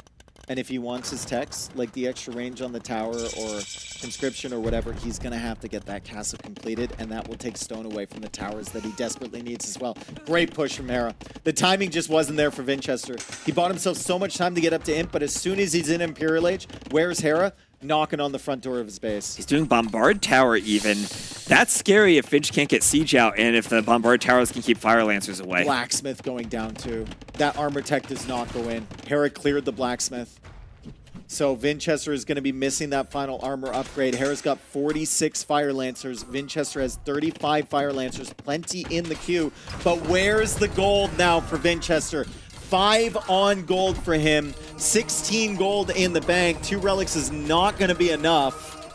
And Hera almost saves the Treb with some great shots from the Bomber Cannon. Vinchester does eventually snipe it. He does snipe it, and he's holding at least at the front of his base, but his population is dropping. He's losing the fight in the long run, and he's now losing all of the map control that he had. He was so late to Imp, he's late to the upgrades, and his only gold now is in that back corner. I think if you were to ask both of them, they would say this is an absolutely degenerate late game with Fire Lancer skirmishers. Like, just Fire Lancer spam, but I mean, it's the best unit they can make. And that's exactly what they're doing, and that's exactly what they both played into. I think Hera just had that timing advantage. He had the damage that he got earlier against Vinchester, and he had the better economy the entire game. They might lose another Treb. Is that a keep versus a Bombard Tower? It is. It is. Bombard Tower is huge here from Hera, and the Bombard Tower will win that fight rather convincingly. What worries me a bit is all those barrels in the farms for Vinch. He might lose some farmers to the barrels. When's the last time we saw murder holes from both players in a game? Usually it's only one, right? Hera just got it. Vinchester's got it as well. Hera's Bombard Tower is going to clear that up, and Hera, sensing that Vinchester may be on the edge of the map, is going to send some Fire Lancers around that side. While he still pushes in through the center with so many, 57 Fire Lancers for Hera. It's only 10 for Vinchester. This is not a good situation for him. I think he knows it's over, but he's gonna give it a solid try. He's gonna give it a try, but he's dropping in population down to 120 pop. The Fire Lancers push in, and I don't think there's much he can do at this point. He's losing all of his economy, and GG. Well done from Hera. Well done. I really liked the early pressure from Vinchester. He took some excellent fights in the center. Unfortunately, it was a terrible raid in there for him with Hera sniping those 3 villagers. Very clever play from Hera, though. I think he stayed outside of the line of sight of Vinchester's buildings and shot the barrel. Right, that's what makes it so hard, that your palisade wall only has 2 line of sight. It doesn't benefit from town watch, so if your archers are out there hitting the barrel, unless Vinch is actually looking at the barrel at that spot, he's not going to be alerted to it until the barrel explodes. And also, Hera, excellent job once he push back that initial pressure from Vinchester. It felt like he won every single skirmisher versus skirmisher battle. He won every single ranged battle, and he was constantly pressuring that gold and stone area from Vinchester, and Vinchester was just reacting the entire time. Right, it was both sides of the map. When Vinch has to react on one side, Hera forces a fight on the other, and all of a sudden he wins 2 fights. It's a cool map, though. We should tip the designer. We should, you should give him a tip so he can stay up late and fix the bug, so we don't need to restart it. Oh man, of course you had to be the one casting, right? Yeah, 2 every restart, in a row. and I'm the one casting it, right? Well, here we have some replays. We'll see some nice barrel explosions and some archer micro, and it started off well for Vinch. It started off so well. He had a great fight here, and this is the type of thing though. Hera can recover when he loses those early armies. Some other players, things might snowball a bit more. And Vinch, even with the raids, Hera, he was prepared for it. He had the skirms in position to defend the stone. This was just brutal. And Vinch was not prepared. I mean, you don't see it, you don't get a notification, and then to add salt to the wound, you don't have Loom. And he loses 3 villagers like this, and then he's forced to send his entire military over there. Hera knew exactly what he wanted to play into, but Vinchester denied him off gold for so long. It was an extremely valiant effort from Vinchester in a game that he probably knew he had already lost, to try and just get some value. Imagine if he had denied that castle. We might have a completely different game. Yeah, and we were talking about Vinch reacting everywhere. He's so worried about keeping army alive somewhere else on the map that he doesn't notice where he needs to actually pay attention at that castle. Yeah, I think we saw a minute before that he was like repairing the towers on the left side So maybe that's where he was focused. He did have ballistics for the skirm, so he could have sniped those villagers. But, I mean, it's very difficult to focus on everything that you need to at this level. Vinchester down 2-0.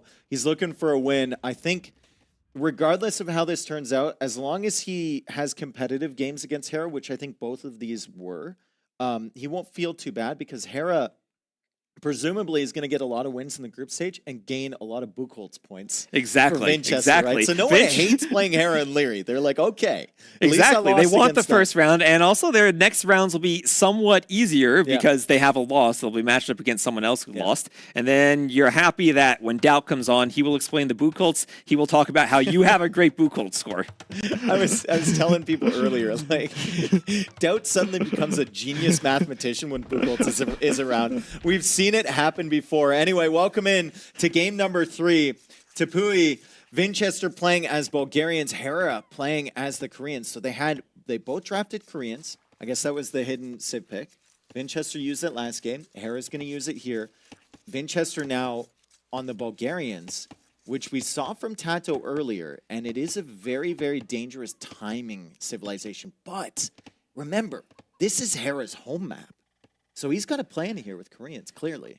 He clearly does, but I wonder if Koreans are a civ that you can really do too much that's special with other than towers and skirms. Is there something unexpected they can pull out, or is he just going to try to have a very clean meta game with skirmisher wars? Knowing Hera, it might just be like skirm defense. He's like, I believe in my skirm defense. And he's just going to soak all the damage from Vinchester. But, I mean, Hera does surprise you from time to time, right? Look at that double siege workshop push on the first game, right? Hera, as much as people call him a meta player, he has some really, really innovative strategies that he's pulled out in tournaments. So we'll see why he picked this as a home map. You see the scout there from Hera now expanding. He's looking for extra deer, and he's going to push that from a very long distance away. Well, I heard him talking the other day, and he said both of the new maps might be fast castle maps. I wonder if there's a chance he might try to do a fast castle on this map. He's got 4 villagers in the queue. 4 villas in the queue. He's pushing the deer from so far away, right? Plenty of food with the capybara and with the tapirs if you manage to get those extra deer. Thank you for the picture-in-picture on top of the picture that we're looking at. It's really important that he gets that one particular deer in. Loom now coming in for Vinchester. That's key. Both players doing Loom. We don't see that too often in between them. Not in this set, apparently. And we know what Vinchester's going to do. That's the thing about picking Bulgarians. You basically telegraph your strategy for your opponent, right? You're like, I'm going men-at-arms. It is too powerful. You know it's coming. You cannot stop. And we'll see how Hera reacts to that. I mean, he goes up with 19 pop. There's the riddle. Taking the foxes. You can take the foxes and get some gold if you're going forward. And then you don't have to make a mining camp. And you can skip the mining camp. Yep. And you can just make them. You can get the free men-at-arms upgrade plus the fox gold. And you can apply a ton of pressure to all of the resources that are forward. You can do a little semicircular wall to keep yourself safe, but you're not protecting anything. All of the golds, the stones, the berries, they're all at the front of your base. I feel like Bulgarians just have fantastic synergy on this map. Because it's so close, because people want to play infantry, and it will be the men-at-arms tower approach. Now, Vinchester's sending 3 villagers. I believe Tato sent 4 when he went forward against Leary. So Vinchester doesn't want to sacrifice as much eco as maybe Tato wanted to. Yeah, and I'm sure Vinch and Tato have been practicing together at their Onamara boot camp, so they might have some similar ideas on how to play Bulgarians here. Oh, that's a gate. That's like what I said earlier, if you're in the same building as the Viper, useless gates are just going to be something you do. They're just infectious. Yeah, Hera did manage to kind of push back the units there, so maybe the gate had some... I wonder what the thought process was there, because there was already a villager house falling behind it, but we'll never know. We'll never see inside the mind of the genius as a tower comes back, a respectful distance away from the wood line, and that's a tower that Hera cannot see. And also instant arson. He didn't need to do the men-at-arms upgrade. Can he see the villager building that, though? Oh, he wanted a gate to trap the men-at-arms. He sees the villagers building the tower. So he knows the tower is going up. He's going to make a counter tower over on the wood line. I don't know if that actually ranges, but speaking of ranges... Double range skirms. He just wants to go skirms. All the resources are forward. The gold, the stone. You don't need them to do skirms. I told you. Nobody listened to me. It is double range skirmisher with Hera, or for Hera. He gets a slight discount on them. He gets the armor upgrade for free with Koreans. I was wondering why he would hard pick this civilization first. This explains a lot. But, I mean, can he still keep up the food supply for both of these? If those men-at-arms come over to the berries, there's not a lot of natural food on this map. He's got some capybara under the TC, but not a lot of villagers taking those. Once again, Vinchester wins the scout war, and his scout dips out of there. And also, both the stones now are forward. Hera's walled, but he's walled out from stone. If Vinch keeps the pressures up with the towers, Hera's going to need a market to buy stone if he wants more counter towers. Yeah, and Vinchester, we just saw him setting up that mining camp, so he's going to have enough stone to repair that long term. He will need to make sure that at some point Hera doesn't just send villagers out to attack that. That would probably be a good play, but only if Hera is convinced that the army isn't over there from Vinch to support it. All right, but Hera could run out of stone if he keeps repairing. Vinch is mining more, and those men-at-arms with arson are hard to repair against, but Hera will get the skirms over, and he should be safe. I think if you're Vinchester, you just keep making men-at-arms, and you don't respect the skirmishers at all. You could just go full men-at-arms. Yeah, but the eco is also weak, right? Like, I think he's already taken all the foxes around there, so maybe he doesn't have the gold to make that long term. Maybe he doesn't have the food supply. He's just going into skirmishers of his own. Now, there are a lot of deer and chickens you could think about milling if you have forward vills, but you're so exposed to skirmisher raids if you do that. I mean, he had, we think about his eco, right? He had 3 villagers forward the entire time. He's still got 3 villagers forward, right? It's kind of nuking his economy and all the options he could go with. We look at his economy right now: 7 on wood, 6 on food, 4 on stone. It's nothing. It's nothing for Vinchester. Well, it's not much for Hera either. I mean, they're still neck and neck in terms of resources collected. And Hera, is they trying to do a mining camp on that stone? There go the vills. There go the vills you wanted to see rush the tower down. And no military. Hera made sure the military was on the other side first. Very, very smart play from Hera. He's tracking where the units are from Vinchester. He's attacking the tower now because he knows he can't repair long term. However, there is another tower coming up on the right side from Vinchester, and Hera does not have stone available. Look at Hera's resources. I know skirms are cheaper for Koreans, but I mean, you won't even be able to keep making villagers. This is a crazy game now as Hera finally gets stone access, but the more vills he puts on stone, he's not going to have any food. He needs to seed farms, and he's seeding farms when his second wood line now is denied. Yeah, he does have control over his first one, though, so good job from Hera.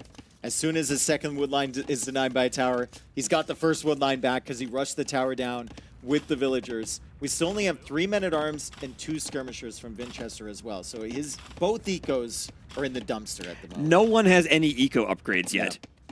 Yeah, Vinch doesn't have any upgrades other than Loom right now. I mean, you wouldn't expect it either, right? Like, no, you wouldn't. Hera did manage to get fletching, but that's about it.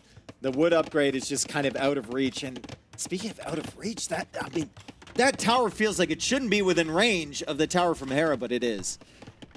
I wonder if Vinch can wall that tower in, if there's anything he can do to keep it alive, because right now, Hera, he's raiding. He's going to pay attention to Vinch's army, and he knows if Vinch comes back to defend that tower, he can rush it down again. Yeah, excellent timing from Hera. He did go out to the stone. He did manage to get enough stone for another tower, and he should be able to push this away. The tower from Vinchester on the wood. Oh, nice kills on the villager. That was a weak one. The tower from Vinchester on that wood line on the right side is also shutting down the berries from Hera, which is making life so difficult for him, right? All that free food, he just cannot take. All right, and looks like Vinch is about to finish taking his berries. He has a few farms at home. And now we're wondering, do you start thinking about the Castle Age at some point? Or do you just keep investing into more feudal army, more skirms, maybe more men-at-arms The for Castle Vinch? Age is a pipe dream at the moment for both players. Like, look at the ecos. This is, that's a very, very long way away. Vinchester's trying for another tower.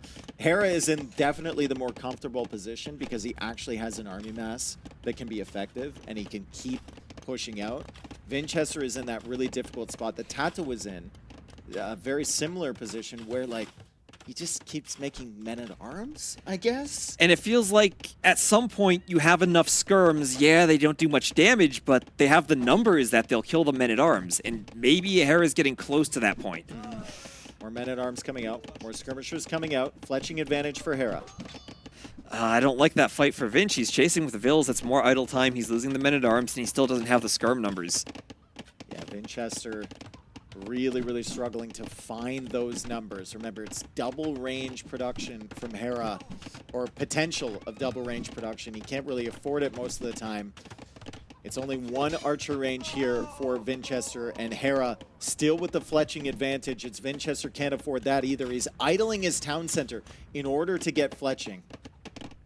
Oh, this is rough as the skirms come in on the wood line. They get just about walled out. That was clutch for Vinch. But now Vinch needs to worry about the counterattack. And where does he actually make farms on this map? You don't have much space with that rock right behind you. Yeah, I think you just surround the TC as best you can, right? Push forward, maybe stop Hera from coming forward for towers. So this is a role reversal from Hera now. He senses his opportunity. He's winning every fight with the skirms. Double Bidaxe finally on the way. Our first eco upgrade of the game. And he's like, I can do to you what you did to me. And I can shut down your woodlines. I can shut down your gold. And I've got the skirmishers to back it up. And right now it's the skirmisher number that matters in this game. And Vinch has no way to engage against the skirmishers. He'll lose Vils. He'll lose Men-at-Arms. He'll lose his own skirms. He has nothing to fight this. And Hera with the quick house can't get the gate up. Hera's trying to trap Vinchester into his own base. That's the level of quick walling going on right now, but Vinchester can always just fight the gates immediately with the Vils. He can try and delete his houses as well. One villager goes down for both, but Hera's got that army mass. We've got 12 skirms. We've only got 5 from Vinchester. This is a skirmisher-only map. And right now, after all of that, res collected are still pretty much equal. The Vil count is equal, but the skirm numbers are so much higher for Hera. And what's the solution to the skirms? It's going to be more Men-at-Arms for Vinchester. More towers, too. Yeah, armor on the Men-at-Arms. Armor, but this is kind of a... This is not like, what can I do to win? It's like, what can I do at all? What can I do to hold on? And maybe he walled the skirms in with that palisade. Maybe the tower could do something if he can wall them in. I think Hera is perfectly content to be in here. Like, he's going to snipe villagers. He's going to get value. The Vils from Vinchester attacking the tower from Hera, but those are being ranged by the skirmishers now as well. That's so much idle time for Vinchester.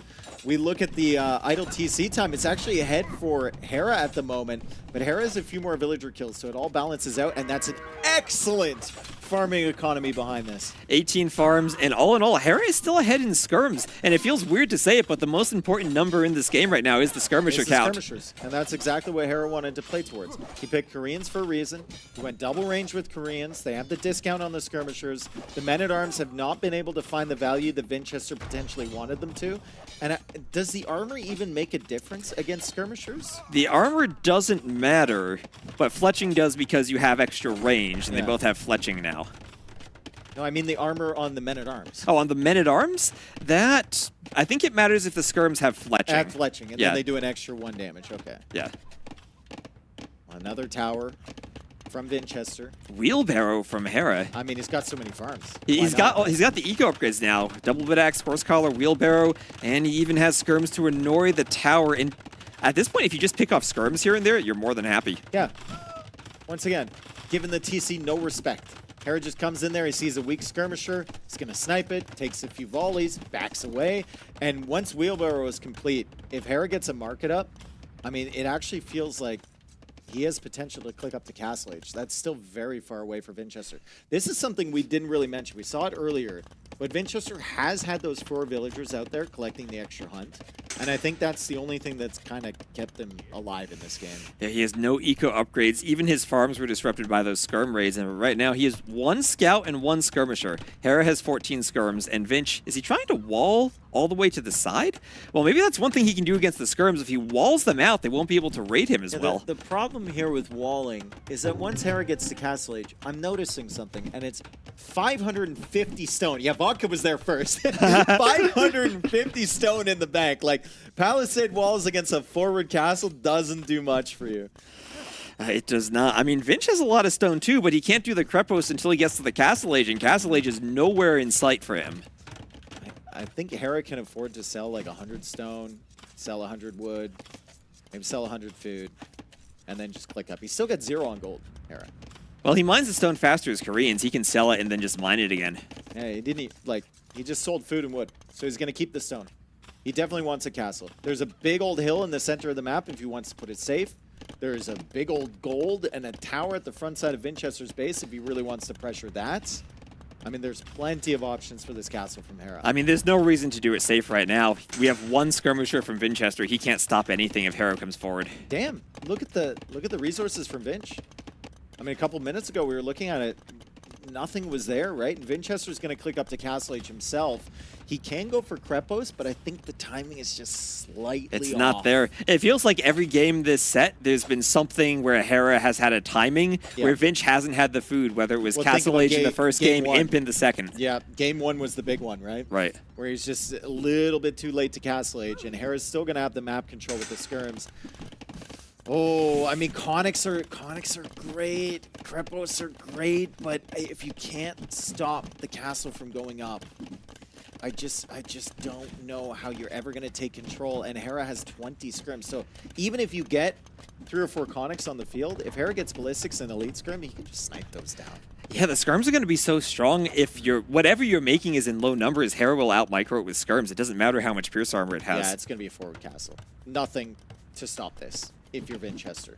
It's how forward is it going to go? It's going to be forward, Dave. It's going to be forward. I think like touching the barracks and touching the house. Like just touching everything. Okay, 4 seconds and he's up. There he goes, right there. There we go. Hera with a super forward castle. It shuts down the goal that provides entry into the base from Vinchester. Vinchester just retreats. Still thinks he has a chance here. He's going to go after that tower, and his castle edge is only 25 seconds away. But it's another tower behind from Hera to defend that first tower position and slowly creep in from the left side. Yeah, and now Vinch, does he go Krepos to remove guard towers? I feel like the spot he'd want it is already occupied by the guard towers. It's so brutal, right? It's so brutal. He goes for a siege workshop. Can't even afford a Krepos right now. It's just such a brutal position for him. He's actually going longswords just because he gets the upgrade for free. But there are so many skirms out there, he'll be able to kill the longswords. Yeah, I didn't read the memo. Scrims just counter everything, especially once Hera gets ballistics for these things. With the towers combined as well, Hera's just ignoring the longswords in the initial engagement. He takes out the villagers. Yeah, he's still targeting the villagers, doesn't respect the longswords at all. And he's just going to slowly run away from those, keep his tower alive, and now he's got 2 towers shooting at these longswords in addition to the 17 skirmishers. A ram is coming out from Vinchester. So many idle villagers over there to the left. More longswords in the queue, but what will they realistically do? I think they're just going to die to skirms, Dave. We have another raid coming in as the GG is called, and Hera will win this set 3-0 over Vinchester. What a set by Hera. It felt like in every game there was something Vinch was doing where it's like, this will work against other players, but Hera always finds that way to stay in the game, and even if he loses 2 vills in the first minute, he comes back. Lots of confidence there from Hera. And that's, I think, what Hera fans wanted to see after the loss of the streak and the loss in Warlords, right? A lot of questions around Hera, how Hera was going to look here. He matches up against Vinchester, one of the best players in the tournament, and it's just a convincing 3-0. And there were so many decisions there that were so Hera-esque, right? The double range skirmishers, the first Civ pick Koreans for his home map.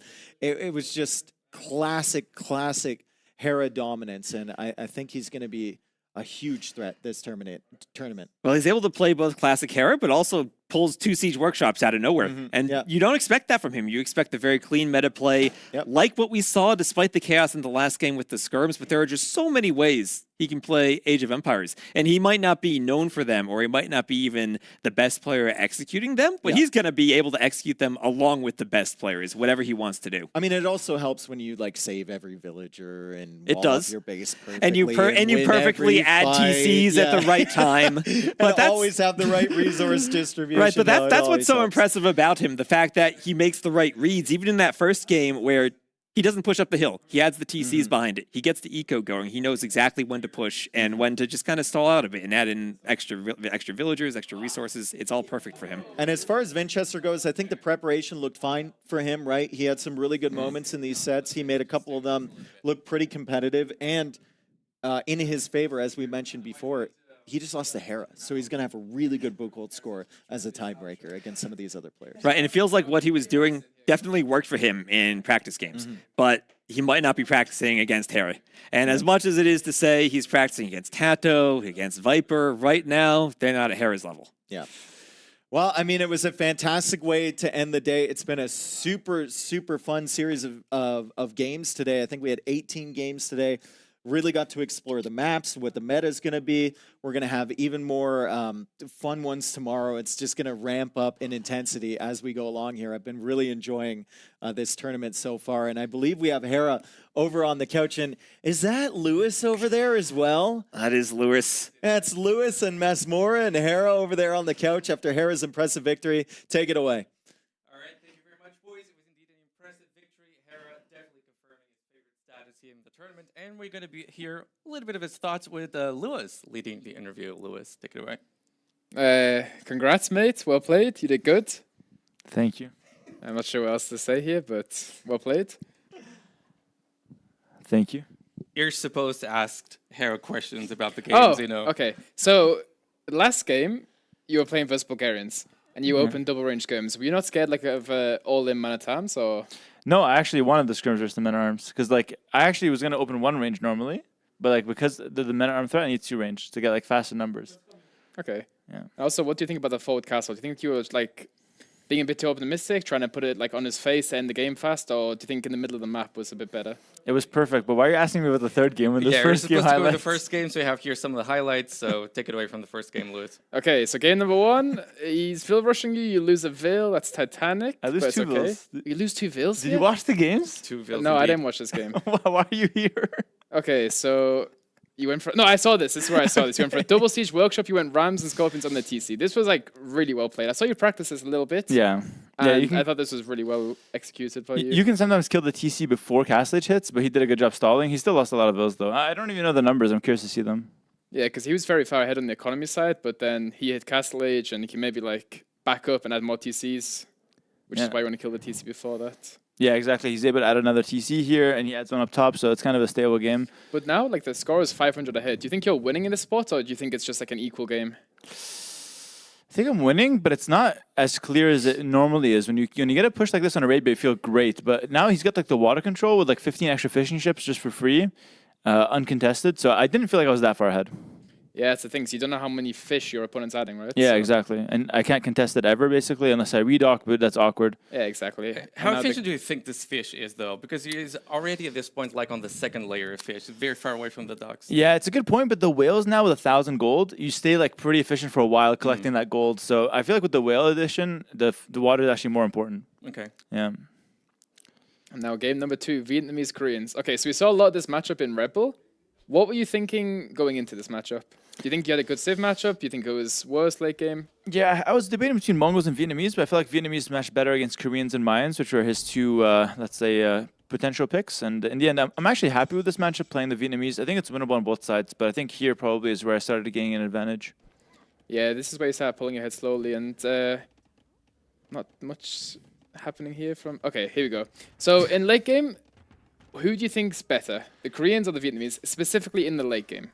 So I was actually debating this with Masmora, like whether it's Koreans or Vietnamese. I personally think Vietnamese might be a little bit better.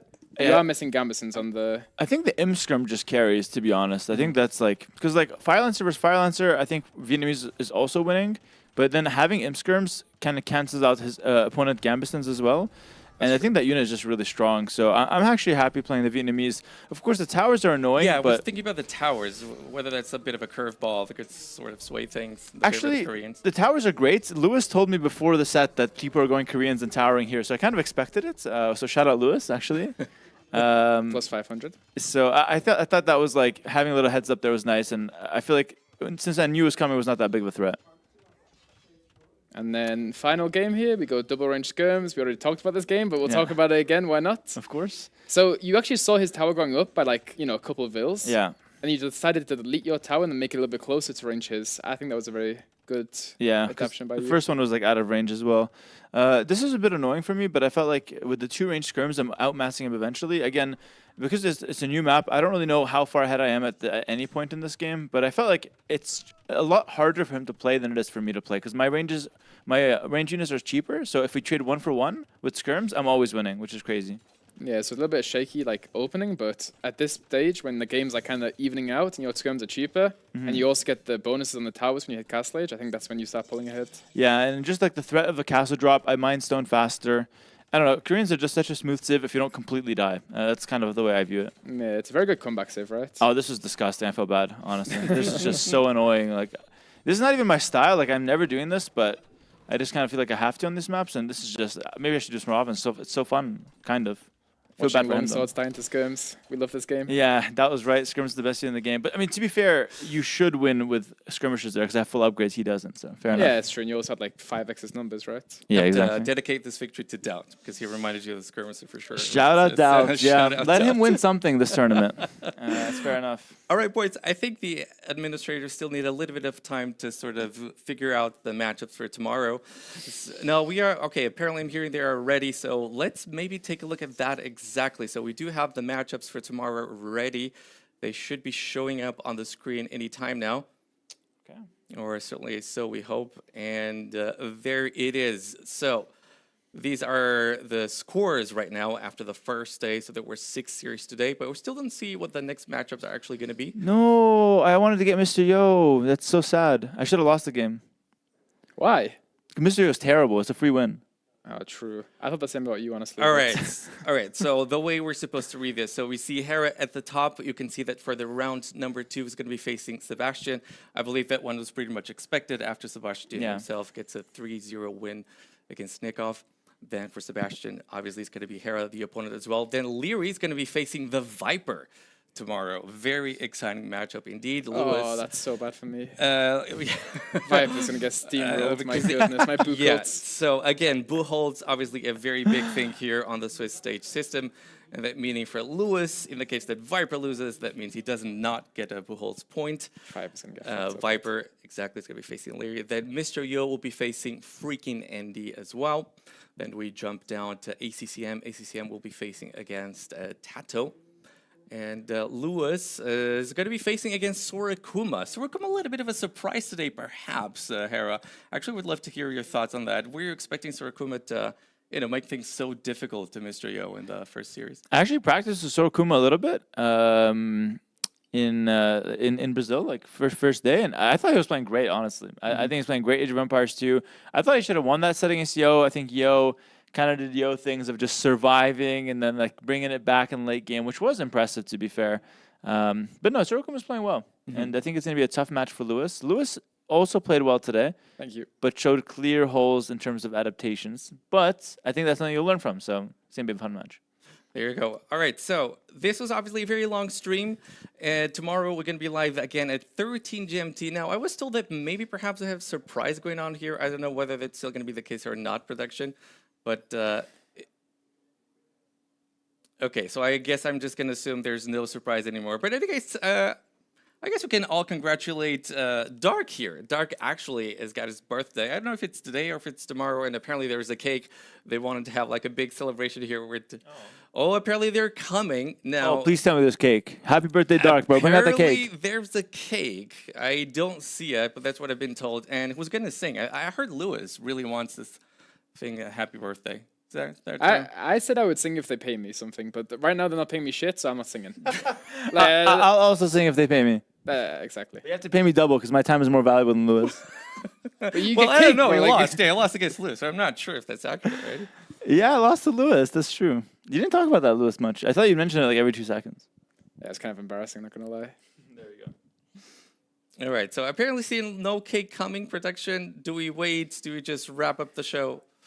The cake is a lie. I guess we only have Dark or not even that. Is Dark here? Is the cake here? Nothing? We all waiting Oh, 1 for second? answers. I think 1 it's coming. I second, think it's 1 coming. second's coming. Well, I guess whoever organized the surprise, they're supposed to sing, and we're just going to be clapping That's along. Dark. That's Dark. Dark is in the room. He's smiling. Happy birthday, bro. All right, Dark, come up here. Come up here. I'm not sure if I make can some actually space. stand with this one. All right, Dark, you have been watching the tournament as well. First of all, congratulations, my friend. How old are you now? Yeah, hello guys. Today I'm 22. 22. What a young gun. Beautiful. So we've been watching the tournament. Obviously, we have practiced with a lot of people. So could you talk a little bit about what you saw today? Were you happy with the series that we saw? Was it exciting games for you? Yeah, there was some exciting games definitely because I've practiced with a lot of players on here. Okay, I guess here we have the cake. Here we have the cake. And oh, wow. Okay, it's not just one cake, it's several. Several cakes. Wow. One for your face. Okay, 1, 2, 3. Happy birthday to you. Happy birthday to you. Happy birthday, dear Dom.